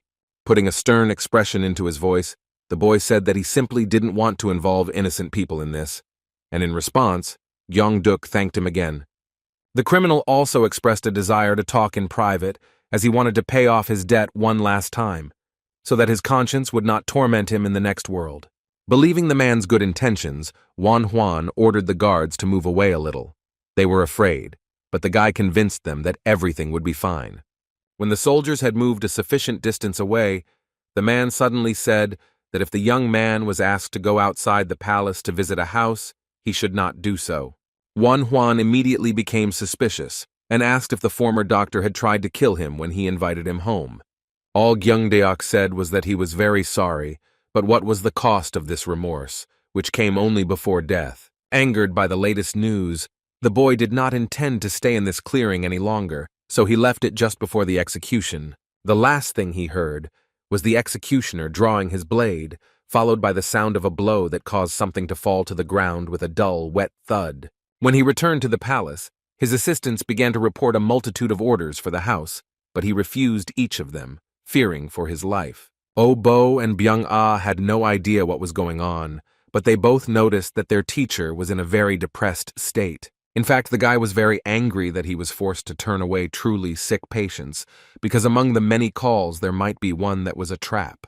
He was also worried that his enemies might target his students, who were just children, and the healer could not allow anything to happen to them. Then he suddenly realized that it was worth training these rascals in martial arts, since they should be able to defend their lives. Rising to his feet, the boy announced that he had news that concerned his charges. The boys looked at the teacher with apprehension. He stated with a hint of intimidation that from that moment on, the boys would begin training not only in the medical profession, but also in combat. The first thing they started with was breathing exercises, and he also wanted to teach them how to stand in the correct stance, so now the boys were working hard. One activity followed another, and after the strength training, a psychological one awaited them, because operating on rats was a very unpleasant task. Watching the students' progress, Wan Huan decided that the kids should study both subjects endlessly using this scheme. After all, if he cannot leave the palace for some time, he must take advantage of this for the benefit of himself and his wards. He also didn't forget that he now had another goal that he had to achieve. It was worth doing everything possible to employ Huabong. First, he needed to test the waters, so he struck up a conversation with one of the officials, saying that he would never be in government with the skills he had. Then he added that his brother would be just right for this role, and the elderly courtier became interested in the fact that the doctor had a capable brother. Noticing this, Wan Huan continued, saying that his brother's brain works well, but his character is too righteous, and this hinders him in passing the exam. He and the official agreed that with Huabong's will and skills, he would definitely cope next year. The elderly official knew that the chancellor would be very pleased with the news that Wan Huan had such a capable brother who could be recommended for the position. Turning around, the man added mysteriously that he would hope to soon hear good news about the doctor's brother. At that moment, Wan Huan realized that his prank had succeeded, and he had gotten one of the officials. Now he needed to make the whole palace buzz about Huabong. From then on, he spoke not only with officials, but also with servants, who carried news faster than the king's heralds. But in order to strengthen her status at court, it was necessary to complete the treatment of Her Highness, who was still not feeling well after the poisoning. He also had a meeting with the court physicians, and when he met them in the warehouse, he was embarrassed by the fact that they literally walked around him on tiptoe. The guy felt like some kind of gang leader who kept everyone he could in fear. Perhaps that's how the healers saw him. The new head of the court physicians, named Xiong Huan, stepped forward and said that if they had been warned earlier, they would have prepared for the meeting. Smiling amiably, the guy replied that there was no need for that. They could speak as they pleased, to which the chief replied that everything was fine with them. But not everyone was satisfied with the new order, because many doctors were in cahoots with Gyan Dok, who was killed by the boy. Wanting to get on with his business as soon as possible, one Huana said that he had come to make a decoction for the concubine, and the chief physician ordered that a box of medicine be brought immediately. Everyone in the room started bustling about and running around looking for the ingredients the guy needed. He was very embarrassed by this reaction. When all the ingredients were found, they were packed into a convenient bag and served to Huang. The young man thought that Song Huang was even too submissive. When he wanted to take the bag, they did not allow him to do so, saying that they would not allow such a guest to do such things. Annoyed by this intrusive behavior, Wan Huan gently hinted to the man that he was already overdoing it with his care, which is not something he should do. This conversation was interrupted as soon as a man appeared in the warehouse and ordered the young doctor to follow him, because His Majesty wanted to talk. Sitting at his workplace, the gentleman carefully studied the documents that had been brought to him not long ago. When the young doctor he had asked to call a few minutes ago finally came to him, he ordered him to come closer.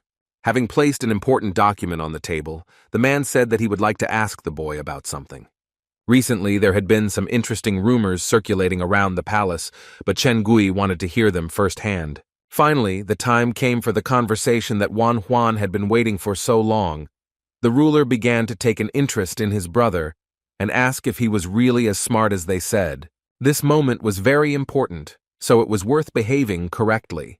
Turning on his modesty, the guy replied that he would not dare to single out his brother among the other successful students. But he added that Huabong is indeed very capable, because he studied in Suzhou and read a huge number of books and continues to study now. These words made the master wonder if it would be a good idea to invite another member of the Huang family to court. Chen Gui was very curious that the guy always spoke uncertainly about his own abilities, but was completely confident in his relative's knowledge. When the gentleman asked if Wan Huan could answer for his words, he answered yes without hesitation, and this confidence amazed his interlocutor. He didn't know the eldest of the Huang family, but he knew the youngest and simply took his word for it, since the guy had never let him down before. After thinking for a moment, the man said that all the government posts in Cao were occupied by the Chou family, so it would be difficult for Huang's brother to pass the exam.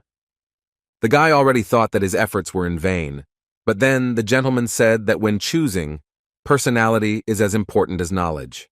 Since Chen Gui knew several reliable ways to determine a person's identity, he ordered Huabong to be called to the palace. So after some time, a messenger knocked on the door of the Huang household, delivering an invitation to visit Yinchuan's palace before the end of the Dragon Festival. After carefully reading the letter, Huabong discovered a strange requirement. He had to get to the place on foot, not on horseback.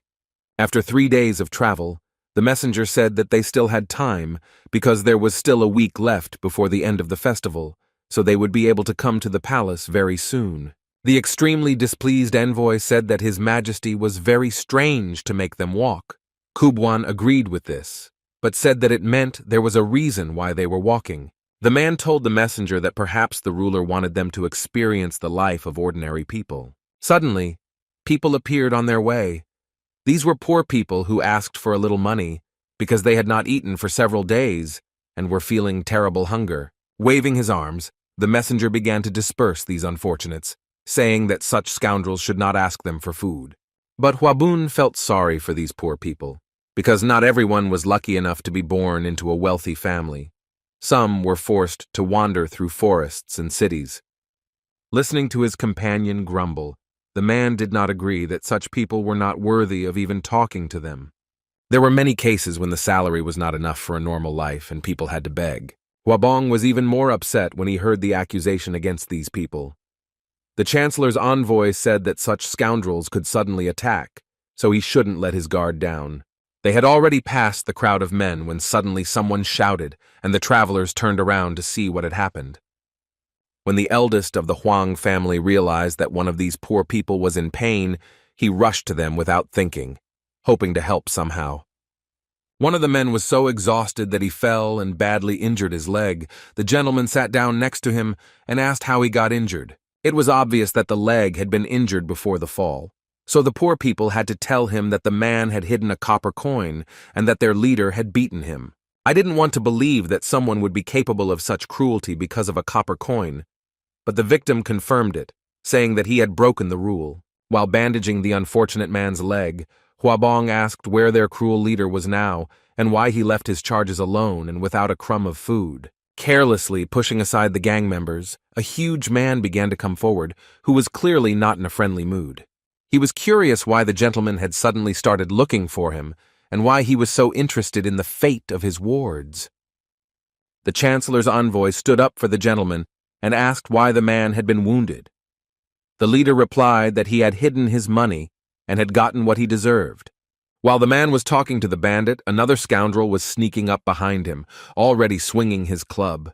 There followed a strong blow to the back, after which a scream was heard that seemed to be heard at the other end of the forest. Huabong was shocked by this action.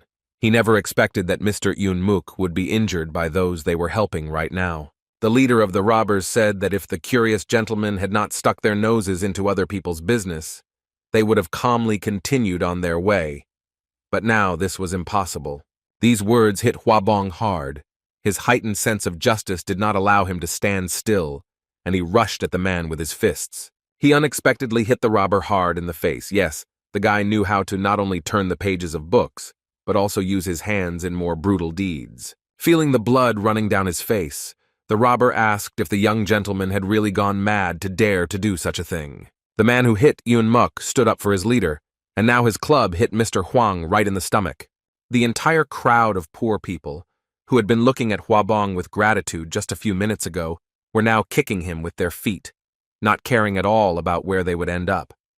Even the birds could not stand such cruelty and hypocrisy, so they tried to leave that ill-fated place as quickly as possible. When young Master Huang and his companion lay unconscious in the middle of the road, the leader looked at them and said that this is what real weaklings look like. He was torn away from this spectacle by one of his subordinates, who rummaged through the men's belongings and found a large amount of money. But in addition to gold, they found an official's token, which spoke of the high status of those who now lay beaten in the middle of a forest clearing. The leader realized that if anyone saw them near the bodies of these two, then each of them would come to an end, so the gang ran away. They talked to each other, passing on information that they had run into some government bastards, and that they could now be caught by the soldiers. Huabong's consciousness began to return little by little. As his head cleared up, he realized that they had been deceived, and that he had been too stupid to believe in the scene with the wounded man. Yunmuk also came to his senses, and hissed that if it weren't for the official's badge, they would already be dead. Feeling the weight of guilt, the elder Huang apologized. He felt guilty for not having prevented the attack on the messenger, and in general he should not have approached the robbers. When the official began to rise to his feet, something crunched in his knee, and he sat down on the ground. It seemed his leg was injured.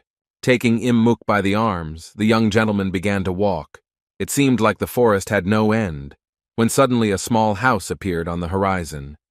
An old man came out of the building, carefully examined the travelers. He silently listened to the request for help. They had no money now, but they promised to pay later. The doctor knew that later meant never, so he said that he would not undertake the treatment because others would also ask for free medical care. Huabong did not give up. He convinced the man that he would bring the money later, but he only spread his arms and said that they did not even know each other and he could not trust his words. Suddenly, the guy heard someone behind him agree to pay for the treatment and order the doctor to begin the examination. The kind-hearted Mr. Bach agreed to become a sponsor, thanks to which Yunmuk was invited inside the hospital. The guy didn't know how to thank this stranger, because if it weren't for him, he would have to look for another doctor in this wilderness. So Huang expressed his sincere gratitude. In turn, Mr. Bond said that his servant was wounded and asked his debtor to take the luggage to his house. Huabong agreed, but said that he and his companion needed to continue on their way. After a short silence, the unknown benefactor said that he understood everything, but the journey to his house would take at least 4 hours. This detail did not please the guy at all, because he could not spend 8 hours on the way there and back, since then they would not have time for the meeting with the chancellor. But there was no way out, and I had to agree. It was already a dark night, and Hua Bun still had not returned from his campaign. Yun Muk had already managed to come to his senses and get rid of the pain to the extent that allowed them to continue on their way, but the guy was still not there. Finally, a shadow appeared near the house, barely dragging itself along and almost falling off its feet from fatigue. At first, the man thought it was some kind of beggar. It was none other than Hua Bong, who was so tired that even the stick he used as support could not help him walk straight. Taking his companion by the arm, the young gentleman began to apologize and say that it was too late to rent a room at the inn. The speech was interrupted when Yun Muk said that it was he who should apologize, since it was his leg that caused such a long delay. The envoy said that if they left right now, they could still make it to the chancellor, but his leg still hurt, which meant he would have to walk behind. Looking seriously at his companion, Hua Bong said that such a decision was not correct. He believed that since they left together, they should also arrive at the same time. The official did not abandon him in danger, so the young master could not allow himself to abandon him, because if he could do so, then how would he help those in need? The next day, Yinchuan Palace saw one of the most beautiful sunsets its residents had ever seen. Huan couldn't appreciate the sight because he was very worried that his brother hadn't come yet, even though today was the last day of the Dragonship Festival. He won't be able to stay in the palace unless he gets in before the gates are closed and the place becomes an impregnable fortress. The boy began to seriously worry because the time for the trip was only 2 days. Thoughts crept into his head that something bad had happened. The young man's hopes were dashed the moment one of the guards began to enter the courtyard and inform the second that it was time to close the gates. No, Huan refused to believe that his brother had missed out on the opportunity he had literally fought tooth and nail for him. The doors slammed shut, and it seemed to the young man that this sound was echoing right into his heart. Out of anger, he wanted to beat his fists on the stone wall. There was one last hope, the observation tower, where one could see if some strange traveler walking in the night was approaching the palace. After asking to be allowed in, Huan received permission and was given access to this important building. He couldn't leave the palace because of the murderers, but the boy didn't want to allow himself to sit idle either. Huan gripped the handrail tightly, knowing that no one would let this opportunity slip by. He was completely certain that something had happened. He didn't care anymore if his brother didn't get this position. The only thing he wanted was to see a light in the distance and understand that his loved one was alive. Looking into the distance, the boy prayed that everything would be fine and that no one would get hurt on the dangerous path to the palace. Suddenly, 2 silhouettes appeared in the distance. One man was leading the other by the arms. They were moving slowly and were obviously very tired from the hard journey. But the most important thing was that Hua Bong and the Chancellor's envoy were alive and relatively healthy. One could not even dream of more.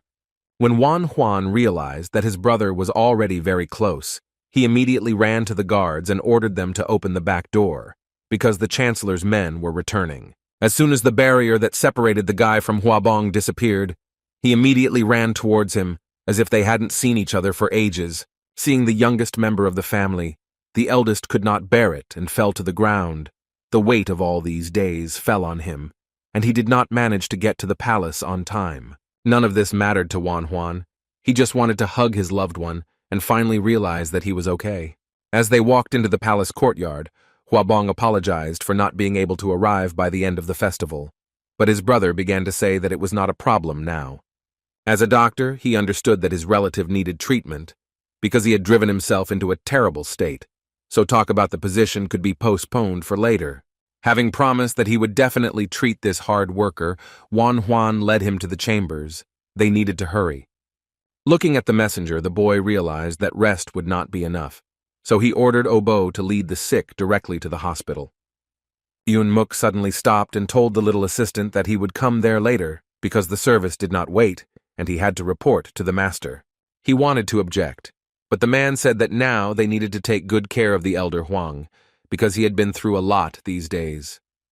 Realizing that he could not be persuaded, the boy went to help his teacher. saying at the end that the messenger should still come to them. Catching up with Juan, his assistant shouted as he ran that he would now bring everything needed for the examination and further care of the patient. That night, everyone had their own concerns. Muk, for example, had to meet with the chancellor and report to him about everything that happened on the way. This man was not a simple envoy. He was an inspector who supervised the work of all the provinces of the state. While drinking tea, they talked to the gentleman as if they were old friends. The man was interested in whether he had gone too far in his checks. He shared with the ruler that the test he had given to the elder Huang had shown him in a way that the inspector liked. After asking for details, the chancellor learned that on the way, they were attacked by a group of robbers who beat them and took their things. Most of the candidates would have surrendered at this point. But the young gentleman was not so simple. In a moment of crisis, he demonstrated not only high moral qualities, but also his true value. Instead of abandoning the wounded man he had known for a couple of days, Huabong began to beg the bandits to save him. Muk emphasized that he asked the guy to leave him more than 5 times, but he did not do so and stubbornly continued to lead him to the palace. When 2 days had passed since their march and their stomachs were aching from lack of food, the master gave his food to the child and the old man, saying that they needed it much more than he did. But what impressed the man most was the reaction to the words that he should work in the government for the good of the state because the chancellor needs such people. The boy simply said that it made no difference to him whether he held a high or a low position because he preferred a position in which he could be of use to people. Having come all this way and having known the boy from such a positive side, the inspector expressed a desire to arrange a meeting with him. After listening carefully to his confidant, the chancellor believed that Huabong was truly a worthy person who could become a successful official. The Huang family was very interesting. The Lord said a great metaphor about the elder brother being a dragon among men and the younger one already flying. Laughing, the inspector added that this family really does have a pair of wings. To finally make sure that his thoughts were correct, the gentleman asked if Huabong had passed the test, and the inspector smiled warmly and nodded his head in the affirmative. He added to the description by saying that the Dr. Juan was amazing, but his brother was no worse. The only thing was that his talent was not in healing, clinking the cups, which now contained not tea at all, but another warming drink. The chancellor said that he would take this report into account. The conversation was interrupted as soon as a servant entered the room, who announced that the head of the court physicians, Sun Huan, was requesting an urgent audience. At this time, one of the palace physicians was looking for Huan to tell him some urgent news. The boy was just helping his brother recover his strength after a hard journey when suddenly an unexpected guest burst into the room. But such a late and unexpected visit was justified by the wonderful news that this man reported.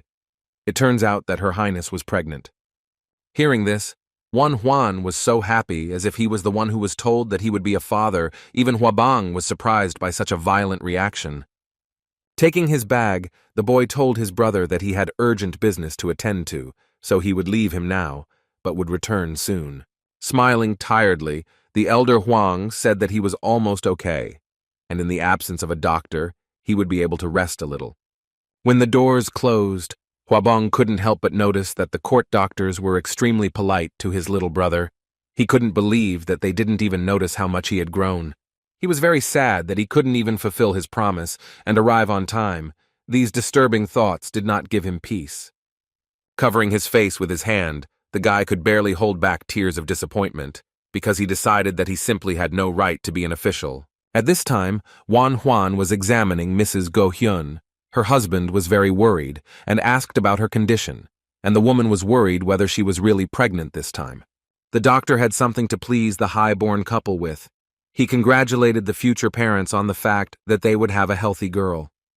The lady burst into tears and said that the doctor not only saved her life, but also did everything to ensure that she could bear a child.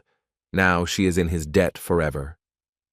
The selfless Huan surprised the couple when he said he needed to speak with His Majesty alone.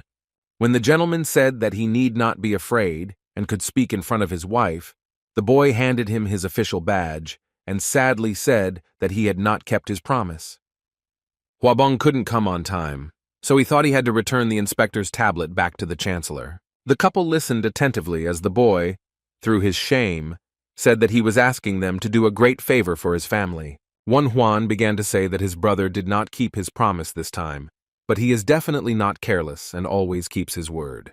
Therefore, he asked to look generously at the little kindness that was in him and to grant Huabun at least the lowest position. The chancellor frowned, gave his face an unusual severity, and said that he had one very important complaint. Placing his hand on the doctor's shoulder, the ruler said that excessive politeness was unnecessary at the moment and should not be shown, after which he asked him to raise his head.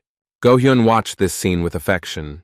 She knew that now her husband would say that he also had good news for the guy. The chancellor solemnly said that looking at the valor and knowledge of the eldest son of the Huang family, he was recommended to the emperor through filial piety. This news struck the young man to the depths of his soul. He did not dare to hope for such a gift of fate. Now Huabong will be able to go to the emperor's palace. There were so many questions in his head, but first the guy asked why the chancellor made such a decision, since his brother didn't make it before the end of the festival. To which the gentleman replied that arriving on time was not the main goal of the test. The main test took place during the walking tour to the palace. He went on to explain that the person who was with Huabong was an inspector who was monitoring the situation and evaluating the candidate. This official was so impressed by the elder Huang that he simply could not turn a blind eye to such talent, and he is very greedy for talented people. And since not only the eldest, but also the youngest son Huang was a real genius, the chancellor once again asked if the boy would like to become an official. Looking at his simple bag and the bottles clinking in it, Huan decided that he didn't want to change his simple life, so his decision remained unchanged. He dreamed only of mastering as many types of healing in this world as possible and saving people even with the most serious illnesses. Hearing these words, the gentleman laughed and said that it was very difficult to keep such a free bird in place. But Chen Gui asked this just in case, otherwise, he is ready to take the elder Huang even without connections with the talented brother. After that, the man took out a package from his pocket and said that it was a letter of recommendation, mentioning Huan's skill in case there was any doubt about him. It turns out that Chen Gui's uncle was at the emperor's court. The man fell ill, and the master would like the guy to examine him, and this letter will help him get into the palace. He asked the young man to go there with his brother, and when the old man got better, he could return to Yinchuan if he wished. It was hard to accept such a generous offer without a smile, so the boy bowed and said that he would do everything in his power. After leaving the master's quarters, Huan thought that there must be many talented doctors at the emperor's court. So if they couldn't cope and asked him for help, most likely it was about some serious illness. So many events were happening in this small town of Pei. It was scary to imagine what was happening in the palace of the emperor himself. When the younger brother entered the chambers, Huabong immediately noticed that he was either upset or very tense. He took it personally and thought it was all because he had not arrived at the palace by the end of the festival. Clutching the blanket in his hands, the older brother concluded that he had ruined not only his own future, but also tarnished the reputation of a loved one. It was clear that time could not be turned back, but it was worth at least apologizing to the one who tried so hard for the family. Walking up to his brother, Huan scratched the back of his head and said mysteriously that his dear Huabong would not be able to return home for a long time. These words caused confusion on the elder Huang's face. He asked his brother what he meant, to which he replied that the man was going to the emperor's palace. Little Obo was so shocked by the news that he almost dropped the tray of bandages on the floor. Huan then reported that Huabang was recommended for service at court through filial piety, and he listened with his mouth open. Laughing at this reaction, the boy congratulated his brother and said that he, more than anyone else, deserved it. It was hard to believe in such luck, so the man bent over in bed and tried to hide his tears of happiness, but he failed. The next day, the entire province was buzzing about the fact that Her Majesty was pregnant, and the physician Huang devoted himself entirely to her treatment. They even talked about this in roadside taverns, and they didn't forget to mention Huabong, since her fame preceded him. Everyone and their dog discussed the Huang family, and were surprised that it fell, since such talented sons were born into it. The tavern owner listened attentively to these conversations, and like a spider, wove a web of gossip in his head. But when he heard that the famous physician had now gone to the emperor's palace, he almost dropped the tray of food for his guest. People were surprised that another talent would be accepted into the palace, but Huang's abilities could not go unnoticed. Trying to suppress the trembling in his hands, the man put the tray on the table and listened with irritation that the emperor would now keep the guy with him. This was not very good news for the owner of the establishment, because he also wanted to use this talented boy for his own purposes. When he invited him to his home, the capricious young man refused to visit, and if he left now, the man would not have a chance to talk to him. He had very little time, and there was almost no elixir left, so soon the old pain would make itself known. The addiction did not subside, and since the tavern owner did not know when Juan would return, he felt that the end was coming for him. So there was only one way out of this situation. It was worth meeting the guy before he left. The man was distracted from his sad thoughts by a strange guest who was hanging around at the entrance to the building.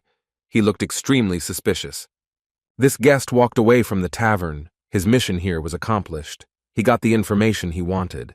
The strange man with the covered face reflected on the fact that until now the doctor had carefully hidden himself, but now he had finally moved from his place. The now-dead Dr. Gyeongdok gave this mercenary the order to kill Juan, no matter what it cost him, and he was going to fulfill his master's last will. Since the envoy's physician had died, the man could not return to the Taipings empty-handed, so the mission had to be completed. He felt an urgent need to at least make an attempt on the head of the elusive boy.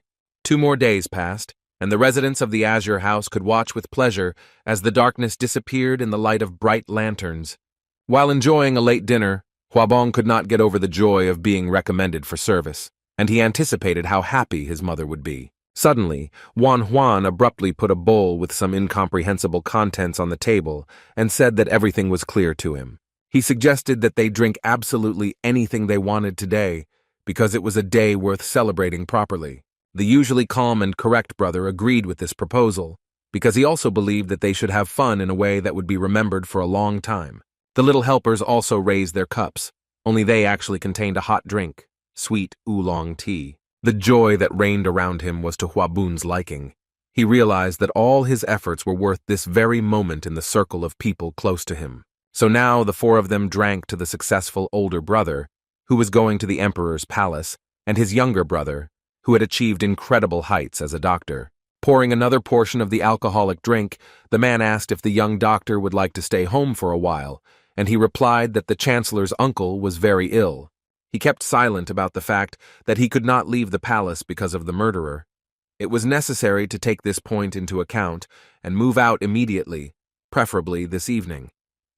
It is good that Her Highness has allocated several warriors for the travelers, but they cannot go with them all the way to the emperor's palace. Juan really didn't want to put his brother in danger, so he asked him to convey his greetings to his mother, whom he would not be visiting for a long time. The drinks were conducive to frank conversations, and Hwabong remembered that many shameful things had happened in the past, especially since the day his brother wanted to become a doctor. They experienced many quarrels and misunderstandings because they did not immediately understand the attraction to the chef's craft and did not want to accept it at all. But the attitude gradually began to change, especially after the boy saved many soldiers and cured the commander of tetanus. He also did things that are not even written about in medical Talmuds, because such diseases were considered incurable.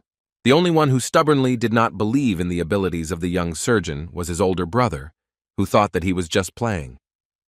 If it weren't for the words of Zhou Huan, who kept repeating about the boy's successes, Hwabun would hardly have trusted him even to examine his mother, let alone perform an operation. But in the end, he gave in and allowed his younger brother to do what he could do, and fortunately, it led to positive results. When Juan saved his mother, the man felt so ashamed for not trusting earlier that he simply could not look his relatives in the eyes. Listening to all this, the boy was pleased that his loved one had finally admitted his mistakes and sincerely repented of them. What made him especially happy was that Hwabong was grateful to him for giving him the opportunity to get a position and become a high-ranking official. This speech was so sincere and pleasant that the young doctor was so embarrassed that he could not even comment on what he had heard. He felt incredibly relieved that his relationship with his brother had finally improved and become as close as before. Of course, the guy wouldn't have succeeded if he had done everything alone. There were always those around him who helped and supported him.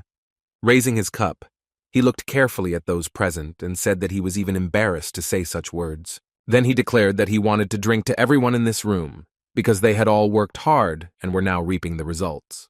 The fun never ended, because the house workers kept bringing more and more delicacies, which tempted with pleasant aromas. Little Obo enjoyed these wonderful moments. because living in a poor village, he rarely had the opportunity to enjoy such delicacies. Even though Byung-ah was from a richer family, he still enjoyed dining in such a great company where everyone supported and appreciated each other. Sipping the drink, which made him even happier, Hua Bong thought that now he was happier than ever, because he got what he wanted so much. And he was also surrounded by those who were dear to him. Huan ate the rice he had grown to love while with his relatives, and he truly treasured these moments spent with his family and friends. This day will remain in the children's memory for a long time, because then each of them felt happiness. They laughed and talked all evening, getting to know each other even better. The path to the emperor's palace was long and very difficult, but along the way one could enjoy the most beautiful views. The early morning was cold that day, so there was no desire to leave the roadside tavern where the travelers spent the night. But still, time was running out, so the Dr. Huan had to get up from his warm bed and start getting ready for the journey. As he pulled on his clothes to warm himself up a little, the boy remembered that he had promised the chancellor that he would return immediately after he had cured his uncle. When he approached the exit, he noticed that Obo and Byung-ah were already ready and waiting for him near the horses, which were waiting for the riders to send them on their way. Mounting his white stallion named Chilpun, the doctor made sure that his assistants were comfortable on the second horse and then ordered them to move forward. He didn't even suspect that someone could be watching them in the shadow of the trees, that someone was the very owner of the roadside tavern who listened to rumors about the doctor. The man understood that the road to Luoyang was not short, so he decided that if he followed the travelers, he would definitely have a chance to talk to the doctor. As he mounted his horse, the tavern owner was determined not to give up until he was free of his addiction. No matter how you look at it, it was the only way for him to survive, and he wasn't going to waste time, so he sped up the animal. He hadn't even driven a few meters when he suddenly felt something strange. Usually his instincts didn't fail him, and he could always tell when he was being followed. This was the case this time, because among the trees he noticed a quickly moving shadow. This man was clearly planning to catch up with the travelers, despite the fact that he was moving on foot. The way the man ran surprised his pursuer, because such footwork helped to hide his presence and made him silent for others. This technique was very rare and was called cat steps. It was only mastered by very skilled martial artists who had trained for many years. Later he noticed that there were several such spies, and they were all dressed the same and moved in the same way. It seemed that they were all from the Taiping. After a few hours of driving, Huan felt that he could no longer bear his hunger, so he suggested stopping for lunch. Of course, his companions didn't mind, so they went into another establishment and enjoyed some delicious rice buns.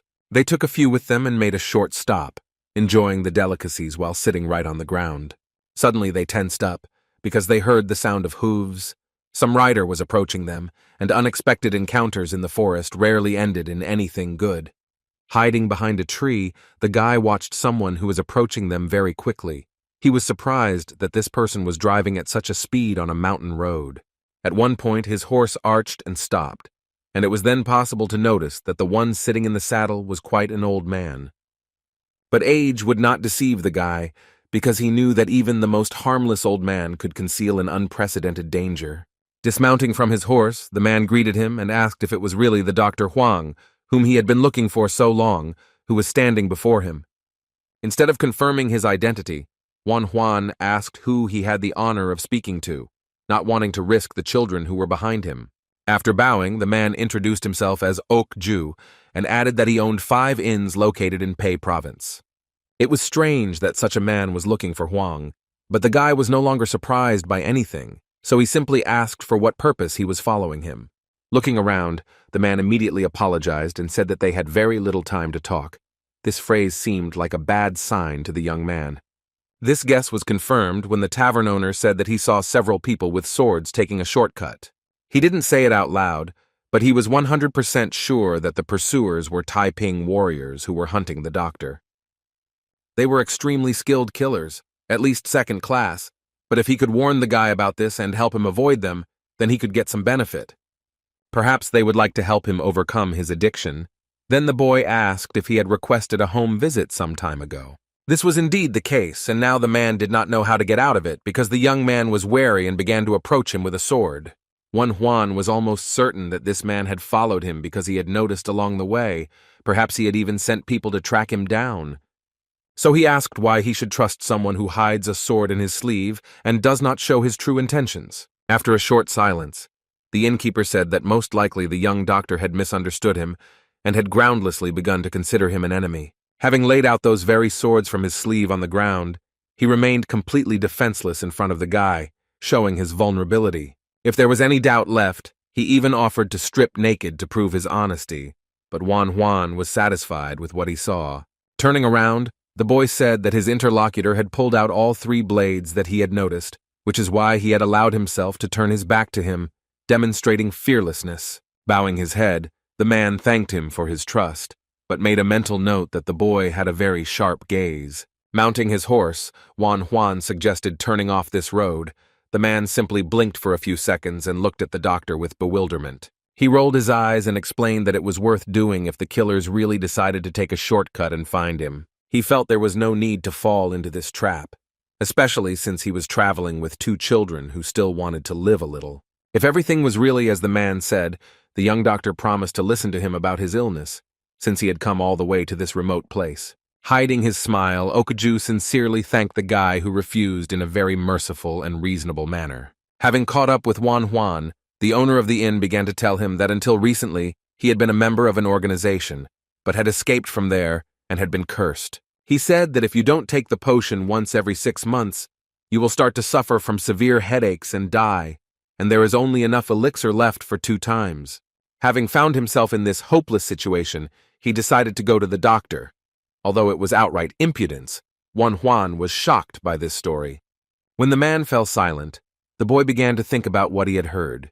He decided that most likely they were dealing with addiction. It was just unclear why the elixir had to be taken on a regular basis, and how it worked at all. Okaju said that something was causing the poisoning, which is why this addiction appeared. It remained to find out what caused it. Turning to the man, the doctor asked if he could look at the medicine that helps get rid of headaches. Okaju rummaged through his pockets and began to look for something, and his interlocutor was surprised because he thought that he would take out some kind of bottle. But in the end, he pulled out a small pea, which was barely noticeable on the palm of his hand, and that is precisely why it slipped out of his hands.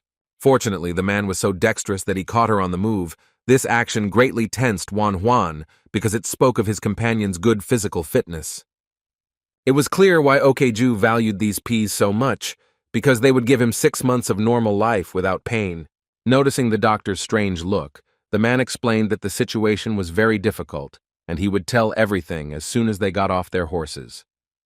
Only now did Juan begin to suspect that his companion was not just a seeming person, perhaps he was another spy, because it was obvious that the person riding in front was a top-level master and had trained for a long time, honing his skills.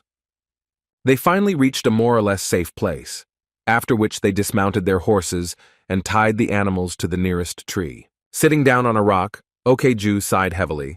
The guy noticed this and suggested that he check his pulse, since rapid breathing was not a good sign. Touching the wrist, the doctor realized that he could not detect any disease. The pulse was normal. Usually with addictions you can notice some tension, but there was none.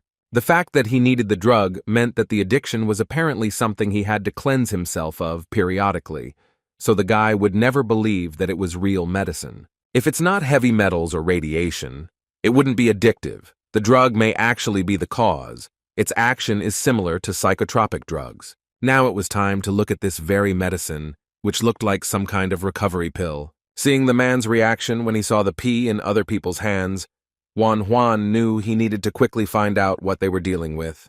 There was no doubt that Okaju was addicted, because his hands were shaking like someone who had not received a dose of an addictive substance.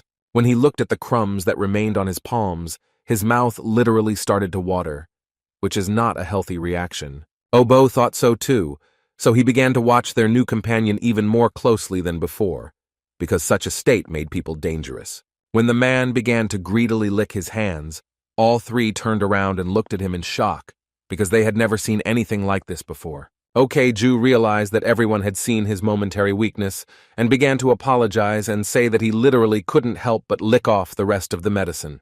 He shared that when he sees this substance, he becomes somehow insane and can only think about this ill-fated pea. Suddenly, the man clutched his heart and thick saliva began to flow out of his mouth. It looked like poisoning, but with some strange side effects. After this, He fell off the rock he was sitting on. His body was shaking slightly, and the observers did not know how to react to this. It was then that Juan realized that they were faced with something truly extraordinary, and that it would take a lot of effort to figure it out. Finally, the man spoke up. He said that he was fine and that he was always in this state when he took his medicine. When he said that his heart usually didn't hurt, the boy realized that this man was out of his mind and couldn't think straight. Activating his X-ray vision ability, he decided that it was worth taking a look at his heart and understanding the reason for the body's behavior. But what the young man saw scared him almost to death. Before, he did not believe in strange, inexplicable illnesses, but now, it seems, this has changed. His vision showed that some huge centipede had wrapped its thin legs around the man's heart. It seemed impossible, but his eyes could not lie. It was impossible to understand how the centipede ended up in the human body. It seemed to be alive, which made the situation even more absurd. The guy closed his eyes and rubbed them with his fingers. He decided that his ability had somehow malfunctioned because all this simply could not happen. But when he opened them, he saw the same picture again. A huge insect was digging its paws into Okju's heart and not allowing him to breathe normally. Now the doctor realized that he seemed to be seeing a real picture. He suggested that it could be a helminth, which looks like a centipede. All the images of parasites flashed through his head, and he realized that helminths looked completely different, because this creature was closer to insects than to worms. All that remains is to reveal the secret of how it could enter the human body and remain there in a living state. Another guess, like lightning, struck the boy's consciousness, and was even more terrible than all the previous ones. Most likely, they were dealing with a poisonous insect called kodoku and used for black magic, as a poison with a curse. There was no point to any of this, as Juan thought it was all just fiction, but it was the only explanation that came to his mind. It seemed that this poor guy was really cursed and would die if he didn't take the medicine. It was even more serious than expected. Whether it's heavy metals or radiation, the fact is that something is constantly releasing toxins into that person's body. The guy decided to try to help the unfortunate man, so he took one of his needles and placed it in the neck area, after which Okju began to scream in pain and convulse.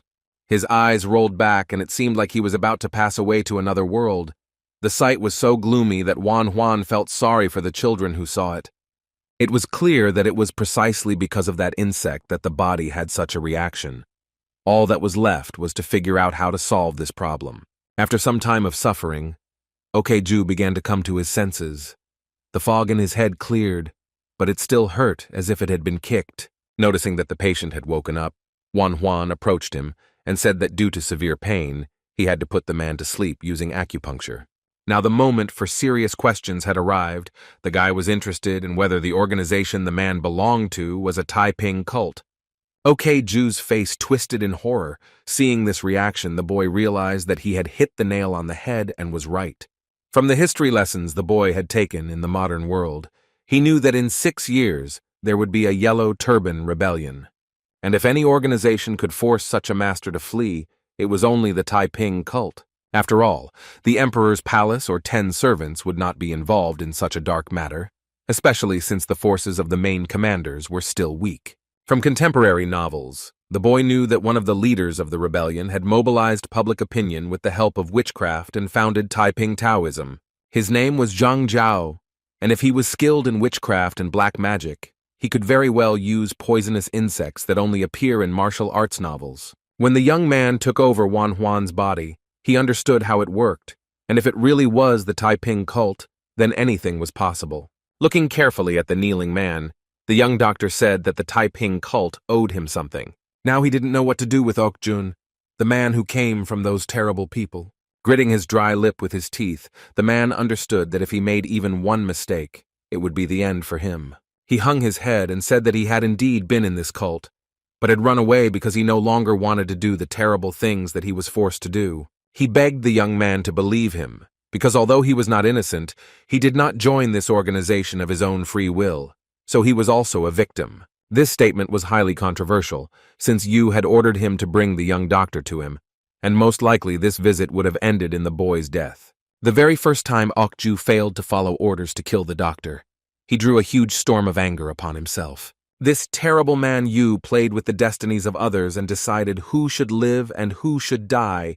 He gave the most terrible orders. The man suddenly realized that all these crimes were on his conscience too, so he decided that it was definitely not the Dr. Huang who should die. With tears in his eyes, the realization came to him that he still deserved to die, and given the circumstances, it would not be peaceful. He literally felt his heart being scraped, and then he decided that he had no right to beg the doctor to save his life. Ju felt like something was biting his internal organs, causing unbearable pain.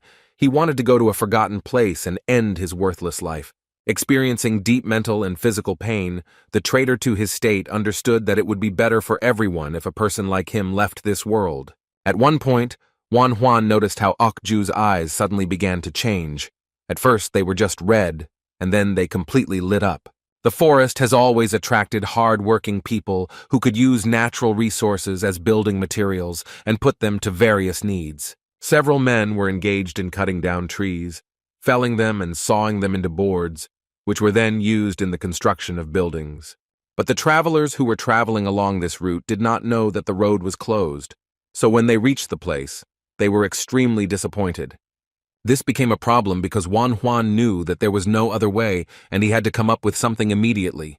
The lumberjacks said that they had nothing to do with it, since the tree did not choose where to fall, and they just wanted to prevent good wood from going to waste. Those of the men who were standing a little further away from the guy realized that the one they had heard about was standing in front of them and began to throw unkind words at each other.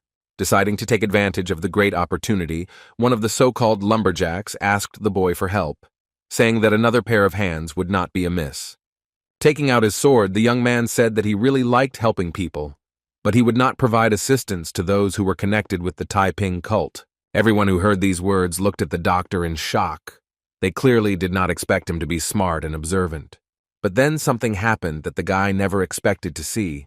Some shadows appeared on the trees and began to approach with astonishing speed. These were the same Taiping spies that Ju had seen, and one of these people said that the rumors about the young doctor's intelligence were true. One of the men grinned evilly and said that he was even a little sorry that such a smart head would be separated from the rest of the body today. During his time on the job, Wan Huan had faced many threats and even assassination attempts, so he wasn't too scared by these conversations now. But when the warriors one after another began to jump synchronously from the trees, fear finally raised its head, and the guy was gripped by anxiety for his life. What was especially unpleasant was that he was alone against a dozen trained Taiping soldiers who could kill him with one swing of their blade. Not wanting to stain his hands with the boy's blood, the leader of the Taiping spies told him to quickly bring him the doctor's head and to do it quietly. The spies were faced with a very sworn enemy of the envoy and physician Gyan Dak, so they wanted to get rid of him as quickly as possible and send him to the next world. But everything turned out completely differently than the warriors expected. The first blood was drawn from a completely different person than they had expected.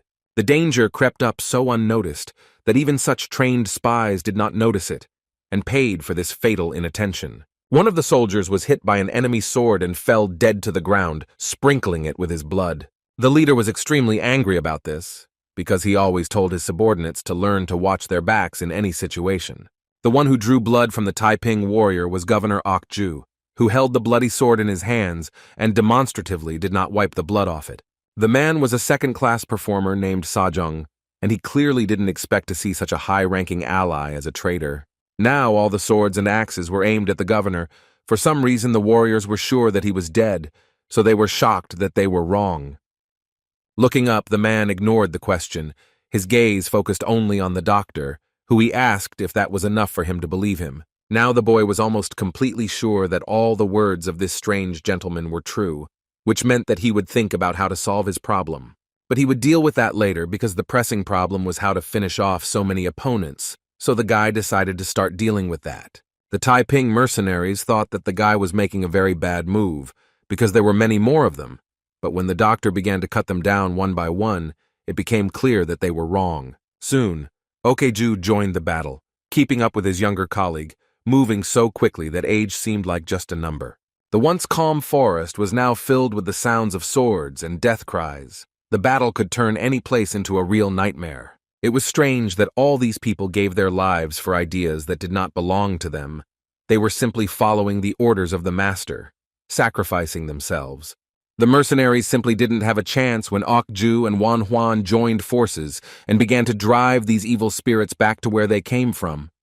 While bleeding, Chief Sajong still couldn't understand how a simple village doctor could be so strong and possess exceptional combat abilities. This question remained unanswered because this short-sighted man fell in the middle of the road, which was strewn with the bodies of his subordinates. Feeling his death approaching, he did not want to die without completing the task, so he reached for his sword, which was lying nearby.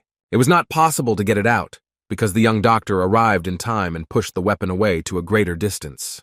Looking into his opponent's eyes, Wan Huan knew he had to end this farce, so he told him to give up.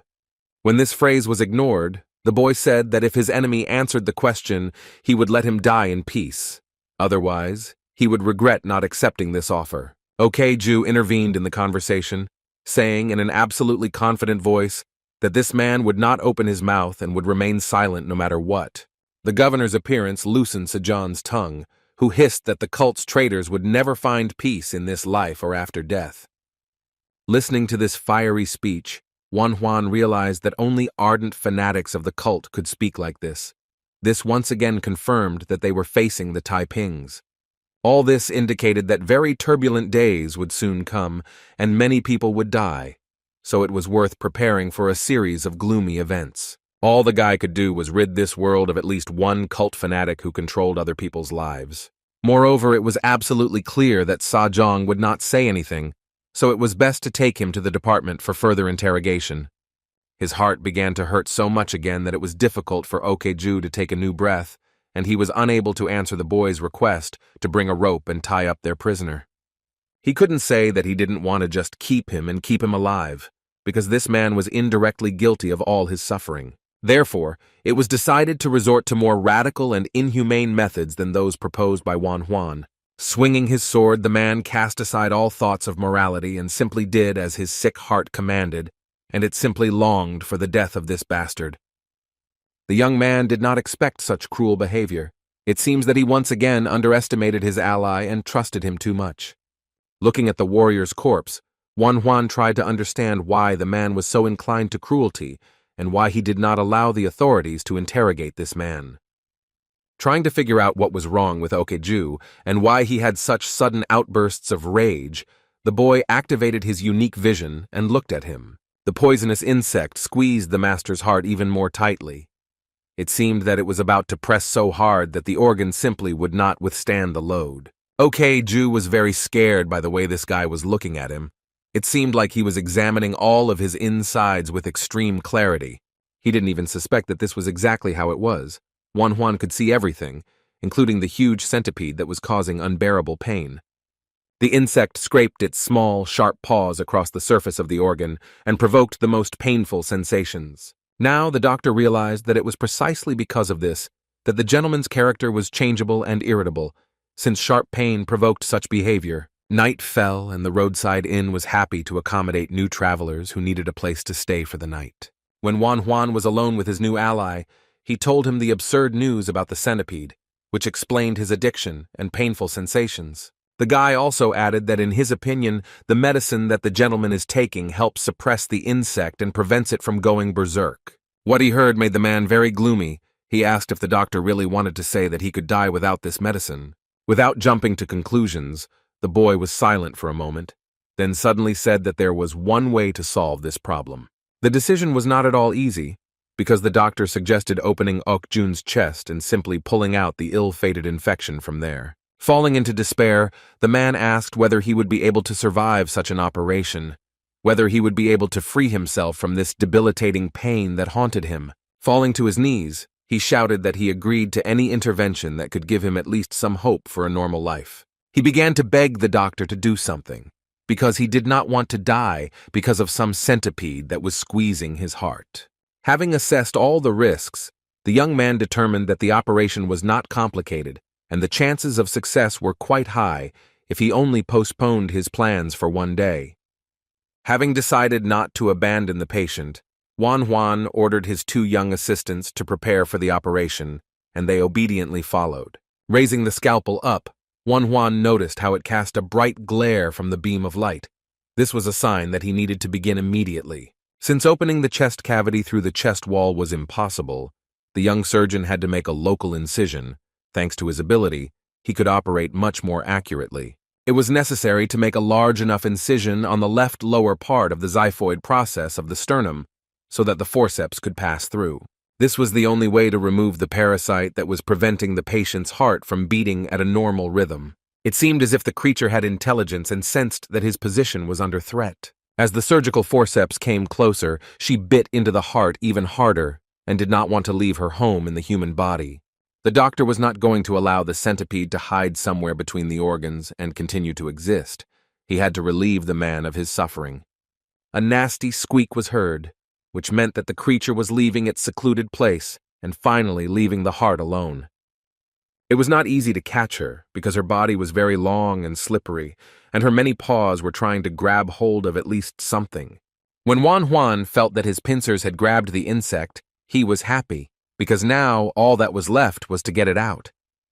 The evil creature wriggled and tried to cling to something with its sharp teeth. It clearly did not like to leave its bloody shelter. It struggled so hard that its slippery body nearly overcame all the doctor's efforts to get the abomination out of the man. Then the guy squeezed the tongs with all his might, and the long-awaited crack was heard, which indicated that the creature had been crushed and killed. Finally, they managed to remove it from Okju's body. The scale was simply astounding. Such a huge centipede could easily kill the patient. The operation was much more difficult than Juan had originally expected, who thought the insect would put up a real fight for survival. He happily threw out the vile creature, which was completely covered in human blood. This picture reminded him of a scene from a horror movie. After that, Juan and Obo began to deal with the wound directly, and Byung-ah kept looking at this terrible insect that was right in the man's chest. Having thrown the forceps and scalpel into a special tray, the surgeon was finally able to exhale and announce the completion of the operation, which had been very tense. While looking at the centipede, Byung-ah asked Obo how something like that could get into a human body, and Obo said with obvious disgust that he didn't know. Removing the protective bandage from his face, the boy was able to assess his results, which indicated that everything had gone well. Saving a person was worth all the risks, and of course there is no need to regret anything, because a good deed was done. But the anxiety did not leave Juan's mind. He himself did not understand why, when he looked at the man, he suddenly became so uneasy. Tonight was also a restless night for the Huang family, as Chancellor Chen Gui's uncle was feeling particularly ill. A doctor came to him to conduct another examination, and after he finished, his expression conveyed such concern that the old man asked what had happened. Commander-in-Chief Wang Huan could endure even the most brutal truth, so he asked if such a disease could be cured. Bowing his head, the head of the court physicians named Pyong Wan did not know how to present his guest to the master, because it was not a happy one. The once brave and fearless commander-in-chief was truly scared for the first time in a long time, because that was his reaction when he was told that he had cancer. Extending his hands to his trusted physician, he asked again if he was sure of his diagnosis, and the doctor said that he had no doubts. Trying to control the trembling in his voice, the old man said that he had heard that such a disease was incurable. Byung-Wan had nothing to console the patient with. His next words struck the commander-in-chief right in the heart, because the court physician declared that he would not live longer than 6 months. Looking at the dying candle, Wang Huan almost did not hear the words about how they would slow down the progression of his illness and ease his suffering. But no one can give him guarantees about how much more time he will spend on this earth. It was hard to accept, but if Byung-Wan had made the diagnosis, there could be no mistake. So looking out the window, the old man tried to come to terms with it. Looking at his once combat patient, the doctor wanted to somehow help him and distract him from suffering and thoughts of death. Then he said that he had not mentioned it before because he did not want to give false hope, but his elder brother would soon be in Luoyang. This was good news because we were talking about a very skilled doctor who had taken care of many of his patients. The old man even sat up from his bed when he heard that this man might have another way of treatment, because he had excellent skills. Now the dying candle seemed not a symbol of imminent burnout, but a bright flame of hope. All that was left was to wait for the arrival of this healer. Inside Wang Huan, there was anxiety about whether the doctor would arrive on time, since there was not much time for treatment. It was a clear and fine morning, and even the gloomy roadside tavern didn't seem so gloomy, feeling the first rays of the sun on his face. Okeju, who had undergone a difficult operation during the night, opened his eyes. Looking around, the man did not recognize this room, so he asked where he was. When he tried to get up, a sharp pain pierced his entire body. It seemed to him that it had become much worse than it had been before the insect was removed from his body. The realization suddenly hit him, and the man could not answer the question of why he allowed his chest to be cut open and the one who had been with him for such a long time to be pulled out. The screams were so loud that they could be heard even in the next room. Juan and his young assistants immediately realized that their patient had come to his senses. When the boy burst into the room, you saw that his charge was in despair, his body was shaking, and his hands were clutching his head in alarm. Then he fell on his knees before the doctor and began to beg him to kill him quickly because this life seemed unbearable to him. Extending his hand to somehow console Okjun, the young man said that there was no need to torment himself like that, especially since his wound had not healed. But the man did not listen to him and shouted that he did not deserve help, because he wanted to kill the innocent doctor who had done nothing wrong. Now Juan understood why he had this strange feeling, of course, because he was always close to his potential killer. Now this man has confessed everything. He said that he ordered the attack on Go Cho, and even tried to use Juan to save his life. Trying to fight back tears, he said he had committed too many crimes and used other people to save his own life. Hysterically, Okeju apologized and repeated over and over that Juan should not live among such people. Looking at this pathetic man, the young surgeon understood that if it were up to him, he would kill him or immediately hand him over to the authorities. But the situation developed differently. After all, what worried him most was that the Taipings had placed a poisonous insect inside this man, and this could not have happened just like that. This nightmarish centipede had an effect when this man suddenly killed a warrior in the mountains. It seemed he acted unconsciously. Now that the creature has left his body, it's only logical that Okju's true character has returned and begun to show itself. He could have just left if he wanted to hide it. There was no need to beg the guy and tell him everything. It made his words seem sincere. But this statement was debatable, so there was something to check. Juan suddenly asked if all these actions against him were really done by Okju himself. Bowing his head, he replied that he had done everything himself, and now he did not even deserve to beg for forgiveness, so he should be killed immediately. Juan decided to ask why the man was telling him about the crimes he had committed against him. With trembling hands, he shared that he always regretted his terrible actions, but this feeling disappeared as soon as his chest began to throb. These words seemed terrible to the boy, but then Okeju added that this doesn't work anymore and he's telling all this to end his miserable life. Closing his eyes, the young man suddenly realized that the cause of those terrible acts was a poisonous insect, so he could not force this man to be fully responsible for all the crimes. But that didn't make his actions good, so the guy had mixed feelings about what he should do. Looking at the withered corpse of the centipede, the young doctor said that he could not forgive such atrocities. Okeju cried even more, but the doctor added that he could not kill him either, since he had no moral right to do so. The guy believed that no doctor could kill his patient, whom he personally saved from mortal danger. So I advise this man to do as his conscience tells him. He could surrender to the government or go somewhere far away. However, Juan still hoped that his patient would make the right decision and do what was best for everyone. After this, the travelers set off on their journey again, enjoying the beautiful views. The young doctor was exhausted from answering his charge's questions about whether he was okay. Exhaling, he honestly admitted that he didn't feel any better, but he knew that he had made the right decision. Suddenly, this conversation was interrupted because someone unexpectedly jumped out from behind the bushes and blocked the road. It was none other than Okju, who was nervously begging to be taken along as a guard. None of the three travelers expected such a turn of events, so they were quite surprised by this proposal. Kneeling once again, the man said that he had learned a valuable lesson and now wanted to correct all his mistakes. He said that his conscience was screaming that from that moment on he had to protect the young doctor. The guy didn't know how to react to that, especially when the man began to say that he had given him a new life, which he decided to dedicate to protecting him. According to Okeju, Juan had too soft a character, so he needed people who could stand up for him if necessary. This man promised to become the sword of the young surgeon, and if he ordered him to jump into a fiery pit, then he would do so, and if he ordered him to fall under the sword, then this would be done. Even though these words were sincere, Juan wanted the man to just live his life and not pursue him. But then he objected, saying that this was his life. His new calling was to protect the young doctor. Not paying attention to such a passionate speech, the guy walked past the unfortunate man and said that he did not need any of this, so he should go his own way. Okju could agree with these words. He would indeed go his own way, but it would not be quite as the young man expected.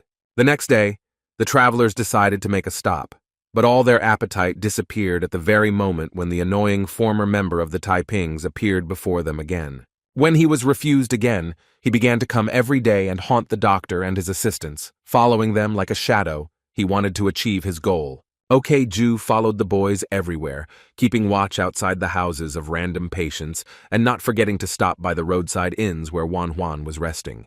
After some time of such bullying, the boy could not stand it and said that the man could do whatever he wanted, as long as he did not bother him, and so he became the guardian of the legendary surgeon. Soon, Juan realized that letting the former traitor stay was a good idea, as he taught him how to use a bow, and the man had to learn to enjoy even such little things as hot food after a long time on the road. While everyone was sleeping, Okju guarded the peace of these young guys who still did not know this cruel life. He felt responsible for their well-being. Looking at the full moon, he suddenly realized how many mistakes he had made to finally end up here and find his purpose. In the Huang family, another night passed restlessly. The sick old man felt ill again, and the doctor, out of habit, went to the chambers. This time, the commander-in-chief was examined not by Pyongwon, but by his brother, who was known as a very talented doctor. When an elderly man asked if he really had cancer, the gentleman sitting in front of him apologized and said that was exactly what happened. The burning candle still symbolized hope, but that was until the doctor spoke about the possibility of a cure. All the joy died out, like the flame in the candlestick, when the doctor told them that he had been studying the Central Plains for a long time to find a cure. But unfortunately for all his patients, these were unsuccessful searches because the disease was incurable and in most cases led to a painful death. Not knowing what to say, the old man simply stared at the wall. He, like any other person, really did not want to say goodbye to life and go into oblivion. It was hard to believe that life was about to leave his body, which looked so healthy and full of strength. The doctor promised to do everything in his power, but he believed that Wang Huan would live a little more than a year. That was his prognosis. This conversation was overheard by a young girl, the doctor's daughter, who only now realized what a terrible disease cancer was, because even her father's skills could not help. But she still decided that if they say that the disease is incurable, this is another reason to unravel the reasons for its appearance. Now such an illness was incurable, but it is worth waiting a little, and people may appear who can cope with the impossible. The morning at the Huang family's estate was very busy, with a large number of people gathered in their courtyard. They all lined up in a long line and waited for the clerk to come up to them and write their name on the document. Between these rows walked Juan and his assistants. The boys did not understand what was happening here, but their master said that judging by their clothes, all these people were their colleagues. Noticing the new arrival, the scribe immediately approached him to document his name. The guy introduced himself and added that he came from Cao County. He also said that he came here on the orders of the Chancellor of the State of Pei to look into the illness of the Commander-in-Chief. This news so surprised the court servant that he almost dropped his pen, and a glimmer of hope appeared in his eyes. Then he rushed to the entrance of the building and told the boy to follow him, because he would immediately take him to Mr. Wang Huan. But before getting into the chambers, it was necessary to stand in line with those doctors who were also called. The boys sitting nearby admired the scale of the Commander-in-Chief's house. The boy was disgusted to listen to the conversations of the other doctors, who did nothing but discuss how they could get half of Wang Huan's fortune if they cured him. They also chattered about how the gentleman would give them a palace in Wuhan as a thank you, but all their talk was only about the reward and not about the man's health. The next words shocked Wang Huan. One of the men said that according to the preliminary prognosis of one doctor, the old gentleman had cancer.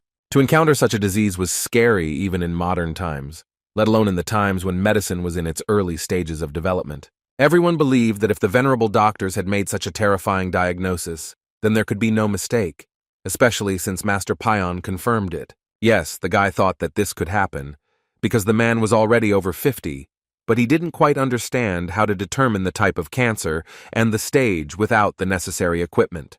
While everyone around was chatting about their own things and not even trying to sympathize with the sick man, Juan tried to think of how he could help. His little companions also began to panic, and they were partly right when they said that it was impossible to cure cancer. But it was not worth making any conclusions or predictions until they saw the patient, so such conversations should have been stopped. Juan recalled that the doctor's main task was not to abandon his patient until the end, so it was too early to bury the commander-in-chief. When the boy finally approached the doors of the patient's chambers, the guards announced that the one recommended by the Chancellor of Pei Province had arrived. Even the servants noticed how young this boy was who came to treat a high-ranking member of society. Looking at him, Juan guessed that since his nephew had sent the youth, he must be the head of the court physicians in Pei. But the young man showed the sign given by the Chancellor and said that he was an inspector supervising the work of medical personnel. Realizing that his nephew was not throwing away such positions, the man allowed the young doctor to examine him. Mr. Pyong-wan and his brother looked at each other. They had all heard the rumors about the young talent from the state of Pei. Listening intently to her father's conversation, the girl realized that in front of her was the same doctor who had cured tetanus, typhoid fever, and syphilis. Young Byun-song was simply amazed that this guy, who looked to be her age, was able to cope with the treatment of such serious illnesses. Watching him take the commander-in-chief's pulse, she couldn't reconcile his image with what had just been said. Juan determined that the man's pulse was close to full. Its shape was sharp, so it could be said with certainty that the lesion was in the stomach. Activating his X-ray vision, the boy realized that he was right in his assumptions because he saw the cause of the disease. As he thought, it was in the stomach. His vision showed that there were tumors in the antrum, 5 of them in total. Thanks to what he saw, the doctor determined the exact diagnosis. The commander-in-chief had gastric adenocarcinoma, and there were at least 2 of them. But to be absolutely sure of this medical conclusion, the guy decided that he needed to increase the field of view of the affected area. His ability obeyed this desire and showed the surgeon even more than he could have wished for. After examining the patient, he felt relief, because the cancer cells had not yet reached the serous membrane. If they had reached the lymph nodes, nothing could have been done. The tumors were only inside the antrum, so there was no need to touch other parts of the body. So if cutting off more than half of the stomach with a subtotal resection could help, it just remains to be seen how to combine this with chemotherapy. Tired of the doctor's long and tense silence, the old man could not stand it and asked what he thought about his illness. When the boy said that the man had most likely been vomiting and had severe abdominal pain recently, Byung-wan and his brother were shocked. But the young man came to the same conclusion as them. Wang-hwan had cancer, only he added that the affected area was in the upper part of the body. Bowing his head, the old man said that everyone kept telling him that he had cancer and that it could not be cured. The elderly doctor examined the young man carefully. No one had said before that the patient had vomited. Moreover, they could not even name the correct symptoms. So it became clear that the rumors were true, and that in front of them was indeed a high-class doctor from the state of Pei. When the gentleman gathered his courage and asked the boy if his illness could be cured, he said that he could not say for sure, but in his opinion there was a chance. These words shocked everyone who heard them, because before that, all the doctors simply threw up their hands and did not give any hope for salvation. Jumping up from his bed, the sick man grabbed the boy by the shoulders and began to ask if he was deceiving him, but looking into Wang-hwan's eyes, he realized that there really was hope. The court doctors did not understand how this young man was going to treat cancer, because everyone had long since figured out that it was impossible. The gentleman also asked himself this question, because he began to interrogate the young man about what he was going to do with his body. Not knowing how to say it more veiled, the guy simply said that he would have to open his stomach and remove the part of the stomach where the tumor was located. The court physicians had never heard of such a method of treatment. It sounded very dubious, but it was the only proposal in recent times. The proud commander-in-chief, who led the warriors into battle, asked with shaking hands if they really wanted to rip open his stomach. Then the fear turned into sharp anger and the old man shouted, saying that the guy was talking nonsense and such an action would not help him recover. Everyone in the room wondered how a person could survive such an intervention. But Wang-hwan, without the slightest embarrassment, said that he saw no other way to solve this problem, since he lacked the skills. However, even with such skills, The guy could say with absolute certainty that there was no other way to cure the disease. The day was drawing to a close, and a beautiful sunset painted the world in purple tones, hinting that it was time to rest. Juan entered the master's chambers during the day, and came out when the sun had already set below the horizon. He was so tired that even his assistants noticed it. The guy said he was yelled at several times, but that it was a normal reaction to the news that the commander-in-chief needed to have his stomach ripped open. So it was worth waiting until the man thought everything over and gave his consent to the operation, because forcing him was wrong. Then Okju spoke up and expressed a desire to say something to the doctor, who allowed him to do so. He told a piece of news that was completely off topic, but despite this, was no less important. It turns out that the storekeeper, Chu-Dok, had an intestinal disease. He claimed that he had pain in the lower right part of his abdomen. This case was similar to the previous one, and the man decided that the doctor could help. It made sense, because if Juan could help the storekeeper, it might convince the commander-in-chief. Coming close to Okejun, the young man looked at him carefully, after which he thanked him for his sound advice and the necessary information. But he warned the man never to offer him to bargain with a patient again, as it was wrong. After that, he turned around abruptly and ordered the guys to follow him, because they still had work to do this evening. Instead of holding a grudge against such harsh behavior, Okeju realized that the doctor reacted this way because he was too kind to all people, even people like him. He was pleased to be a part of all this, to look after the children and ensure the safety of the doctor. It was clear that this was his calling. At night, when everyone had long since gone to bed, only one room in the palace had lanterns burning. The court physicians came to see Lord Wang Huan again to check on his condition after a hard day filled with shocks. The man was still awake, eager to talk to them about the young doctor and ask what they thought of his treatment methods. The elderly doctor said that despite the risk, he considered the operation to be the right decision, which would help directly remove the cause of the disease, but he had not yet heard of such manipulations being performed. These words made the old man think that perhaps he really should allow someone to dig around in his insides. But since he did not really trust the unfamiliar boy, the old man asked the doctor to monitor all the actions of the young man and be present during the operation. He bowed like a humble servant and said that he would never have thought of refusing his master. Before you become a surgeon and cut living flesh, it's worth practicing on more inanimate specimens first. This is exactly what Obo was doing, suppressing his disgust as he tried to stitch up the wound on the chicken carcass and pull its skin together with thread. Juan's approach to teaching and healing was completely different from how others, especially older healers, worked. If a young man believed in the salvation of a person in any case and did everything to achieve what he wanted, it was much easier for his older colleagues to give up and say that the patient would die. After some time, the commander-in-chief was informed that Chu-Dok had an intestinal disease and the Dr. Juan would open his stomach to cure him. The attendant reported that the man's situation was so desperate that he was willing to accept any method that offered hope of recovery. These words really scared the old man. He couldn't believe that someone would voluntarily go under the knife and allow themselves to be cut.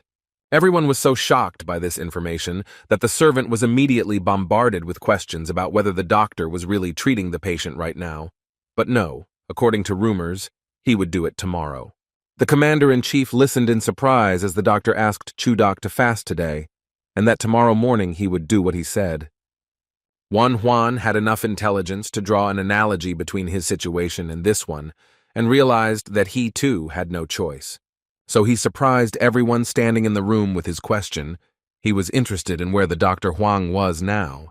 Getting out of bed, the old man ignored all warnings that it was better for him to lie down and rest. After all, he understood that he needed to meet the boy right now, otherwise it might be too late. So after some time, when it was already deep into the night, a dear visitor came to the Huang family's house. At such a late time, Juan had not yet explained to anyone the step-by-step process of the operation and the possible consequences. The court physicians unanimously declared that after hearing all this, they could conclude that this was a very dangerous undertaking. They understood that simply opening the abdomen was already a terrible thing in itself, but the young man was going to cut off the internal part of the organ, which was simply unthinkable. But at the same time, they were all incredibly interested to see how the boy would manage to open the stomach and treat the internal organs, and then put in stitches and save the person. It all seemed extremely absurd, but the commander-in-chief was not one to be timid, so he made a decision. He told the doctor that he had to see the operation he was going to perform on the storekeeper, after which he would be able to make his final decision. The court physicians did not expect at all that their master would go on this adventure and would actually observe the operation that Chudoku would do. After listening carefully to the man, Juan realized that if he realized that his actions would not be destructive, he would agree to the operation. But still, one should not forget about the rules of the operation. So to the old man's surprise, the legendary surgeon was forced to refuse him this request. Such impudent behavior irritated the man, because the commander-in-chief was not used to being told no. The gentleman shouted and asked how such a scoundrel could say such things and refuse a man who occupies a high position in the state. The boy could only close his eyes and sigh heavily when they started talking about how he was forgetting who was in front of him. The problem was not respect, but that the guy could not allow infection, because if outsiders were present during the operation, there would be a risk of infection. He ended up in a time when there were no autoclaves or even simple antiseptics that help kill germs. All that was left was to hope for a miracle and use clothes sterilized in boiling water as a means of getting rid of bacteria. And in a situation like this, it was impossible to increase the chances of infection because everything could go to hell. It was a really bad idea to refuse the commander-in-chief, but unfortunately, he really couldn't watch the process for now. Not understanding the reason for such unheard-of rudeness, the old man began to ask questions about why he was forbidden to do this. To the doctor's surprise, the boy answered absolutely calmly that this could endanger patients. He decided to ask again whether if the gentleman joined in, the patient might have problems. Juan nodded his head and said that it was not about Juan himself. Anyone who joined this process without preparation could cause harm. Bowing, he asked that his explanations be treated with understanding, since he was not asking for anything out of the ordinary. He just wanted the patient's health to be put first, because nothing could be more important than that. These words made the men think. They realized that they had behaved like capricious children when they demanded that they be given what they wanted. Here a thought came into the court doctor's head. He asked if the participant in the operation was prepared. Then could he join the process? The guy nodded his head affirmatively. The elderly physician was delighted and said that he could do it then, but Juan cut off the conversation and said that he would not give permission. He explained that the patient was dear to the commander-in-chief, and if he was prepared, he could join, but the doctor had no reason to do so. This speech seriously angered Pensong, who considered the guy's behavior to be very provocative and disrespectful towards her father. The guy put an end to this conversation when he said that, apart from the commander-in-chief, only he and his students would be at the operation. These words had no effect on the old man. He grabbed the guy by the clothes and began to beg him to let him near the operating table. If not him, then let him at least take his daughter, who could share her experience with him. It was her scream that interrupted this pathetic conversation. She asked her father to stop humiliating himself in front of this worthless boy. She believed that his thinking did not seem as wonderful as the amazing abilities described by his former patients. Juan quietly listened attentively to the speech about how the girl had been taught from a young age that doctors should only think about saving people. She said that this is why her father always shared his techniques with others and helped mentor young professionals. But Mr. Huang tried to hide his methods. She asked how he differed from those who followed only their own fame. Byun-song didn't deny that the guy's skills might be excellent, but she didn't want to see the healing art of such a doctor. Smiling, the young man realized that he had not met such an honest lady with such a strong mind for a long time. He even felt a little ashamed to admit that she was indeed right. Of course, his words could be misinterpreted, but the fact that this girl was able to gather the courage to say it was impressive. Even her father was surprised by this impulse, so he began to pull her back and ask her to keep quiet, because everything indicated that she had character. Scratching his head, the boy said that his skills could not be called a secret technique. It was a simple operation, but that was not the problem. He explained that he might be considered arrogant, but this operation could not be repeated simply by looking at it from the outside.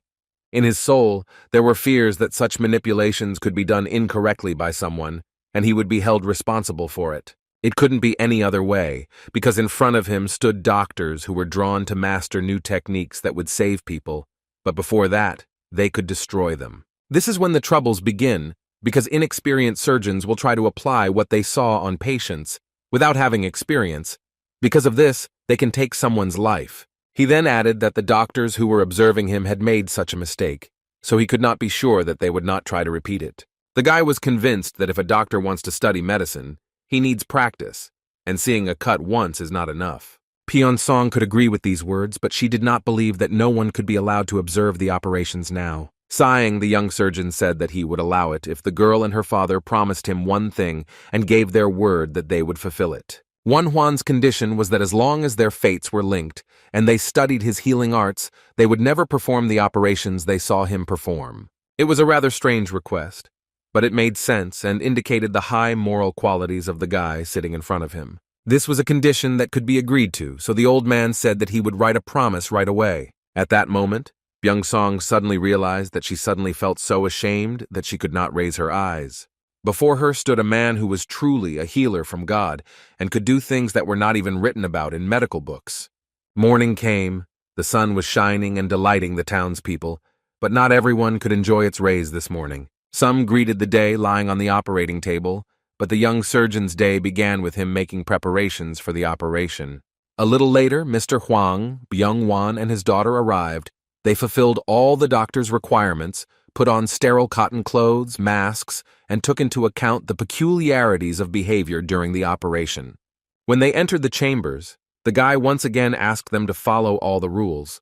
Otherwise, he would have to kick them out of here in the middle of the process.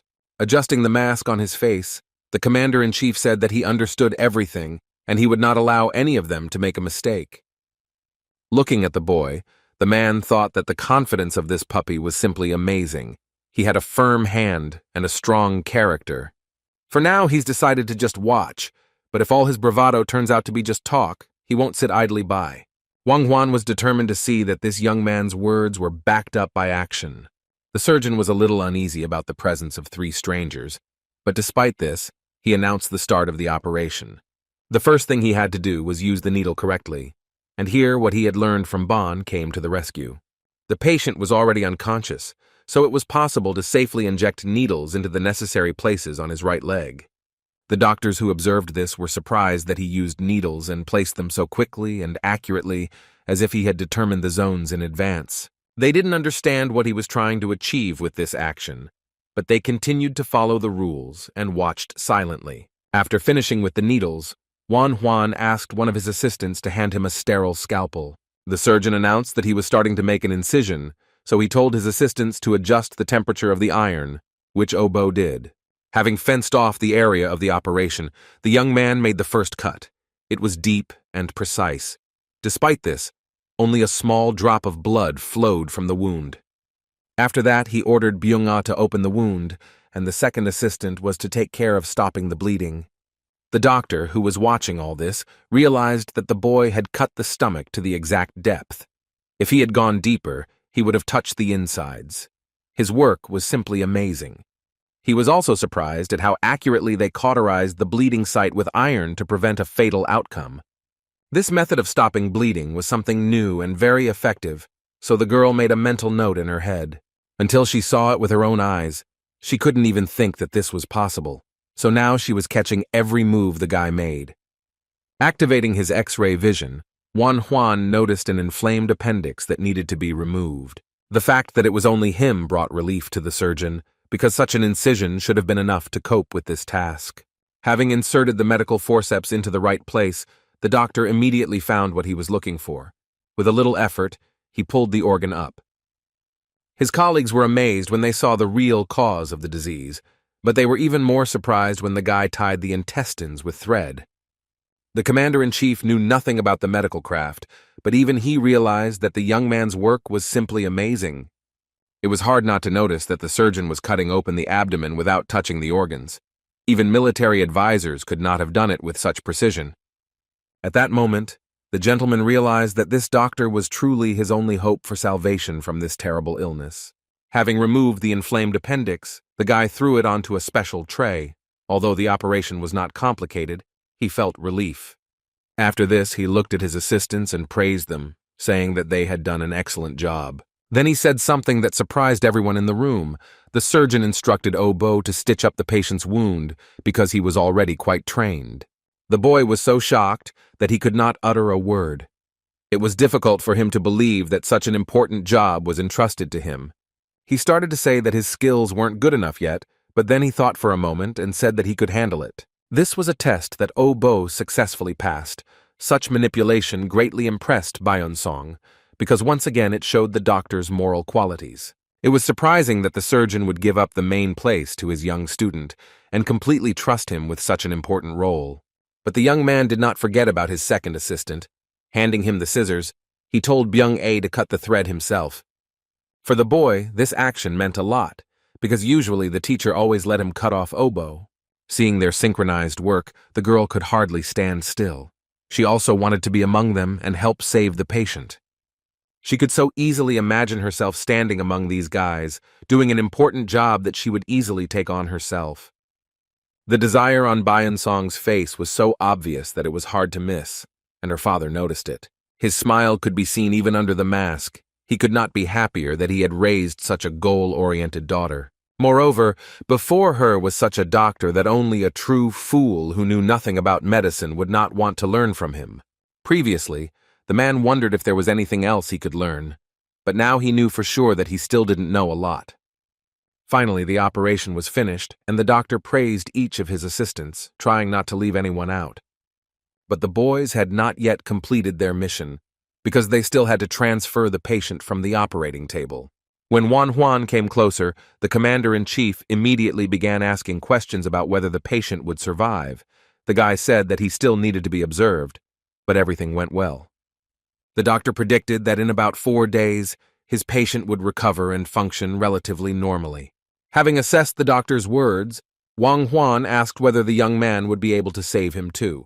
This question was very difficult for both interlocutors. After thinking for a moment, the surgeon said that it would not be easy, and the operation would be much more complicated than this one, but the chances of success were not small. Much depended on the patient. If he is ready not to give up, then the result will also be positive. He firmly stated that he would not let the master's hopes go to waste, and if he had to take on some task, he would see it through to the end. The young man's confidence was transmitted to the master, and patting him on the shoulder, Wang Huan told the doctor that he was not going to give up. From that moment on, the process of preparation for the operation was launched. The boy, together with the court physician, prepared the necessary herbs as a pain reliever. The patient's stomach also needed to be prepared, so he drank special cleansing decoctions that were brought to him every day. The assistants, who were especially important in the upcoming operation, were not left without attention, so their knowledge had to be impeccable. Even though things didn't always go smoothly, the kids didn't leave any opportunity to learn something new, even though it often seemed incomprehensible to them. Byun-song watched the learning process with interest, wanting to be in the place of a little village boy for the first time in her life. Sometimes she managed to hear some information, but almost always these were only fragments that did not really explain anything. When she eavesdropped once again, her father found her and almost told Huang that she was spying on him. The old man decided to remind his daughter that virtue is the most important quality of a doctor, and then comes the way of thinking. Continuing his words, the girl muttered that the third quality was the ability to save a person. She remembered every word. Such attentiveness and prudence could not but please the old man, who always tried to instill the right values in his daughter. He asked her why she hesitated if she knew so much, and the girl herself desperately wanted to find an answer to this question. These words surprised Byun-song, because there was clearly a hidden subtext in them. Her father loved to speak in hidden riddles. Her parent decided to remind her that she could follow the path that she chose and considered right, a privilege that not all girls of that time had. She understood this perfectly well, so she never stopped thanking heaven for having such a wonderful and understanding dad. The day came that everyone had been waiting for and fearing for so long.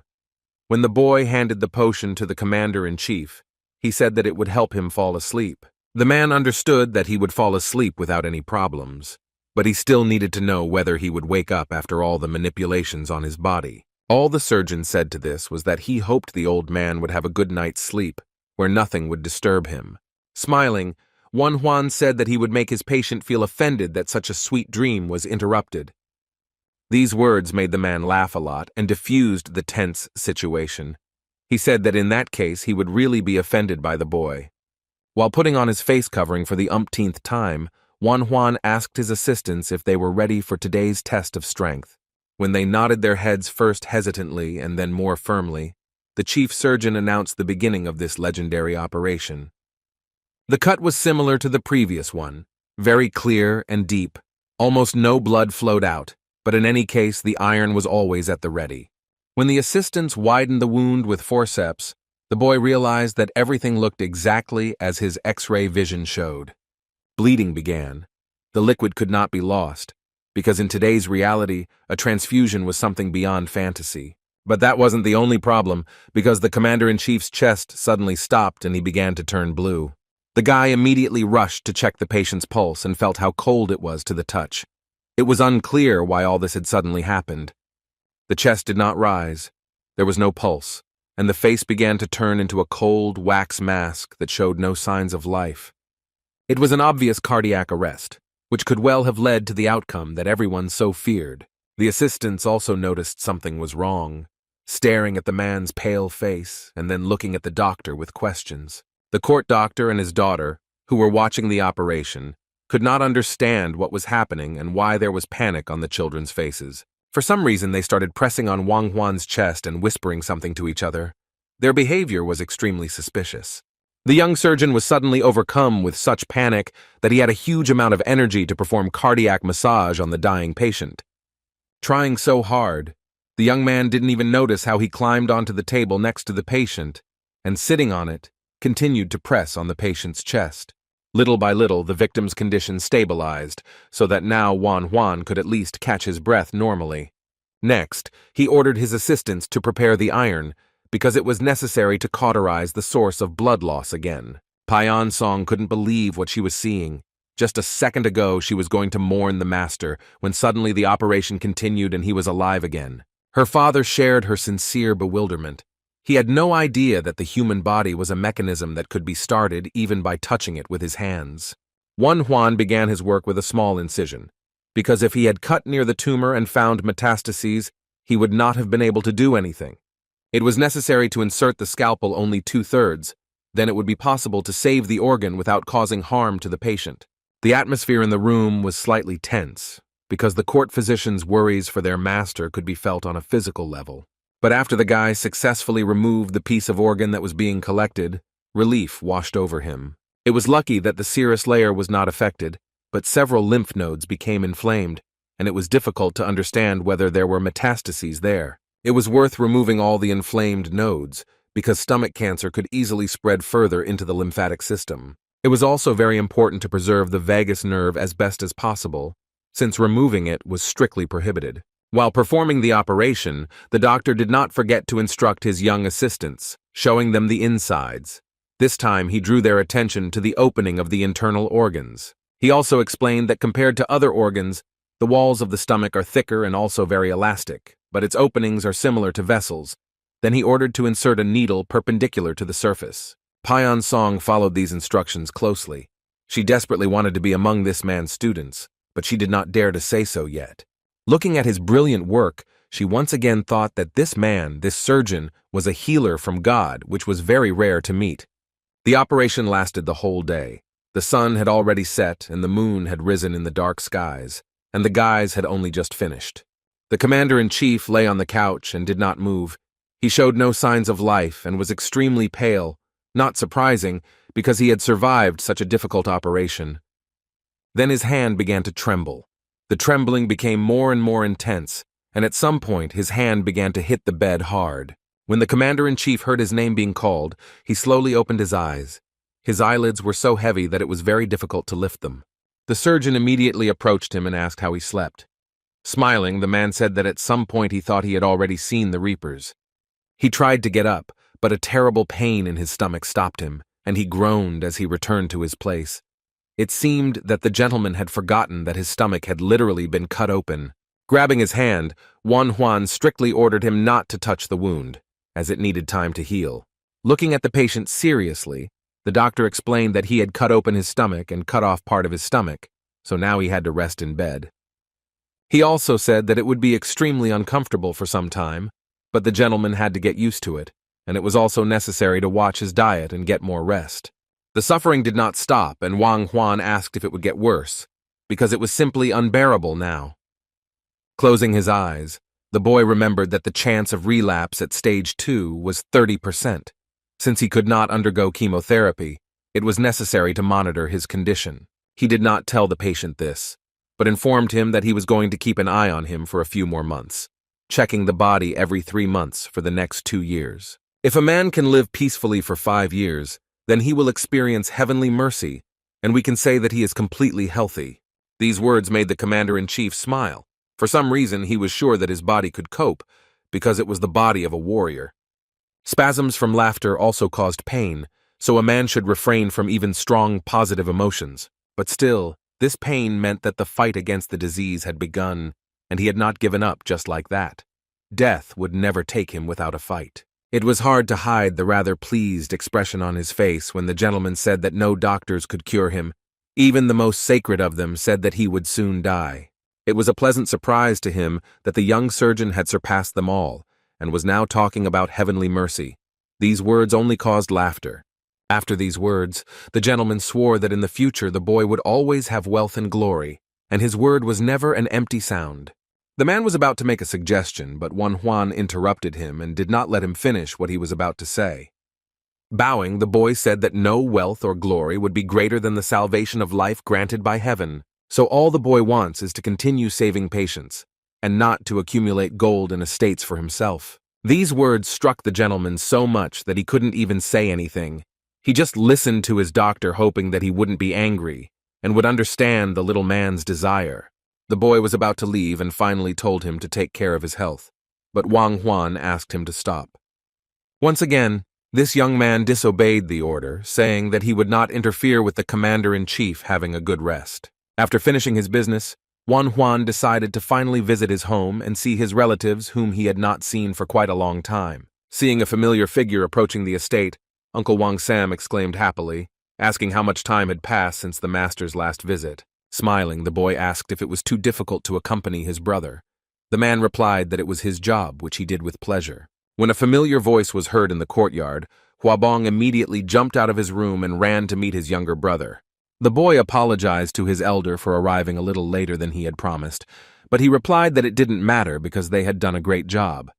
While sipping hot and aromatic tea after the journey, Juan asked how things were going with their mother, who had also recently undergone surgery. The brother said that she felt great and invited all their relatives to have a feast in honor of her sons. It was a real relief to hear this, because everything Juan did was aimed at helping the people close to him. Then suddenly, Huabun became interested in whether the young doctor had cured His Majesty's uncle, who was in critical condition.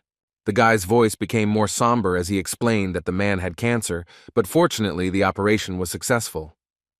These words shocked the man. He could not believe that his little brother had managed to cure such a complex disease. The elder relative said that he had heard that the commander-in-chief was open about his feelings, so he wondered if he had offered a big reward. The next phrase threw him off balance again, because Juan said that they wanted to introduce him to the emperor, but he refused. Unable to bear it, Huabong laughed loudly, saying that this behavior was so representative of the young man, but he thought that he knew about the imminent war and would not go to the dangerous palace. Placing the cup on the table, Juan said that there was information he wanted to share with his brother. If Huabong had finished his studies, then Huabu thought he should get a job as far away from Luoyang as possible.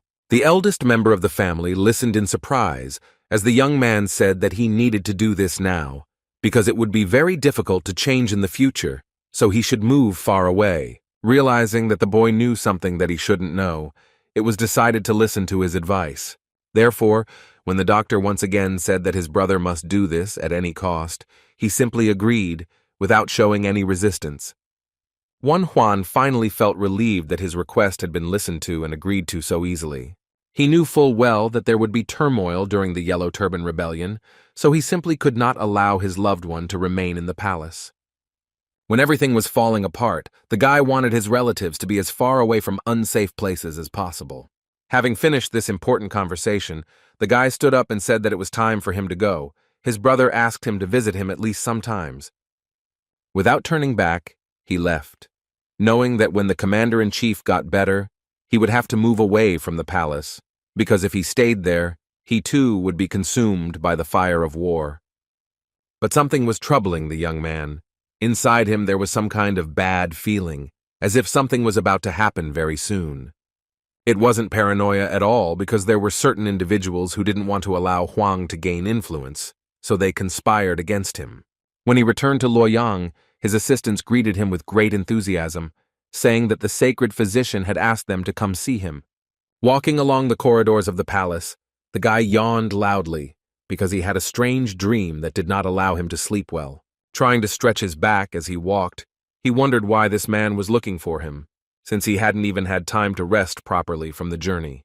Approaching the right door, the young man noticed that there was a lively conversation going on behind it, so the question immediately arose as to who the healer's interlocutor was. He became an unwilling listener, as one of the men said that they could not allow Huang to behave like this. Of course, the boy immediately became interested in what these people were talking about, but he was unable to eavesdrop for a long time. Entering the chambers, he announced his presence and asked for what purpose they were looking for him at such an early hour, especially since he had just arrived from the road. The doctors immediately jumped up and began to circle around him, telling him that they were very glad to see him and grateful that he had arrived on time. This lively behavior made the young man feel embarrassed, because these people were behaving in a very strange way. They looked at him with some kind of incomprehensible delight, and babbled incomprehensible things about not knowing whether it was good or not, without saying what they were talking about. Then the men said that from now on they wanted the boy to be called Hua Tuo. In some temples, this character was considered the god of medicine. One Huan couldn't believe that he was named after the most legendary doctor that existed in ancient China. Suddenly, the puzzles in the guy's head began to come together. He could not even imagine that he really was Hua Tuo. His name from birth was Wan Huan, but he thought it was just a coincidence. Also, bandits were going to kill him when he returned from studying abroad. There were quite a lot of similarities, except that the Dr. Hua Tuo was killed by Cao Cao because he did not come to cure his headache. So it wasn't enough to just shut the mouths of these two, because the more people he treated, the more often he would be called Hua Tuo. Well, the guy simply couldn't stop working as a doctor, because he knew that this was his calling, which he had to follow. So having thanked the men, the young man said that he did not deserve such a great name, and therefore refused to take it. They were extremely surprised when the young man demanded that they take back their words and stop calling him that. The next morning the boy woke up again in a bad mood. He felt sluggish and tired. He understood that he had arrived at a time when he would be drawn into trouble in any case, but he himself wanted to cure as many people as possible, which is why he had arrived at such an era. It was strange to think that there was a possibility that he would live the life of Hua Tuo, who was about 40 years old when the Yellow Turban Rebellion began, and he was now only 16. Scratching the back of his head, the guy realized that everything was very confusing now, and he didn't understand how to proceed further. He was distracted from these thoughts by a knock on the door. Some voice, clearly female, was calling his name. The surprised doctor said that the newcomer could come in, since he had just gotten up and was ready to leave the room. Suddenly, Byun Song entered the room. Her expression was very gloomy, and she was clearly worried about something because she was acting very quietly and cautiously. She looked at Wan Huan carefully and asked if they could talk to him, since she had something to discuss with the guy. For some reason, this request greatly embarrassed the young man. He suddenly stood up and began to walk restlessly around the room, after which he asked if the girl wanted something to drink. Without answering this question, Byung Song obediently bowed her head and apologized for being rude and disrespectful to him and for doubting his abilities. The guy suddenly remembered how she snapped at him on the first day they met, when he was amazed by her directness and sharp tongue. He laughed and said that anyone could have a breakdown like that, so he didn't hold any grudge against her. Her further actions surprised him even more. The young lady fell to her knees and began to beg him to take her as a student. The lady began to enthusiastically tell me that she really wanted to study medicine and had always been interested in this craft because it brought great benefit to people. Looking at this picture, the young doctor did not know how to behave, of course.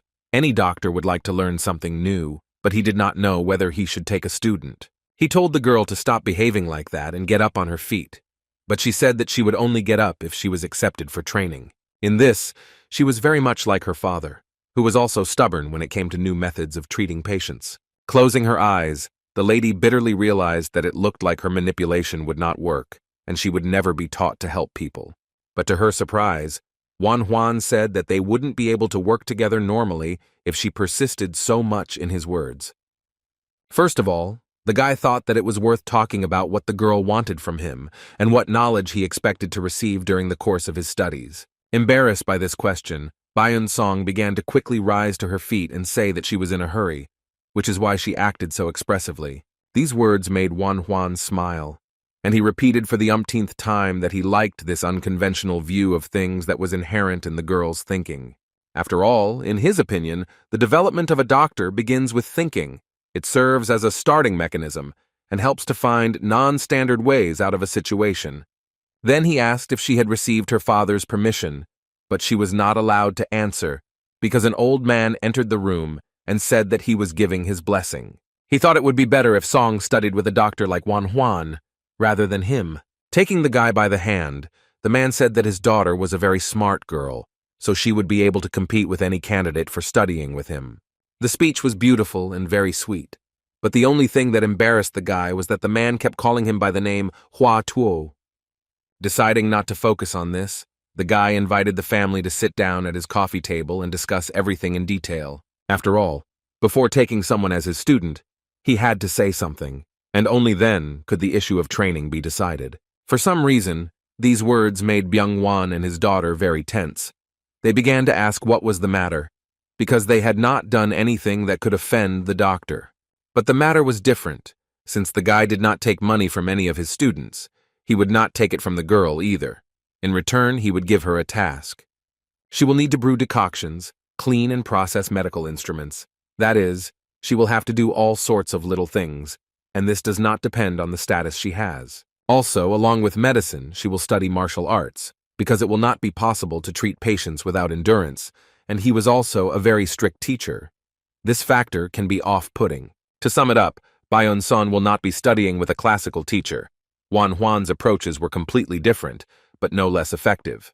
While the girl remained silent, the young man said that he could not take a student who did not have the determination to make the right choice. The words hurt the lady a little, so she frowned and firmly said that she would do whatever the doctor ordered. It was clear that she was ready for anything.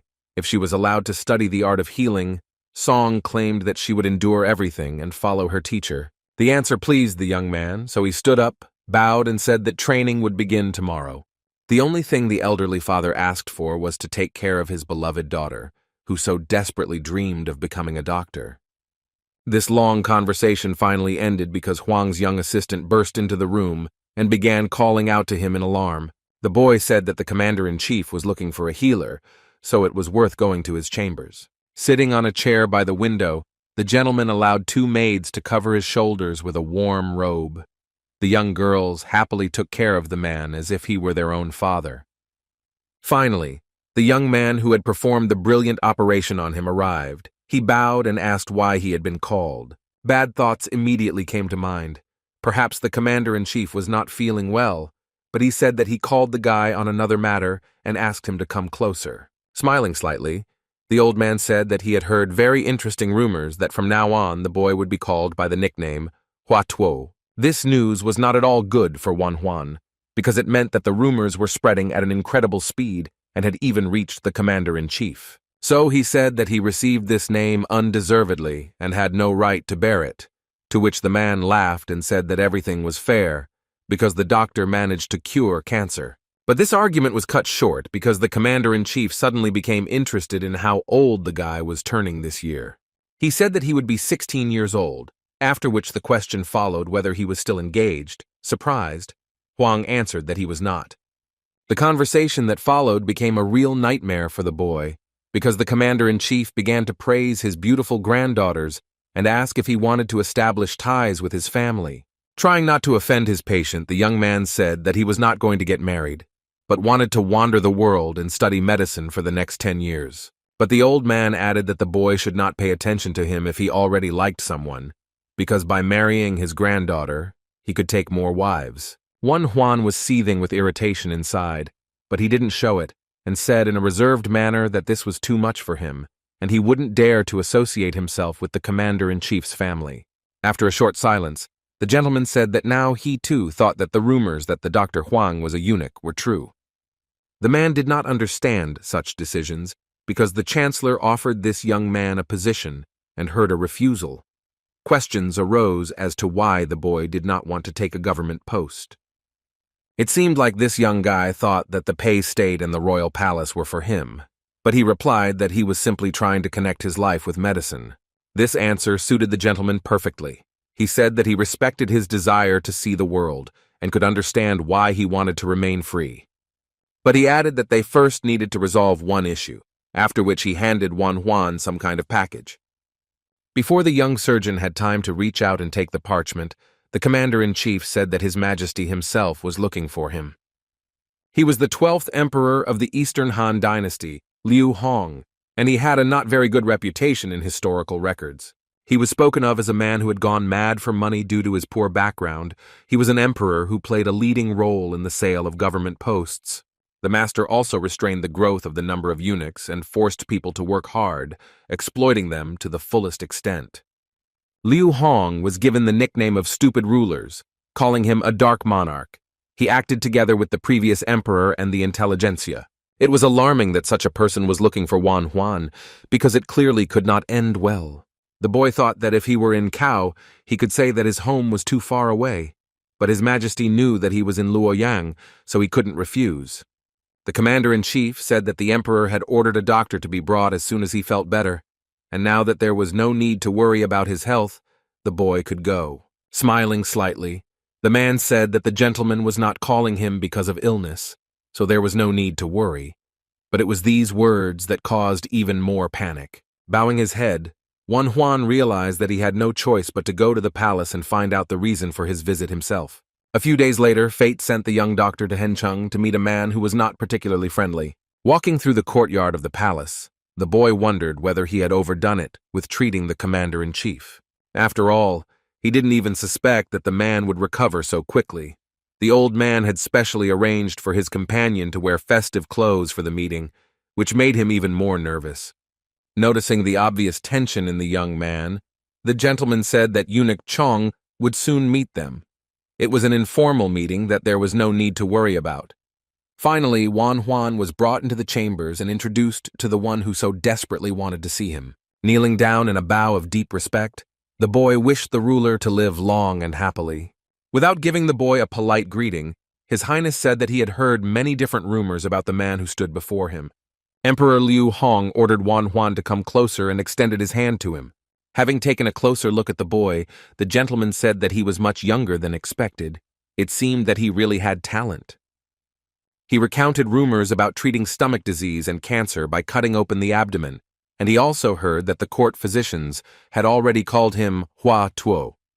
Trying to suppress the trembling in his voice, Juan modestly said that it was not appropriate to bear such a nickname because he did not have sufficient skills.